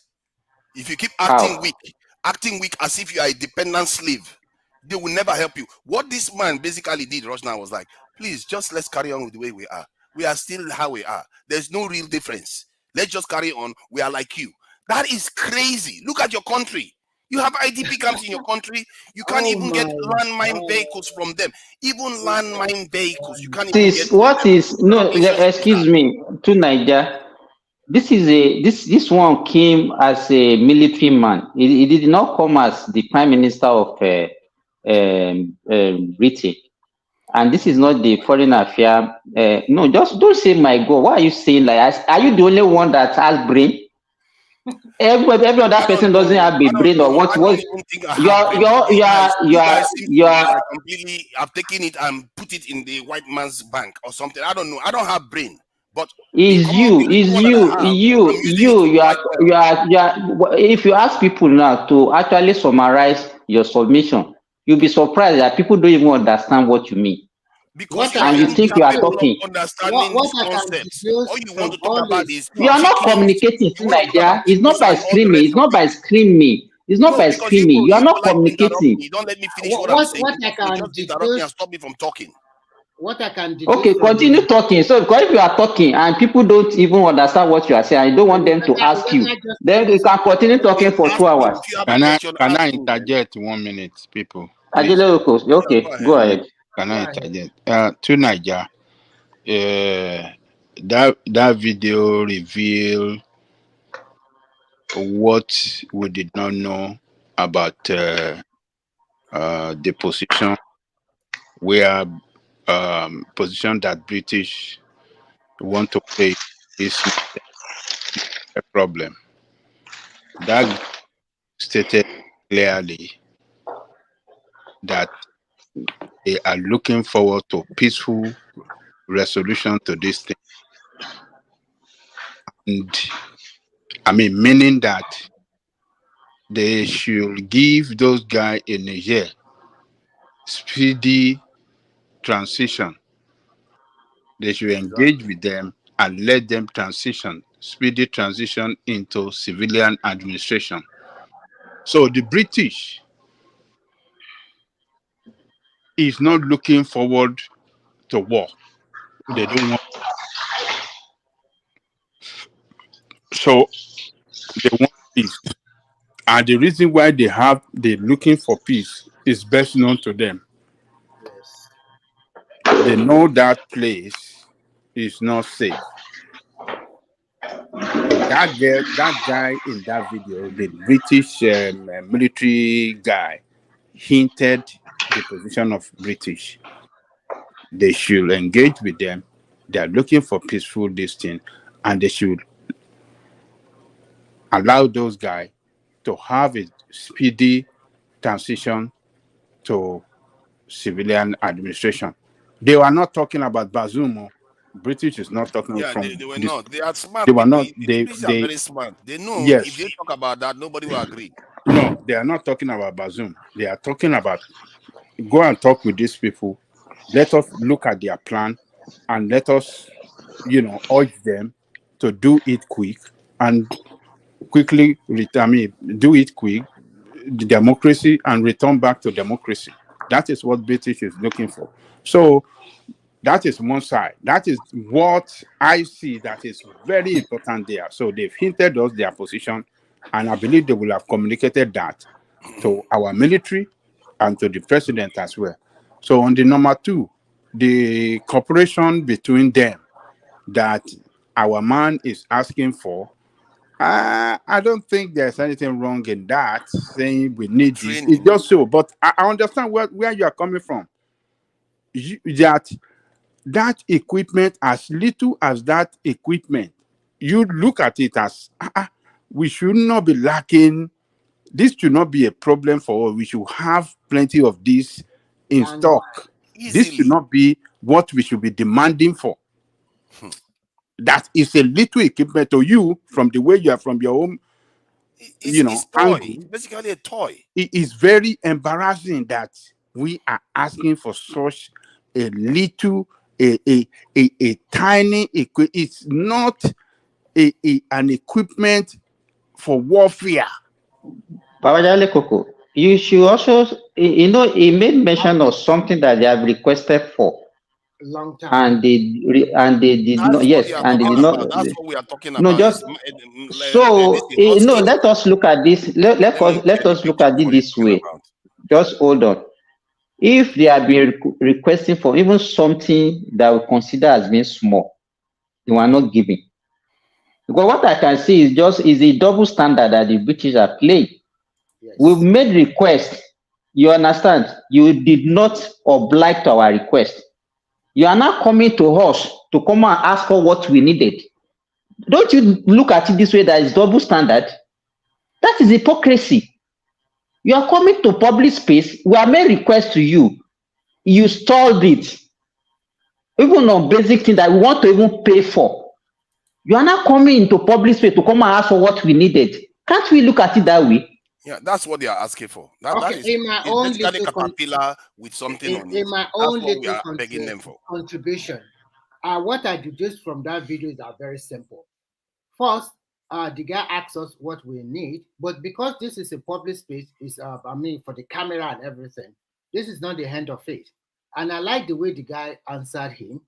There was one they requested for a landmine detector in a war-prone northeast of Nigeria would be as important as a Tucano jet. Because some of these terrorists, they will plant bomb, and the army general have seen that this affects Nigerian soldiers a lot. If you have that kind of landmine detector, you send it before your foot soldier go in, so they can detect bomb planted. You mean Nigerians cannot So build let me this thing that finish. you are Just seeing let on me the screen, finish. Calm Remikoka? down. I allow Nigerians you cannot to build talk. that. I allow you to talk. If we cannot build that, we are dead. Thank you. Let me finish. Let me just finish. We are dead already. So I see that one, and they also talk about cooperation among themselves. And the British guy mentioned categorically that my team and your team are still going to meet. So to me, this is just for saying that is not the end of their discussion. They are still going to meet and have a fruitful discussion about what all the things Nigeria need from them. And I think that I don't think this particular video that does not last You're more not than. listening. Let The me guy finish. told him on Let me finish. camera. God, Okay, let me finish finish. then. Calm Finish. down. Just calm down. Be calming down, please. This is not a fight, okay? This is a video of less than 5 minutes, and then you want our army general to say, okay, we need a submarine. Like submarine is just like 10,000 naira or $1,000. We need da. We need da. We need da. We need da. Of course, you lack ambition, so why wouldn't you say that? Continue to what did you say now? You lack ambition. That is your problem. And I feel sorry for the guy. If they put you near any power, I feel sorry for Nigerians. Listen. These kind of people that have been running the country. These kind of people. Niger, listen carefully. Please listen carefully. Respect is reciprocal. I did not come here to attack you personally. So mind your language. You just said we are talking about how many videos a moment ago. I said the video is no more than 5 minutes. Am I lying? That the guy should be asking for this. The guy should be asking for that. You? When they told you that you don't have ambition for your people, then you start saying this. No. Listen the way you are talking. First, I said the video does not last for more than 5 minutes, and you expect him to reel out all the things he wants. And you mentioned he should ask for a submarine. And I said submarine, is it like $1,000 or $2,000? You want him to ask for all this equipment? Yes. Okay, listen. What I want to tell you is this: you can say whatever you want, and I'm also free to express myself. But please don't talk to me that I don't have about personal vision. Okay. Let me pull that one back. I will save you that one. All right. Okay. So in all and all, I think their discussion to me is okay. There's still room for the both teams to sit down and talk about other areas of cooperation and what are the things they are going to need from the both team. They will write it and they will continue. This is simple. I don't know why. I don't even say is Tunaja taking that they will give us those things free or what? Of course, we are going to pay for it. Now, is it at least you are not buying it for free? I don't know. I don't understand. You think that because they are in need now, they will just give us those things for free? No, hold on. We don't need it for free. You guys don't understand. What True Niger is trying to say. What True Niger, from what I can, deduce from his complaint is that the equipment that man mentioned, that equipment is too little, that he should have asked for sophisticated equipment. No, Baba strategic technology. Yes, strategic technology, sophisticated equipment that are very relevant to, you know, Our fighting. defense and survival. Yeah, for our defense, like, you know, we should be able to have like surface to air missiles and stuff like that. You hold on, hold on. He Yeah, mentioned when he started not talking. tiny. That thing is to look. Don't let us deceive us. No, we are Look, not deceiving. mining Let is us dead. look at. Let us be objective. Let us be objective here. Yeah. He said something.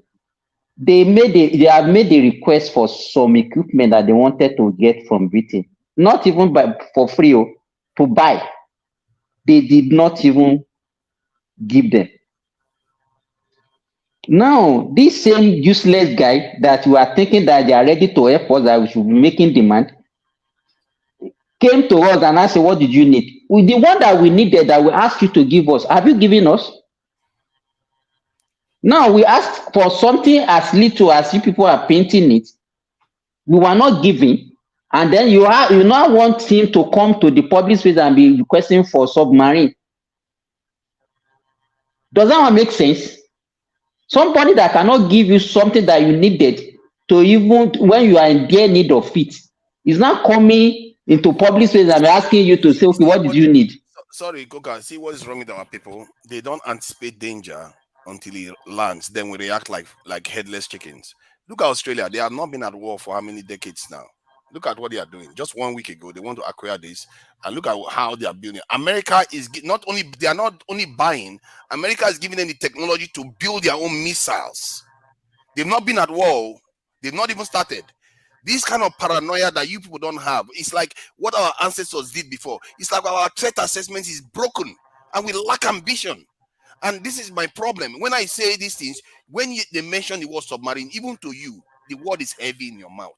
Because it's like, oh my God, we are not worthy of mentioning this word. Why not? When you walk into a classroom with that Oyibo people, do they defeat you? Why don't you have ambition? This is why I'm talking about that epigenetics. Is there something wrong with our way of looking at the world? This is why I'm bringing this issue up. The issue here, because I don't know why you are so agitated with the discussion. Just hold on. You cannot, as Remy said, this is a clip, something less than 5 minutes. And the guy he said they are open to discussion to discuss more issues. It will not end on that video that you just show us. So why are you running to conclusion? See, the reason why I'm running to conclusion is that when they gave him an opportunity, you saw the guy. The guy was nervous, and he said, "Hold on, now, let me let you know." What do you mean by nervous? I'm telling you. Well, I don't know. It's you that needed the mind of the guy that said it's nervous. Hear me out. Just hear me out. You know why this is very plain to me? Because I predicted this. I knew we had leverage now. The reason why he came here, he didn't just come and say, okay, they just want to transition to civilian. He also said if the Nigerian military, he said it in a kind of way, if the Nigerian military needs assistance with whatever they want to do, they are going to support them. But if they ask you what you want, and he even went on to say, my team is eager. The one they asked for to Nigeria, why has he not given Nigeria? The one he said they asked for. That one is a toy. Forget about it. He should give them toy. Somebody that cannot give you toy is not the one that will give you submarine. My problem is that why should you care about a toy? You shouldn't even be asking for that toy. We should be able to build out those vehicles. That's not a problem. So okay, we have heard you. Yeah, I'm just trying to get you to hear what the man is actually telling you. He said, my team are eager. He said, speak honestly to us. These are things that I knew will have the opportunity because they understand the importance of Nigeria. I don't see any big deal about what happened in that video. I think after the 5-minute video, these people will go to meeting and they will continue to discuss further. And what they discuss, I and you, we are not going to be privy to that one. I do not see any big deal in what is going on. No, let me finish. Just give me 10 seconds. 10 seconds. Okay, please. okay. Now that there is a military takeover in Niger, every country that is futuristic and want to protect their interests, for the British coming down to Nigeria to talk about this thing is part of providing their interest and also getting reassurance from Nigeria. Are we still on the same page? And Nigeria can take opportunity, like you said, that okay, this time around, These are what we have been asking from you to give and didn't give us. Fine. I know what you are saying, but to me, it's not that they are so nervous or they are so afraid. No, I don't see it that way. Anything that happens in the international world, there always be realignment. America will go and meet their interest. The same thing everybody is going on. Remy, look, if you listen to that British guy, and this is what Nigeria is hammering on.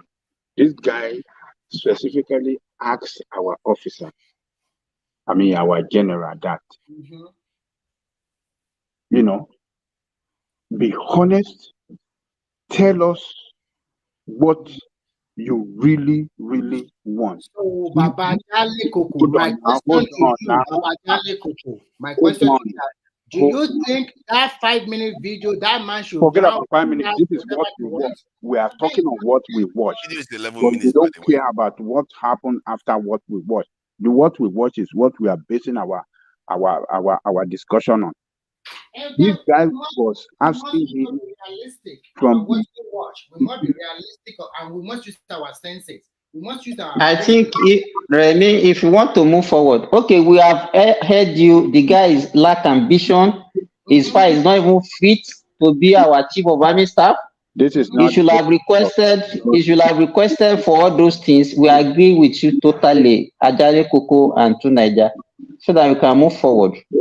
I don't like engaging in discussion like this when we cannot really pinpoint. If we want to be dogmatic, after dogmatic to our leaders when they are not doing right, then what do we represent? We can just go to Agbado farm and continue to cultivate Agbado there. I mean, exactly. Look at Egypt alone. Can we just move on? We are Are we not Africans? Are we not Africans? Look at what Egypt is getting. Look at what Egypt is getting from them. What are we talking about? Constantly. This guy was pushing. He was pushing him in front of camera. He was pushing him. So then the man should not realize everything they want in just 2 or 3 minutes. Right? What he was pushing him, and the only thing he can just say is that, okay, the population is a useless guy. He's not fit for that position. I don't know what he's doing. So dumb. Continue the training. Very dumb. Asking for tiny equipment that I can even buy for them. I'm telling you. When Mao Zedong went did you kick around? I could this to Nigerian army. We celebrate you. Ajale Koko. Contribute to Nigeria.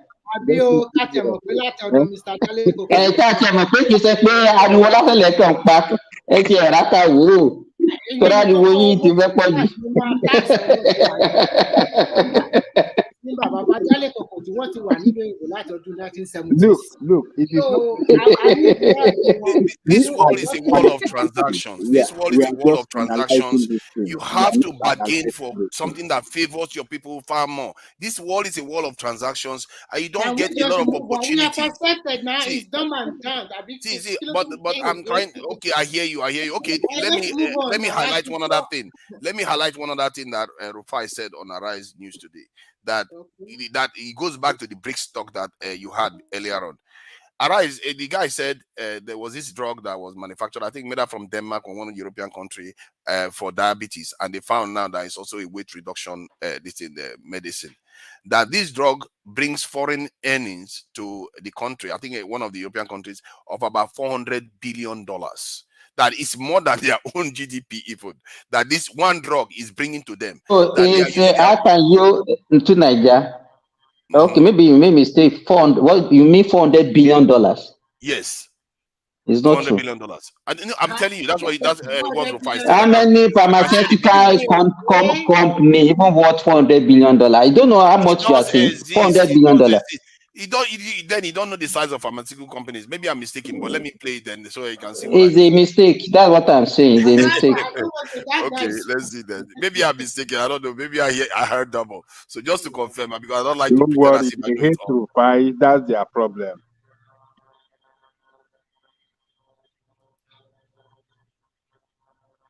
We hate to refer, and if he's quoting wrong statistics, he should not be criticized. He should just accept whatever he says. Simba, you know his principal. He always quotes ambiguous numbers. So, like father, like son. A sponsor, now. Yeah. Don't worry now. Let How me much find the did I video, want the of area Google first. and all this Facebook and the rest? Did they even worth $100 billion? Maybe there's not know what he's talking about. $400 billion. How much is the budget of California going to say? 400 billion US. Don't worry, when I find it, I'll For let you just know. a medication. And he said the Babajayoko wanted us to just take it like that. Gbogbo nǹkan tó bá ti negative, Babajayoko will willingly accept. But what is just positive one? I'm a discard any. Àgbàdo people. What is like Ijaju? Àwọn àgbàdo people. To Naija, how do you see your principal paying burial bills of Oseni? So as it now we have known now that is the burial bill they pay. That is why it's following Peter Obi. Or have you don't hear that story? Your principal, No, I'm not following this in details. I see. Are you obedient? I am He's obedient now. Really? I support Peter. He's obedient. Remy, they have English now, like rational mind. He says he's not obedient, but be inclined. The question is, how can you support Tinubu's government? Look at the way. Look at what has been better for Nigeria so far. Tell me one thing. We have been able to save a lot of money from subsidy removal, and the state were able to bring the video for us now. Yeah, I'm trying to find it. I'm trying to find it. Is a lie. Is a lie. You cannot find it. Is a lie. I'm not lying. Why would I lie about that? I'm trying to find and refine the video. It seems to have disappeared. But to Naija, if you claim to be as intelligent as you claim, you yourself, you should not be making this kind of thing. As you intelligent as you claim yourself, how can you believe such a thing? Play the whole 11 minutes. I can play the 11 minutes video. Okay, that's it. Àgbàdo people they use video on you, make you not find that. I'll find the video now so that we can rest. Jesus Christ. Not like I think we've said enough about this. I'm not going to react. I wanted to tell the story yesterday because the question is, where do we get Forex from? We can only get Forex from innovation. And I want to talk about the story of Ozempic this morning. Like I said, I was going to talk about yesterday. A pharmaceutical firm in Denmark made research about this drug, put this drug out. There was supposed to be for diabetes, but they discovered another use for it, for weight loss. And this drug has been a big seller in America and other parts of the country. And what has this drug done? This drug single-handedly has brought more Forex into an economy more than ever before, the economy of Denmark. In fact, the market cap of this company is $416 billion as against the GDP of Denmark, which is about... Okay, so that is me lying. Wow. That is me lying now. It's a big lie. Where is the lie now? I don't understand. He's lying. So say this lying is true, eh? I don't understand. You see, to Naija, you see Nigerians, you see the way they behave. Instead of them to go and do their research. What do you mean, sir? I've never done research in Nigeria. Look, Rufai, okay, hold on. Rufai have said so. Before you say it's a lie, go and get your fact right that you can point out. He said more than the GDP of Denmark.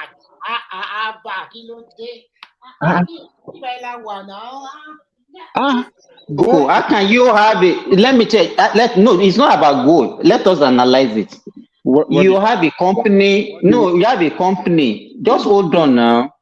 You have a company that is even higher than the GDP residing in Denmark, but the company worth is even more than the GDP of the whole country, and you believe such things? How is it possible for you to have a company in a country that the GDP is more than the company? How do you calculate GDP? The income is from another country, from other countries. No, when you are selling when you own the rights to something that is coming from other countries that people are consuming, yes, it can be more than your country income. Hold on. Let me tell them something to Niger. As of today, if Dangote refinery start working, right? Dangote refinery, by its value and everything, will be richer than Nigeria. Yes, as of today. So, and it will not be as part of Nigerian GDP. Look, Nigeria. No, will it be part of Nigerian GDP or outside Nigerian GDP? The question I'm asking you. What is your GDP when you are in a debt? When debt already overwhelm you? What do you mean? There's no relation between debt and GDP now. Baba, you didn't do economics. Wait. Hold on. What is the GDP when you are in a debt hole that you can't find yourself, you can't find your way out? We have countries, America, that you are living, your America, their debt is more than their GDP. So what are you talking about? Wait. Let me tell you this. Go and do your research. Get your facts right again, Rufai, before you start saying it's lying. I believe it's not lying. For him to say it's not about belief, we're analyzing it. Let us be scientific. You have made two blunders now. You are talking, you are relating debt of a country, and then you say you don't have a GDP when your debt is high. What is our debt to GDP ratio? America has a debt of about 33 something, and the GDP is about 23. So what are you talking about? Okay, when you can't compare American GDP or American economy rather with that, your economy is not a Danish economy is as far as Nigeria. Your economy does not produce anything. So what about Danish economy? We're talking about Denmark. So you cannot. What you are doing, you are not engaging in an intelligence discussion. What you are just doing is just emotional witch hunting. Because if people are listening to you now, you are not research before you go after Rufai. Which research? Which research? Common sense. All of us, we have common sense. Somebody cannot just come and just be dishing out wrong things, and you just say something is not logical now. What are you saying? And you believe this thing? This is simple economy. And the guy cannot. He does not even know the name of the medication. He cannot even mention the name of the drug. Right. So even if you want to research now, you should mention the name of the drug and let us see it. Let me share more information about the company so you see what we are talking about here. This is the company's this thing is a Novo Nordics, and this is the name of the company. And look at the total assets of the company, 241.3 billion kroners, which is equivalent to about 30 something to 40 billion US dollars, which makes profile correct. This is you see what he says now. What are you talking about?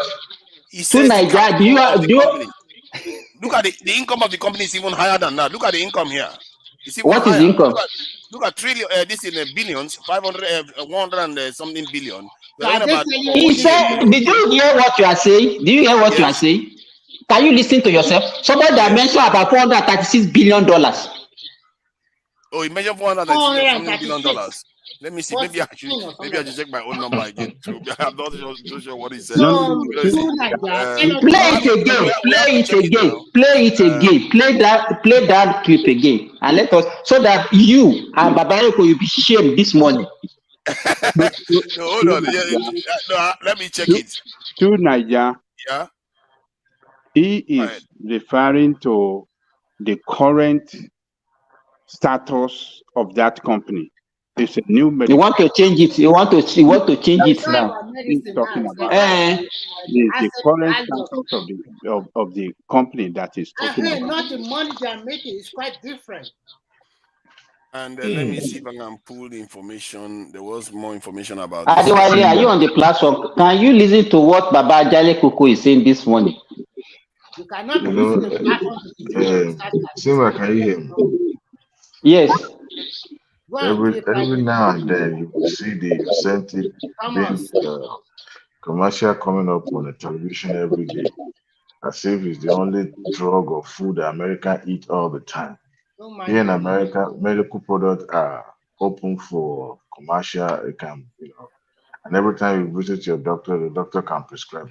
Every time the doctor is trying to shove down certain medication down your throat, he's selling it on behalf of the pharmaceutical company. Don't take it. Of course. You see that narrative of pharmaceutical is what makes that country to be richer and all that. That is bull crap. Bull crap. How do you mean? You know how many pharmaceutical there is in America? No. We're talking about Denmark. It's not America. So the entire country, the entire country is going to be based and banking on the one particular medication. If you search for, let me say, Danish GDP and GDP, that should tell you something. This is a $300 and something billion dollar GDP. So most of their foreign income is coming from this drug now. That's what they are saying. And it's not even a kind of a controversial statement because if you search the name of this company. No, hey, to Niger, you just posted the worth of the company and what the profit. And it is not even in dollar. Even in their own currency, is not up to what the guy quoted. Yes, in dollar. I think from that point of view, from what we've seen so far, you may be accurate, you may be off by some numbers that he used. I don't know where he got those. It's not some number, it's a fallacy. It's a fallacy. You know, the guy is just banking. See, maybe he used the krona as. That is what he does every time. He knows Nigeria will not go and check. He will not go and fact check. Hold on now. Now that we checked, is the truth or the whole truth of his argument, is it inaccurate? No, most of the argument is accurate. No, it's accurate because hold on, it's accurate because an individual company is making most of the foreign income for the nation. It's not true. You are now switching. You are changing the narration. You understand? That is the main point he made. It's not the main point. You cannot be quoting wrong statistics and exaggerating things. Exaggerating things for the sake of an argument. You said one medicine, they are making about $416 billion. Rufai said that. And because he said that. I don't know where he got that number from. And he said that even saying that the company worth is more than the GDP of the country where the company resided. Yes. No, I don't. And somebody is here trying to. I don't know what he said. That he said. Play it now. Play it again. You have it.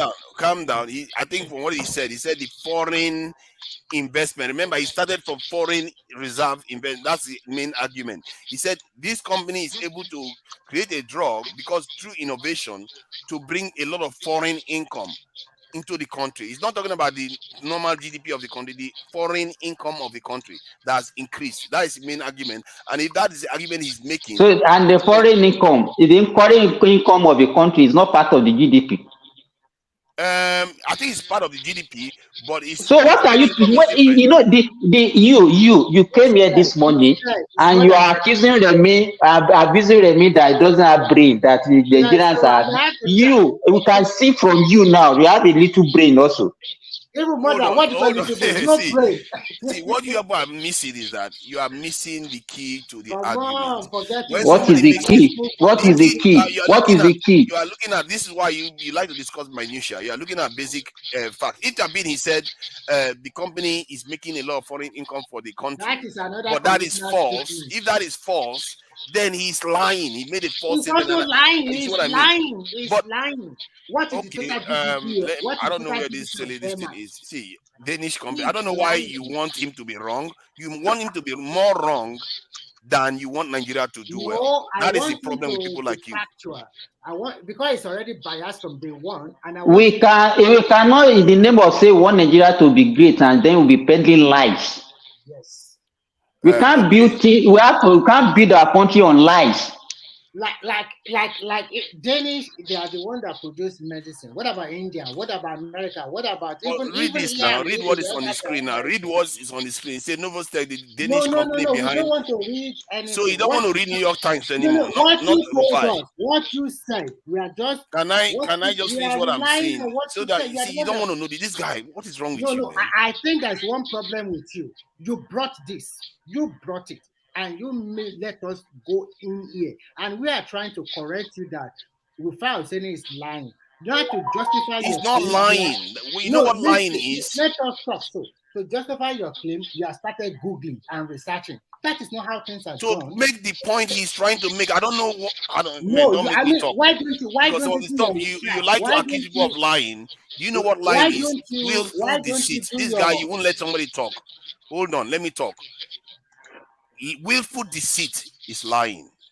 If somebody gets a number wrong, you don't jump on that and dismiss the whole idea. Even university lecturers don't do that. If you get the method right, you get a number wrong between the method that you are doing, they're going to penalize you very little. You'll be surprised. Very little compared to the method. So let me just finish the point I'm making, please. The point I'm trying to make is that it says reaping huge profits is now responsible for most of Denmark's economic growth. That is one company doing that. And Ajay Lekoko went on to give an example with this is Dangote, that could also happen to Nigeria if Dangote does very, very well with his companies. So I don't understand how this is even The GDP, hold on, the GDP of Denmark is $388.3 billion US. And this company is driving most of its economic growth. No, and he said, just hold on. And he said this company it's worth about $436 billion. You understand what I'm saying? So on that basis, for the sales of one medicine, for the sales of one medicine. For sale of one medicine. What you said. Okay, let me search it. Let me search the company's net worth. So we've not actually done You that. have showed us before now. You show us in cronies or whatever you. So let's see whether there is a source he got the information from. We don't know. No, you know the name of the medicine, then you can now see what their sales looks like. He said look at the net. Hold on. Look at the net worth of the company. Are you seeing the company does not manufacture only one drug. I hope you know that. Are you listening to what I just said? Are you looking at that data now? The net worth of the company is $417.87 billion US dollars. To Niger, hold on. Novo Nordisk does not manufacture one drug. They don't manufacture one medication. That's what you. Mr. Erufai is wrong. Are you looking at that number now? Mr. Erufai is wrong. That company Rufai Hussein is wrong. Are you looking at the number now? Worth more than the GDP of that country. So if we can establish that, that means that Buhari is telling us the truth. So Buhari, whether who is Buhari? That one medication is doing significantly well in generating foreign exchange for that company. But that company, as a result of that one medication, is generating so much foreign exchange that make that company to worth more than the GDP of that country. You know, another information that you people don't have. Novo Nordisk is not only in Denmark. Hold on. Look at this. Look at the GDP of Denmark there, $390-something billion. And look at the net worth of the company here. That is what I'm giving you. Novo Nordisk is in about 9 countries. It's not only resided in Denmark. But that is Good the point evening, I've been making to you that you are arguing against. Please Look let at me them. You see contribute. the way they are Please changing now. let me When they are I'm contribute. telling you, getting they are back, now beginning to Simba, they rattle don't all want over the to Simba, place. accept. Hello, Simba, please let me Because that contribute. Let information me came let from me say Dubai, something, sir. they don't want Simba. to accept Hello, hello, because sir. of the hate in their Let heart another person against talk. Dubai. You see the way they're changing now. Hello, Simba. sir. Eh? Let me contribute. Let me contribute. I quickly want to All contribute. these Agbada people, only God knows. I'm not Agbado, Baba. Let me talk. I'm just interested because here in Canada, and I'm sure they do that in America too. They advertise a lot of products through the media and through medical personnel, especially the doctors that have their own practices. They advertise all this medication through them. Doesn't necessarily mean that the representation of that medication is true, as at that time they're advertising it. So for like Simba, you understand what I'm saying? For you to say that a particular medication is good for diabetic, as it's also good for weight loss. That medication is not good to start with. It is It's not a side good. effect now because if you manufacture, it's a side effect. That weight loss, exactly. How many people are even buying it in America? How many people? It's going to have In the effect on North your kidney and America, liver. how many people buying it? That's why they're Weight bringing loss such medicine is going to be a gold if anybody discovers it, and that's why you are saying There that. is nothing like that. It's going to work. To Niger, you cannot be taking anti-diabetic medication just because you want to lose weight, because it's going to cause another problem for you. That's what people don't I'm not know. saying we should take it to. I'm saying from the point of view of the West that did it, they said from the analysis that they found out that it helps reduce weight too. So the Hollywood and all the rich people in Okay, America let me that like give to eat, they are buying you into it. That is dangerous in itself. By saying that medication helps to lose weight, a diabetic medication, it is dangerous. That's what I'm saying. No, It is I dangerous think by I think I itself. think I think before they started selling it in America, they may have Yeah. done their test, because sometimes because they create the medicine for diabetes doesn't mean it doesn't have other If properties you that notice, can lead to weight Simba, loss. most of this diabetic medication that helps to lower the blood sugar makes some people that doesn't produce insulin very well, makes them lose weight. If you notice, most of those medications, it makes them lose weight automatically. So when you're now saying by itself that this is a double thing that is going to make you lose weight and going to help you with the lowering your blood sugar, it is dangerous. The advice is even dangerous. I think the calculation is The it might be advert is dangerous. dangerous. It might be dangerous. I think the Yeah. calculation is that maybe it is worth the risk compared to actually getting a heart attack from heavy this in the with you risk. You are talking because you are a novice when it comes to this. Exactly. Let me tell How you. do you know I'm a novice now? Eh? You're a novice. You're a novice. How do you know I'm a novice? How do you know? You're a novice now. Don't worry. He thought Oh my God. he is the only doctor we have. He doesn't know that you are a doctor too. To Niger. See, Simba, he thought he's the only doctor we have. To Niger is not rational mind now that knows everything. I know enough. There's nobody that's practicing medicine that will come and advertise a medication that is working to lower the blood pressure and at the same time helping to lose weight. It doesn't work that way, sir. It's going to have effects on your liver or your kidney. So that is not even good at all. The way maybe they're they've done the advertising test, is bad in itself. But Dopsy, don't you think that they've actually done the research to find out whether it has any other bad side That effects? is why they're bringing it to Africa. No, okay. Dupsy, let me explain. Let me explain to Niger. You know why this drugs likely to be an oral hypoglycemic agent. People that are diabetic. Simba, can you break it down little by little? Okay, these are drugs that lower your blood sugar. Sorry. You know what the lecturer once told me? If you have to use a big language to explain stuff, you are not very clever. You have to simplify it. That's the medical. No, it's not. It's not a big step at all. If you don't understand what hypoglycemia mean, then That means you don't understand anything. so there's no way I can explain to you again. He's googling it now. He's googling it. Okay, so hold on. So what it does, some of them, people that are diabetic, some of them don't have insulin. And it's insulin that control blood sugar.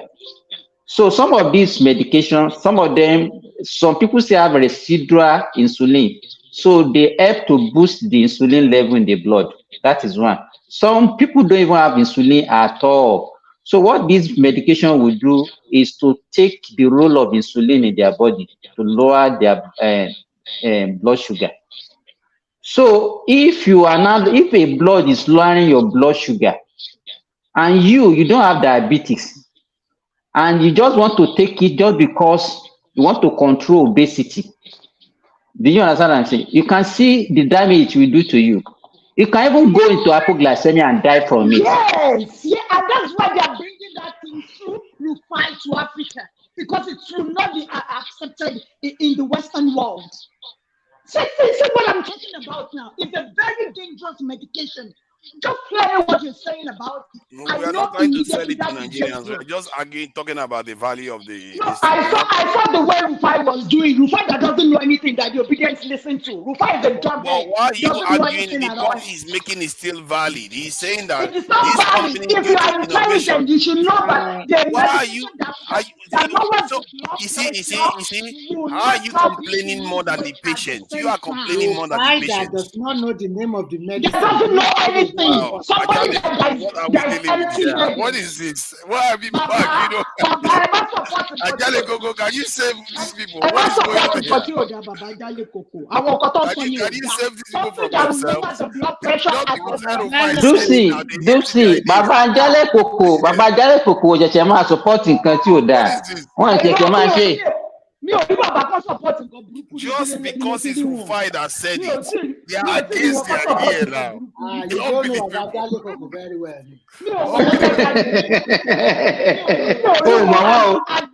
Oh, mama. Wow.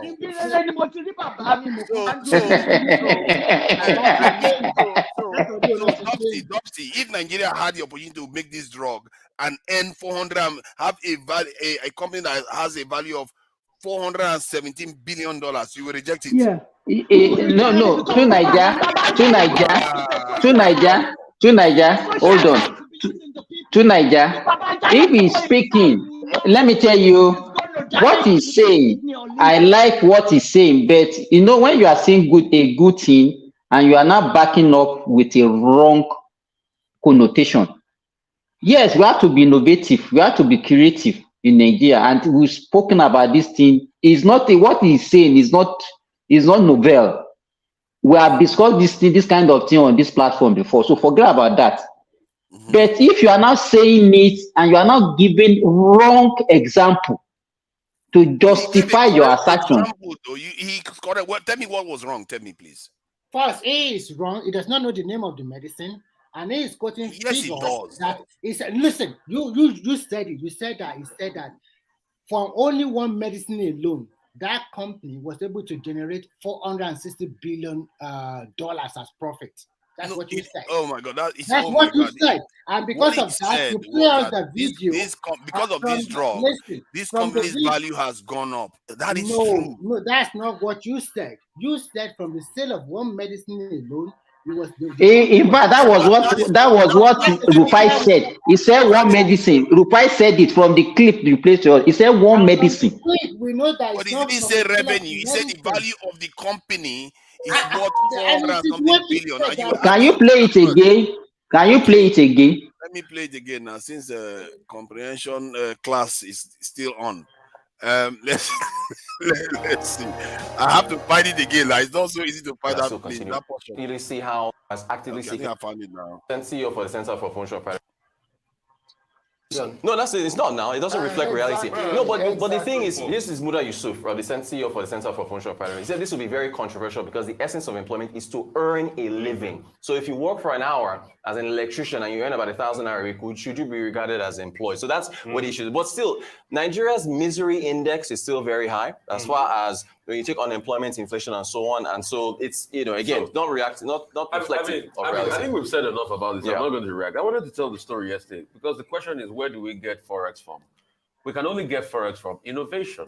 And I want to talk about the story of Ozempic this morning. Like I said, I was going to talk about yesterday.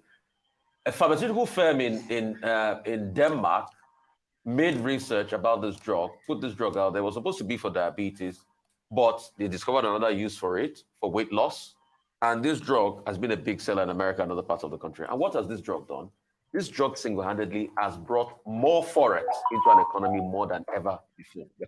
In fact, the market cap of this company is $416 billion as against the GDP of Denmark, which is about $406 billion.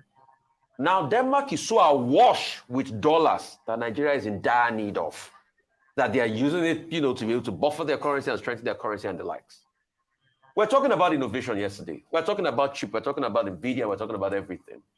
If we do not invest in research for the future, we're not going anywhere. This underground tapping oil economy, crude, will never take us any further, except we start to add value. And how do we have value? We need to go back to our education system. We need to invest in research and innovation, except that we are joking. I will keep begging for BRIC membership everywhere. I'm begging for those. And I would add that not just research, implement the research for the betterment. Hold on. Baba, let me say something before you talk. Let me say this. Let me say something before you talk, sir. You're a socialist, sir. You're a socialist. Okay? So you always be on the side of the people. So somebody is talking about a particular drug that they just researched, and the drug is good for both diabetes and losing weight. So this is going to affect the people. I'm saying it now, sir. So we have to be very critical when we're thinking about things like this. So this is marketing through this boy called Rufai that is always collecting bribe. This is marketing a particular dangerous medication. Wow. Is that where you want to go? Jesus Christ. Let me say this. Okay, sir. Let me say this. You see, Rufai did not say in that video that it is that medicine that generates so much for them. He said single-handedly. He said this. He said the drug single-handedly. He said it. Listen. We just listen now. Don't listen with your biased mind. He said single-handedly. We heard him just now. He didn't say single-handedly. He said that medicine is generating so much for that company, and that company, what now, is $400 billion more than the GDP of that country. He didn't say that medicine. Yeah. It did not say that medicine particularly that generated. Am I the only one that heard that he said single-handedly? He said single-handedly. Two Naija, play it again. But that is their play main it again. drug. That is the main drug that they sell. It didn't say that single. If you are biased and you cannot hear that it says single-handedly. Let two Naija play it again. It did not say that medicine single-handedly generated 400 billion. When he's talking, okay. And he literally said something about the capital of the company, not even the medicine itself. Are you not the one that said? We're talking about innovation. We're talking about chip. We're talking about NVIDIA. We're talking about everything. If we do not invest in research for the future, we're not going anywhere. This underground tapping oil economy. No, go back. No, you have to go back. I think we've said enough about this. I'm not going to react. I wanted to tell the story yesterday because the question is, where do we get Forex from? We can only get Forex from innovation. Okay, and I want to talk about the story of Ozempic this morning. Like I said, I was going to talk about yesterday. A pharmaceutical firm in Denmark made research about this drug, put this drug out there, was supposed to be for diabetes, but they discovered another use for it, for weight loss. And this drug has been a big seller in America and other parts of the country. And what has this drug done? This drug single-handedly has brought more forex. Come on. More than ever. So stop it. Stop it. The market cap of this company is $416 billion as against the market cap of this company, not He the said, drug. Of the company, not the drug. The market, he said this drug single-handedly. Let me show you what the drug Single-handedly. Let me show you the Single-handedly drug. brought more forex. Yes, More to the forex, more and to the forex. country, and which is accurate. And look Oh at this God. again. See, look at the amount, Yeah. the sales of 12 point something billion. That is from the drug, not from Ozempic. That is the drug's name. And look at that, 12 point something billion. This is sales. Maybe, and then there is others. This is. It's a forecast. So what you are showing now is a forecast. Oh my It's a God! forecast. Yes, Look at. 2018 for 2023. I mean, because of the It's direction. a forecast. You cannot be talking about forecast now. Because Can't you read? Because it keeps going up. It's a projection. Okay. Hey, how can you be showing us projection? We are in the year I have now. it here. Just hold on, hold on. Did they achieve it? But that's what they are saying, that it's going to achieve it, because they achieve it is like an ambition. You cannot be talking about ambition. But it's generally accurate. Yeah, let me tell you, it's not only you that can Google. I have it here. Novo Ozempic, a diabetic drug, has been commonly prescribed off-label for obesity. Generated revenue of $3.2 billion, up from $2.1 billion. In 2022, it generated 3.2 as against 2.1 they generated in 2001. So what are you talking about? You see, 2001. Look at 2022 numbers. That's almost 10 billion. So 2023, they are predicting 12 point something billion. So it's actually 2022. We already know that, don't we? So that's. So how is that one now? You are talking about let's say 12 billion. And you are talking about a company that worth 436, and you say, is that drug single-handedly that brought them like that? What are you just heard him saying it now? Let me tell you, whatever we are saying here, oh my God, Profile like exaggerating things. Sometimes we talk when you talk too much. Said was accurate. Okay, we've heard you. Continue. See, you are if you don't want to listen. Initially, he denied that it's single-handedly. Now you heard it. You want to also spin it again. Let me just distill it down to you. What Orufai said was that this drug alone. You know, me, I don't understand English. It's only you that can interpret. Let me distill it down now so that his viewers can understand what he said. He said this drug can generate more this foreign exchange than for the nation that for Denmark than any other sources of foreign this in revenue. Then he went on to say, he moved on from that to say the capital value of the company, not just the drug. The company is worth $400 billion. In other words, what he's trying to say is that innovation got that company there. It's just simple analogy. Just because Rufai is the one saying it, you completely hate because they don't like to hear from Rufai now. That is their problem. Anytime the fight talk, they will all flare up like in not of Joe Coco, you know. You should be dispassionate about these things. Facts are facts, but they are also Baba, useful for you. Baba, so you are supporting this advert now to the African country. No, it's innovation. No, Dopsy, come on. Baba will be crying tomorrow now that Tinubu is not doing the issue is what is even doing or what is even doing is wrong. Dopsy, where did you get that one from? The idea is innovation. That is what he's promoting. It's not the drug. That it's an advert. This pharmaceutical company. But you know that the guy is very smart. For you to know that Rufai is a very smart, you see, he didn't mention the name of that product because he doesn't want to advertise. He doesn't want to advertise it on their channel. He has mentioned everything. Eh? I think he mentioned the drug. I think he mentioned the drug, if I'm not mistaken. He did mention the name of the He company. did mention. He mentioned the name of the company, Baba. Hey, he And mentioned the name of what the the company, but No, did I not think he mention the mentioned, name of he the drug. mentioned the drug. He didn't mention the mentions company. I what think the he mentioned the medication drug. is used for, Baba. That's enough for us to Google. From what I That's gather, I enough think he for us. mentioned the drug. No, he didn't mention the company, but the drug. No, he didn't mention the drug. Let He me mentioned the confirm. company. It's the company that he It's the mentioned. company he mentioned. He didn't mention the drug. Okay, let He me didn't do mention. that again. But Baba doesn't need to mention the drug again. That's an advert right there. He did not even mention either of the two. He did not even mention either of the two. Hold on. He just said the medical. It's just okay. You can only get forex from innovation.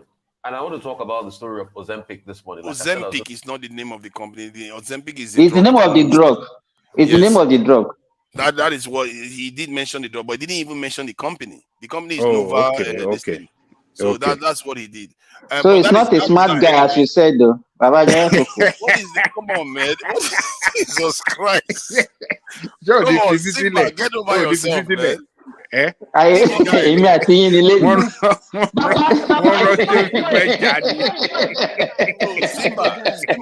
Simba, if they ask you to build this, you can't build this in Nigeria. If the Nigerian government gives you money to build this in Nigeria, you can't build this. What are they begging Oyibo for this one for? You are still taking us back to this. Forget about that one. Let us move forward. We've already settled that now. Which innovation we are talking? Are we going to even innovate? Okay, nobody is disputing that to Nigeria. We need to innovate. We need to be creative. You understand? Nobody is disputing that. So what are you going to tell your brother, your principal, to do about it then? Oh, Tinubu, your guy now. You. What is your own role? What role have you played to develop Nigeria? It's to criticize. The only thing is for you to talk and be talking about military. What have you done as an individual to Nigeria? Let us be sincere. What is your contribution towards development of Nigeria? Do you know what I've done? I've given. Tell us now. We want to know. I've given everything. Everything I have, I try to use it to help. See. What have you done? But don't worry, I don't need to talk about it. This thing.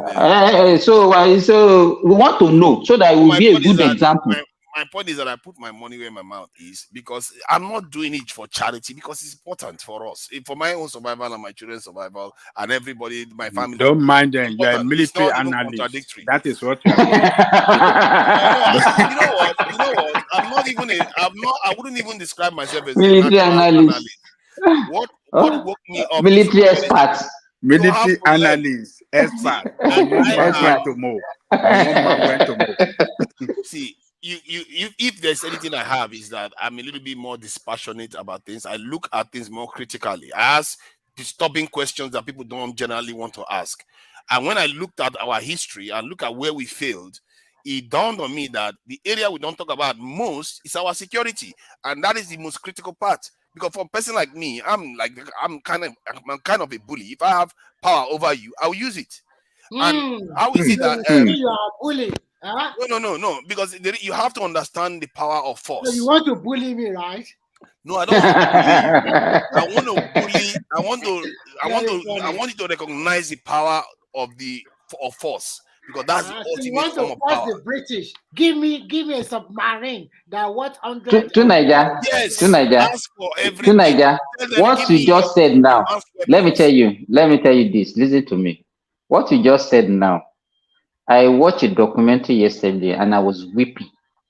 And you can go and watch it. The title of the documentary is Made in Hell. Made as in MAID in hell. You will see the way Africans are being trafficked to the Middle East and the way they were being maltreated. You mean made? Made, exactly. From Ghana, Kenya, Nigeria, all over sub-Saharan Africa. Especially from Uganda. And then, yes. And this Arab guy from Jordan, if you hear what this guy is saying, what you just said is what he said. He said, if you have power over people, and that is the law of this. He mentioned something like that. That then you use it. Yes, that nature. That is what you use. You suppress anybody that is below you. And that is why So this is why I don't care about actually, racism. This is why I don't. When people say people are being racist to us, it's not racism. It's just that they have power over you. And So if we don't recognize that, that's where we're having problems. Go ahead. Niger, from what you have been saying and from what Simba said, that if you have power over people, use it. So that means exactly Nigeria, you will agree that Nigeria should also crush Niger. No, we have that is power no, over no, them. no. But that kind of power is detrimental. You're damaging yourself because you don't see the UK crushing France. So What you want to do is you want to see what Nigeria should do is negotiate the kick out of the French from Niger. That is what Nigeria. That is what Tinubu is actually doing. It's threatening a little bit. Threatening a little bit. At the end of the day, what I see is that, to me, at the end of the day, the junta will agree to like 16 or 18 months return back to constitutional order. And everything will be brought back. But the French will have to leave. Listen, you are lying. He said the French. No, listen. He said the French should leave.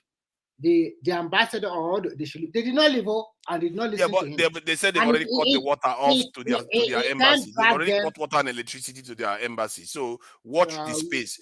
They will have to leave. Otherwise, that is going to be a clear case of colonization. It's an invasion. So if they refuse to leave, what can you do? If they don't have water, let's see how long they will stop. What can you do? Even with water, they can generate water electricity by themselves. What can you do? They can't. They can't generate it by themselves where they are. Who told you they cannot? If they cut, because you need power supply, you need fuel, you need everything to come in there. Are you sure those people don't have a way? No, they don't. When you cut it off, they will have to go. That's what's going to happen. They're going to cut it off. Let me tell you what is going to happen. The French will not leave. If they will have to. If you dare touch any French in that country, like kill one of them or something like that, then he's looking for trouble. See, let me introduce something to you. You may not notice there is also European tribalism going on here. I know now. It's between the British and the French. The British and the French are known enemy for life. So okay, but I'm trying to introduce this in this case. I'm trying to you see the subtleties of what is going on. So that is what the British. Can I finish my point? If you don't know something, let us hear some other person to talk. You don't have to. No, I don't want to learn from you. I'm not. You don't want. You see, that's your problem. You don't know more than me. That's your problem. You see why this guy should never lead. Who cares about who has the knowledge? Yeah. You can talk, but you don't know much. See, my point is that sometimes just hear people out because it's not poison to learn more accurate information. It's good for you, informs your decision making. So let me finish my point. Okay, go and make your point. Go ahead. The point I'm making is that if you notice the subtleties, the US left with their ambassador when the regime asked them to leave. The UK and others left. The only one that didn't leave was the French. And the reason why the Americans even left was because they pretend as if, okay, we recognize your authority, and they pretend as if we are going to leave the French hanging there, because they know the French, what the French are doing there is they don't support it. They don't. If anything, they want the Niger to come into the axis of the Anglos. If you look at Rwanda, the same thing happened with Rwanda. Rwanda is tipped towards the English side now instead of the French side they originally belonged. So from this, there's a slight division between the French and the Anglos. And that is what you are seeing manifest itself. That's why I think that French military will have to leave. They don't have any choice. They will have to leave because the English is not on their side. Okay, and let me now tell you my own opinion about what is trying. Actually, the British and the French are known enemy for life. And Simba is quite right that the British envoy, or the one that is talking to our chief of staff, is playing a double game. They are just speaking with both of their mouths. What I see that is panning out now is a big rivalry between the Western Bloc and also China, Russia, and the rest. Of course, America might not be happy with what is going on in Niger and the way the French are treating the French-speaking country. But America left with their ambassador, but they still have about 1,000 plus soldiers in Niger. The same thing with the French. They have about 1,000 soldiers also stationed there in Niger. So at the end of the day, they asked them to leave. They asked the ambassador to leave. He does not leave. And everybody is protecting their interest one way or the other. Because when you toss a coin up, at the end of the day, even the French are out, then the Chinese or Russia, America want to take over. All of them are fighting over what is not theirs, okay? Unfortunately for the junta, I would have expected them that, okay, we are kicking out our constitutional president, and in the next 1 year, we are returning to civil rule. Nobody will disturb them. Everybody will support them. But the way they are doing, if we, at the end of the day, they are even going to be worse than Yadema or Museveni of, what do you call it, this Ugandan president before, and all of them. India, I mean. So at the end of the day, so that is why I'm not supporting them. Because if they have a clear-cut program, and if truly they want to liberate their people, you cannot just come here, okay, give us 3 years. 3 years become 10 years. 10 years become 40 years. No, at the end of the day, I don't like that too. I don't like that 3 years so nonsense. if they have said that, okay, we are here from day one, and we are going to be here for 1 year to restore constitutional order, this president cannot I come have in. always had problem with So, our black. well, So, give sorry, let this me add to guy- what you are saying. Let me add to what you are saying. I've always had problem with our black military leaders. When they come into office, they don't want to put their uniform down. I don't understand that, because they can see Egypt right next door to them, that they had a military regime. Within a couple of years, the guy has transitioned to civilian. and he has been ruling them since. He's been ruling them relatively well, by And it's I not might going to, add. no, of course, you can say relatively well, but when you look at everything, are they really enjoying? So from Oh one yes, so Egypt is doing better than us right now. Egypt is building their own nuclear power plant. They are getting $2.something billion worth of aid from the US. Their electricity has gone up since that guy came into office. So They are building. building They a are new building city a with new all kinds of capital. stuff. A Yeah, new they capital are city. really advancing, man. Actually, what I want They Nigeria, are transforming into, you know, an what industrialized I want country. Nigerians to do is this: we are not united because of so many factors. Everybody knows the truth. If all of us can come together, there's no reason why Nigeria should not also ask for nuclear power. We can also develop, we have the material, we have the human resources, and we also have the natural resources to do that. Why are we not pushing for that? Like what Tinubu said before, he said the West, they said they don't want us to use coal to generate electricity. Why are they saying that? We have the natural resources in large quantity. We can use anything to generate electricity. I don't know why they continue to stop us, which is not good. I don't buy that idea. I think with our leverage now, these are the things I want our president to be talking about. Let us have our nuclear power. Let us use the resources we have to generate electricity. And when we are done, then we can now start scaling down on those ones you don't want. Do you know that Nigeria was present when Egypt, they all went, African countries went to Russia for that summit, the first Africa-Russia summit, and they all had commitments to, many of them, Egypt, Nigeria, all of them, Kenya, Uganda, they had commitment to go and build their own nuclear power plants with Russia. And all of them that went, it's only Egypt that is actually building it. All the black nations, they talk, they don't do anything. And I don't know what is wrong with us. Can also build. Nigeria refused to start. Nigeria they are talking. This is what they do. They don't, it's like their job is to ensure our underdevelopment. They don't want to do anything.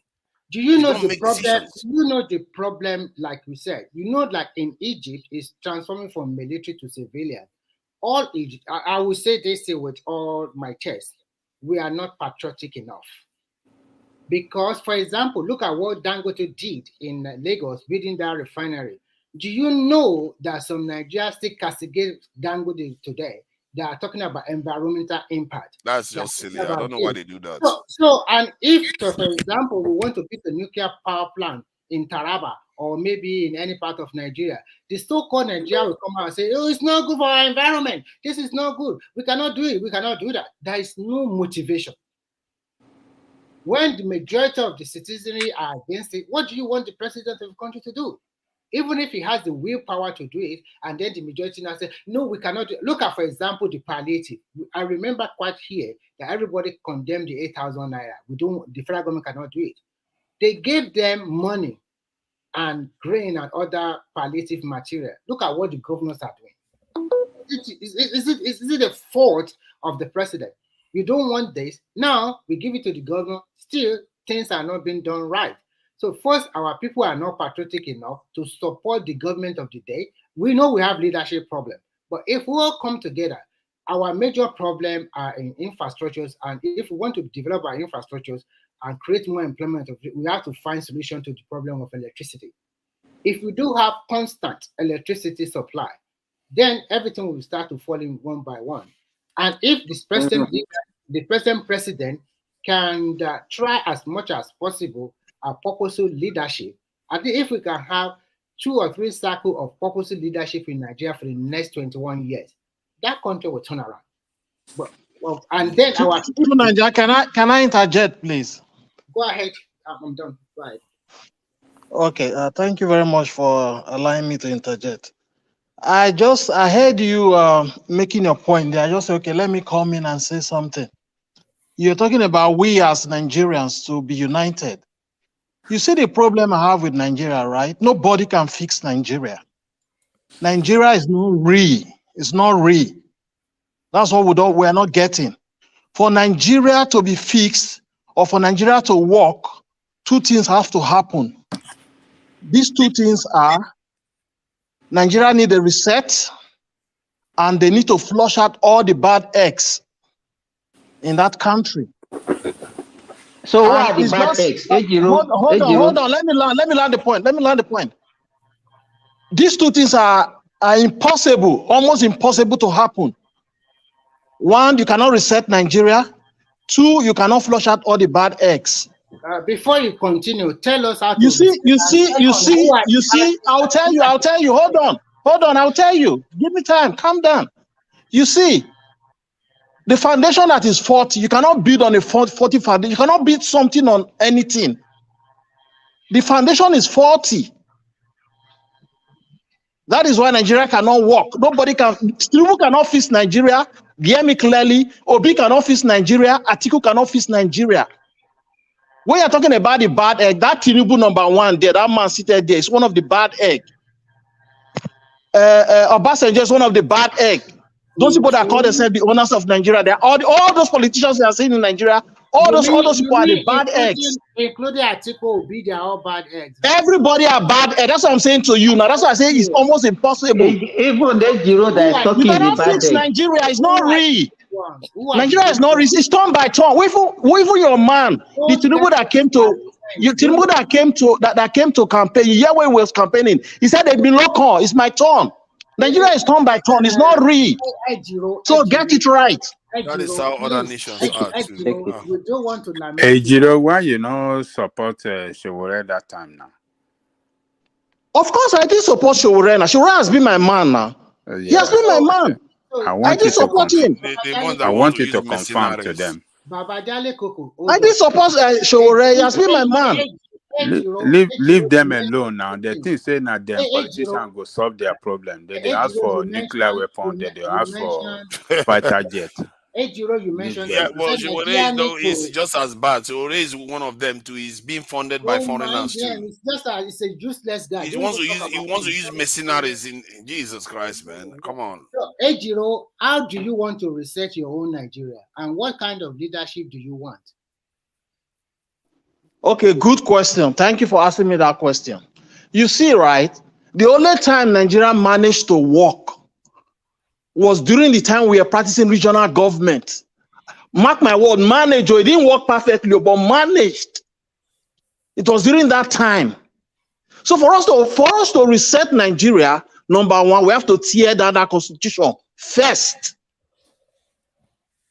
That khaki constitution that the khaki boys gave us, we have to tear it down first. Because the foundation, that constitution is one of the foundation that is faulty in that nation. You cannot build something on anything, my brother. What is faulty about the constitution? Done. Tell us, what is faulty about the constitution?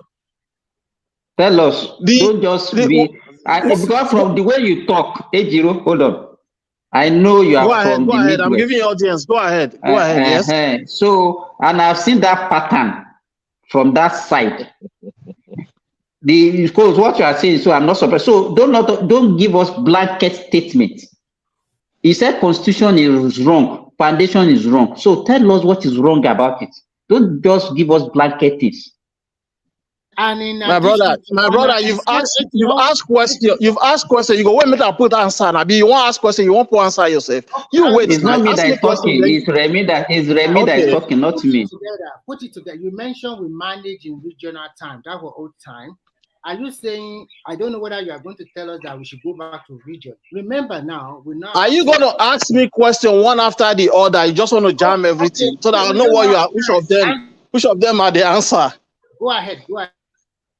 Okay. You asked me a question. What is wrong about the constitution, right? Was it not the question you asked Tell me? us. Okay. Yes. I'll tell you. The question I will ask is that how do you want to reset your Nigeria first, and what kind of leadership do you want? That's what we'll ask you. And then we now ask you about what's wrong with the constitution. That make it 3 in 1. Thank you. Okay. Anyone I miss, you have to like resound it again so that I'll keep answering them one after the other. I'll start with the constitution. Do you know in Nigeria, right? We have all the institutions that are supposed to govern a nation. We have all the institutions. EFCC is there, all the checks and balances, Senate, everything is there. But they are not working. They are not working because the people choose not to make it work. So that's another blunder from this constitution. Is the constitution that is not making it to work? You go explain. When you talk about federal, what system of government are we practicing? Is it not federalism? I don't know. You are just beating. Ejiro, just hold on. You are not. You talk about constitution. Don't flip around. Face the question that we ask you. You said the constitution is wrong. You mentioned EFCC that yes, and it's constitution that said those one for check and balances. You now said they are not working. I'm asking you, is the constitution that is not making them work? And you are going to another place. I tackle that one first. The exclusive list we have. Where is it? Where is the exclusive list? What do you mean by exclusive? We are talking about. Why are you? No. Because if you are saying it right, I have to be pointing it out for you now. You are no. Yeah, let us finish one after the other. You want to go back and start talking? I don't know why people always keep going back. Constitution and this, that. It's not going to get you anywhere because there are countries that have. So what is going to get you somewhere to Nigeria? What's going to get you somewhere? Confronting the problem that you are facing as a nation. If you are facing a security challenge, you fix it. If you are facing an innovation challenge, you fix it. If you are facing a transparency challenge, you fix it. That's how a country that you are inscripting, a country that you are giving Boko Haram and you are inscripting them in the military. You are telling me one want to do one thing. To Nigeria, you know the problem. People like Ejiro, they don't have a mind of their own. They only echo what they listen other people say, and that's why I ask him those questions. And you can see him now; he cannot even answer a simple question. And you see people like him. I'm answering your it's question. Not different. Ejiro is not different from Midwest. No. Your constitution is saying one thing. What the politicians are doing is they are doing a different thing entirely. Is that the problem of constitution? Hold on, let me show you what is killing us here. When you are not implementing what is in the constitution properly, is that not a problem? Hey, my brother, is that not a problem? What is in the constitution? You are not implementing it. You are not following it. Is that not a problem? If people are not implementing what is in the constitution, does that make the constitution a problem? Simba, hold on. See, without the constitution, countries do function. The UK doesn't have a proper constitution. Exactly, I agree with you too, Nigeria. I agree with you. The whole world with it. So let me show you what is killing us. The area of each country apportioned according to their surface area on a globe, which means it's a normal map. Okay, so what we're about to do is morph the area of each country according to how much peer-reviewed science research is conducted in that country. Okay, let's do that. So this is a measure of who's doing the most science in the world. Some countries will shrink relative to that area you see here. Others will expand depending on how active they are in science. So let's check out what happens when we do this. Well, the United States is sitting fat and pretty there, I'd say. That's America. Yeah. Okay. Wait, what's that big purple region away? Whoa, what was that? What's that purple? Whoa. What country is that? Japan, kicking major science butt on the map right there. One of the great tragedies is Africa shrinking to nothing in area on this chart compared with the area it actually occupies in the world. That is a modern day tragedy right there, given the natural resources that are prevalent within it. Europe is huge. They split formerly Eastern Europe, that's in blue, from Western Europe, that's in those shades of pink.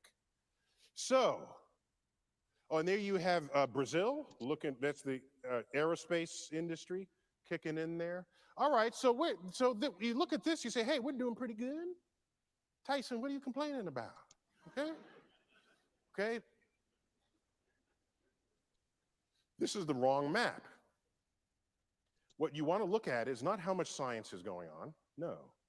You want to look at the change in how much science is going on from the year 2000 to 2010. That's the trend line. That is the future of the world.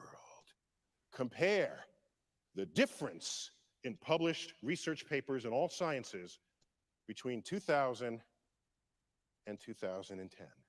And you get this. Europe is even bigger. Japan is even bigger.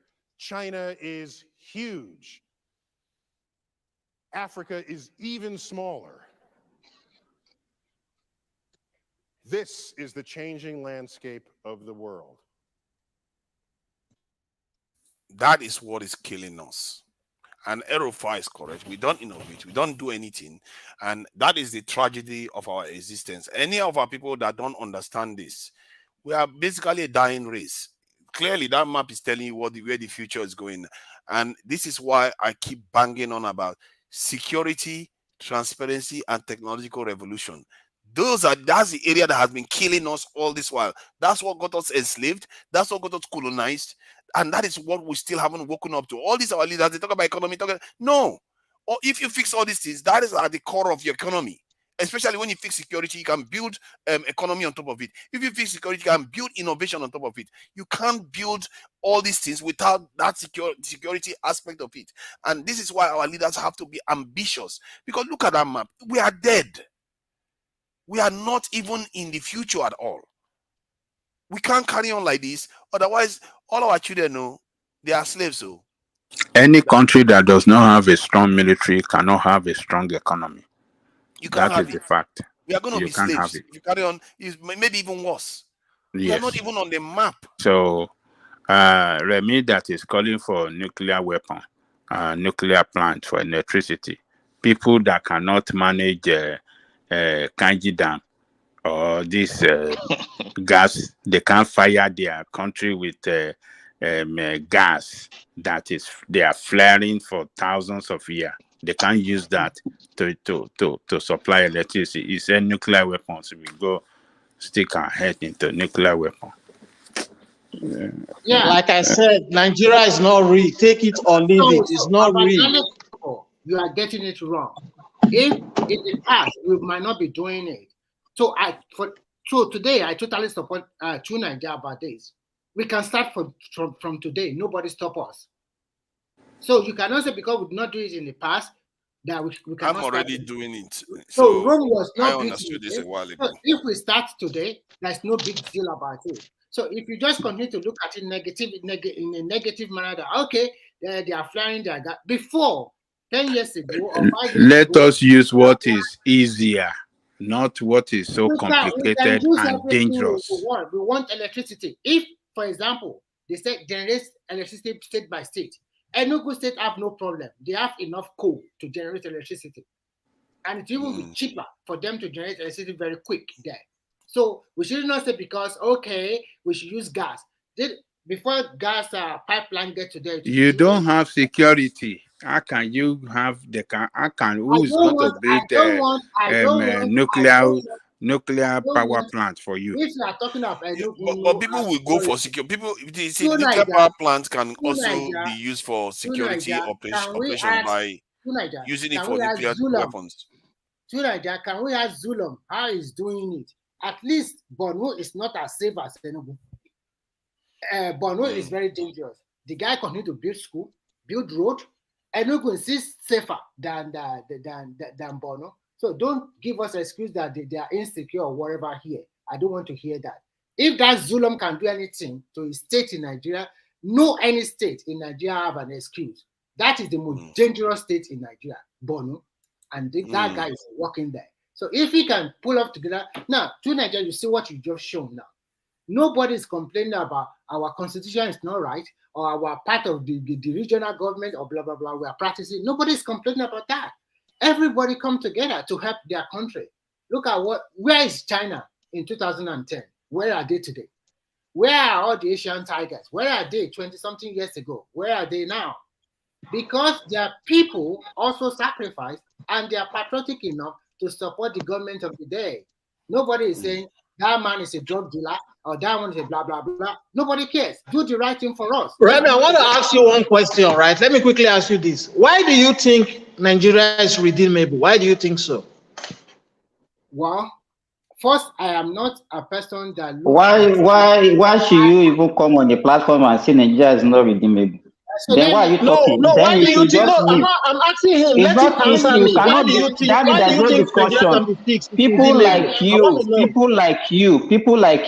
that doesn't believe in Nigeria I just asked a should question. not come here and be talking. We ask you questions, you cannot answer. We ask you questions, you cannot answer. Then what are you saying? You can't answer. We ask you questions, you cannot answer. Which question did you answer? We're not practicing you are blabbing. the true federalism we say in our constitution. So why is it going to work? Calm down. I beg you. Let me respond to him. I will respond to you this way. First, I have put lamentation behind me. Lamentation or complaining to today, see another 50 years cannot move a needle. I believe in a little progress, even if it's so small, it's not the same way you are going to see it 5 years ago. I usually go to Nigeria often. I have seen so many pockets of development in Nigeria. Most of Nigerian cities are not like that 10 or 15 years ago. Some develop I'm talking about Nigerian state, Nigeria as a country. I'm not comparing with any You see development from the airport, right? Where did you see development? No. This guy, I'm such a joke. Just a joke. Relax about Janleko. Before I left Nigeria, I've been to several states in Nigeria through my work and through education and also through serving the Nigerian government. And whenever I go home, I've been out for a long time. I'm not just under 5 or 10 years, okay? More than that. So through what I see by myself, I've seen some things I've developed.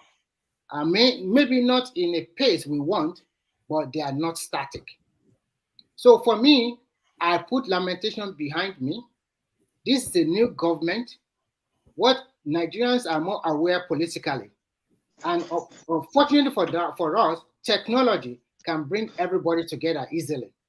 We can voice, and we have a constitution. We have the government in place. How can we improve from where we have? If we start to say, Naira kill us, Buhari kill us, you all know their problem. So this is a new government. Everybody. If you say you've seen things that have developed, you point it out. Don't just blanket saying. Point those things that you saw that have developed. I will use Akwa Ibom, I will use Ebonyi, and I will also use Lagos.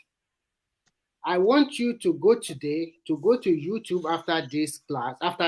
My brother, I'm not going anywhere. Nigeria is turn by turn. It's not real.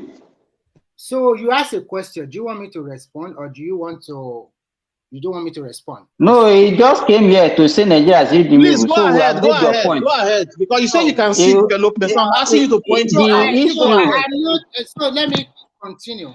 So you can go on YouTube. You can check Akwa Ibom. You can see the physical infrastructures that have been. Akwa Ibom that has the second largest out of school children. That one. Can you imagine? Can you imagine? After Kano. Let me that finish. one is development. Let me finish. When we talk about a state that doesn't out of school children. Because when we talk now, people will just blah the things. Can you imagine? Can you let me finish? America is a great country, but today most of their streets, we have a lot of people that have problems on drugs. There are so many places in America you cannot go. You will either be mugged or robbed. Don't talk about America. No, Focus on Nigeria. I'm building Forgot something about for you. America, I'm Jare. building. I'm building. Kí lẹ máa máa sọ nípa America? Kí ló kàn yín pẹ̀lú America? Now I'm talking about physical infrastructures in. Guys, I will hang up with you later. I want to enter the car now. All right, bye bye. Talk to you. Bye. Don't run away. Don't run away. Oh, you don't run away. Don't mind this guy. So He came here and just what I just Remy. Just hold on. Remy, I think what we should be talking now is not for people to come. I think the purpose of having this kind of platform is not for lamentation. I think all we're supposed to be discussing is how we can move our country forward. If we lament, if you condemn and say our leader, because I don't understand what we mean by leader. You understand? My own belief is that every one of us will have a role in making that country great. Thank you. All of us should contribute positively.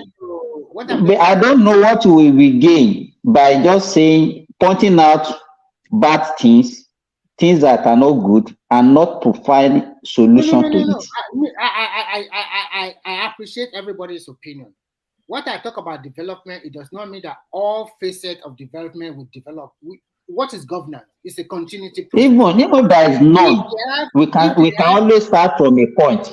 If there is no development, let us assume that Nigeria, we don't even have any development. Nothing is working.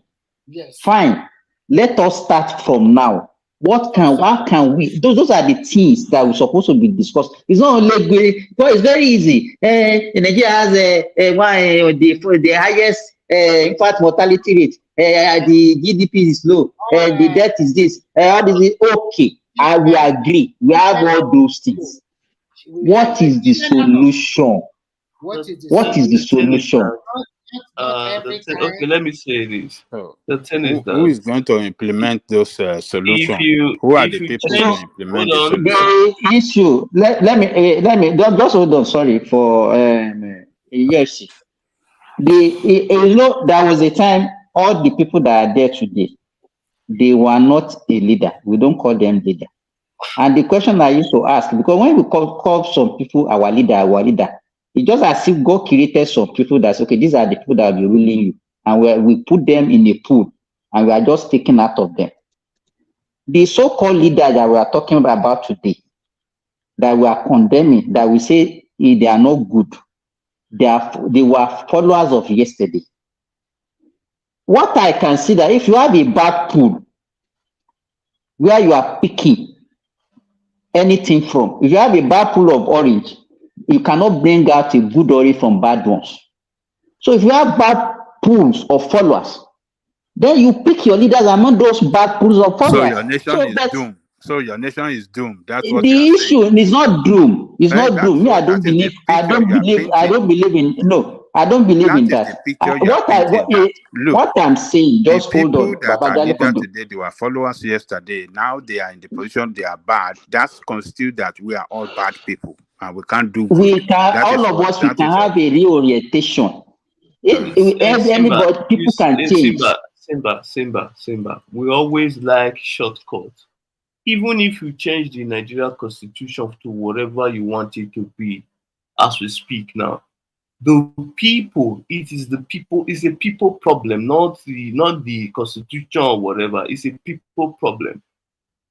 Some of us that are speaking here now, some of us in our position, we have witnessed wrongdoing and we take side with that wrongdoing. We didn't stand on our feet and defend the position. Say no, this thing cannot happen. Some of us would rather try to save our job. We won't do anything. We observe wrongdoing in our presence. We keep quiet. So we cannot come here and be saying Nigeria is doomed. We are the creator of the problem. There are a lot of people here now. They will witness wrongdoing in their position. They won't do anything about it because they are scared to lose their job. So let us not come and be doing this. Even if you bring any document, you call it constitution. With the current people in the country right now, same thing. It will also be a disaster until we change our ways. It's just for us to change our ways and make sure that law are being followed. If not, whatever constitution you create, it will not work. Even if you split the country to different parts, with the people that are still managing the country, they will be the one that will still manage it if you split it into how many number you want. So we as the people, we just need to change our ways. When we see something that's wrong, forget if it's from your tribe or no tribe, we should always stand for the truth. We have Always. structural problem. Not We when have it's not structural not problem. but some of us we only complain when it's not when the corruption is not benefiting us. But when it's That's it. benefiting, we keep quiet. That's it. We have structural problem in that country. The way that country is structured, we can't achieve results anywhere until that country is structured to a regional Yesterday, where people to a Ajali, yes. yesterday, I saw something. I was shocked. There's a YouTuber. He was traveling via the Lagos Ibadan train. I was surprised. People that they are still issuing tickets with biro. You see, it's always a way for them to steal government money. That one is sure banker. But some of us will defend it. They will say, "Oh, we are just started. We are just yes. It doesn't matter. We will get there." They are using The saddest thing is America that did not develop one day. yes, Really. that's what they will say. That's Nigerian government took loan for those infrastructure. We have not paid the loan. People are you are operating the facility like that as if we are still in the early 2000s. Let me just share something about what somebody said about the mind. I think this is something that a lot of people have been talking about. Sorry to UFC, I'm sorry to cut you short. First, I totally denounce that issuance of ticket by biro of paper. But as of today, Nigeria is still paying their loan to China. We have not default. That's what I would just want to say. Okay? Yeah, somebody was saying something about us. Let me just play this. Where Africa currently is unable to fully achieve her potential, how will you distribute the blame? I'm going to start with, of course, the mind, which is where, at the end of the day, that is where the problem really is. The legacy of colonization remains to be a serious issue for the African. It is the legacy of colonization that makes it difficult for us as a people to push back. Let me give a very simplistic example, and I use simplistic examples because I want people to really understand what's going on. Using the example of Niger, there is a mutiny in the school cafeteria. The students are sick and tired of a bully who's been taking their lunch for centuries. Finally, they've garnered enough courage.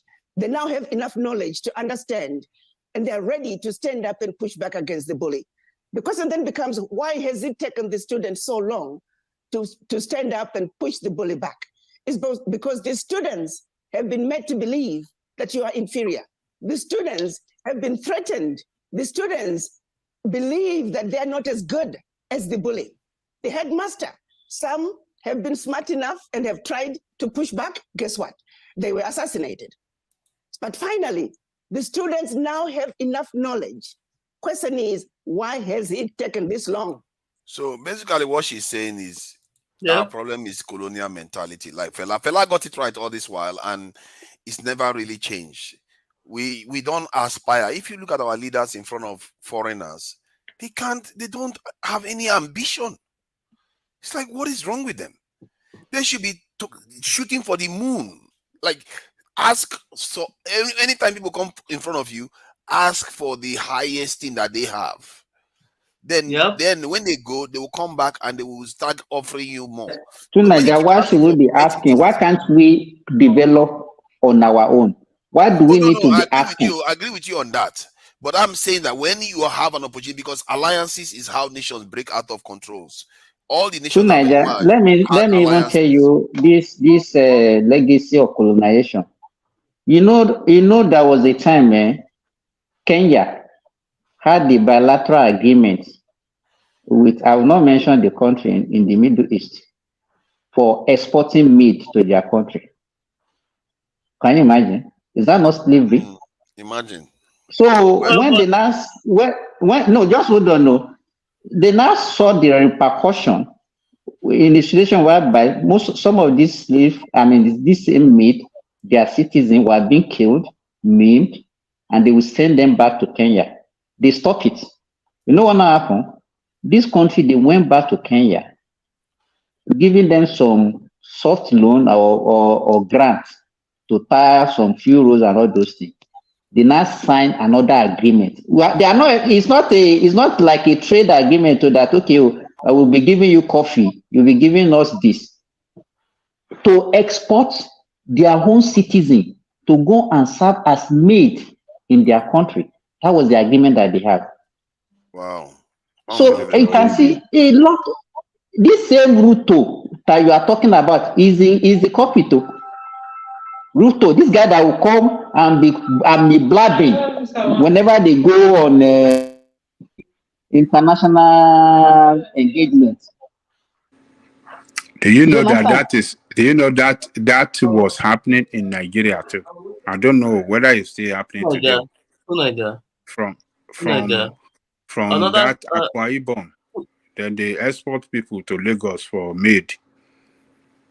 I know that very well. From Akwa Ibom. Since I've been doing my research and observing. Why is it that when it comes, like, I've never seen any black that have been caught, they'll say, okay, for espionage, like trying to steal trade secret or something like that. God. That is very interesting you said that, It's really interesting. It's because crazy. they are absentee landlords. Yes, they are not doing any job for their anyone. nations. And that is true. They've never arrested one Nigerian Secret Service agent anywhere that is a spy. Not one. Not They're one. Not doing any work for us. That is a very astute observation. That's a very astute Our people are in a big position all over the world. I've never seen anyone think, okay, let me steal some of this thing. Let's go and replicate it back home. Wow. So what is our NIA been doing then all this while? It's crazy. I've never witnessed anyone. I've been paying attention, doing. It's still boiled down to our patriotism. You understand? The only thing we do, as Remy said, is to lament. None of us is thinking of solution. That is the problem.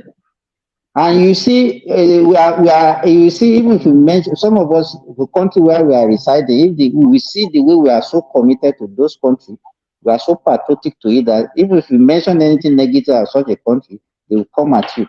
But when it comes to our own country, there's nobody that denies that our country is good. There's nobody that have a denial that anything is working in our country. But what I'm saying is that we should all look and say, okay, what is the problem? And let us solve the problem.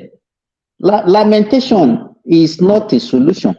Pointing out the problem is not the solution. As you said, UFC. So if we have people that are working in high places, they have the opportunity. Why are we not taking it back to our country? I mentioned it on this platform before. Health system in India were developed by private people. The Indians that work in America. Many of them they went, exactly.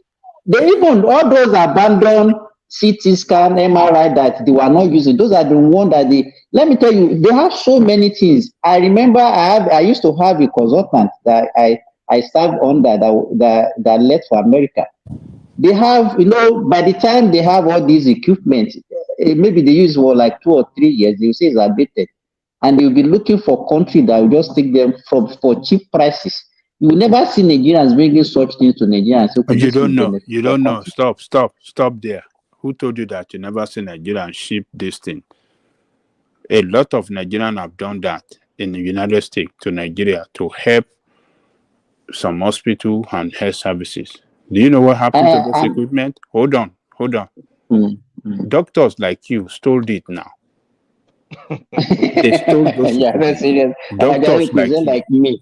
Is that like me? So I'm a thief. Yeah, doctors Is like that what you are because saying? Now? they gave them this thing. They brought them in large number.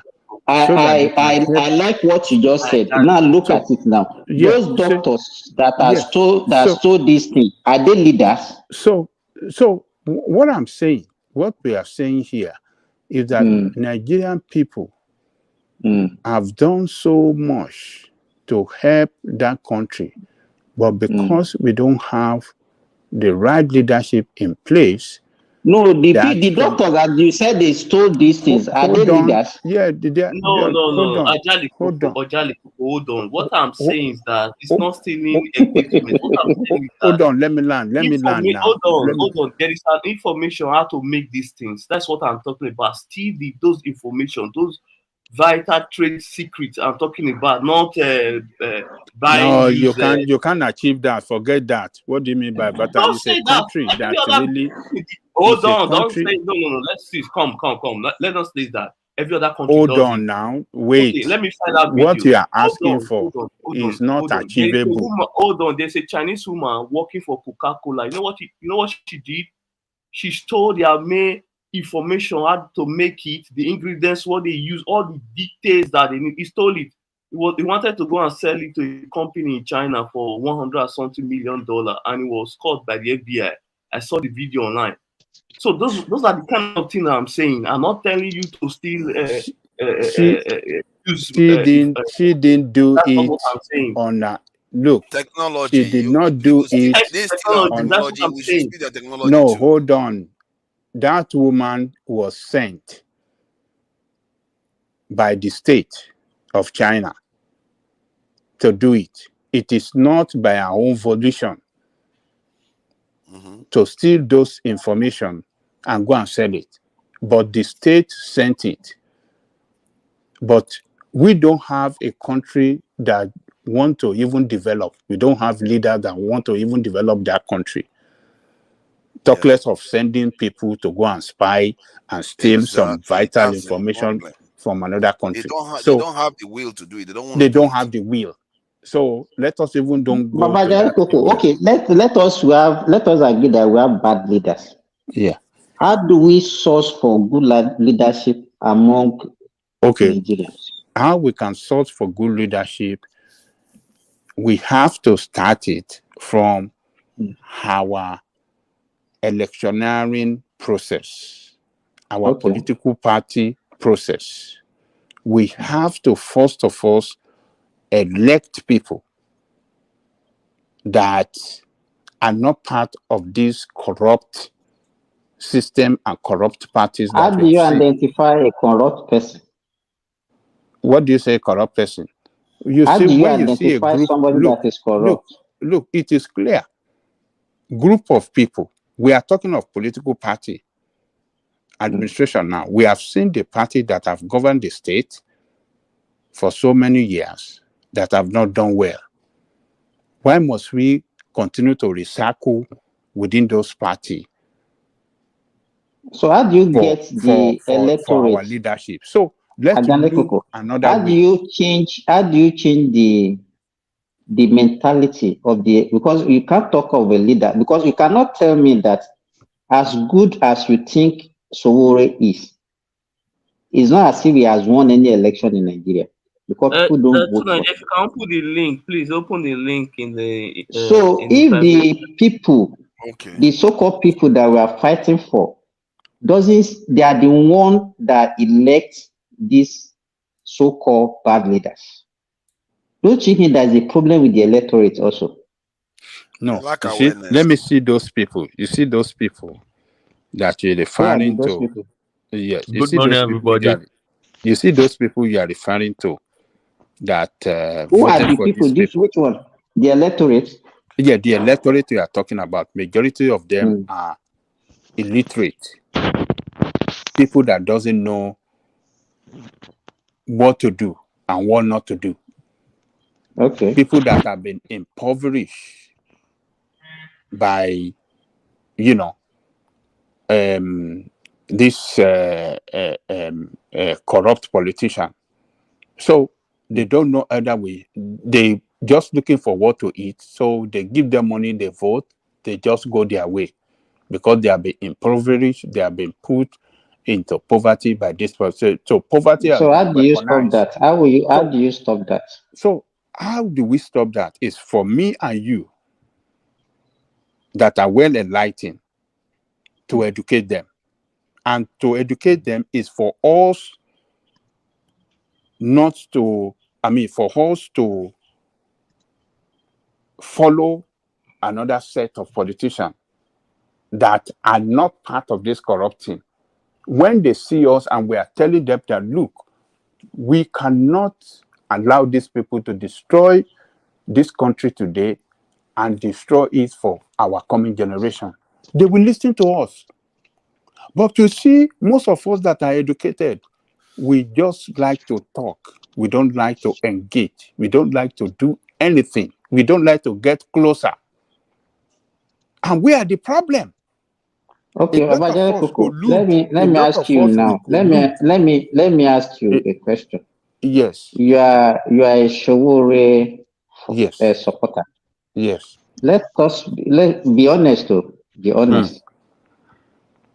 When last did you go to Nigeria or participated in Nigeria election?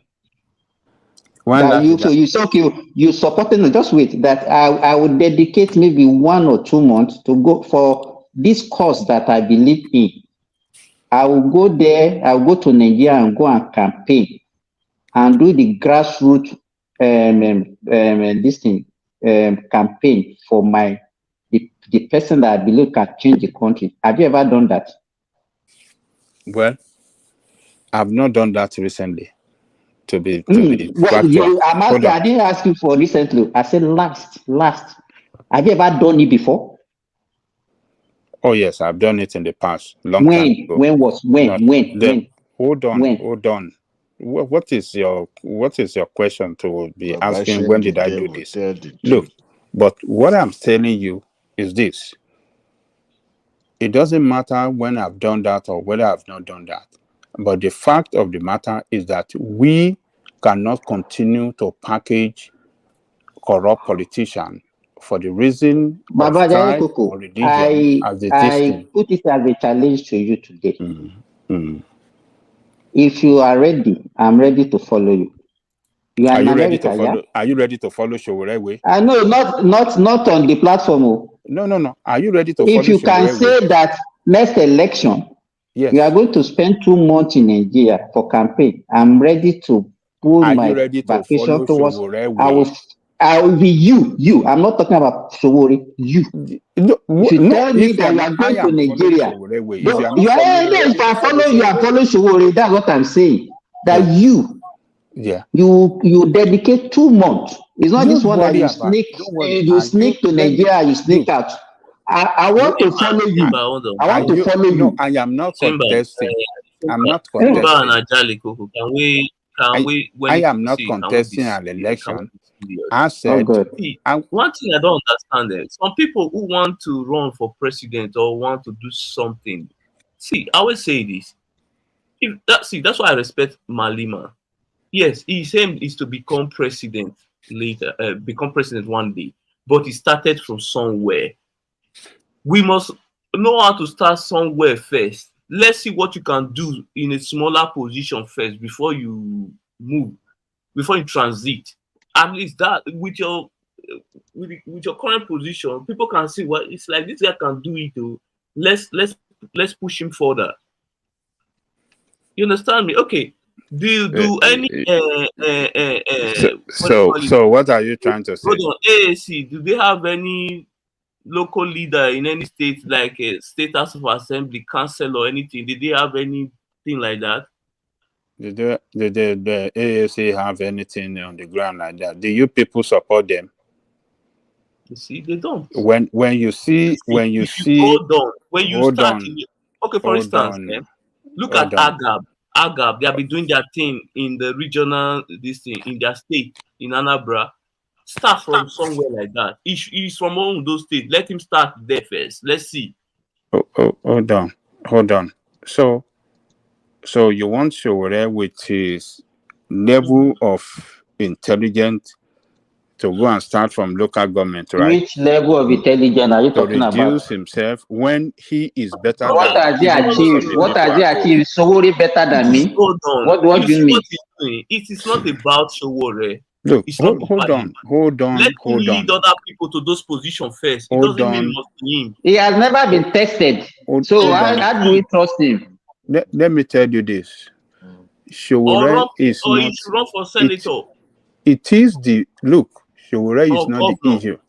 Hold on. Showore is not the issue. Okay. But the vehicle that we are going to use to grab power from these people is what really matters.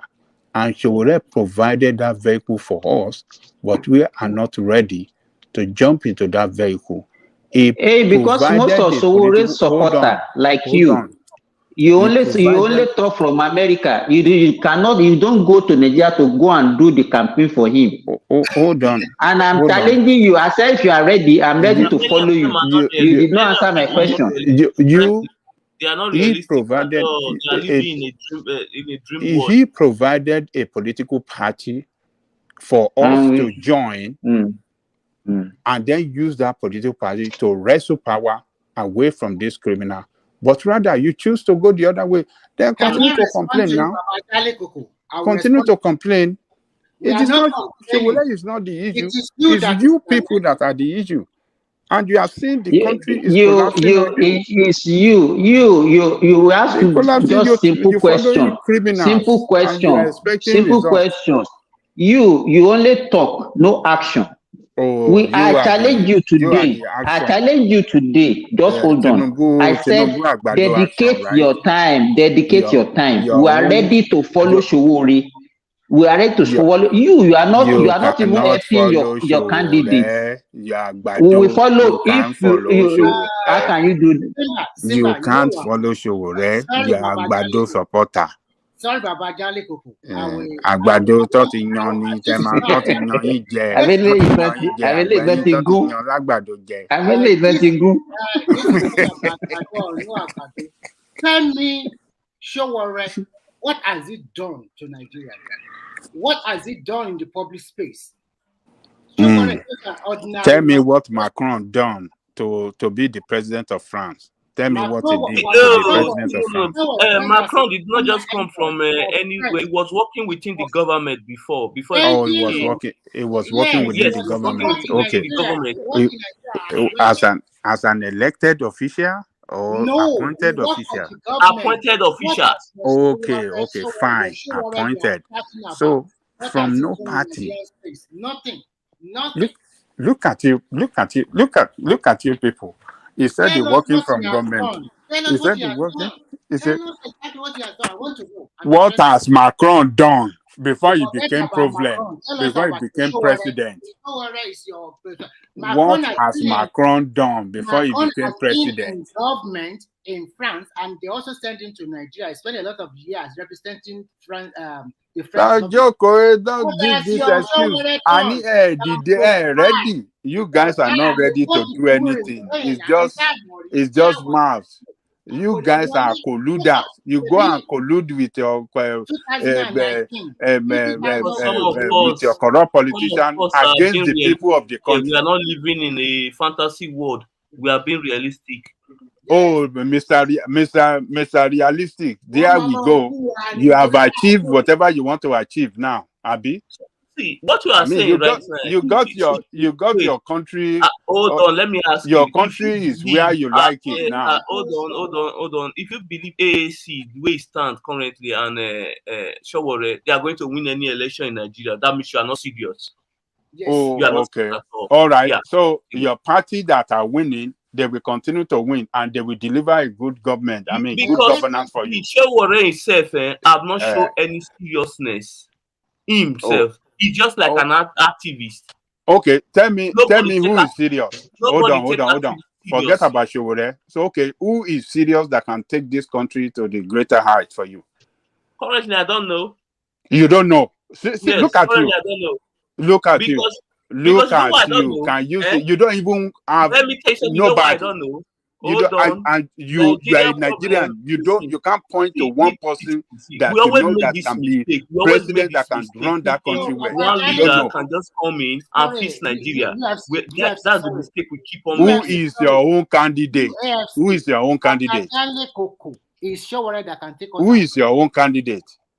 Tinubu is my candidate. No, forget about him. I'm asking him, who's your own candidate that said he doesn't know? Okay, hold on. Let me explain. Who is your own candidate? Hold on. Let me list the position Macron holds. No. Forget about Macron. Hold on. Who is your own candidate in Nigeria? I don't have any candidate. I support. Forget. Look at you. You are not serious. Remy talk. This one is not serious. He doesn't know anything. What I want to say is, Hold on. He was the deputy. UFC, hold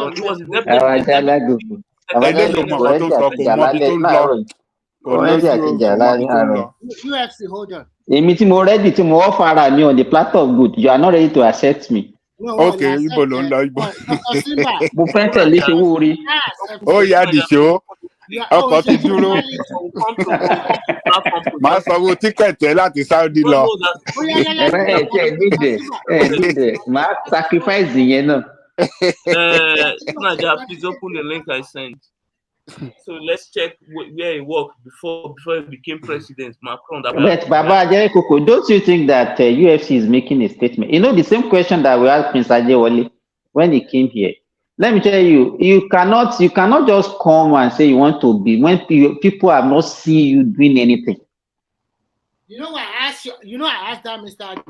That man a very good question. I asked him, "How old are you?" And he said he's out there, and then he told me he's 51. He is calculating for the next 16 years. Add it to his state, 51 plus 16, that's 66. If it's still relevant, maybe he can go against the South or Southeast again that time. For Shewore, the mistake he did was this. When he had that Sahara reporter, everybody knew about Sahara reporter. At that particular moment, I don't think he has to, I don't know that he has a political ambition. If he does, at that particular moment, I was even pushing that this man, even if I cannot go for governor, go for Senate or rep, you have to build from somewhere. Look at all those leaders that you have been having since 1999. They are either the former ex-president or a former governor. Jonathan and Gerard are former governor. Tinubu was also a former governor. For you to rule in that country, you must have tested the water first as president. We are not ready for just somebody who just come from nowhere and think that the same way in America. I've been telling us about student union government. Yeah, that was a student union leader. I see the only student union president. I'm not alone. So at the end of the day, look at his performance. In 2019, he has 50,000 votes. In this particular election, I want you mistake vote funny. Mistake. So in this particular one, I don't think he has up to 20 or 25,000 votes. So the beauty of it is this. I know it won't come down to say he want to contest for governorship or whatever. Nigerians just see him as just a jester. The guy is so arrogant. He's an arrogant guy. Yeah, and the way he even talks sometimes, you are not ruling Yoruba land. Even in Yoruba, I don't even know where you come from in Yoruba land. I'm asking about you, Baba Jaliko. Is it from Kogi? Is it from Ondo? We don't know. Nobody knows. No, they say it's from Ondo State. Ondo. You can imagine a presidential candidate. We are not even sure of his origin. Ask him the question. Says in from Nigeria. Akure. No, it's not from Akure. But yeah, àwọn kan sọ pé àti Kwara ló ti wá. So àmọ́ exactly ibi tó ti wá. Àmẹ́yẹ tó ṣú. Bàbá Jaliko kò ti bínú lọ. Àwọn náà lè sọ ibi tó ti wá. So at the end of the day, there are two things that is going on. Shewore is it's not really likely to become president of Nigeria. And the way Obi was doing, he has just jeopardized the chances of any Southeasterner again, I think in the next 16 years. Because I see him as a very selfish man. No. To me, Obi really did not do, like, I won't say, yes, he campaigned as a politician, but it was the follower that caused more problem to the guy than any other. No. Me. If your followers are misbehaving and they respect you so much, there is a way you can talk to them. That is very simple. If you talk to them, guys, relax. We're in court. We still have a shot. Even if we do not win, we can come back in 4 years and still contest. Now, if you want to win an election in Nigeria as a president, at least you have to have 5 regions in your pocket, whether you are competing competitively or you can win outrightly. If you don't have 5 regions in your hand, forget it. If this association of Northwest and Southwest continue in Nigeria, they will rule for a long time. Because they have the majority votes. If they continue and they continue in North Central and South, they have you look at what is going on in Nigeria. South is easily going towards the ruling party. So what are we talking here? And then when you talk about which one again?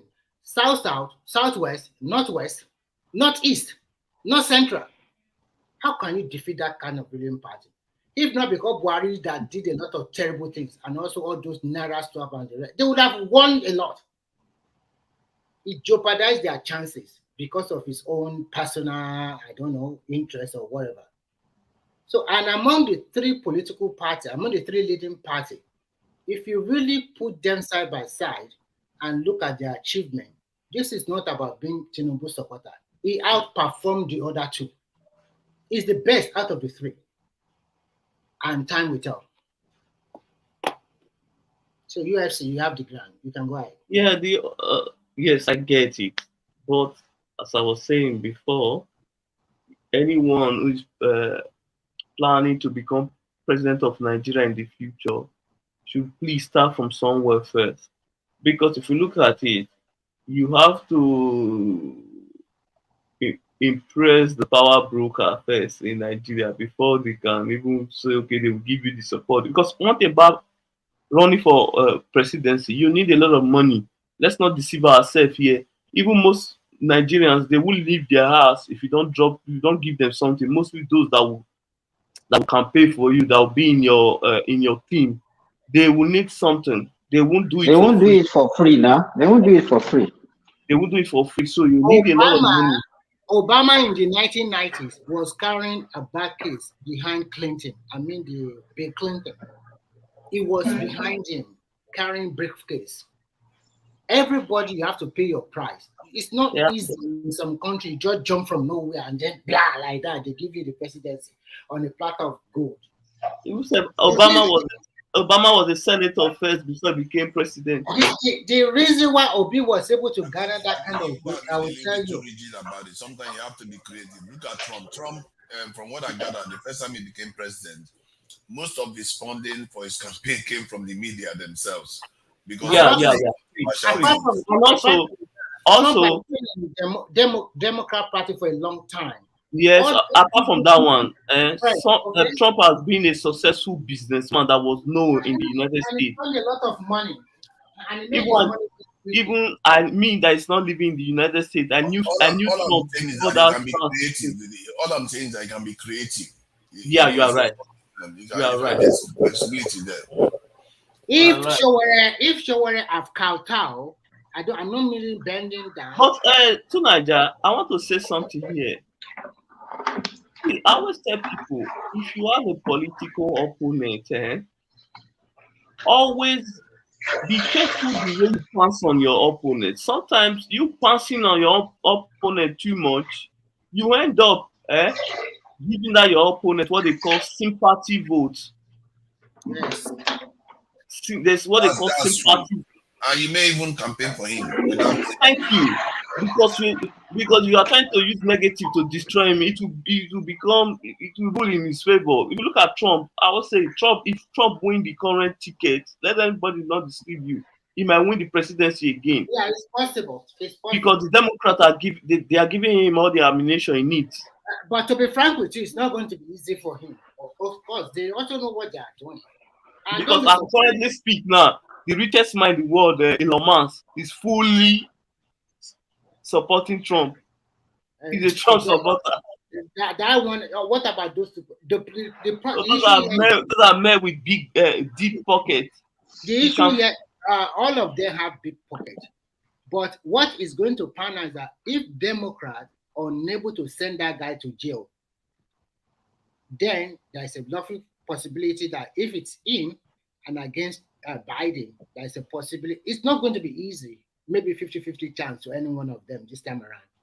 But I'm damn sure that they'll find something on him and they will send it. No, the only thing that will stop Trump, if the court rules that he cannot is disqualified, he cannot run for president. That is what they are going to do now. They will fight dirty. You see, so at the end of the day, that's the problem. Even if you are a convict, you can still be president of America. But that is the law. Okay, it's totally different from Nigeria. That if you are wait, to Nigeria, really? Yeah, you didn't know. Most European countries are like that, you know. Most European countries are like that. You know why? Because they consider the citizens to be sovereign. The citizens decide who their leader is. They don't care whether you're a criminal or not. I see. Wow. That means our moral angle is going to be a dent on Republican. And a lot of America don't care about Mura. We are the one crying about Mura. Those people, if they want to do anything, they don't care about morality. Grabbing private parts is not affecting them. Morality has become a relative term now. They can swing that morality. They define whatever we believe in the world. If a prisoner become a president in America today, every other country in the world will follow. That's it. But to Nigeria, I'm not going to lie. They set standard for us. I cannot like their constitution. Then if it's so that the citizens decide who be their leader. I like it. That's cool. It's like that in many countries. It's like that in many countries. Even in the UK, MPs can go to prison, come back go to the House of Parliament. There's no law blocking them. I'm telling you. Even Jeffrey Archer, he was a House of Lords member. He went to prison, came back, he's still a House of Lords member. Nobody sent you. And the people still vote. The people still vote for him. This is why I tell you that in the West, I think we don't even understand democracy. In the West, when the people vote, it's very, very hard to overturn it. In Nigeria, where they just but you can see, but to Nigeria, see what is happening in Nigeria now. Somebody won an election, then the only thing that we are doing is is a drug peddler, is a this, and those are the things that we are now championing. But if you look at it, all those years, when it comes to the court and all those, they don't follow those rumors. They follow what they call it. They follow the evidence. Yeah, they follow evidence. They don't follow rumors. And that's why I think that when people talk about the court, they don't truly understand. Courts have to follow evidence. They have no choice, just like medicine. They have to follow their prescription parts. They don't have a choice. Whatever is in front of them is what they will decide. Yep. They follow the evidence. They also follow precedents. Okay. Yes. Also, yeah, you're right. Part of their evidence, yeah. So at the end of the day, I think that people like that Showore and co, if he can start from governor of his state, even in his state, we don't even know him there. Top list of all over Nigeria. It's just an exercise in futility sometimes. Okay? So I don't get it because at the most of them, like Showore and that prince, they are very difficult to defend. Well, what will you use to say, okay, vote for this person? Yes. What are those criteria that you want to push out to people to say, okay, this is what he has achieved. This is what he has achieved. Apart from just talking and say, this is what I have. When they ask Showore some questions, everything is that I will send them to jail. I will do this. Come on, this is a civilized society. You are not even there, and you are telling people, is it easy to do like that? You don't have National Assembly there. The court are there. Even EFCC that are prosecuting case of corruption, how many are they successful? If today they are successful, before you know, the Supreme Court will release them. Or court will release them. I said like in the north, there is one governor now. He's becoming popular every day. Governor of Borno State. That guy, since this whole what they call it, removal of subsidy, that guy have done state palliative since. Other states are still roaming about. So I made mention of that guy before. Borno State is not a rich state. What are states like Delta, Rivers, and Co? So what did Borno do? He paid, for example, before the palliative, we have started giving maybe 14 or 15 Congos of rice. That means half of a big of 50 kg, 25 kg. And then giving to citizens, the poor people. He bought a lot of new buses to carry people from one place to another. In yes. Free of charge. He started giving the copper 35,000 apart from what they get from the federal government. Wow. He has built a lot of new schools, and all the children and also have hostel accommodation for them. Yeah, Governor Zulum, yeah. That guy he seems to be somebody that with his head screwed on. With security, very good security. He bought a lot of vehicles for soldier, police, and them to 24-hour patrol. He even put security on the farm so that the farmer can go to farm. Thank you. And even not even to protect it. Okay. So if this Borno State guy can do all of these things, what can you say of even our Oyo and Co? This in Benue State, Plateau, they are just leaving it. So when we talk, no, when Autumn was during his own tenure of 8 years was just lamenting and he was just lamenting and just lamenting and lamenting. He did not do anything.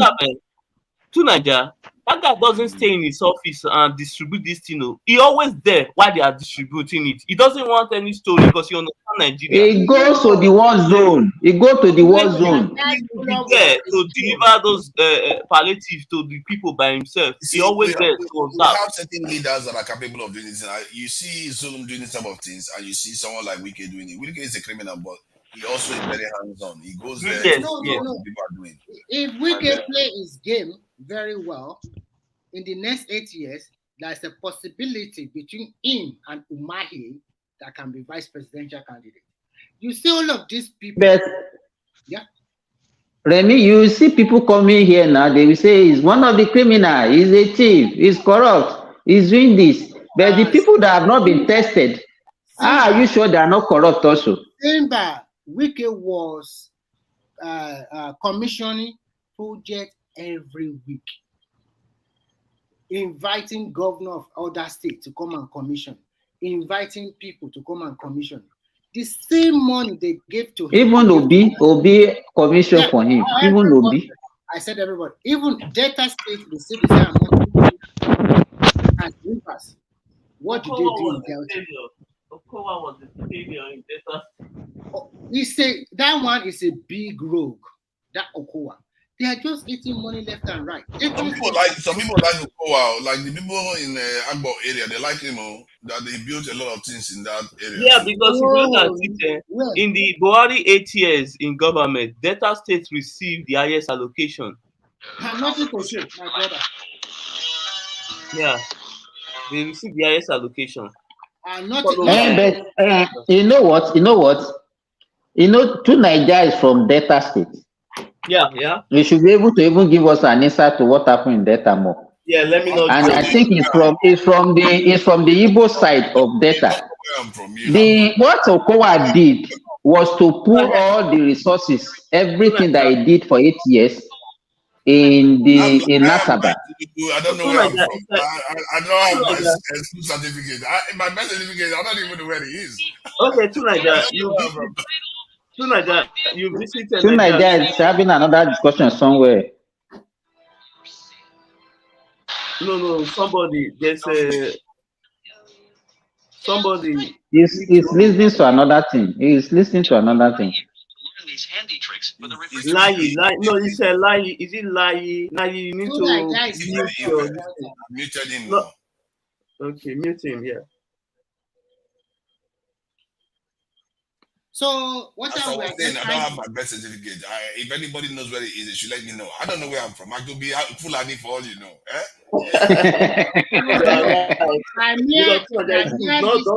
Don't give out your details online. We already know you are either from Edo or you are from Imo or Abia.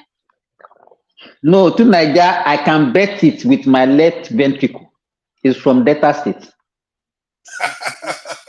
Yeah, the way you speak. Okay, maybe I'm from Delta State then. Maybe I'm from Delta State.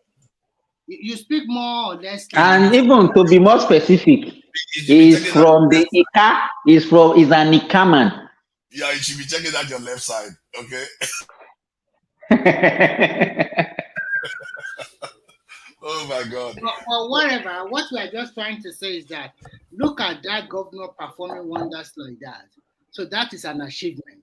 And that is what he can use in the next 8 years if he's becoming a presidential candidate.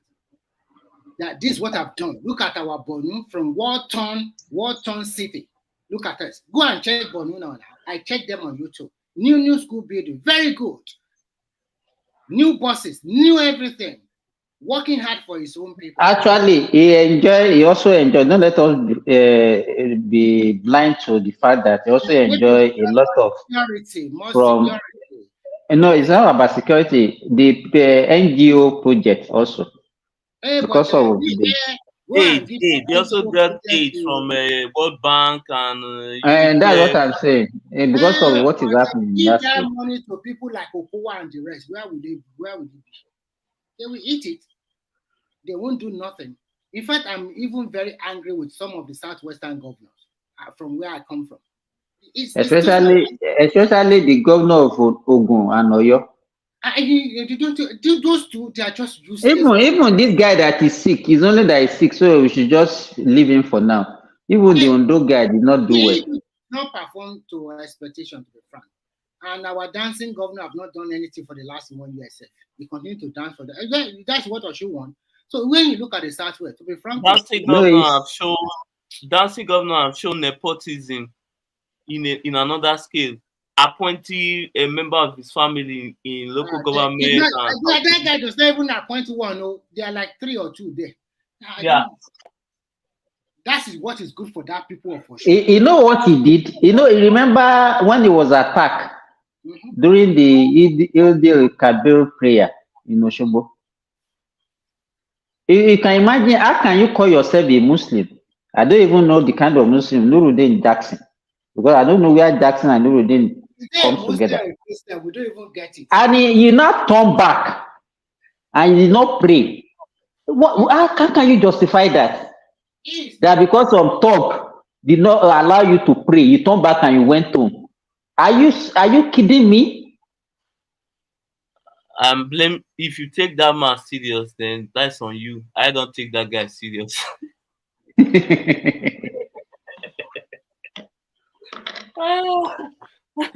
I don't take that guy serious at all. If you observe, Davido is not complaining, but if some other person do that, you see Davido will come out and show activists. How can you? That is why I say UFC that the kind of opposition that we have in Nigeria is not a progressive opposition. At all. We just oppose based on, before we can oppose to bring the country to the ground.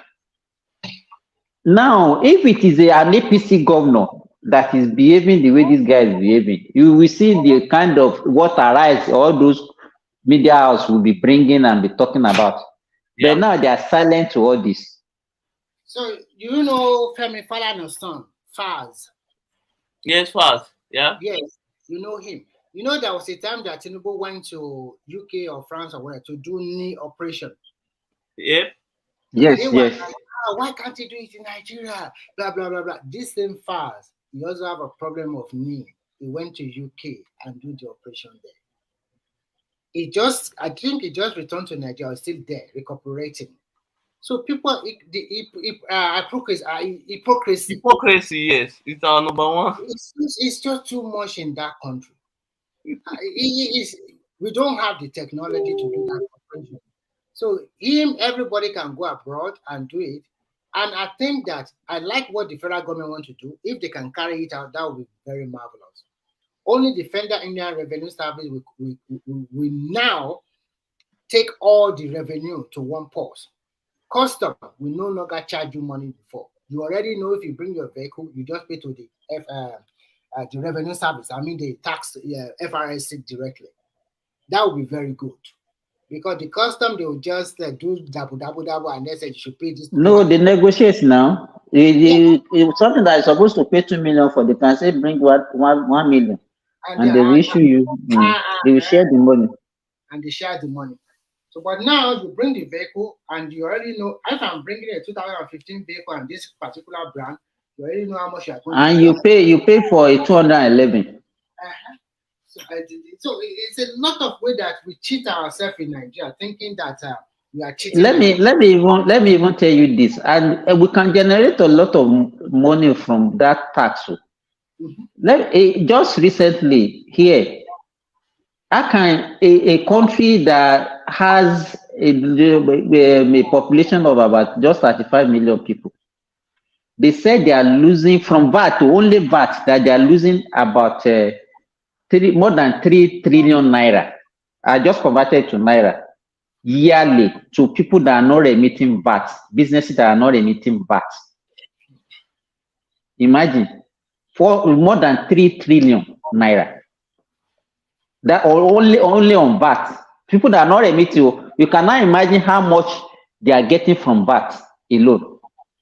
But in Nigeria, because when they collect VAT in Nigeria, I don't know how they will collect it from the people that are collecting it on behalf of the government. See, Nigerian government getting money, listen, can be done. Most of the money they borrow just waste. If they can block a lot of loopholes in Nigeria, federal government can get whatever they want in Nigeria. I totally agree with you. Block it. As I said, the train. How can you still be using pen to issue a ticket at this time? That's just a way to steal government money. Is the minister? That is the work of what's the name of this guy? This Siva guy. Amechi. Yes. No. Okay, fine. Amechi is gone. What are the MD there? What are they doing? They can implement those. Let's wait and see what the present minister will do. Maybe we'll continue this cash collection that they are doing. But they are doing it because now, it's not sustainable. Even Lagos BRT, they don't take cash. Thank you. Because that was the reason why they canceled toll gates. If you remember, toll fees that time that is cash. Simba. This brings me to one point that I was really furious about last week. Lagos BRT don't take cash, but our embassy here in the UK asked us to go and get postal order to pay for something. Just imagine. What kind of? But I don't know. I don't know because I renewed my passport here in Saudi Arabia, and I paid. It's online payment that we are doing. I don't know why you're holding that. They didn't ask you to bring postal order. Eh? I don't even know what postal order means. My passport. I'm telling you, neither do I. Postal order was old when I was young, and yet the UK Office of High Commission makes Nigerians in the UK buy postal order to have their passport. But I'm telling you, in Saudi Arabia, it's not even our embassy, in Nigerian consulate in Jeddah. I renewed my passport. What I did, I filled all the form on the online, made the payment online. I just went there for capturing. That's all. That's all. And then what is the UK one doing? What kind of racket is the UK one running? Someone need to take it up in the court, need to file a complaint so that they will remove that rubbish. It's possible. They've been doing it for decades. So it's not a universal thing, no. It's not a universal thing. So you can't. So forget about it. It's not a universal thing. Then how is it carrying on in the UK? UK is even more advanced than Saudi Arabia, but yet. What do you mean? What do you mean? What do you mean? If you need money, we can borrow you. What do you mean? Crafty people, okay? I told you. Eh? They're crafty. To Niger? They said $20. You are £20. I mean, you have to get £20 postal order before you can have your passport renewed in the UK. I don't know how that is possible. When it's not Even in Nigeria, they don't do that. So why are they doing it in UK? Then why? Okay, then what is the problem? Because we have. You understand? So sometimes when we see things, we have to investigate before we generalize it. Even in Nigeria, if you want to, when you got your passport in Nigeria, they ask you for postal order. Then why are they doing it? That's the question. Maybe it's a UK problem. No, it's not the UK problem. It's our embassy that is doing it. No, go attack your embassy. It's the British that asked them to do like that. Let me tell you. If the British asked them to do that, so why would you do it just because the British? Okay, why not just hold on? Let's say you wanted to pay the British money. Why not include it in the payment that you make online? Because why do you have to make your people go to the post office and embarrass themselves and buy postal order that is something that they used to do in 1980 something? that is not even funny. It makes us look like primitive monkeys looking for old ways to make payments. And how did they generate it? So you have to go to post office. You go to a post office, say you want £20 postal order, then they will get it out for you. And postal order in UK. What's wrong with this one? Eh? But the postal order, is it a UK postal order? It's a UK postal order now. I think it has to be. I think it's something. Is a way of UK getting money from that too. Yes, I think so too. That's what. So then, why would our government agree to that nonsense? It's not government. It's not the government. Because if the we are telling you now, somebody who is in Europe. There is nowhere in the UK. You go to in the UK, they will ask you to bring postal order for payment for anything in the UK. Like literally, they won't. Even when I was in China, but somehow for Nigerians, you have to get postal order. I want to renew my passport. I went to the Beijing embassy. What they did to me was to capture, and I paid the charge in the local currency of that country. That's enough. And under 4 or 5 hours, I got my passport and I flew back to Shanghai. It's so easy. And here in Europe, here the country that is Sweden. I've seen a lot of Nigeria. They travel to Sweden, and within 1 or 2 days, they pay in Swedish local currency because they are part of EU, but they have their own currency they are used, just like Denmark also. They pay the local currency, which is equivalent to what they charge as in Naira, and it's over. And then you get your passport, and then you can fly back to wherever you're coming from. It's easy. I think that's why I always tell you, be careful of those white people, especially from UK. They are the most crafty, very, very corny people. So you can see anything, they will generate money from your hand. That postal order. But is it not our leaders? No. The money. It's the process that annoys me more. What we can do is if we can know other people working in different consular embassy in UK, like America, all of them, if the same thing, that's what they are doing. I think it's going to be uniform. How long does it take you to renew your passport in Saudi Arabia, as you said, or China? I forgot, but it's not up to. It's almost equivalent to what you do. I forgot because it's some few years back, but it's not so expensive. It's about 5 months, so it takes in the UK. No, 5 months, care. Yes, in the UK. Over there. To Niger. Yes. I got my own within the week. A week ago. Yeah, in the UK, I don't know what they are doing to the UK people. Let me tell you what is going on. Let me tell you what is going on to Niger. The Nigerian, the immigration officer, they are the one doing the racketeering. It's possible. You understand? And they are making a lot of money from it now. And in fact, to me, it's one of those things that the new minister has to curb. They are not only doing it in UK, they are doing it in Nigeria now. They will tell you if you want an international passport now, they will tell you it takes 4 months. That if you now want express, you understand? They even have grade of express. They say if you want it within 2 weeks, you pay certain amount. If you want it within 1 month, you pay certain amount. So they create scarcity. And what they will tell you is that there is no booklet. But they can make booklet available if you can pay extra.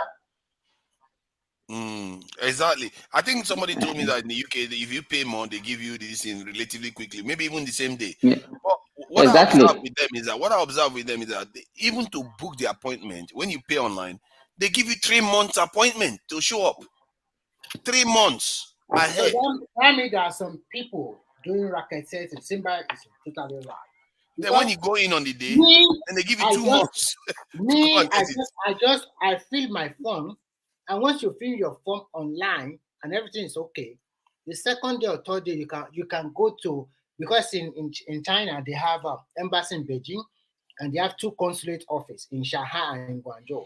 So you just have to fly to Beijing, and even if you fill your form today, everything is okay. You can also pay for it with your credit card or your debit card. They are set in the local currency. I think what is making it difficult in UK is that we have a lot of Nigerians in UK. So it's a big market. It's a big market for them. I think there's a lot of racketing going on. You know, that's what I'm saying. It's a big market for them now. There's a lot of Nigerians in the UK, especially in the last 3 years. I think we had almost 200,000 come in. But it's not an excuse for the High Commission to be turned into a racketeering this thing, and people should pick up on it by now. Because 5 months to renew a passport, then they will ask before, when you make the payment online, you come to the High Commission, then you have to go and to the post office to go and get a postal order. You need to see Nigerians queuing at post office in the morning on the high street, and then they will go and queue inside the post office to wait to buy postal order. You know, people will just be looking at them like, what is wrong with these people? It's like, who uses postal order anymore? If not because if people are afraid of going to Nigeria, it's better you renew your passport whenever you go to Nigeria. That's another option. And but if your passport has expired in the UK and you need it done to travel to somewhere, no, you can travel. You can travel with an expired passport back to Nigeria. Yes, I gathered that too. But if you if you didn't know that, like in my own case, then when I paid before to renew my passport, I didn't know that. Okay, I can just go. I didn't know it was going to take that long too. So when they gave me 3 months, I said, okay, what if I wanted to just go to Nigeria and have it done? You can't too. Once you have already gotten involved with them, you can't just go to Nigeria and apply for another one again because you already applied. You see what I mean? So you are stuck in the process for 5 months, except you pay the money that they want you to pay. That is the problem our embassies are causing for us here in the UK. Yeah, and that is why we still insist. Let me tell you, too, Nigeria. The issue with us as Nigerians, all of us, we just have to change our ways. If everybody is doing what they're supposed to do, let's say, for example, these embassy people, what stops them from doing the right thing? If they do the right thing, then it will make life easy for everybody. If me, as a doctor, I'm doing my work as a doctor, I will make life easy for Nigerians who require my service. If I work as a teacher, I teach very well. It will make life easy for my student. If you, as an engineer, you do your work diligently. So what stop us from doing all those things? Those are the things that we need. Do we need somebody to push us to do the right thing? We're all not doing the right thing. That's why we're having problems. Simba, do you know what is surprising me? I'm telling you, our Do you know what Nigerians. is surprising me? What Nigeria is saying? Nigeria have a big community in UK. What are they doing? It's a big community. Ask me. They've been doing How this. can you guys not come together and fight this once and for all? Giving you all this. You know, there was a time somebody fought. I think there was a time when one Nigerian, this thing was getting so bad once. A Nigerian guy got really close. I think it destroyed the ambassador's car at the embassy there. So they reacted and things improved for a bit. But now it's back again, and it's not changed for almost 2 decades. They've been doing the same thing since I got to the UK. Anytime you go there, you see Nigerians complaining. There are 2 things going on. UK government is making you by buying that postal order, which is must stop because they don't do the same thing in Nigeria if they want to renew their British passport in Nigeria. So UK government is making you. Nigerian government official is also making life unbearable for you. So, which is not supposed to be. I think it would have been better get a cash machine, payment machine at the embassy. You just pay. The UK government can take it. What is the use of postal order? You cannot pay online. You cannot pay online. You cannot pay online. You cannot pay that money online. No, You can pay for your passport application, but the postal order one is different. It's like, why didn't you just, when we go to the embassy, why not you just have a machine? We just pay for it there.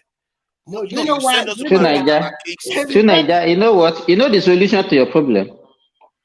We are ready to accept you are come to Saudi Arabia. So this rate, everything I'm hearing about other countries right now, I begin to think that they are better than They the won't UK give right him now. because they will see that he's residing in UK. I like China now. I'm beginning to like China. It's just that it's too far from Africa. I want to be able to return to Africa relatively quickly. From UK, if you are traveling to Beijing, at least get ready for about, at least roughly, if it's a direct flight, under 10 to 12 hours. If not direct, it's about 19 hours, one stopover. If I was in China, Jesus, what I would do there. China is one of those places when you are there, you can almost do anything, especially if you're into tech. They have it all on the ground. No, Baba. What do you mean, no? To Nigeria, I will tell you one thing. Chinese are not as open as the Western world. Even if you're a qualified engineer, and if you are trained there, they don't sometimes give you job. No, it's not about the job. It's about the technology you have access to. You can use it to build in Nigeria. Who cares? Yes. Oh, if you are talking about on business. Oh, yeah, I'm not coming to work for them. I'm coming to take the technology and send it to Nigeria and use it to build in Nigeria. Of course, you can do that. They manufacture everything. They have access to everything. So you can buy any components, send it back. I've been to several cities there, more than 15 cities. Do you know what I learned? If what Nigeria can do 50% of that country will turn around. What they do is very simple. Like, for example, if you go to a city in China, if that city is, there's a city, they call it Shaoxing. That Shaoxing, what they are doing there is manufacturing of lace and fabric material. All those laces that Nigeria like, that they used to produce from Holland before. Now, that city is as big as maybe 60% of Ibadan, and there everybody is producing different lace. You can go to every factory. You can any design you want, expensive, not expensive, you get it. And when you leave Shaoxing, you go to like a province, they call it Shandong province. There is a city I went there. They have natural resources for glass. And there you can buy different kind of glass made products. So what they do is that each city, if this is what you are doing, like for example, like let's say your state now, and let's say on your town, what they do is just to craft, art and craft. Everybody in that city will be doing that job, and government will support them. They can even give them soft loan.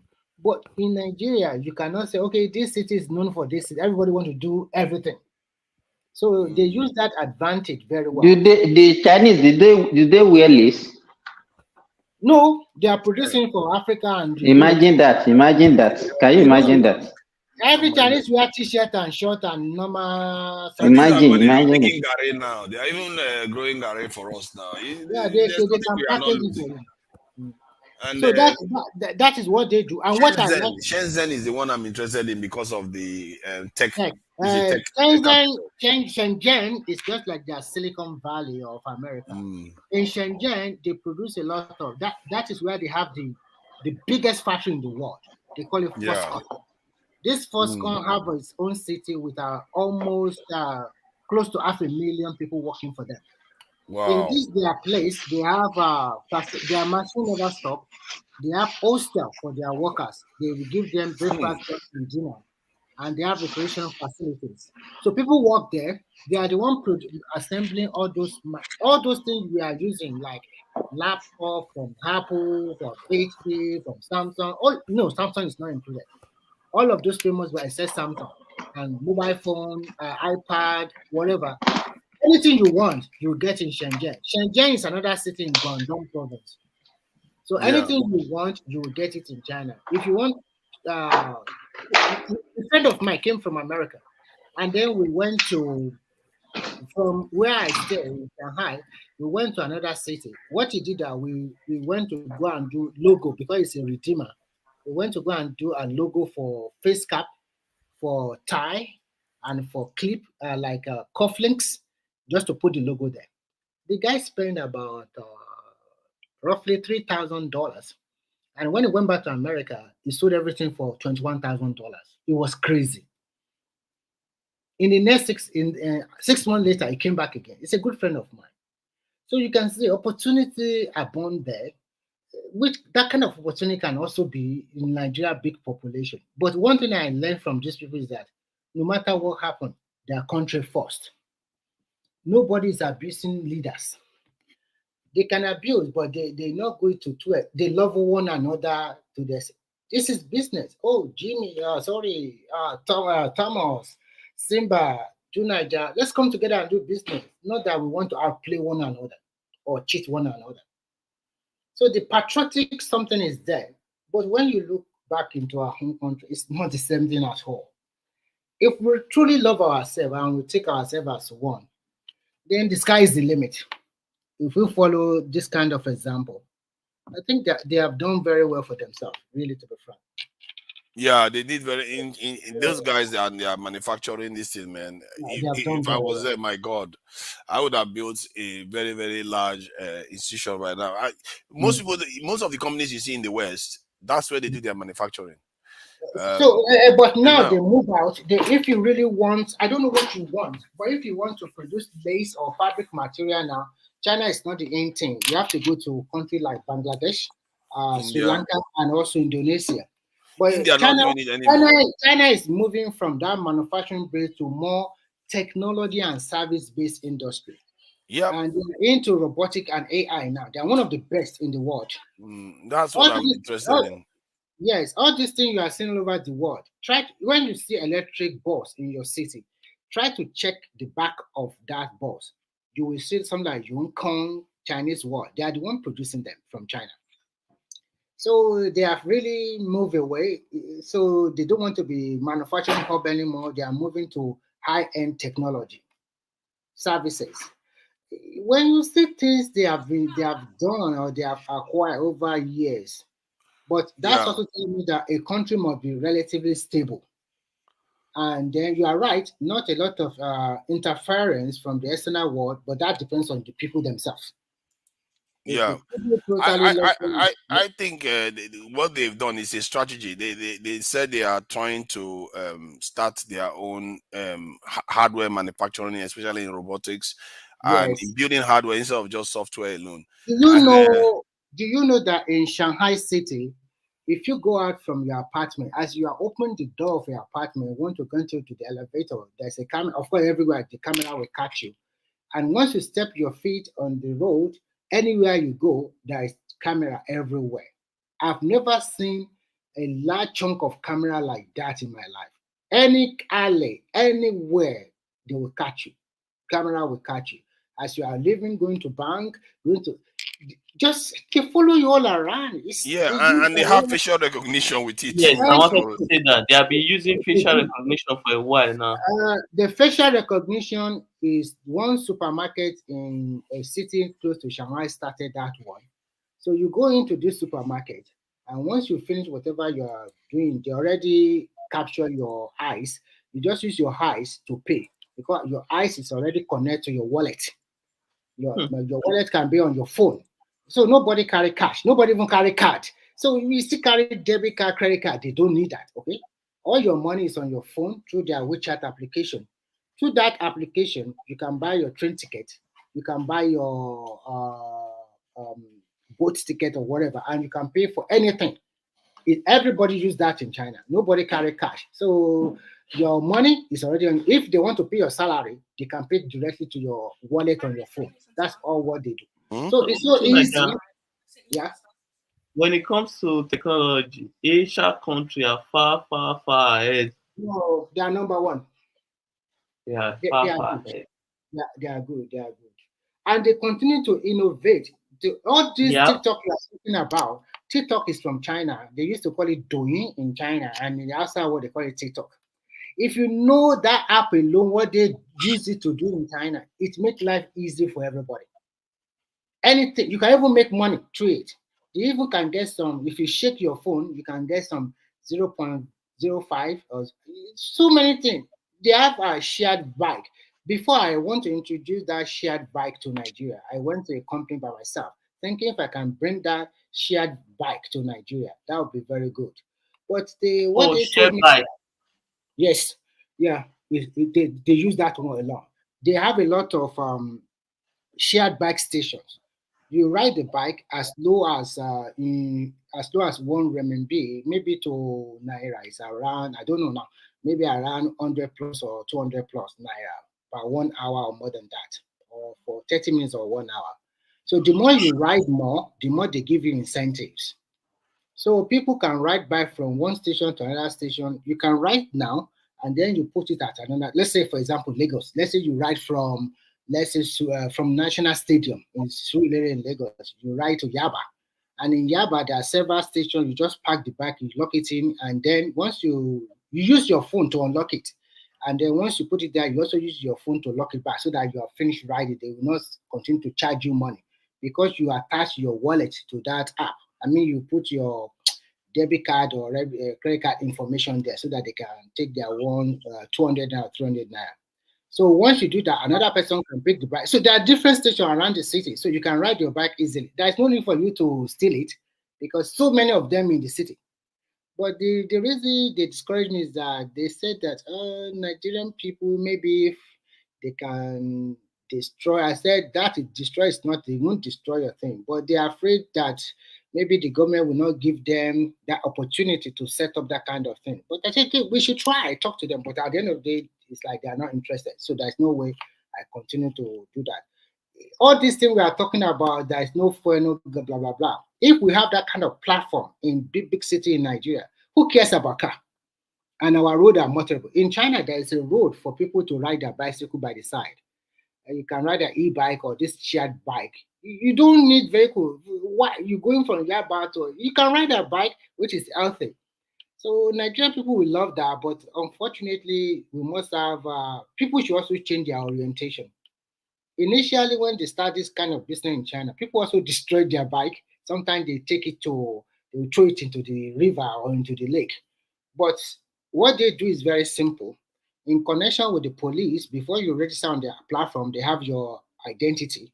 So once you pick the bike and then you are unable to return it, they already know, oh, it is Simba, and they go and arrest you. Okay, it's easy. So because we don't have that database in Nigeria, we are just making life unbearable for our citizens. There are so many ways we can do or copy a very good system. Here in Finland, they are using the same system too. You have a shared bike here, but I think their own is a little bit more expensive.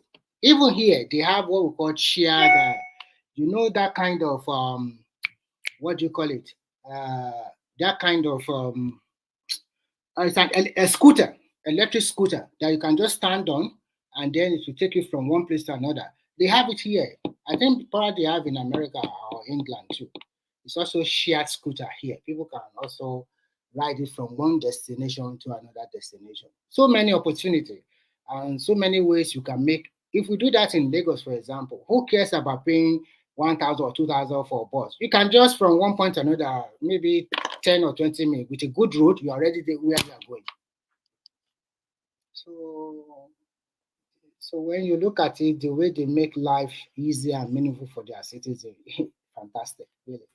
Yeah, I think that's why I'm frustrated with our own leaders that they just seem to have signed up to this is our way of life, and they don't understand that all this I've been talking about, all these companies, they are private companies. Government just have enabled platform and regulation.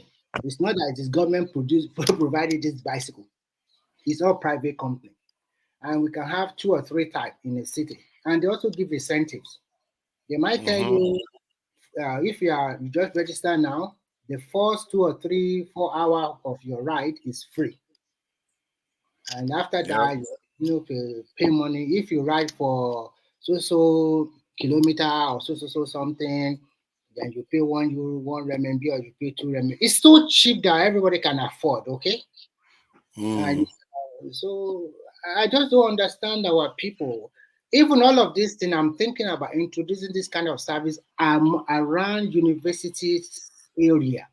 What they do in China is that they have what we call university town. So those university town have like 2 or 3 or 4 universities around that place. Not like you have UI here and then we have another one there. So, and their university are extremely big. In fact, when you look at their high school self, you talk less of university. So many opportunities that you will be amazed. How do these people do this?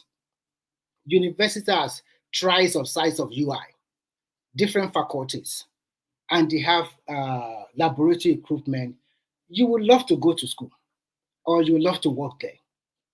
Everywhere is just maintained, and school for most of them in the university is nearly zero tuition fee for them. And then they give them subsidized meal, just like the whole Nigeria. How much do they pay for eating their lunch or dinner in the university?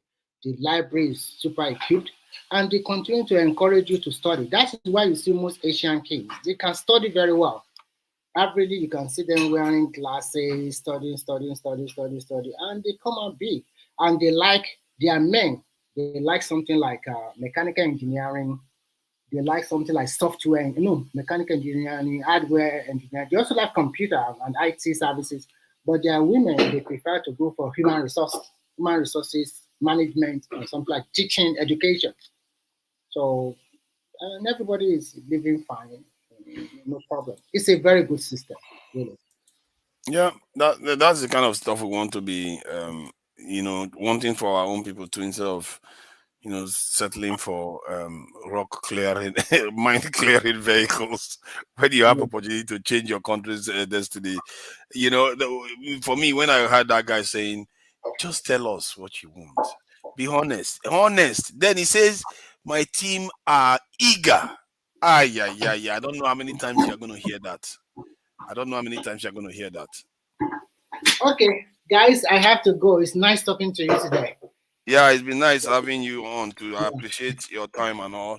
And then to Welcome, everyone, I think Simba. we should be rounding up actually. I'll be running up in a moment. So let's just Okay, carry you on are and This let me. this you are Finland the man, the Finland man, Which Finland man? is the one talking about China but lives in Finland. Yes, I used to live there, I used to live and work Why there. did you live? Why did you live in the first place? Why It's for didn't you stay? it's for education. I want to further my studies. But if the education is so good, why didn't you stay back? But I have a better opportunity here, so I came here. So that means no matter how you try to paint the China, you still have Mm. some deficiencies, right? Yeah, of course they do. I don't want to talk about the immigration policy and some of the other Why difficulties. not? We'll Why talk not? about it. Let's Maybe put another something day. in server. But for now, I am going. I have to go to work. So You know that novel idea that you just talked about now, the yes, uh, yes, bike business. You yes. know, as novel and as nice as you painted it, even if the government said today we are going to give incentive to whoever is trying to bring that kind of business, you Mhm. know the kind of culture we have in Nigeria. Yeah, I know they are It, afraid about that one that too. Yes. that some people will be praying that let it die, die, die. They don't mind burning the entire bike in the whole street for you. Yes, it's possible. That is the kind of So mentality and that's culture what we I'm have. trying to say, that we must develop a very good database that have Government, record of Nigerians government, and ID and everything like that. Because government built.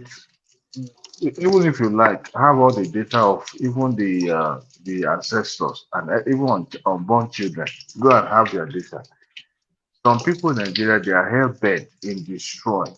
Did you see the video of those people destroying and removing the iron cast on the rail line? Did you see that video? yeah, of course. And you see what happened to Second Niger Bridge, a newly built bridge, and Oh they yeah, oh my God! And yeah, they're inside already the bridge, vandalizing. they burnt the Yeah. BRT buses on the case of their Oh protest. yeah. The Oh mindset yeah. is terrible, really. That it's not those people that said it's a poverty mindset. That's a lie. Oh. That's the, That's like, not a the poverty mindset. lie. The mindset is terrible. The mindset is not good at all. It's not. It's not. Can you imagine? Government will build infrastructure, the one that we won't beg them to build, and here we are destroying it with our own hand. I mean, just for to scrap metal. Did you see the collapsed building in Abuja? Those scavengers bombarded the place and started cutting the iron rod and everything. Sometimes when I imagine that whatever it is that we're complaining about in Nigeria, we deserve it. We do. Because, and these are the kind of people, we don't obey law. We we're kind of this kind of human being that when we're abroad, we obey the law, but when we are home, we don't. It doesn't apply where we are home. But when we are abroad in a foreign land, we obey their law. We abide by it. Because back home at any time. That's the kind of person, people that we are. Our mindset is whack, you know. But when you have society that value things, that are open-minded, that are open to development, that they know that their lives and the generation to come lives are going to be transformed, they will embrace it. They will welcome it. They will pay the price. I was watching a documentary when Rockefeller's building was built in New York. It was one of the most iconic building in New York there. The tallest building actually in the entire world. People are coming everywhere around the globe to come and look at it. Till today, it is still iconic. But people paid price. People died. People volunteered to work on that building. That's the kind of vision and kind of people that we're talking about. But unfortunately, we don't have that in Africa, not just in Nigeria. We don't. Because somebody is thinking of how he and she alone can benefit at the detriment of others.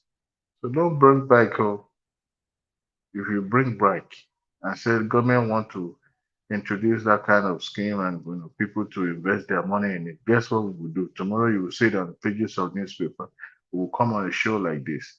Or on our sleep television, we will criticize this that other countries are building infrastructure, building light rail or fast speed rail. And here we are saying we should be riding back. So you will be criticized. That's kind of people we are. So sometimes we decide what we get, Jerry. We'll be all right, last, aren't we? To Niger, to Niger. Simba, who they here? Hello? Oh, I can hear you. Are you gotta be kidding me. Nobody answered me. I thought, why are you guys always asleep? Whenever it's time for me to talk, you guys will just go to sleep. No, I think it's because it's beginning to round up. That's why you didn't speak for a long, long time. I was And listening to you guys. You guys were making a lot of sense. I was listening. You see, I like to listen to people. I like to, hear people's mindset. Just to, it's good. okay. Listening is good, but we talk most and we don't even hear each other's out. So it's part of our Mm, problem. But it's good. Active listening is the best. It's the yeah, best teacher. yeah. Yeah, Listening. Yeah, I listen. need to do some more listening actually. So Yeah. listening is harder. And that's the problem. It's it's not easy. It's not easy to Yeah. and habit to inculcate, but when you start practicing it, for Yeah, it's example, very easy. That's what I if your do job, on Twitter. One thing when you go on Twitter, it show you what go through people's mind when you when you yourself don't tweet all the time. Like you just pay attention and read through tweet. You see what now. I get what you are yeah, saying.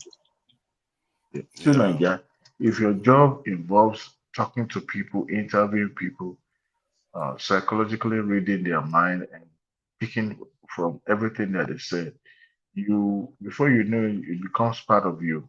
You listen more than Yeah. talking. It's something that you practice. Instinctively, human beings not capable of doing that because before we even say something, we formulate our answers in our head. So as you're receiving it, you're having your own mindset, your own opinion, forming it with a little bias, and you give the answer. But most time when you listen, uh, you gain more. Mm, You gain yeah. more. That's what I do most time. But if they call me, then I'll respond. If they don't call me, I'll just be quiet. Some occasions I'll put in some jara just to keep the conversation going. Yeah, Yeah. and I also think Mhm. Go ahead. I think some other people on the platform too does this most time. Um, if you notice Rudolph on the Dr. Danuji show, he does it too. I think he being trained as a journalist or he's Yeah, training rather. yeah, He that's why listen it's to good people. at He listening. picks, Yeah. yeah, he picked from people, and it's a good thing. It's a very good thing. It's a very good attribute where you listen to people because Uh, uh, 90% of but our communication is yeah. but let me say one thing. What yes, it's good, but one thing I don't like, sometimes some of our people we allow things to just slide. When someone lie, we don't stop them to correct them. We just allow it to Mm. slide. It's not to me it's not good. I don't care if you're a Yeah. journalist or what. You need to stop people when they are passing out fake news. It's very, very important. It may disrupt the conversation, but yes, at least correct that person instead of allowing him Yeah, to just pass fake news. the technique to that is simple. There'll always be a time for you to respond or to have a rejoinder.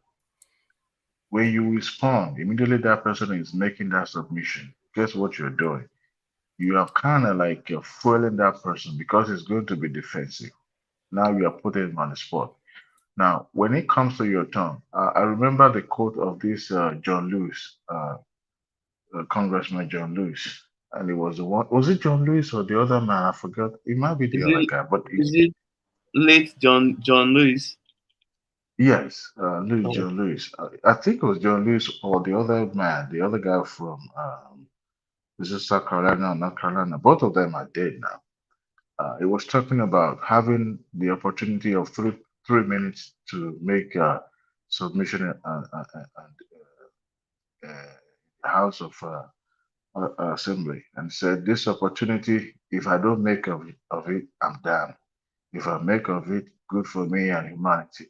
Now you have to wait for the appropriate time to make your rejoinder, because if you respond immediately, that person will become defensive. An argument will ensue, and nobody will be hearing each other's out. But it's not about letting it slide. As long as you know there's opportunity that is going to come your way, then you can make that correction in a way that is a little, it's not coming from a biased place, but you have your fact and you are stating it. You'll be surprised most time when a journalist or a broadcaster makes some submission on here and they come back to correct themselves or they argue, maybe the following day they come back to make that correction. It's you're right. because you bite and you let it cool You're right. back I and you agree. now, yeah. So they do that a lot. It's something that is an attribute that we have to learn to practice. Myself, I'm still learning. I'm still, I mean, I'm not saying that from time to time I don't interject to correct or to correct some impression and all that, but it's good. If you, well, this our show is not regulated, so anybody can say anything. Sometimes people even get testy and get a little bit all worked up because of what somebody said and all that. For what you are not going to get paid for what?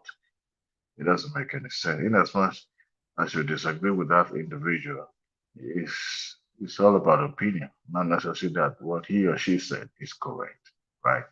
So I always have that at the back of my mind, and I listen to people. People are really smart. You'll be surprised what people say, the fact and information that they have. You know, there's a saying that when you Adewale, keep, yeah, Adewale. See, I noticed one thing. Even our leaders do this thing also. Because yeah, when it comes to issue of Nigeria, when people want to solve any problem, what they don't do is that they don't factor in the Nigerianness because we have because our people are different. The way they do, the way they behave. So some people they don't factor in that. That's why sometimes even when government pass good policy, it end up not working. You understand me? We don't always factor the Nigerianness. Let's forget the big English and all those things. But the you're correct. Nigerianness of it. Yes, you're absolutely correct. We But we know we anybody in have our government knows that though. Anybody that goes into government knows Nigerians, and yet they still make policies for Nigerians, expecting it to work. They should have made a plan that takes Nigerians into account because they know anybody that goes out in Nigeria and wants to do anything, they know Nigerians. So we always factor that in. We go to hospital, we factor it in. We take taxi, we factor it in. We go and meet people, we factor it in. So I don't understand when suddenly they get into office, they pretend as if, oh, they don't know Nigerians. They know exactly what Nigerians are going to do. You're right, they do. It's just that, for any public office holder or elected leader, they have a power interest behind them and also some power interest that is against them. So they contend with that. They also contend with fake news, rumors, because they want to make sure they do the right thing and get accepted by the people. But they also have this powerful, group set of people that are hell bent in derailing whatever good plan that they have for the people that they're elected to serve. So these are the kind of things that they contend with. That's why you see, politicians come into office, promise something during the election or during the campaign, and they get to the office and they're doing the opposite because it's all about bargaining, it's all about cutting deals, it's all about winning for them. But at the same time, they have to contend with those forces. Don't be surprised. The union laborers or the labor unions, uh, those pressure group, so to say, they will come out to say something in the public and they will go behind to negotiate their way. Those are how society works. It's just that our people, our own leaders are a little bit brutal about the way they govern. They don't have the how do you put this now? The they don't have the grace to help people or to make life easier for people. They just don't care, about even if you come to Washington or you go to London, it's the same way the policies is being played. It's just that some have just been brutal more than each other. And in our own uh, part of the world, it's even more brutal because those people are deadly. They will go at any length. If they can't get you, with PR, they will take you out live. They'll kill you. Okay. Assassinations everywhere. You have mercenaries that will carry out their dirty work. So that's how deadly it is in our part of. Yeah, But I think they will try. I think this is where when we want to approach, they will try to kill you if they know they cannot sway you. Then you have to make arrangements for that. I really hope our people are kind of more patient, the ones that are going to be looking to do some of all these things. And I must say, some of them are already taking risks in Nigeria every day, and they are putting their lives on the line, for Nigerians. So I think sooner or later we are beginning to start realizing that you have to make sure you survive most of the time. And personally, if I was the one doing it, uh, I will try my best to make sure I secure myself and make sure that I at least exercise enough caution. Yeah. Because you don't put yourself in vulnerable situations and prepare for anything that. See, the idea that you want to go and do something for your people genuinely without getting swayed, if you want to go far, you have to be prepared for almost any sacrifice that is needed, including your own this in life. They might even blackmail. Was it not a Wheeler that they kidnapped her mother? So Mhm. you have to be prepared for everything. I think did she back down because they kidnapped her mother? Actually, because she had the backing of the federal government, that's No, why. she did not back down. No, she did not. You see what I mean? She was willing to sacrifice her own mother for it. No, That no, is no, the no, kind of no, it's not stone it takes. necessarily. The federal government step in for What do you her. mean not necessarily? You see, look, Federal government stepped in. the They fed, rescued her. the What government if they step what in if they for didn't her. rescue her? Would she have backed down? I mean, you're not gonna see Michael Zekome, was he not kidnapped? Did Hmm? they back down? No, no, what I'm saying is that you are not going to show weakness in the project, but at least when you know that you have a government agency that are ready to help negotiate on your behalf, somebody is going to step in for you. And you're not going to come out in the public looking weak, as if, your So life you, is so over you, with. so you, are you saying that if they had said the government wasn't available to help her out, she would have you know what? I give up Nigeria. Give me my mother back. Oh.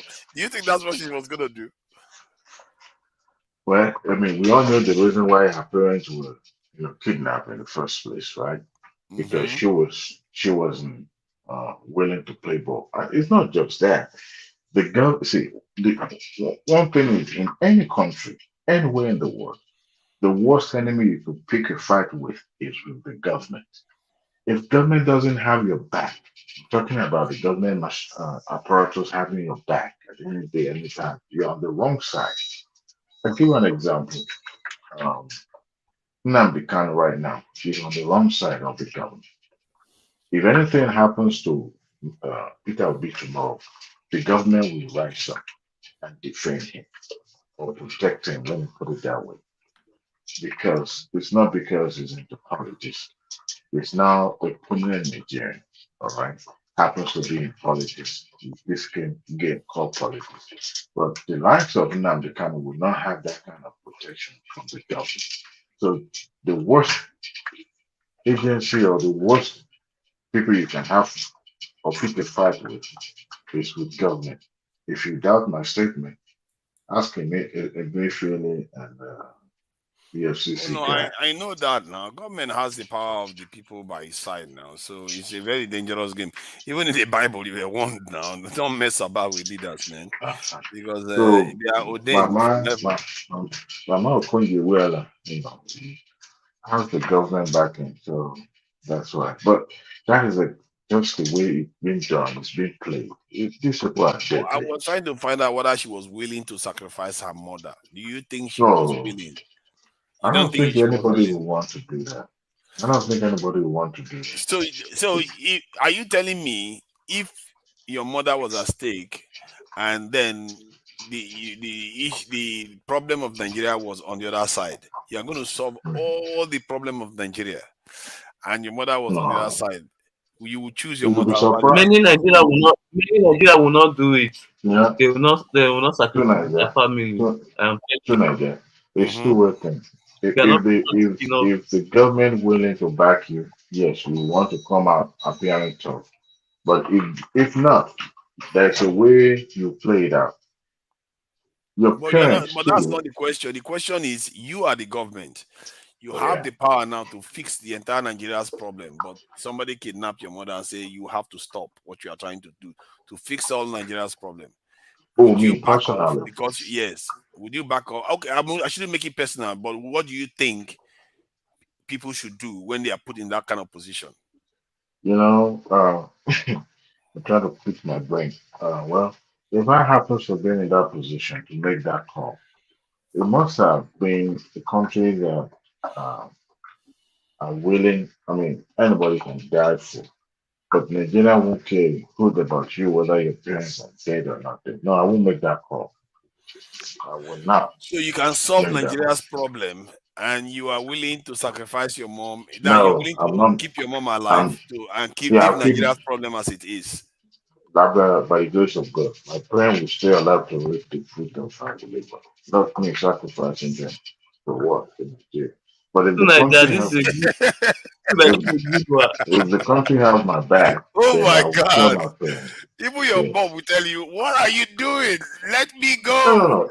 It depends. If you have benefited from the country, let's say the country has been good to you. Don't get me wrong, the country has been good No, to so many of see, us. the One way country or the other. is gonna. You are about to have the power to fix the country. That's what you forget. For example, the You are gonna position save where upon millions of lives every year because of what you are gonna do. But because of just your mom or the okay, proverbial mom, you are gonna say, okay, fine, let that millions of lives be lost every year just for one person. like I said, erosion has to do with give and take. If the country has been good to you and the country has your back, of course you But want to you are give the back. country now. That's what my point. No, You are the no, one no, in no, no. What charge I'm now. saying, no, no, no. I'm still going with the situation No, Okonjo-Iweala Adewale, found let me tell you herself. something. No, hold on, Adewale. For you to even be in Okoje-Iweala position, the country have done a lot for you already. Let's be honest. Well, For her to be in that position, the country have already done a lot for her. Mm-hmm. You understand me? So there's no you are not going to escape How this. about the It is life you either you have? choose The this very or life the you other. have is given to you by but that land. but as good as the country was to her, she was not willing to sacrifice her parents for Nigeria. She wasn't All right, willing. she was not. She was How do you not. mean? She But backed off and she was like, I'm not doing anything until you get my parents back. Is that what she said? no. The government helped step in to rescue the parents. But how do you know Okay. that she was not willing to sacrifice her parents anyway? She okay. Being as she was as a prominent Nigerian, there's no way she will come out and categorically say, look, my parents first, country second. Okay. She's not gonna say that. Nobody, no public office holder is going to do that. Okay, because that would be detrimental to her career, detrimental to her status in society. But behind the curtain, she's not going to or willing to sacrifice her parents, no matter how old they are. Okay, But now, we can only try. now that you said that, so and you also said that even with your own parents or anybody, you shouldn't advise you or don't advise them to sacrifice their parents to fix a Now, whole nation. Okay, now I'll go to this. What do you think somebody like Putin would do? What do you think somebody like Donald Trump would do? What do you see, think somebody like Saad of this thing Saudi Arabia would do? You can answer. What do you think they would do?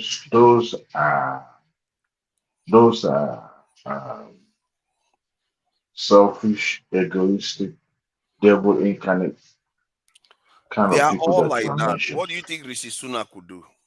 No, I'm just saying. Some people have some level of compassion than another. Like your uncle, your friend in the UK, your former peer. But is it about compassion or about just being too selfish? It's not about being too selfish. You have to weigh your options. For the entire country, you know that some sacrifice you will make. That you know that even though, for example, like the one carried out by this Dr. Adedevo, you remember her name, right? The one that isolated that Ebola. That save us from Ebola. Exactly. Those are the sacrifice that you can make that involves you.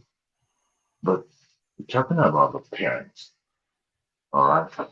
Look, if it involves you, you can say, you know what, after all, I have kids, I have family, they'll be fine. But I'm gonna do this. But we're talking about your parents. You're now being able to make a choice for Nigeria and to your parents. And loyalty first is to my parents, not to Nigeria.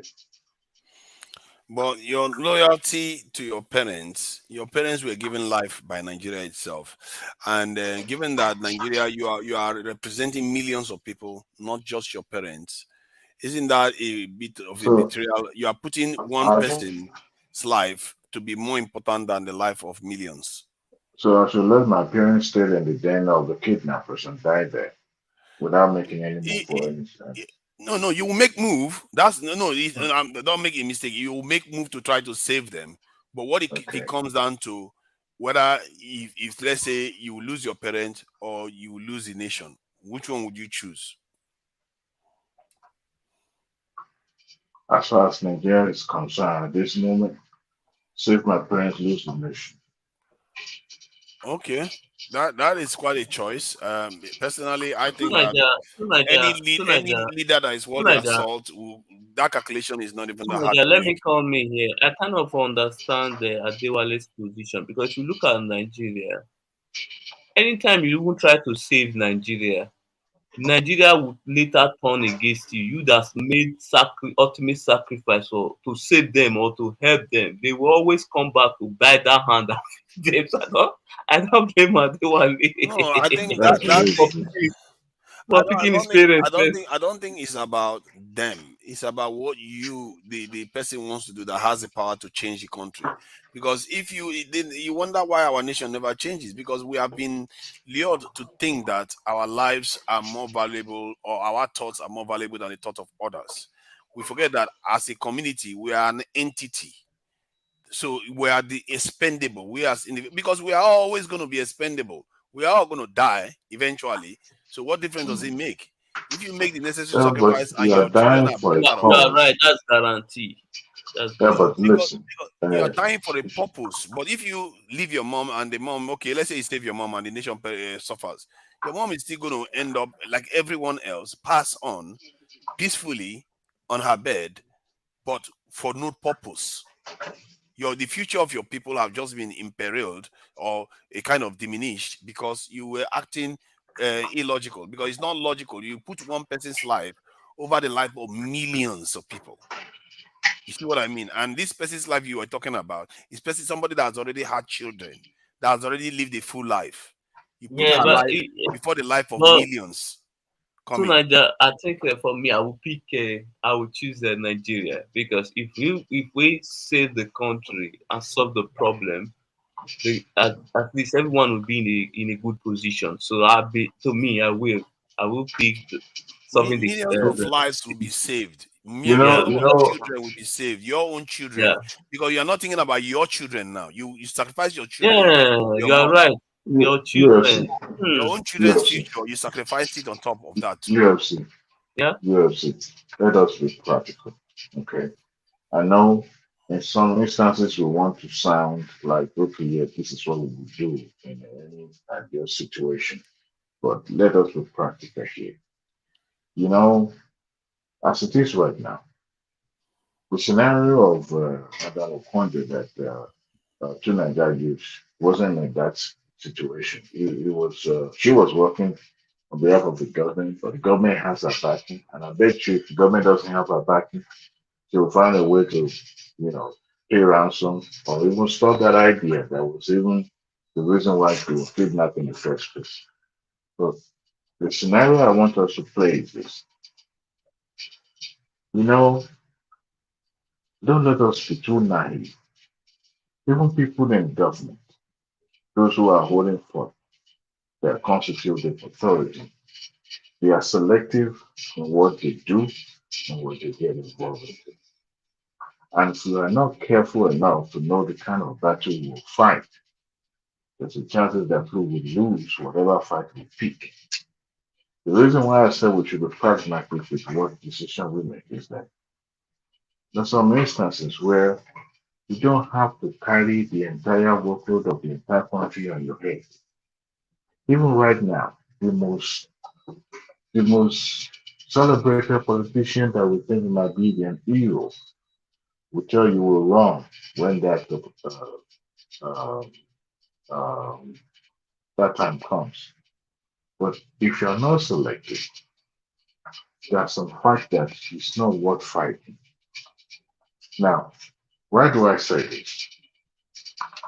In every time you find yourself in the public arena, you are between the uh, saving Nigeria at the same time rescuing Nigeria from the people that have ulterior motive or mindset. If you had worked in a public office before in Nigeria, you will realize that Nigeria is the most difficult society to govern because you have people that are hell bent in ensuring that whatever plan you have, Joel, not quite long ago, those uh, those lawmakers in the National Assembly, they were given humongous amount of money, and that causes a lot of uproar in the media. You guys remember, right? You guys remember that the Yes, two yes, million yes, I that did. was given to them, Yeah, and everybody was the shouting, allowance. "Oh, yes!" And everybody was shouting, "Oh, look at them! They are dividing the money among themselves. They're sharing the money. That's all what they know to do. They don't do anything." When I said, look, these people did not come from the sky. They were sponsored by a certain group of people that belongs to a political party. And these people, every now and then, I don't know if you know any politicians that you're familiar with. You know what they do? Every now and then, you will see crowd in front of every lawmakers, every politician, waiting for them to collect money from the politician. As they are coming into their constituency or to their community, guess what happens? Those people are going to collect money from them. But these are the money that they use to give to these people. So, in a situation where you are being, because I have family member that found out as himself in that situation now. He had to run to the state capital because he was going from his home town to the capital every week and come back in the weekend. But he found out that not even a salary or whatever they had been paid is enough to satisfy the uh, uh, the appetite of these parasites that does nothing but just to suck you dry every week. Some will come to you, they need their children need school fees to be paid, burial, medical bills. Every time somebody is going to have or need something to be done. So when they collect this money, guess what? That is how the money will be shared and distributed. So in a situation where you found yourself as a lawmaker, but you're also answerable to your constituency, and your constituency, you have people that are there every day just to beg and help from you, right? But here you have to save Nigeria, you have to make laws, right? I hope you guys are listening to. Mm-hmm. Okay, Yeah. you have to save Nigeria, you have to Yes, yes, make we are laws that will listening. We apply, are listening. that will apply to everyone. But the constituency that makes you, that presented you, that you're representing, are coming to you every day, knocking at your door, begging for alms, and they want the money. And if you don't give them, and the godfather, they will go back and wait for you till the next election. And that is when they're going to have their pound of flesh. But here you are trying to save the country by ensuring that law is being enacted and money is being disposed appropriately and spent judiciously. But here you are between the red blue sea when you have your constituency at your jugular. What would you do? What would you do as a politician and as just a regular person? What would you do? Would you compromise by giving them money or stand your ground and not giving them money and not get reelected and nobody political wise or amount to anything political wise? So what would you do? So those kind of situation we're going to find yourself if you are, you know, involved in politics. But of course, you know you are dining with the devil. You are involved with all these people, right? So when you want to make sacrifice, you have to look at the price you're going to pay. But if it's easier for you and I to answer the question by saying, of course, I won't give them no dime because hey, that's not what I've been elected for. But you that you are going into public office, you know you're going through the democracy where people will be involved. And when people are involved, you will have diverse view, diverse idea. Sometimes those views can be a little bit uh, something, scary, right? Because the mindset of people. So those are the kind of situation we find ourselves. And that's what makes it a little bit hard for the public office holder, coupled with culture, this culture of beggy beggy, this culture of entitlement. You know, if you've been elected into a public office and you don't have something to show for it and say, this is what you are able to put down while you are serving your people, you are being seen as a failure. That's the kind of culture that we have.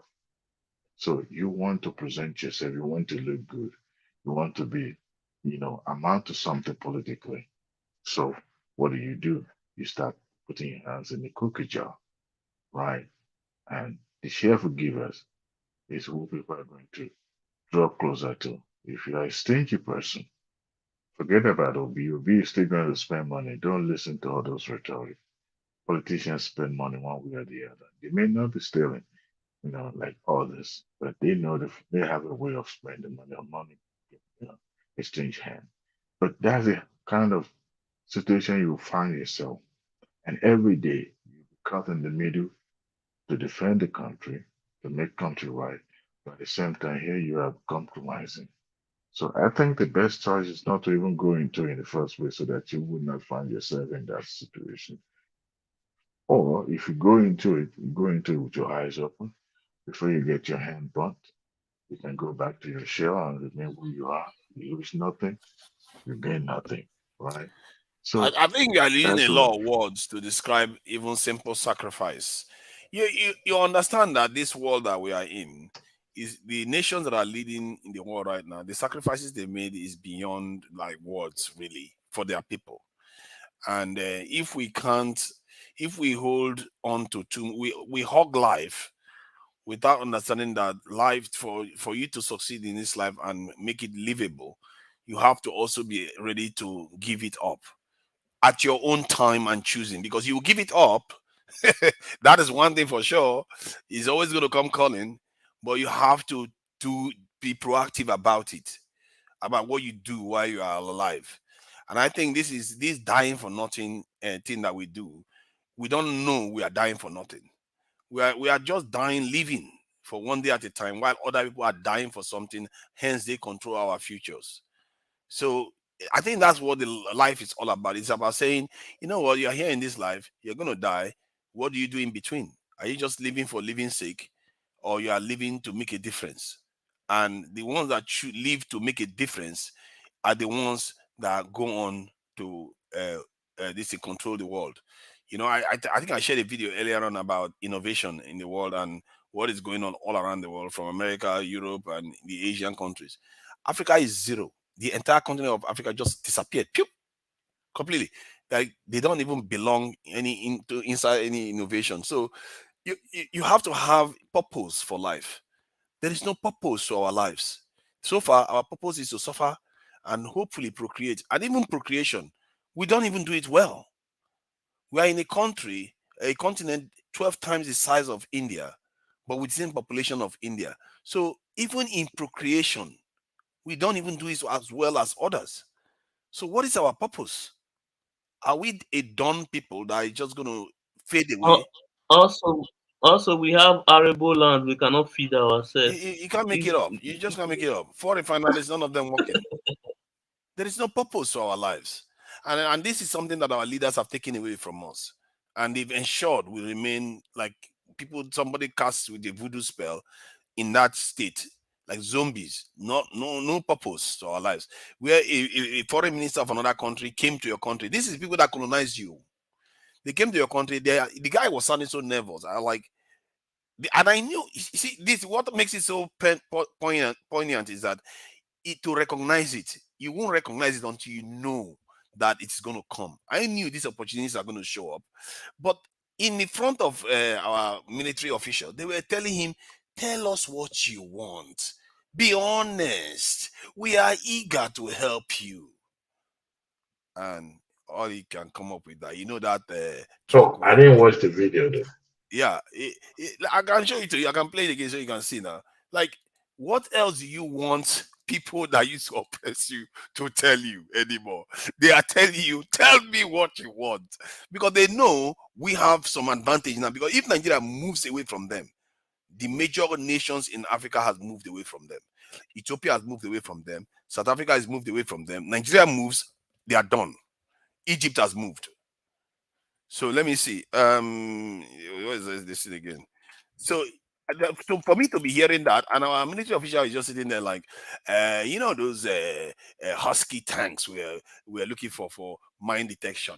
Maybe you people should carry on with the process because you stalled. This thing seems to have stalled. It's like, is that all? Don't you need nuclear weapons, submarine missiles? Ask them for everything. They will get upset and walk away, but they will think twice. Next time, when they think about you, they know you have ambition. They're not going to come here and start talking to you about stupid truck that you are trying to buy that you didn't get from them. That is how you have to show ambition for your people. So let me see if I can get it.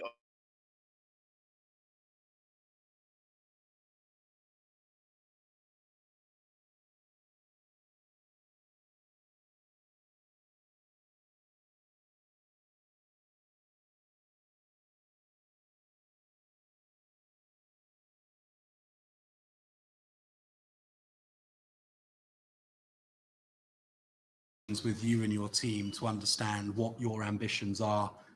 What we're doing is the stuff that meets your ambition. And candid with us. Him talking about, are you hearing him talking about meeting our own ambition? Ew, I didn't even put the words well. Literally, the guy is begging. Tell us something. Tell us something so that we know we are working with you. Because they are nervous. They know they are nervous.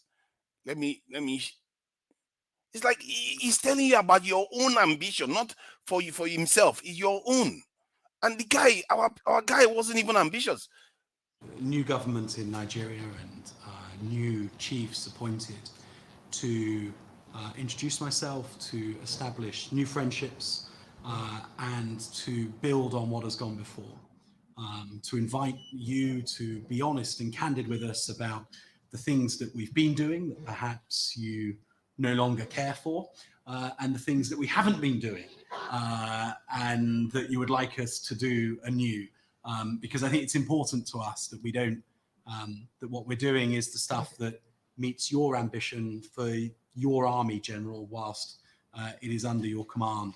And my team are itching to have those conversations with you and your team. See, itching more. Team to understand what your ambitions are and how we might support them. And then, of course, obviously, events in Niger require a conversation about what the plan might be and what role, if any, the military might take. The United Kingdom's position is that we would hope that this can be successfully resolved peacefully with the regime in the army agreeing a rapid transition back to a democratically elected government. But it is essential at this time of growing instability and insecurity in this region that the friendship that the UK and Nigeria has allows us to speak to each other about what the plans could be and how we help to achieve the peaceful democratic outcome that we both hope for. So thank you very much indeed for the opportunity to come and meet with you today. Thank you for your hospitality in Army headquarters. Thank you to the warm welcome you've extended to the delegation, and thank you for bringing out so much expertise from the upper echelons of the Nigerian army to support us in our conversation. It's great to be here. Thank you. On behalf of the officers and soldiers of the Nigerian Army and the entire Nigerian Army community, I welcome the UK Minister for the Armed Forces and Veterans to these headquarters this afternoon. And I want to sincerely appreciate you for coming with such a high-powered delegation to visit us at the Army headquarters. And I also want to thank you for the rather long history. Our army is patterned along the British Army in terms of the organization, equipment, and that we have received assistance from the UK in the past, the BMAT, the training of our officers in RCDS, in RMAs, and other British military institutions. So we want to appreciate you for this. And we appreciate you especially for what you have done to assist us in the fight against insurgency and other forms of insecurity that confront us as a nation. We want to appreciate the BMAT, the OP Taurus, and other British efforts towards You know, when he's talking about BMAT, it's basically training and advisory. That's what it means. So you would think they are giving them equipment. operations in the Northeast and other parts of Nigeria. For the things that we do together, it's not that we don't care for them anymore. we do care for them. And so we are very much interested in continuing the partnership, especially the training, and even expanding on it where the UK government and the British Army is disposed towards the expansion. And we're open to other areas of cooperation. We're open to UAV training. We're open to special forces training. We're open to so many other areas of cooperation. And we'll continue discussion with the BMAT and the British Embassy in this regard. We are also open to the procurement of equipment on platforms from the UK. We are in discussion towards the procurement of the Husky mine clearance vehicles from the UK. I know that are stalled, but we appreciate if this can be kickstarted and pushed forward. And in closing, I want to thank you for coming around. That's it, oh. Husky. Oh. You know what Husky is? Let me show you the Husky that is asking for. This is the Husky mine clearance. It's basically asking for a glorified caterpillar. That is the extent of our direct ambition. Basically a caterpillar that has got something attached to it. That is our ambition. When somebody's telling you, tell us what you want. We are itching to meet your requirements. You notice when the guy was saying these things, he wasn't even looking at our military official in the face, because this is one of the few times you see our officials talking to British people and they're not talking down to them, and you don't even see our officials taking advantage of it. Like, they were not talking down to our officials. You can tell the guy, they knew. In short, they already understand. You have to admire British people. I really like those people, because the guy came there. He knows full well he doesn't have any advantage anymore. At least not that much. They know they need Nigeria. Look at how humble they become. Look at how humble he has become. Tell us what you want. Tell us your ambition. Be honest. Tell us. To Nigeria. Yeah. To Nigeria. It's like Nigeria is in a good position to speak regarding this issue on Niger and all those stuff. Yeah, we're in a good position right now. But we're not taking that advantage. Yeah, that's what I was saying. Tinubu, I was saying it weeks ago. I said Tinubu can literally say, you know what, French, and maybe that's what he's doing, because America and the British, if you notice the way they are talking, it looks like they've abandoned the French to their fate in that country. Yes, they invite the president. Biden has invited the president to. Yeah, that's what I'm saying. And if you notice what this guy said, he's talking about transition. So it's like they have forgotten Bazoum and whatever the French is talking about. They've already recognized the legitimacy of the Nigerian regime right now. Yes, because he's talking about transition. The moment you start talking about transition, it means you are recognizing the regime that is there right now. But the French haven't. So you see the difference, as the tribal thing that is going on among the Europeans there. They abandon this thing, and I think that's what Tinubu should play on. Tinubu should be like, you know what, remove this French colonial nonsense that has been. You know, the French were the ones hampering Nigeria. There's a video that I have that shows that the French were the ones even funding Boko Haram. Yeah, I don't doubt you, but those people have been messing Nigeria up for such a long time.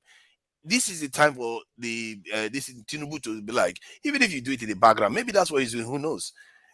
Tell the French to leave African countries alone. Let them go, and then work closely together. I think I heard this word from a American politician. I don't know the politician that said it. He said in an interview, he said, as a politician, they have what they say behind closed door. They have what they say in public. So they always have these two positions. They might come out and say something in the public that will that the majority will agree with, but behind closed door, they do what is right, what is best for them. A glorified truck is something that our military can build. Our military we don't need all this equipment. I tell you, what do we need with the truck? No, we Ask don't them need for that. submarines. Ask them for nuclear missile technology. Ask them for nuclear Thank technology. you, Mr. Technology. Yeah, Ask them I for their agree with you. best stuff. I don't care. See, Mm. they will not like you, but at least next time when they see you, they know you have taste. Anti You have air, real taste. air defense system, uh, Exactly. gun gunboat and all those things, or ship, good, all those things. Exactly. I'll be like, UK. I will be like the UK. I just learned recently. You guys are just built a spaceport in the northernmost point of your nation. Maybe we can cooperate with on that. What do you think? You are asking a question, but it's a demand. If you want to cooperate, then you have to share technology. You have to exchange with your own this in space research scientists in Nigeria too. This is the kind of things you do for your people. But what is he asking for? Truck. This is why the question I was asking was that is it something to do with epigenetics that or brainwashing that our people don't seem to understand they are also human beings on this earth, not just slaves. Even when they are the so-called master that people serve is begging you. Literally, he was begging. I'm not even sure I've seen the UK beg like that before for anything. Like tell me what you want. Tell me, I will fulfill your needs. And all he kept talking about was training. What is this training thing that they keep talking about? We've been training for decades in Europe and in America. How is it that all the people that they train cannot train other people? Why do we keep needing training from them? I don't understand the logic. Yeah. In as much as what you say are not far from the truth, I also want you to understand that this is just for the optic, not necessarily because when it comes to the nitty-gritty of bilateral relationship, uh, through defense or any other sector of the government, they have their way of working the modality out. What is being said, of course, you say something that, they say something in the front of the camera and they go behind and cuss each other out. Thank you. Yeah. So they do that. You don't expect, I don't expect a government official from both sides to start negotiating in front of the camera and say, this is Camera. what Yeah. we Yeah. want. It's wrong. It's impossible They to. speak Actually, generally. you speak this about things in the open. That's what, like, when you are. That's why you say it in the open, so that it will be open that they've said it, so they don't go back on no. it in the background. That's how it is done. To be See, fair, no. See, why let do you keep me, telling me no? Do that, you want me to show you evidence of this? When they see, wanted to share. Hold on now. Let me show you evidence of what I'm talking about. When America wanted to share nuclear missile technology with Australia recently, not long ago, they made it public. That is how you behave when you want to do some of things. what is being shared in the public, it's going to be slightly different from what is being worked on. There's a possibility of saying something in the public in front of camera and change, like your mind afterward. Some things may not work out, just like the way it is in real life. I think if I'm coming to your house to visit you on a courtesy visit, do you think I'll be coming to your house to make demand? No, Okay. I'm Let's say coming to let's I'm say you are coming right. to par- I'm coming Hold on now. to Adewale, patronize let's say you. you are right. Let's say you are right. How do you Mm. think somebody can move from caterpillar to nuclear technology? He tells you that his ambition is limited. He's not talking about Adama, anything else. He's not going to move from this caterpillar to suddenly saying, "Oh, I need missile technology. I need submarines. I know you have a few. Can we share it? Me and our soldiers and your soldiers can be using the technology, the missile, the submarines. Nothing. You think he's going to move from this to that? No, he's going to move from this to maybe a truck with 6 tires so instead if of if 4. you're the if you're the head of government and your chief of army staff, address and say what he said now, are you going to fire him for saying that? See, if I was in charge and I appointed a chief of staff, he will know what we are looking for, and that is period. What you're going No, to ask. it was pretty courteous. That's the chief of army staff right there. Yeah, that's what I'm saying. Now, my chief of army staff should know that we need a lot more than that. I'm No, not going but to have my chief of staff. you don't expect him to start itemizing everything that they're gonna need right there. No, you They, said the flagship one. Do you notice that even this one, he said this one in passing? It's almost like he didn't even know what we needed. He said this one in passing. It was later on he said, So like no, that. he remembered, then he mentioned this one. So like that. If at the end of the whole exercise, both countries sit together and they formalize the agreement and of what they're going to do for each other, and nothing concrete comes out of it, and we are the receiving end of it, that's when I can criticize. But for an optic Why the UK? Okay, look at what you are saying now. Like, look at what you are saying. You wait to the end of it, you see what happens. Then the next person comes in, is doing the same thing again. You say, let's wait to the end of it. When are we because ever it, going to see anything? I When you keep believe waiting it for to goes see to the end beyond. of it. But tonight, sometimes if you want to achieve anything, some of the deeds that are made behind closed door, they normally come to fruition than those that most times they just say it in public. You understand Exactly. me? Because we are serious Actually, now. all I've seen in this life is that so far, all the deals that are made in the open and the ones that are made secretly, the ones that are made secretly are very rarely Let me tell you, a sometimes big the deal. one you The ones see that are in the open, open, the deal has already been done. They just come out to formally announce it most times. no, let's say Yeah. that is true. We are not saying it's not a deal that is they are asking him to demand. They are asking him to say what you want. It's But not like we're signing a deal. I What is your hold on. aspiration? I believe after the camera people leave, they will have private meeting where Oh, the so he's guy going will to have be. other aspirations suddenly when, when the cameras are closed. Anything far more than that truck he asked for. So That's Nigeria. my concern. So Nigeria. So Nigeria, can you hear me? Yeah, I can hear you loud and clear. You see, government and business are quite different from each other. In the business world, yeah, we can say that. But when it comes to government relationship with another country, it's not just the chief of army staff that is going to be involved in the negotiation. The high power delegation from presidency, Ministry of Defense, all of them are going to be involved in negotiation and negotiating whatever they're going to need from the British government, not just from chief of army staff or even the chief of defense staff. So that's why I won't criticize him for sounding the way he sounded. He's not the only person that's going to make that demand or submission. Others are going to contribute. And that is where I think that you have to wait. See, there are certain For things. whatever. There are certain. The reason why I find it problematic is if you are ambitious, there are when he says, "What is it you want? And what is it we are doing wrong?" He could have like, "Oh my, there's a lot that we want." That signals something. But you can see he's groping in the dark, trying to find what he's going to say that Nigeria wants.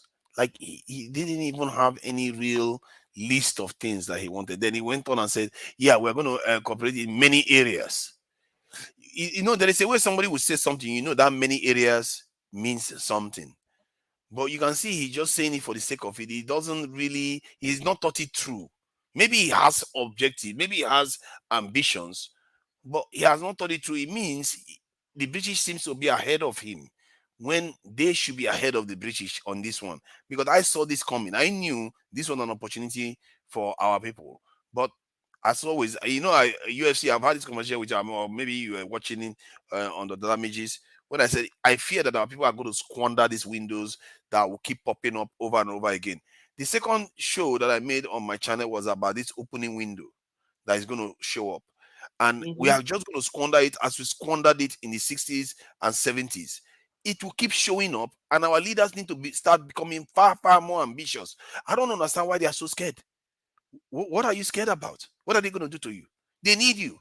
The thing is that the people, sometimes our leaders, their advisors are the problem. They don't see the bigger picture to tell the people to persuade the president. Let's do it like this. Let's go like this. This is very important for the future of the country. No, they don't. Yeah. One man, how come you are two now? One man is hovering around. He like his spirit. He's two in the background now. So yeah, that is true. Like The I way he came said, across, I wasn't impressed at all. you're the one picking holes in what he said. To No, me, I won't that's criticize him. not biased. Chimaja is just trying to Yeah, I won't what are criticize you him for talking that about? because you can never tell. Maybe the British government already gave the other visiting Let me show you. Let me show you what's going on in Australia. Australia deal with U.S. let me military. go and sleep, Jerry. Oh God. Access military equipment. Australia gains priority access to U.S. military equipment under Washington proposal. This is just a month ago. This is Yeah, just a but month. each country have their own different agreement that they will sign. So Because they we can are improve. ambitious. Listen, we can improve on what we have. You cannot say the way Australia to America, their relationship is quite different from the one they have with Nigeria. I want to believe that Australia also have a See, strategic. Nigeria is even more important to the British than Australia. Australia is a long Huh? distance listen. No, don't say that. Oh, these are the same Tell me. people. They No, are no, the same I Thing mean like that. strategically and You strategically live in in. terms I of think you live in the an alternative resources that world Nigeria. sometimes. Hold on. Now, the reason why I say that in strategic terms, yes, obviously it's their people. That is very, very important to the UK. That's true. Obviously, to be fair, from that point of view, maybe I'm mistaken to just say it's not as important to the UK. But strategically, in terms of what they contribute strategically to the UK, Australia is not there to defeat the Chinese. Forget it. And Australia doesn't generate too much wealth for the West. Generally, but Nigeria is important not only because of what Nigeria can generate. Nigeria is important because of the influence it has in West Africa Nigeria. and many other African regions too. Nigeria. Australia also have some of the world rare minerals. They also have it in abundance.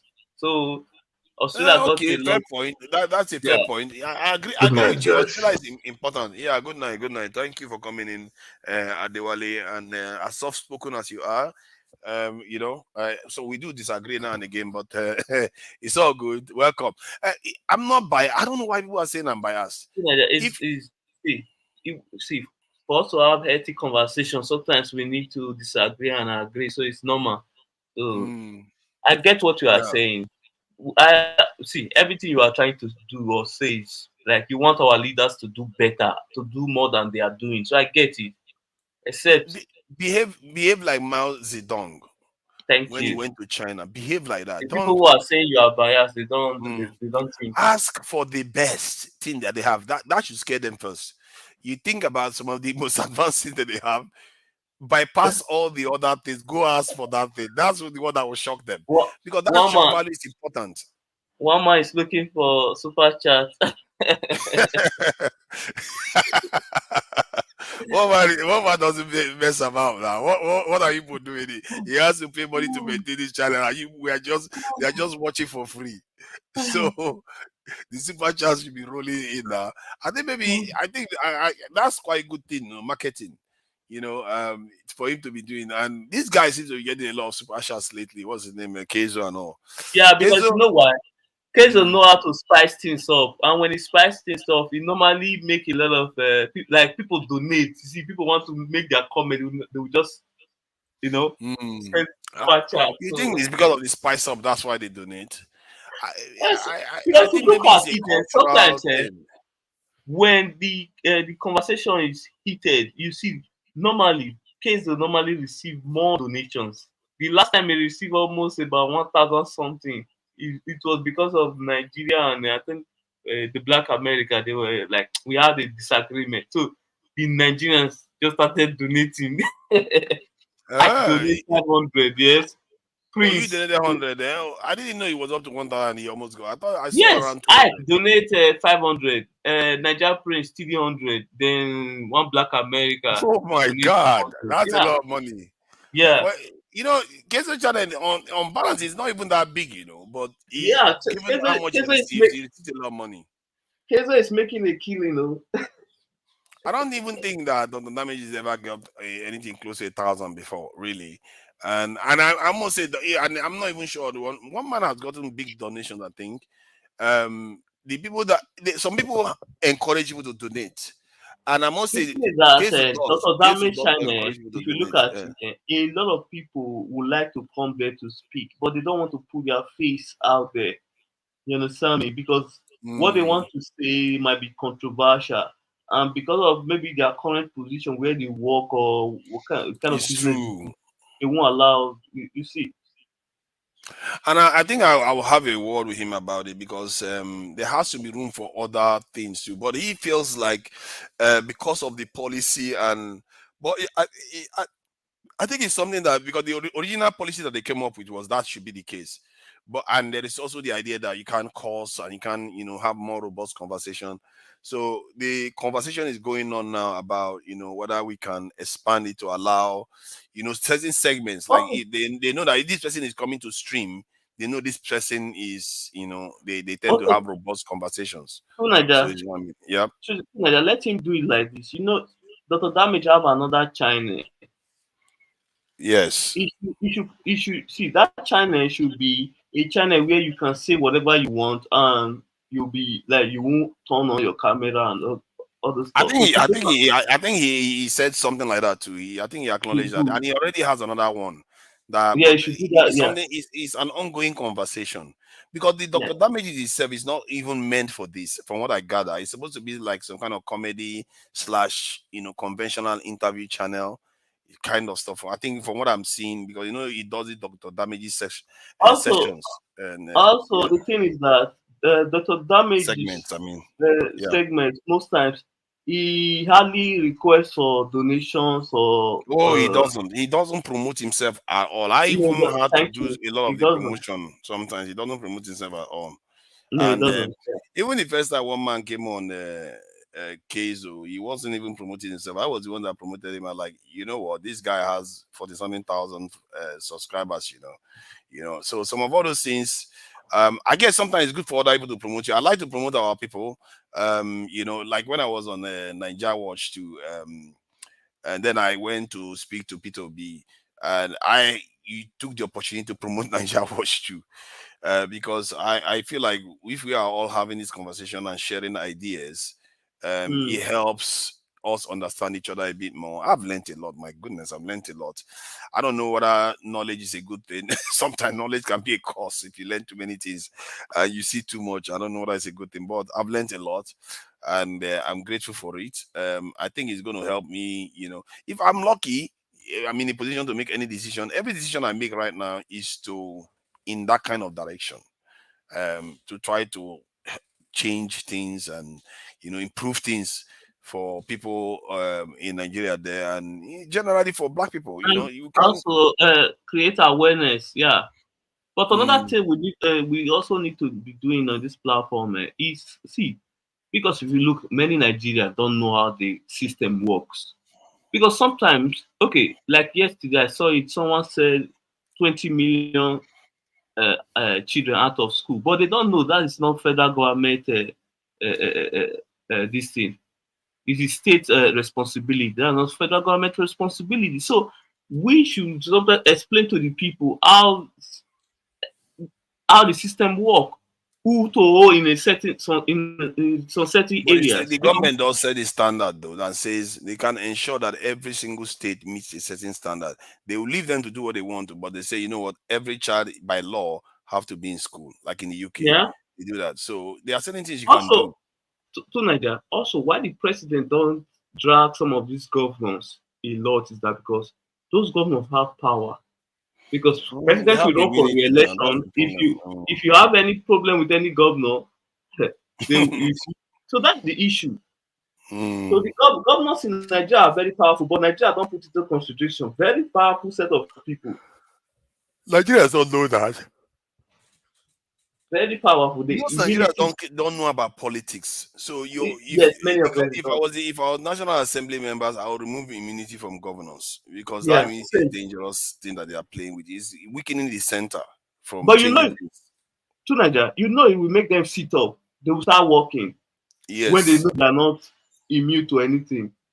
Yes, because you can remove your immunity and just give them legal support and say, you know what, if anybody sues you, we are going to defend them. But you know, the idea that you are not allowed to be prosecuted for your this year until you leave office, that is dangerous. 8 years straight, they can literally kill somebody. Nobody's going to touch them. That's crazy. Yeah, you are right. Come on, man. Can you imagine arguing with somebody that can kill you? That can kill you and just walk away. That is terrible thing. Terrible imbalance of power. It's crazy. And before 8 years, Nigeria will forget about it. Exactly. That's the problem. You know, when this stuff really dawned on me, that one official was on, I think, either Arise News or something. And this guy, I don't know what is an official, it's like a senior Nigerian. And he escaped from River State. That Wiki is trying to kill him. So I thought about it, like, but why would he escape? Is there no police station? Is there no this? Then he told me that, you know what? The Wiki can literally kill this guy. Nothing's going to happen to Wiki. Yeah. Nothing's going to happen. You can't prosecute him. Judy, to Nigeria, if you have a company, the governor can just decide to revoke your CFO. They will destroy your property. You lose all your this. So it is crazy. It's excessive power. Excessive, yeah. It will just revoke your too much power CFO. at the local level. They need to remove that kind of power of immunities. That way, they can at least be prosecuted for whatever they do wrong. And if they catch them cheating, they will be arrested. But you can't touch them. Did you see what happened in Kano when the new governor came in? It was destroying a lot of projects the previous government did. I don't know why would they say we are running a presidential system of government. The fundamental aspect of our system is this structure of power. And this structure of power, the governors are basically their own self-appointed regions. And and in the US, that's not how it is. Yeah, states have a level of autonomy in the US, but the governors are not immune. You can't have governors that are behave like semi-presidents, really. You can't touch them, and they can do whatever they like until they leave office. What is that? That cannot be allowed, man. They have to be able to be arrested, jailed, and tried for whatever they've done wrong. That way, they are going to they will be more and they, as a matter of fact, they will listen to the president more.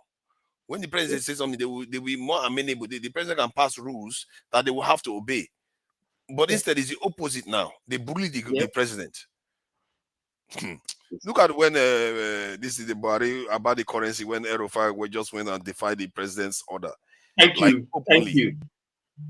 Nothing the president can do. Yeah, that is anarchy. I'm surprised we even managed to remain calm till now. I'm surprised that whenever the president says something, every state governor doesn't go and say their own. It's crazy. Because it's just chaotic. There's no hierarchy of power. There has to be, the president may have hierarchy, maybe senior citizens of the country, but he doesn't have that much power over a governor. He really doesn't. The only thing he could do is withhold money.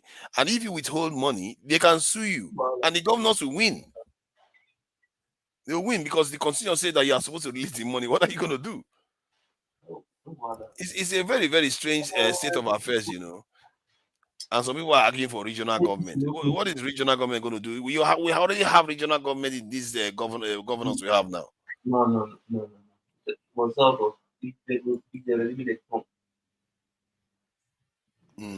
It's okay anyway. I think I need to close out.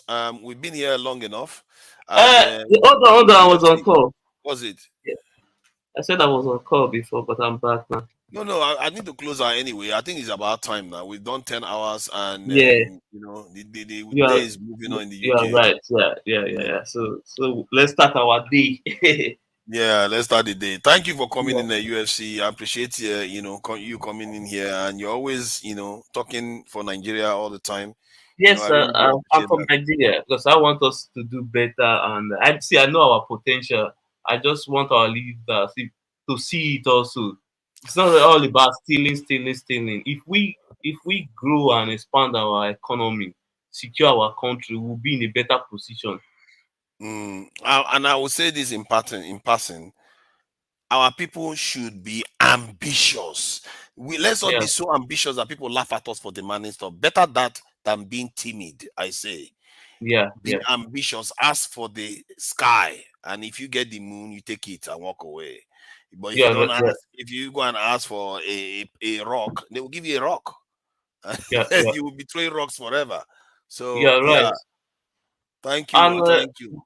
One thing I also say, although our leaders, they are messing up, I need to thank Nigerians, because most Nigerians are doing great things in their individual capacity. So they represent and Nigeria in every way, anywhere they are. So I respect those Nigerians, not the one that steal and do all sorts of bad things. No. Exactly. Thank you. You're welcome. I'm sure Nigerians appreciate you for that too. So thank you for coming in, and till next time. Okay, bye. Take care.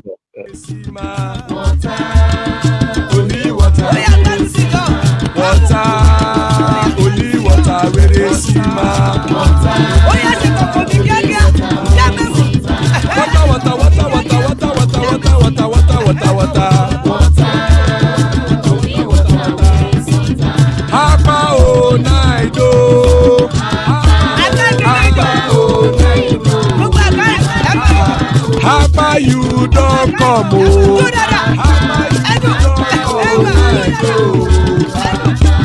How night, oh.